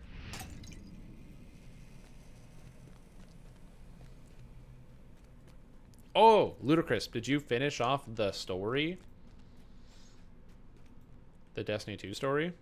May Durin return soon Nice. to his Yeah, heart. I did as well. Abide here a I moment did it late and last speak night. with me. If we are to find Mithril in Khazad-dûm, we will first have to See deal ya. with the orcs. We have seen naught of Durin's bane. Be wary if you journey into Moria. Big lore. Well, the thing that got me excited the most is the fact that they didn't talk about it in like the actual game, which is kind of unfortunate. But they were like, "Oh yeah, they're like, yeah, we had to make a deal so that we let Savathûn go, so she gets to like escape or whatever." Which obviously is probably not good for everybody. That's a long windup on that Stunning Shield. Oh my god, dude. Which, like, yeah, they definitely could have probably put that cutscene in the game, because I feel like that one's kind of important for people to make sure they don't miss out on. Now, granted, it is directly told to you by Ikora during the, like, ending thing, where she, like, goes over her notes and is like, you know, here's the stuff that happened off screen that you didn't see that we didn't animate, because animation's expensive. And the... But yeah, I did like the fact that Savathûn basically woke up and then was basically like, oh yeah, you want to go? And then Ikora's like, yep, we want to go. And then apparently the Guardian goes, yeah, we want to go. And then Savathûn's like, whoa, whoa, whoa, whoa, whoa, whoa, whoa. We don't need to fight here. We're friends. We're all friends here, you know? We're all friends here.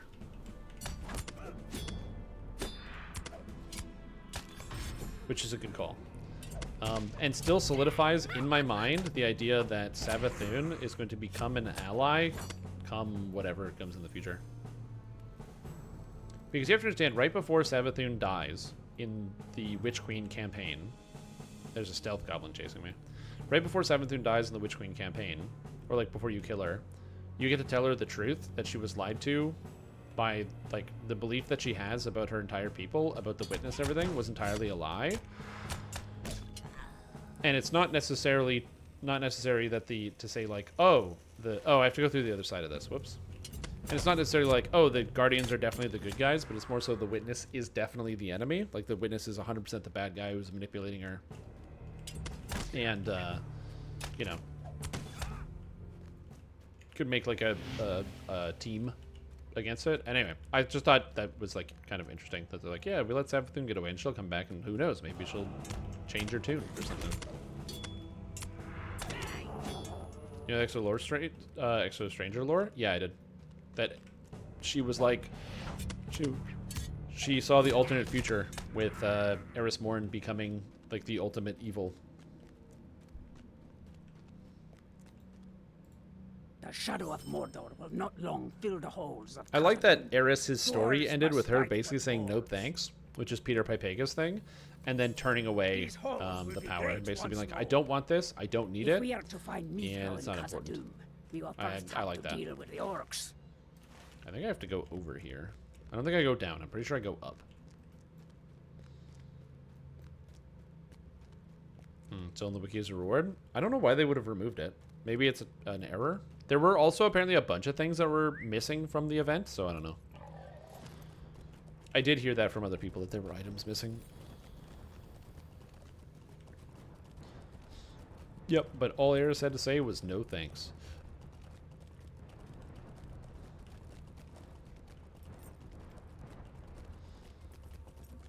Also, I really love the idea that she took the immortality away from Xivu Arath. Because now it means that one, Xivu Arath can be like an awesome raid boss and actually die, and it makes sense. Am I supposed to go up or down? The Palace of Nayan. I'm not sure. Palace of Nayan. And then also, so like I think that's kind of cool. So she can be like a cool raid boss or something. And technically, because Imaru is in the custody of the Vanguard, that means that both of the existing Hive gods are no longer immortal. So they're basically not even gods anymore. Which is an interesting thing to think about. So you wonder what's going to happen in the Hive. The 3 items with Ghostly for free to play. Well, that and also, of course, Ghost Touch weapons that can randomly drop. Final quest? I think it's going to have something to do with the Imbaru engine, if I'm being honest.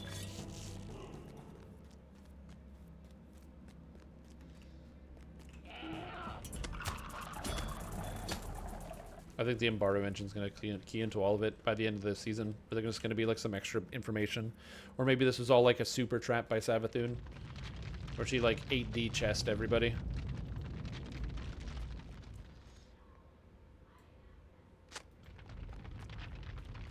Nothing here but dust and the tremblings of the earth. That's right. Ah, dust and the tremblings of the earth. Classic move. It's not ghostly, it's called Ghost Touch. You can find weapons of Ghost Touch. It's like a prefix. So it'd be Ghost Touch longsword of damage. It's a part of the random drop pool.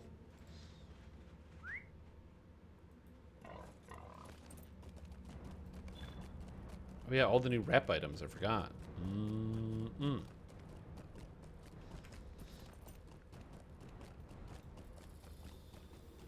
Some people hate Moria. I don't know. I like it. It's really pretty. I don't know why there's no music in here, but... New raps? I think there's new raps. Thank you, I will look them up. Yeah, they're rare, but sometimes people will post them in the auction house. Obviously randomly generated loot, so random is one of the key things there. And you can also Caneth craft, of course. Palace of Nayan.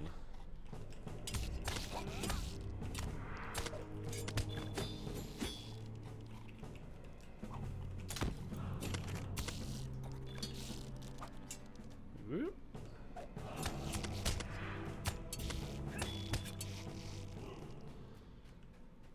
Yep. Yeah, you can Caneth craft all of that. I don't know what level it is, but you can. Also, while I do a lot more damage, these monsters do way more damage than they did before. So even though I'm like, yeah, I can kill stuff instantly, I'm taking way more damage than I was previous to this. So I gotta actually be like kind of careful. This can be problematic. Unusual fungus. There is a fungus among us.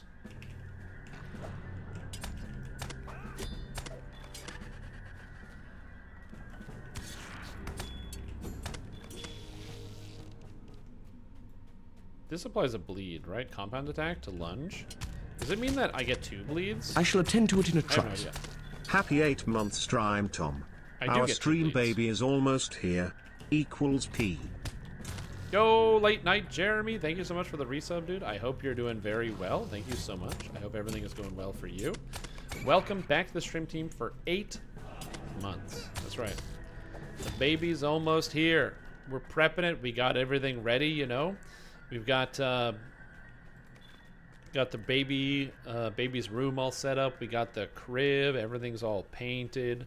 Some fun blankets that were made by the relatives. Just like, here you go, have some baby blankets. You know, all sorts of good stuff.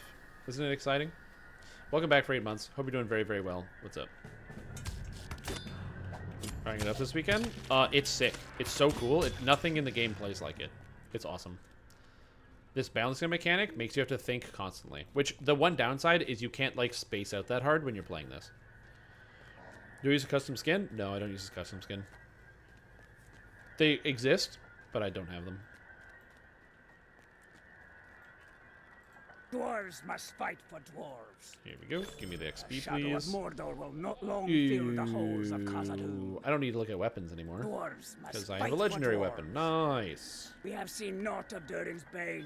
Defeat the Beware Hive if you Queen. journey into Moria. But, are they doing dungeons? They're in Karn Doom dungeons? Nice. Yeah, no. I'm not using any custom skins or anything. But this class is super cool. The best way to describe it is it genuinely feels like you're playing a Tony Hawk game where you're trying to balance left and right. Okay.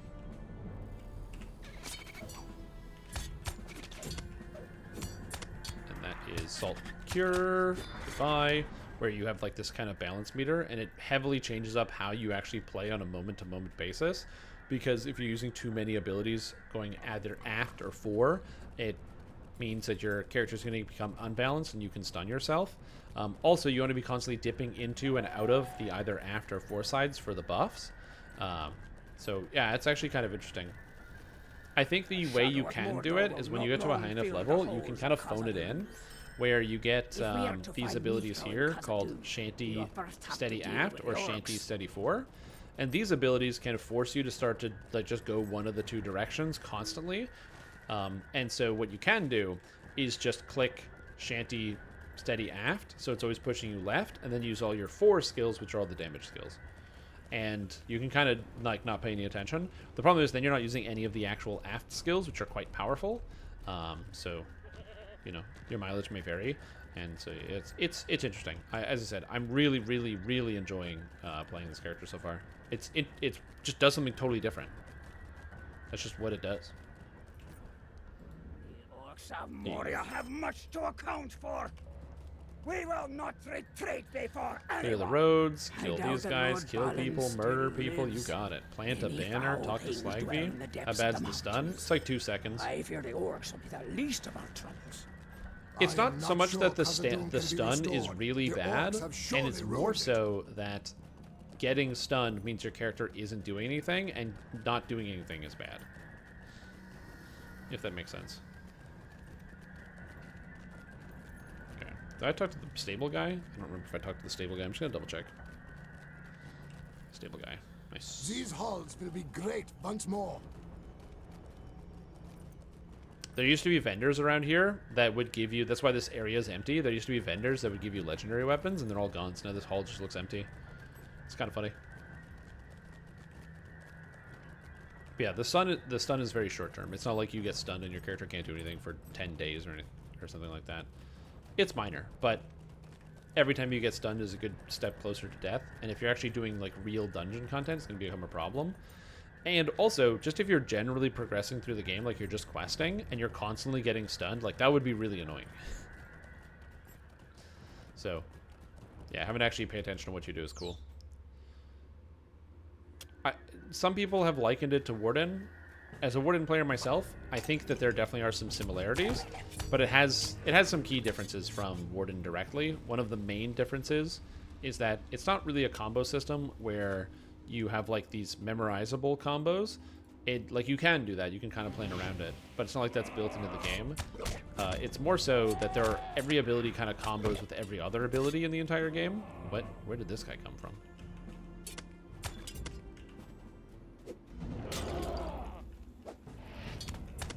So you're constantly always trying to like know what skills you can use when and how it's going to push you either fore or aft. Because again, I'm trying to get this forward buff active all of the time. And to get the forward buff, I have to like become fore again. So become forward. So getting into this yellow. So being in the yellow is good. Being in the red is bad. So I'm in the red right now. So I'm going to use a couple aft skills. Push myself back aft. Now we're going to push myself more forward. Launch a fireball at these guys. Boom. Pop myself back. Recenter. Use a 75% parry skill, so I'm now parrying everything, so they can't actually hurt me. Use dodge to gain some more hit points back. Boom. Frontal cleave. And yeah. It's kind of interesting. Also, fun fact. Even though I'm using, like, I used on guard. So on guard makes it so that 50% blade shield parry chance. Then I used blade shield. So then my blade shield gave me 75% parry when I used it. But it pushes me aft, as you can see left here. So timing that properly is like complicated because you want to make sure you're timing everything properly. And also it's pushing me aft, so you have to think about when you want to use these. Also, you can't use on guard unless you're steady. So if I'm already 4 and I'm taking damage and I'm fighting, I can't just shove myself back to the center, so I can't use on guard. So I have to think about when I want to use on guard to buff blade shield. So it's like, again, there's all these things that go on, and it's really hard to describe. The way that I've learned to do it is like, I've just like played the game for such a long time, and it's so good.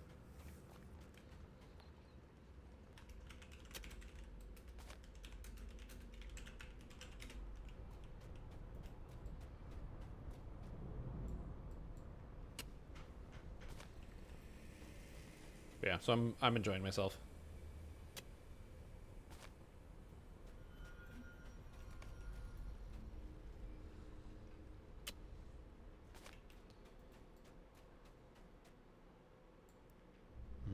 Video games.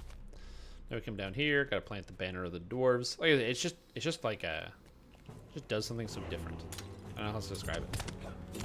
Well, I think just saying it does something different is kind of, you know, getting the point across. And the banner goes here somewhere. I forgot how much garbage you get in here. How many, like, just random items and stuff.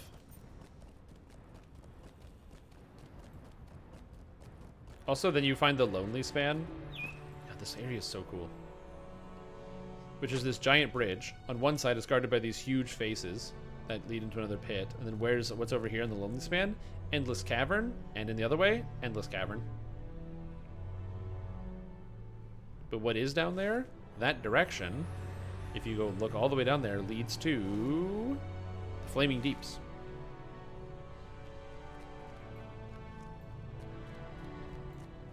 I don't know. There's something about this area that always makes me like, oh, get excited.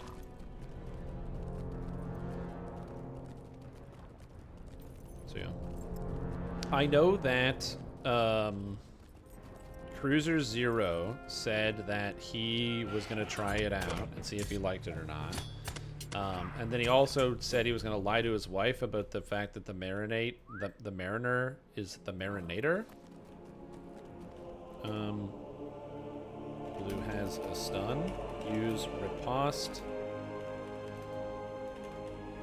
Riposte into advance.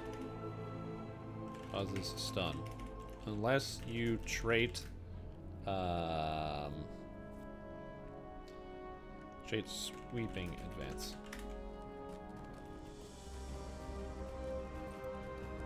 Star Trek Chess. 3D map in 2D. Yeah.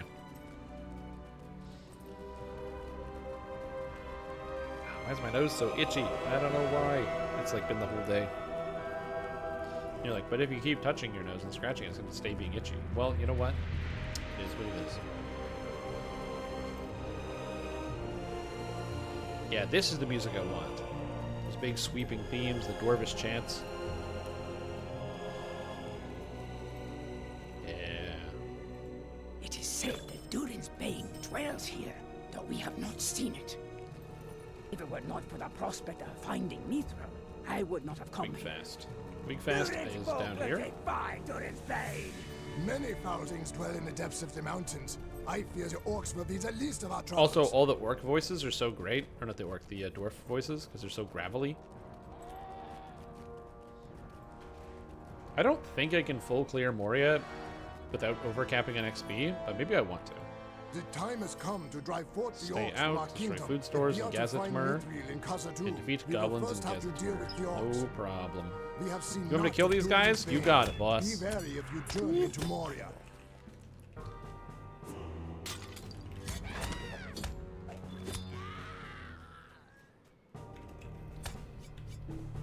Oh, good. salt cure this guy. Get out of here. Oh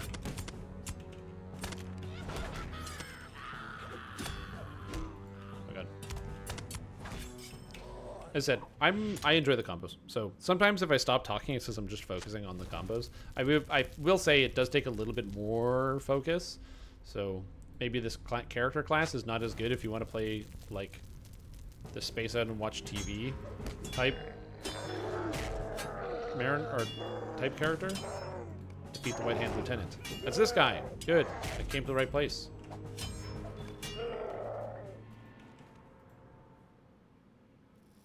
Pay to lose item and stop XP gains.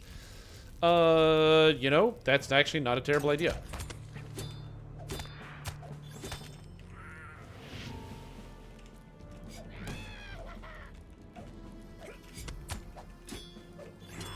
Okay, I don't like this.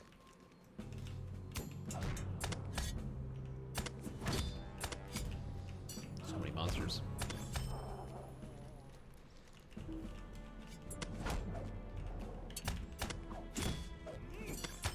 And there's so many like really temporary buffs that are pretty strong. Like I can just press dodge for 25% evade or blade shield for 25% parry. But they're like 5 seconds, so they're not really long-lived, so you have to actually think about what you're doing with them. Again, there's a lot of things I like about this character.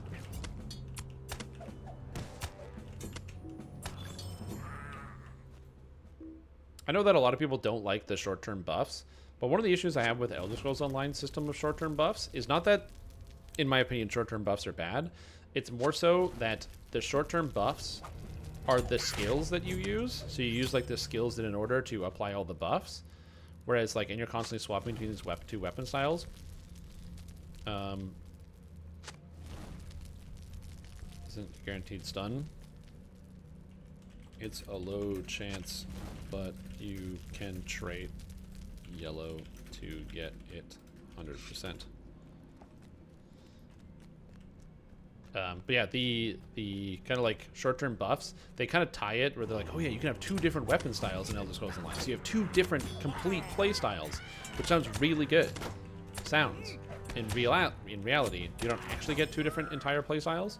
You get like 1 merged play style where you usually have the weapon you're using, like, you know, staff, and then you have dual wielding on the back bar because that gives you all the buffs that you need for your staff build or whatever it is. So it's not really 2 playstyles in one where you're like swapping between it, like go ranged and then melee. Like that's more fantasy than the actual fantasy video game of the Elder Scrolls Online. The time has come to drive forth the orcs from our kingdom. Abide here a moment and speak with me.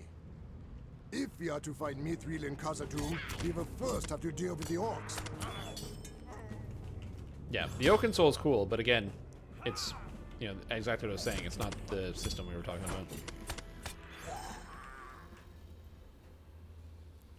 CP 900? God damn, man. Yeah, you bypassed me a long time ago. Curse you, no! I think they can't do anything. I just tear down the platform. Want something crazy? Yeah, I wanted something crazy. Float, what is it? Give me something. Float, give me something crazy. Oh, nice. Congratulations. That's exciting.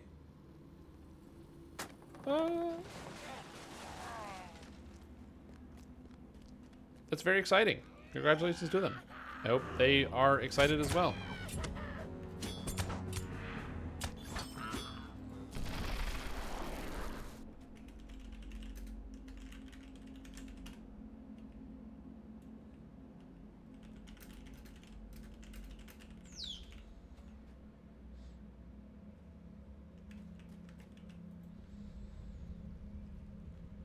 They are not? I was gonna ask, are you the father? But I figured you would have led with that.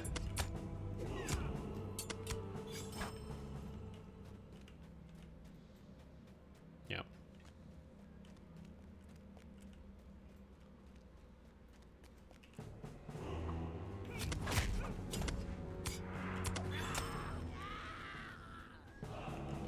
Okay, I need to find one more overseer. Where am I gonna find one?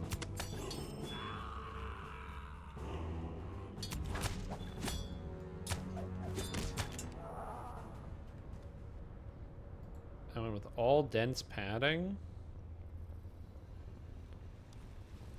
Oh, and stuff? Oh, yeah, but you gotta get...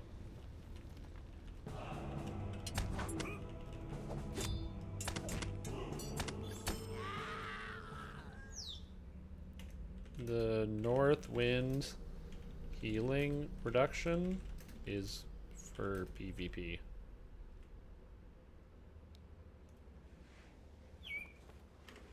So I don't know what to tell you there. Hello, Overseer. Dungeons and Paternity Tests online. I mean, is Mori still on TV? You could go on Mori.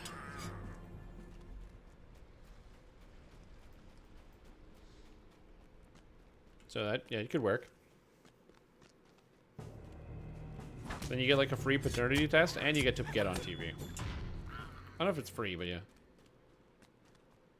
Stream. Yeah, exactly. Boom! 48, let's go! I'm not a dwarf. Stand and speak with me. The fate of Khazad-dûm hangs in the balance. Mm-hmm. Oh, yeah, true. Because if you were on Mori, nobody would want to like see your ass in the office. They'd be like, get the hell out of here. I cannot get a point at 48. I'm so disappointed. Oh, but I finished it and I got my star whistle. Finish your skills damage and vitality or increase swordplay durations. As cool as the star whistle is, can I cosmetic my star whistle? Oh shit, son. I'm locking this? I think I can cosmetic the star whistle. Yo, I have a whistle now. I play a whistle as for my sea shanties.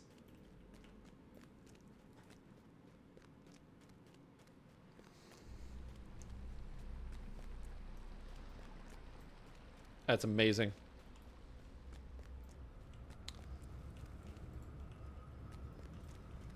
Oh, there's a dropped journal and a rucksack and a bug. Oh, I got the haversack skill. I don't know where to put haversack because my bar is pretty filled up.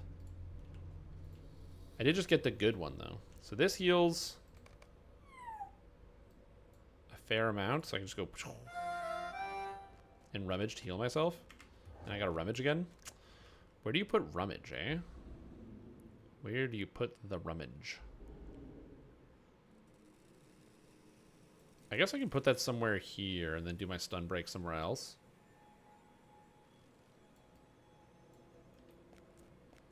So I can constantly rummage. Complete the first objective in the journal and complete the second. Oh, I didn't use the journal.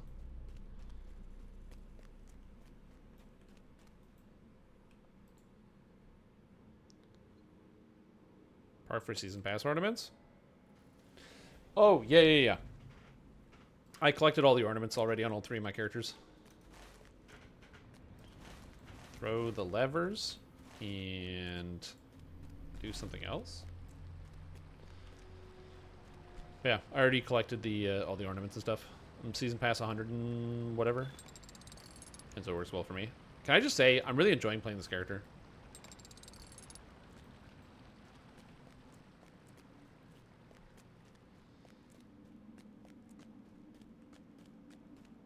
Okay, talk to Waffrey and Dolphinview. Do all this. Ah, man. I'm just shocked. I thought I was going to have less fun with this. I thought it was going to be like, yeah, it's going to be whatever. Or there'd be some, like, horrible secret coming out where it's like, oh, yeah, the thing's not actually done, just like Brawler was. Turns out, actually very fun. I don't feel bad about my recommendation towards Cruiser. Maybe the fact that he doesn't really like Lord of the Rings Online, so I'm not entirely sure, you know, why he's going to buy the Mariner, but, like, I mean, it's really good, so no complaints about that one. Oh, yeah, you want to fight? Deep Claw? Let's go. Bastard. There you go. Deep Claw wants to fight. Okay, I need to find the Ancient Tome. I don't have to fight all of these Deep Claws, so I'm not going to. But I'll fight some of them. There's a book. And the book is upstairs. No, it's right here. Unless the tome tells me to fight Deep Claws. Nope, doesn't tell me to fight Deep Claws.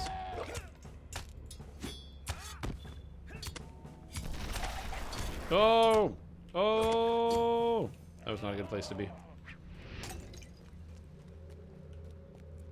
Okay, bring it to Sot, bring it to Sot, bring it to Wafri. Alright, sounds good. We're done. I bought some of these for when I start playing Titan. Crayons ready to eat? Everyone eat a crayon eater, one crayon at a time.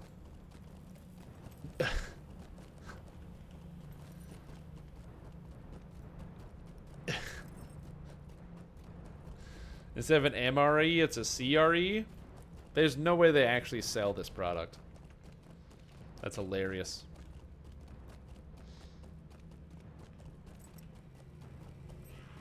I mean, they probably do. Yeah, pre-order now. Shipping starts October 2nd.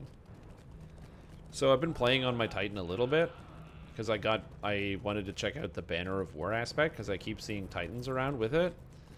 And did you know that if you have Banner of War, you're immune to damage? I didn't know that. I did a Master campaign mission. No, the Master Nightfall, the light, whatever guy he's called. Lightman, Lightblade. And the orcs have surely ruined. Yeah, I did the Lightblade strike on Master, not Grandmaster, just Master. And I don't know what the game could do to kill you. I have no idea. The orcs have surely ruined it. If we drive the orcs from Khazad-dûm, will it be enough? To the deep descent. Many Thank you. The cooling in the chamber. depths of the mountains. Trouble. I fear the orcs will be the least of our troubles. Above the great forges of Khazad-dûm, Okay, you actually need Slag V for this one. That was used to I remember cool the trying to do this rising without steam Slag V, and the game did not let return me. it as So you need water Slag to V. the pools of Moria. What purpose could goblins have within the what was I walls running? of that ancient chamber? I think I was using Hoyle. Greetings. I thought about using Strongholds. The problem is my Strongholds are really bad. I did use a sword, though. I ran Strand, Shotgun Sword, and it was great. And a Master Nightfall. Oh my god.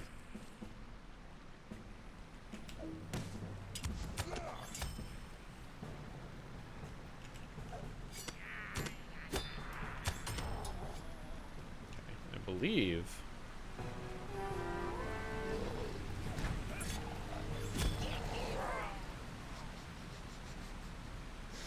Damage is so good. Damage is so good.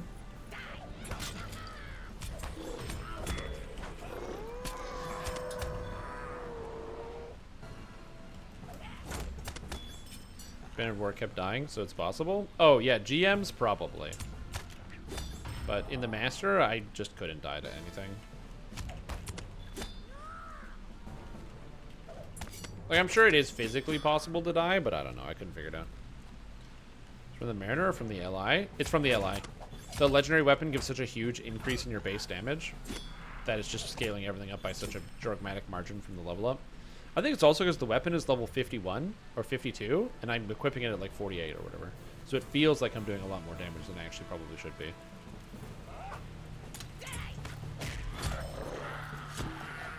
Oh my god. Everything dies. Slag V, you still here? Nice. Moria Chieftain. Hey, what's up, bud?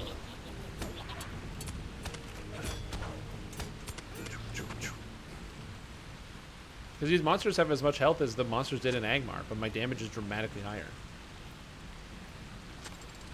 Repair the stuck wheel. Oh, repair the wheel. Yay, I repaired it. God, I'm so good at this game. What do you need? Exit the cooling chamber. This is a neat little dungeon. Yeah, I've actually been playing around with so many builds. I've just been having a lot of fun with the game. So I have like a solar warlock build that's like all scorch based, and it's so fun to play. Everything's just exploding. I never figured out how people were playing these different ignition builds or making solar ignitions, because I always found it was just too hard to generate scorch stacks. But now that I've been playing around, I got a really good Dawn Chorus, and so I started playing around with it. And dude, it's just ignition god. I constantly cause everything to ignite. The damage is so high. It's so much fun. Dark things dwell now in Moria. Ignitions on Strand? Why would you do ignitions on Strand?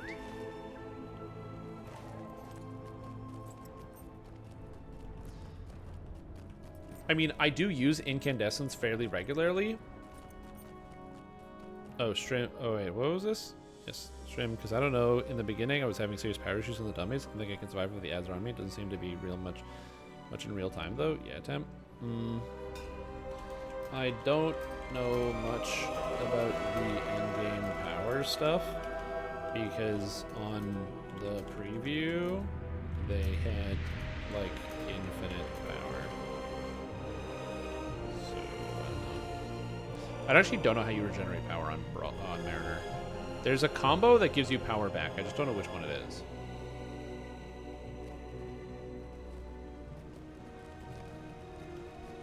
I mean, maybe you have to gear out for power regen or something. I'm not sure. I don't know. But yeah, Dawn Chorus is really fun. Because I was using Dawn Chorus and then actual, like, Dawn Blade. And the damage is insane from the super. I can clear anything. It's very satisfying. And because ignitions cause stuns on, May Durin return soon to his halls. what do you call them? Unstoppable champions? If there's an unstoppable, I can just super and then hit them with one blade. The ignition goes off, they get stunned, and then I can just keep going. What foul and nameless things we face in Moria, I know not. Many foul things dwell in the depths of the mountains. And Dawn Chorus also bumps it up. I fear the orcs will be everything I have that has incandescent has enhanced incandescent. I have my BXR with enhanced incandescent. I have my Emmet. I think I have enhanced incandescent on the Emmet. I have the Caretaker with enhanced incandescent. Oh yeah. When's the last time they updated the UI?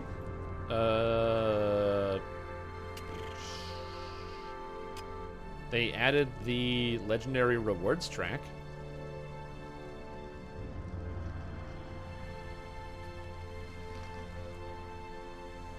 Wait, didn't I do Volume 2, Book 1, Chapter 12? Do I have to relog for my rewards track to load? Am I not getting points in the track? Uh-oh. I've been doing a lot of quests and I haven't been loaded. But yeah, they added that to the UI. Unless that's not what you mean, but I'm not sure what you mean. If you want to, also if you want to change your UI, you can download UI mods. But, yeah. Okay, let's go again. My leg is itchy. Yeah. Okay, so the relog should fix it. Maybe. Okay, and there we go. Now I'm part of the track. It's feeding in. Nice. I'm able to level up through my track. I have a month left on it, so I gotta go. Generation on scorching enemies and cause suspending burst. Wait, how are you causing suspending bursts from scorching enemies? Oh, you're just using tangles to cause suspending bursts. I gotcha. Tangles.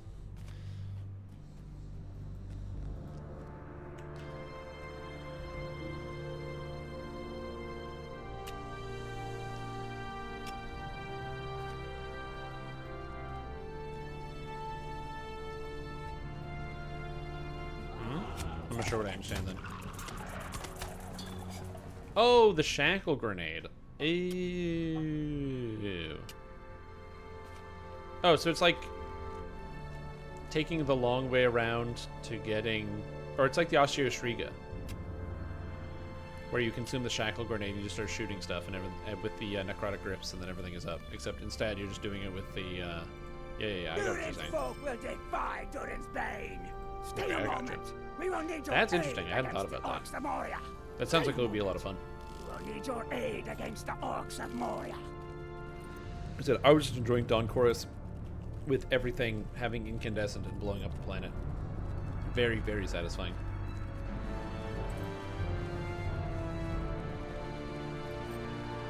And the snap as well.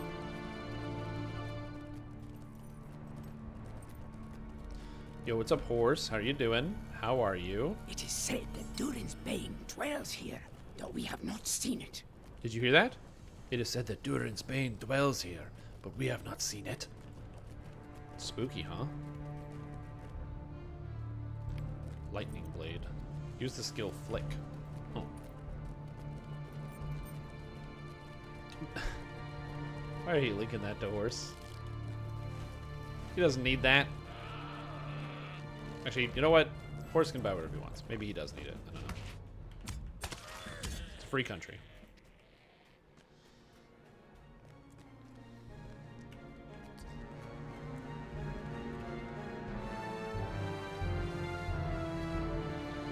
I am not sure Khazad-dûm can be restored. Inform Flick. I have to defend Flick, I guess. We can only hope that Wait, I have to defend Flick while using the skill Flick? If it were not for the prospect of finding Mithril, I would not have come here.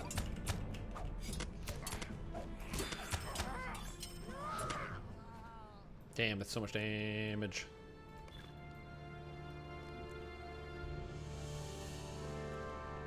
Dogface green. Oh. It's probably a reference to something in the military. I'm not much of a military sort of feller.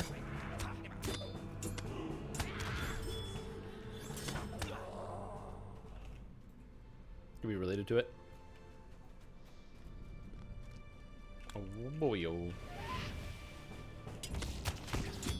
Yeah, I've been having a lot of fun playing the video game The Destiny 2, and so it's been eating up a lot of my time off stream. In not a bad way, in like a really good way. I find for the past little while, I've definitely struggled with like, I don't know, finding the motivation to play like some video games sometimes. You know, where like you turn on the screen and you're like, oh man, I gotta play some video games, but you don't want to turn on any of them. You just kind of stare at the computer. I've definitely been there for a little bit, and yeah.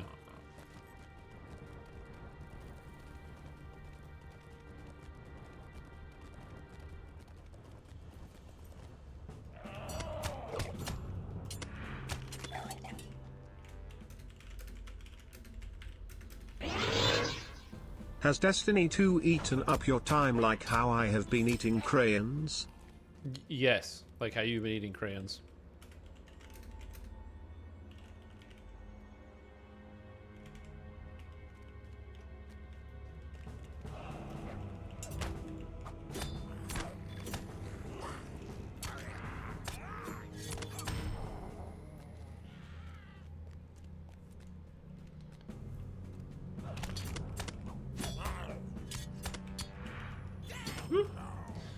What am I doing here? Sorry, I'm getting distracted. I want to make sure there's somebody in my guild who is like, they're like, I don't understand. I can't heal this instance on my Mariner, and it's like that. I know it's not a healer, so that would track.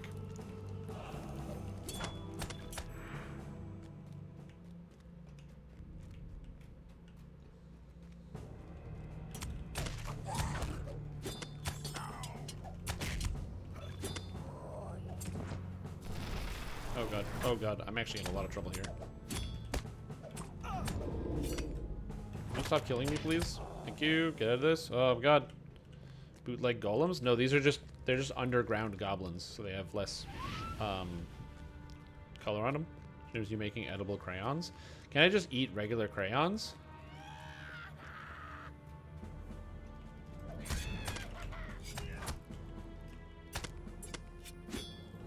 Do they have to be like actual crayons?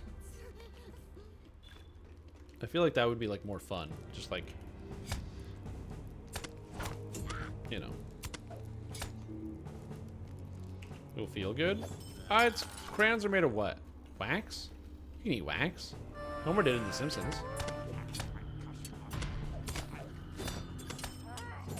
So it's probably safe.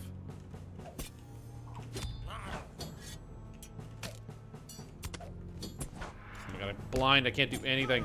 I am blind.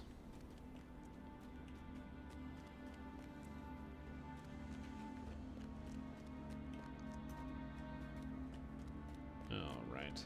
Free. Forgot I can haversack. How much does this do? That's so much damage. Oh man, that's a lot of damage. Okay, note to self. Knife good. Have not yet fully repaid for their crimes against us. Okay, I got a knife, so then I can see the dragonette, and I can go whoosh and whip a knife at it. We might make a swift victory of this endeavor. Damn, that's so cool.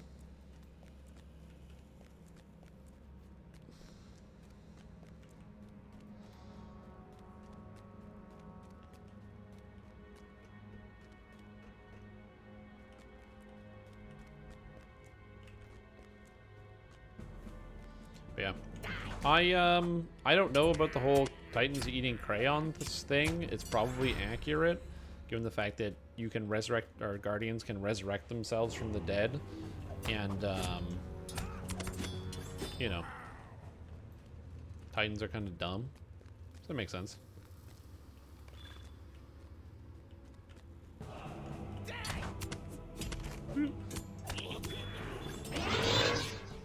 Your haircut, wax. Your Marinator gameplay, wax. Your Eldritch Knight, wax. Whoa, your whoa, whoa. crayons, wax. My Your Eldritch Bozo. Knight? Excuse me. What the heck? My Eldritch Knight's really good. I don't know what you're talking about. Just gobble them up. Crayons.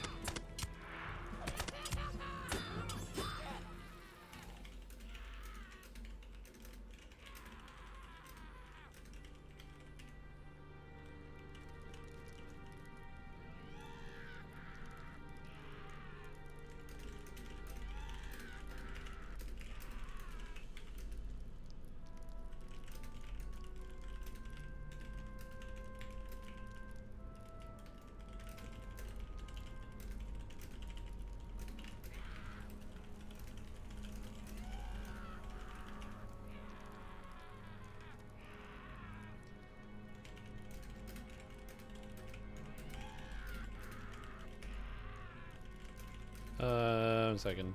Fred is lagging.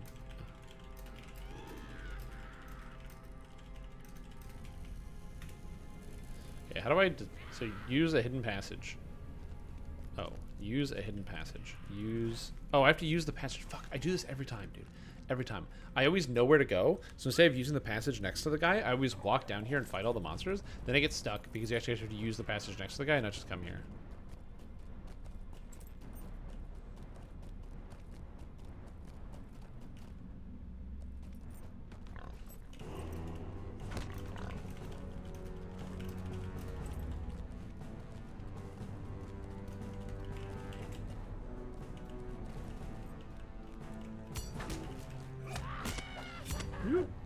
Also, what's up, Cozy? How are you doing? How's it hanging? Oh, you're lurking. Never mind. And what am I, elf eyes see Legolas? Hey, man, they're just eyes. They're not elf eyes.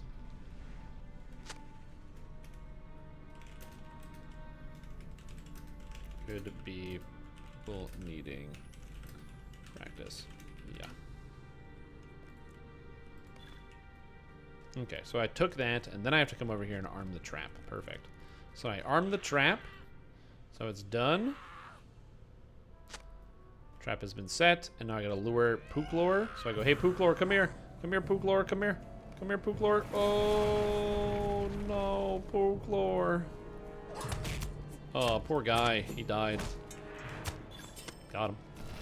We got a rotation down? No.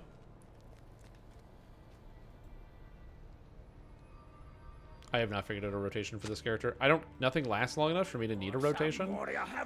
I found like some combos to use and like how I like to open fights, but that's about it. Like I said, it's complicated. It's gonna take a lot of time for people to figure this out. I think that, you know, the damage is gonna go up for a little while on people learning this, but yeah. It's gonna take some time for people to figure out some of the pieces. But like, do I know? Oh, talk to Falgear. Look at all this stuff, all these things to hand in. Got more quests, man. Here you go, Thetmar. The House of Durin will live forever. Dark things dwell now in Moria. Yep, dark things do dwell now in Dwarves Moria. must fight for dwarves. Dwarves must fight for toast dwarves. our victory against Talk the to orcs of Thalfar at Moria. his mining camp. Okay, did I talk to the horse guy up here? I think I talked to the horse guy up here. Honestly, I don't remember if I did. Skull. The shadow Nice. of Mordor will not long fill the halls of Khazad-dûm. Okay. But yeah, getting a rotation down for stuff like this, it's really hard because it's so new and it's all combo based. Some people are much smarter than me and they can just kind of sink their teeth into something like this and stare at it for 10 hours. And I think if I did sit down for 10 hours, I probably could. But just like leveling it through the game, for me, is a lot of fun. Like I'm just enjoying running through every adventure here and just smashing things. So yeah, it's really good. I can't tell you right away that whether this is like better or worse than other things, or you know, if there's like a best way to play it, but what dude, this is foul just and so fun. nameless things we face in Moria, I know not. Shit, dude. We can I'm only just hope that marinating Durian's on bane people. sleeps deeply. I need more points though, because when I get enough points, I'm missing 3. I can take flesh, and this is the big hit. This is the big finisher. Commit your momentum to a massive lunge, cutting across multiple targets as you dash forward with an increased chance to critically hit. I don't know what increased chance because it doesn't say it, but if you use cut over, it makes it flesh applies latent damage, which is so dumb. It just means it applies a bleed. I don't know why it says latent damage. There was an update to Kensai. They just made stuff cost less. So yeah.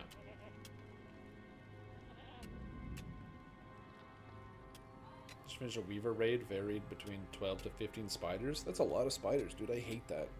I know lots of people that have arachnophobia that would not like that. Speaking of people with arachnophobia that would not like that, slash buckler. Ooh, there we go. I'm going to quickly take a break for the next 12 hours because I'm going to go to bed. So thank you for enjoying coming along with me today. I'm not going to be streaming more Mariner for a little bit. I got to get back to Dungeons & Dragons Online. I'll be putting out a patch note review video tomorrow. So if you need a review of the patch notes, you'll be able to get that tomorrow. So it'll be no problem. But yeah, for me, I am just taking a bit of a break here. It's been 9.5 hours, which has been pretty good. And I'm having so much fun with this character. It's awesome. I'm going to keep playing this, but probably just not streaming it as much because, as I said, my stream is the Dungeons & Dragons Online stream, and I'll be focusing on that.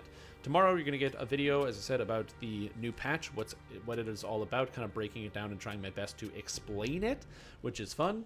And then the day after that, you'll be getting the video about everything I think about all the Night Revels items, which ones I think you should buy, which ones I think you shouldn't buy, and that sort of thing. And then my plan is to have the War Priest come out after that. So it's like kind of like 3 videos back to back. It's a lot of extra videos, but I want to... It's just, I've been meaning to put the War Priest video out, but this kind of got in the way. I also want to make a video about Mariner, which is going to take me some time, so we're going to see about that. But I'm going to keep playing through the Mines of Moria and enjoying myself and having a good time. But with that being said, that's all I have, so thank you so much for watching. Hope you had a fantastic time. I know this might seem like it's kind of abrupt, but again, it's been like 9.5 hours, and I haven't eaten anything. I've just been sitting here gaming the entire time, and I'm having a lot of fun. I've been playing this and enjoying it so much, like I said, I haven't eaten anything. That's how much fun I'm having. I'm just not eating any food. Because I don't even feel hungry. I don't even feel hungry right now. I'm good. So I'm going to go force myself to go eat something because I have lots of delicious food that I bought. And it's going to be good. I'm going to go make some dinner. Ooh, yeah. Anyways, but yeah, that's it. Thank you for watching. Again, you're all fantastic, and I appreciate every single person who's tuned in. I'm only able to do this and stream on Twitch because you guys support my channel, and I am very grateful for that. So thank you so much, all of you guys, for tuning in, checking out what I do. I hope you're enjoying yourself. And as I said, we will see you tomorrow with the regular back to normal Dungeons & Dragons online content. I might still stream like Lord of the Rings or something in the evening time, like after I'm finished the regular DDO for the day. I don't plan on streaming less. I plan on streaming more, so we will see how that goes. But as I said, that is all I've got. So thank you. Have a good day, and don't forget to eat 2 steaks at the same time. If you don't, something might happen to you. It could be anything. So don't forget, because I know you do. This is why I have to remind you to eat 2 steaks at the same time, because if I didn't remind you, who else would do that? Nobody, just StrimTom. That's why you got to subscribe, hit that like button, ding the bell for notifications, or don't. I don't know. Do whatever you want. Well, I'm not going to stop you.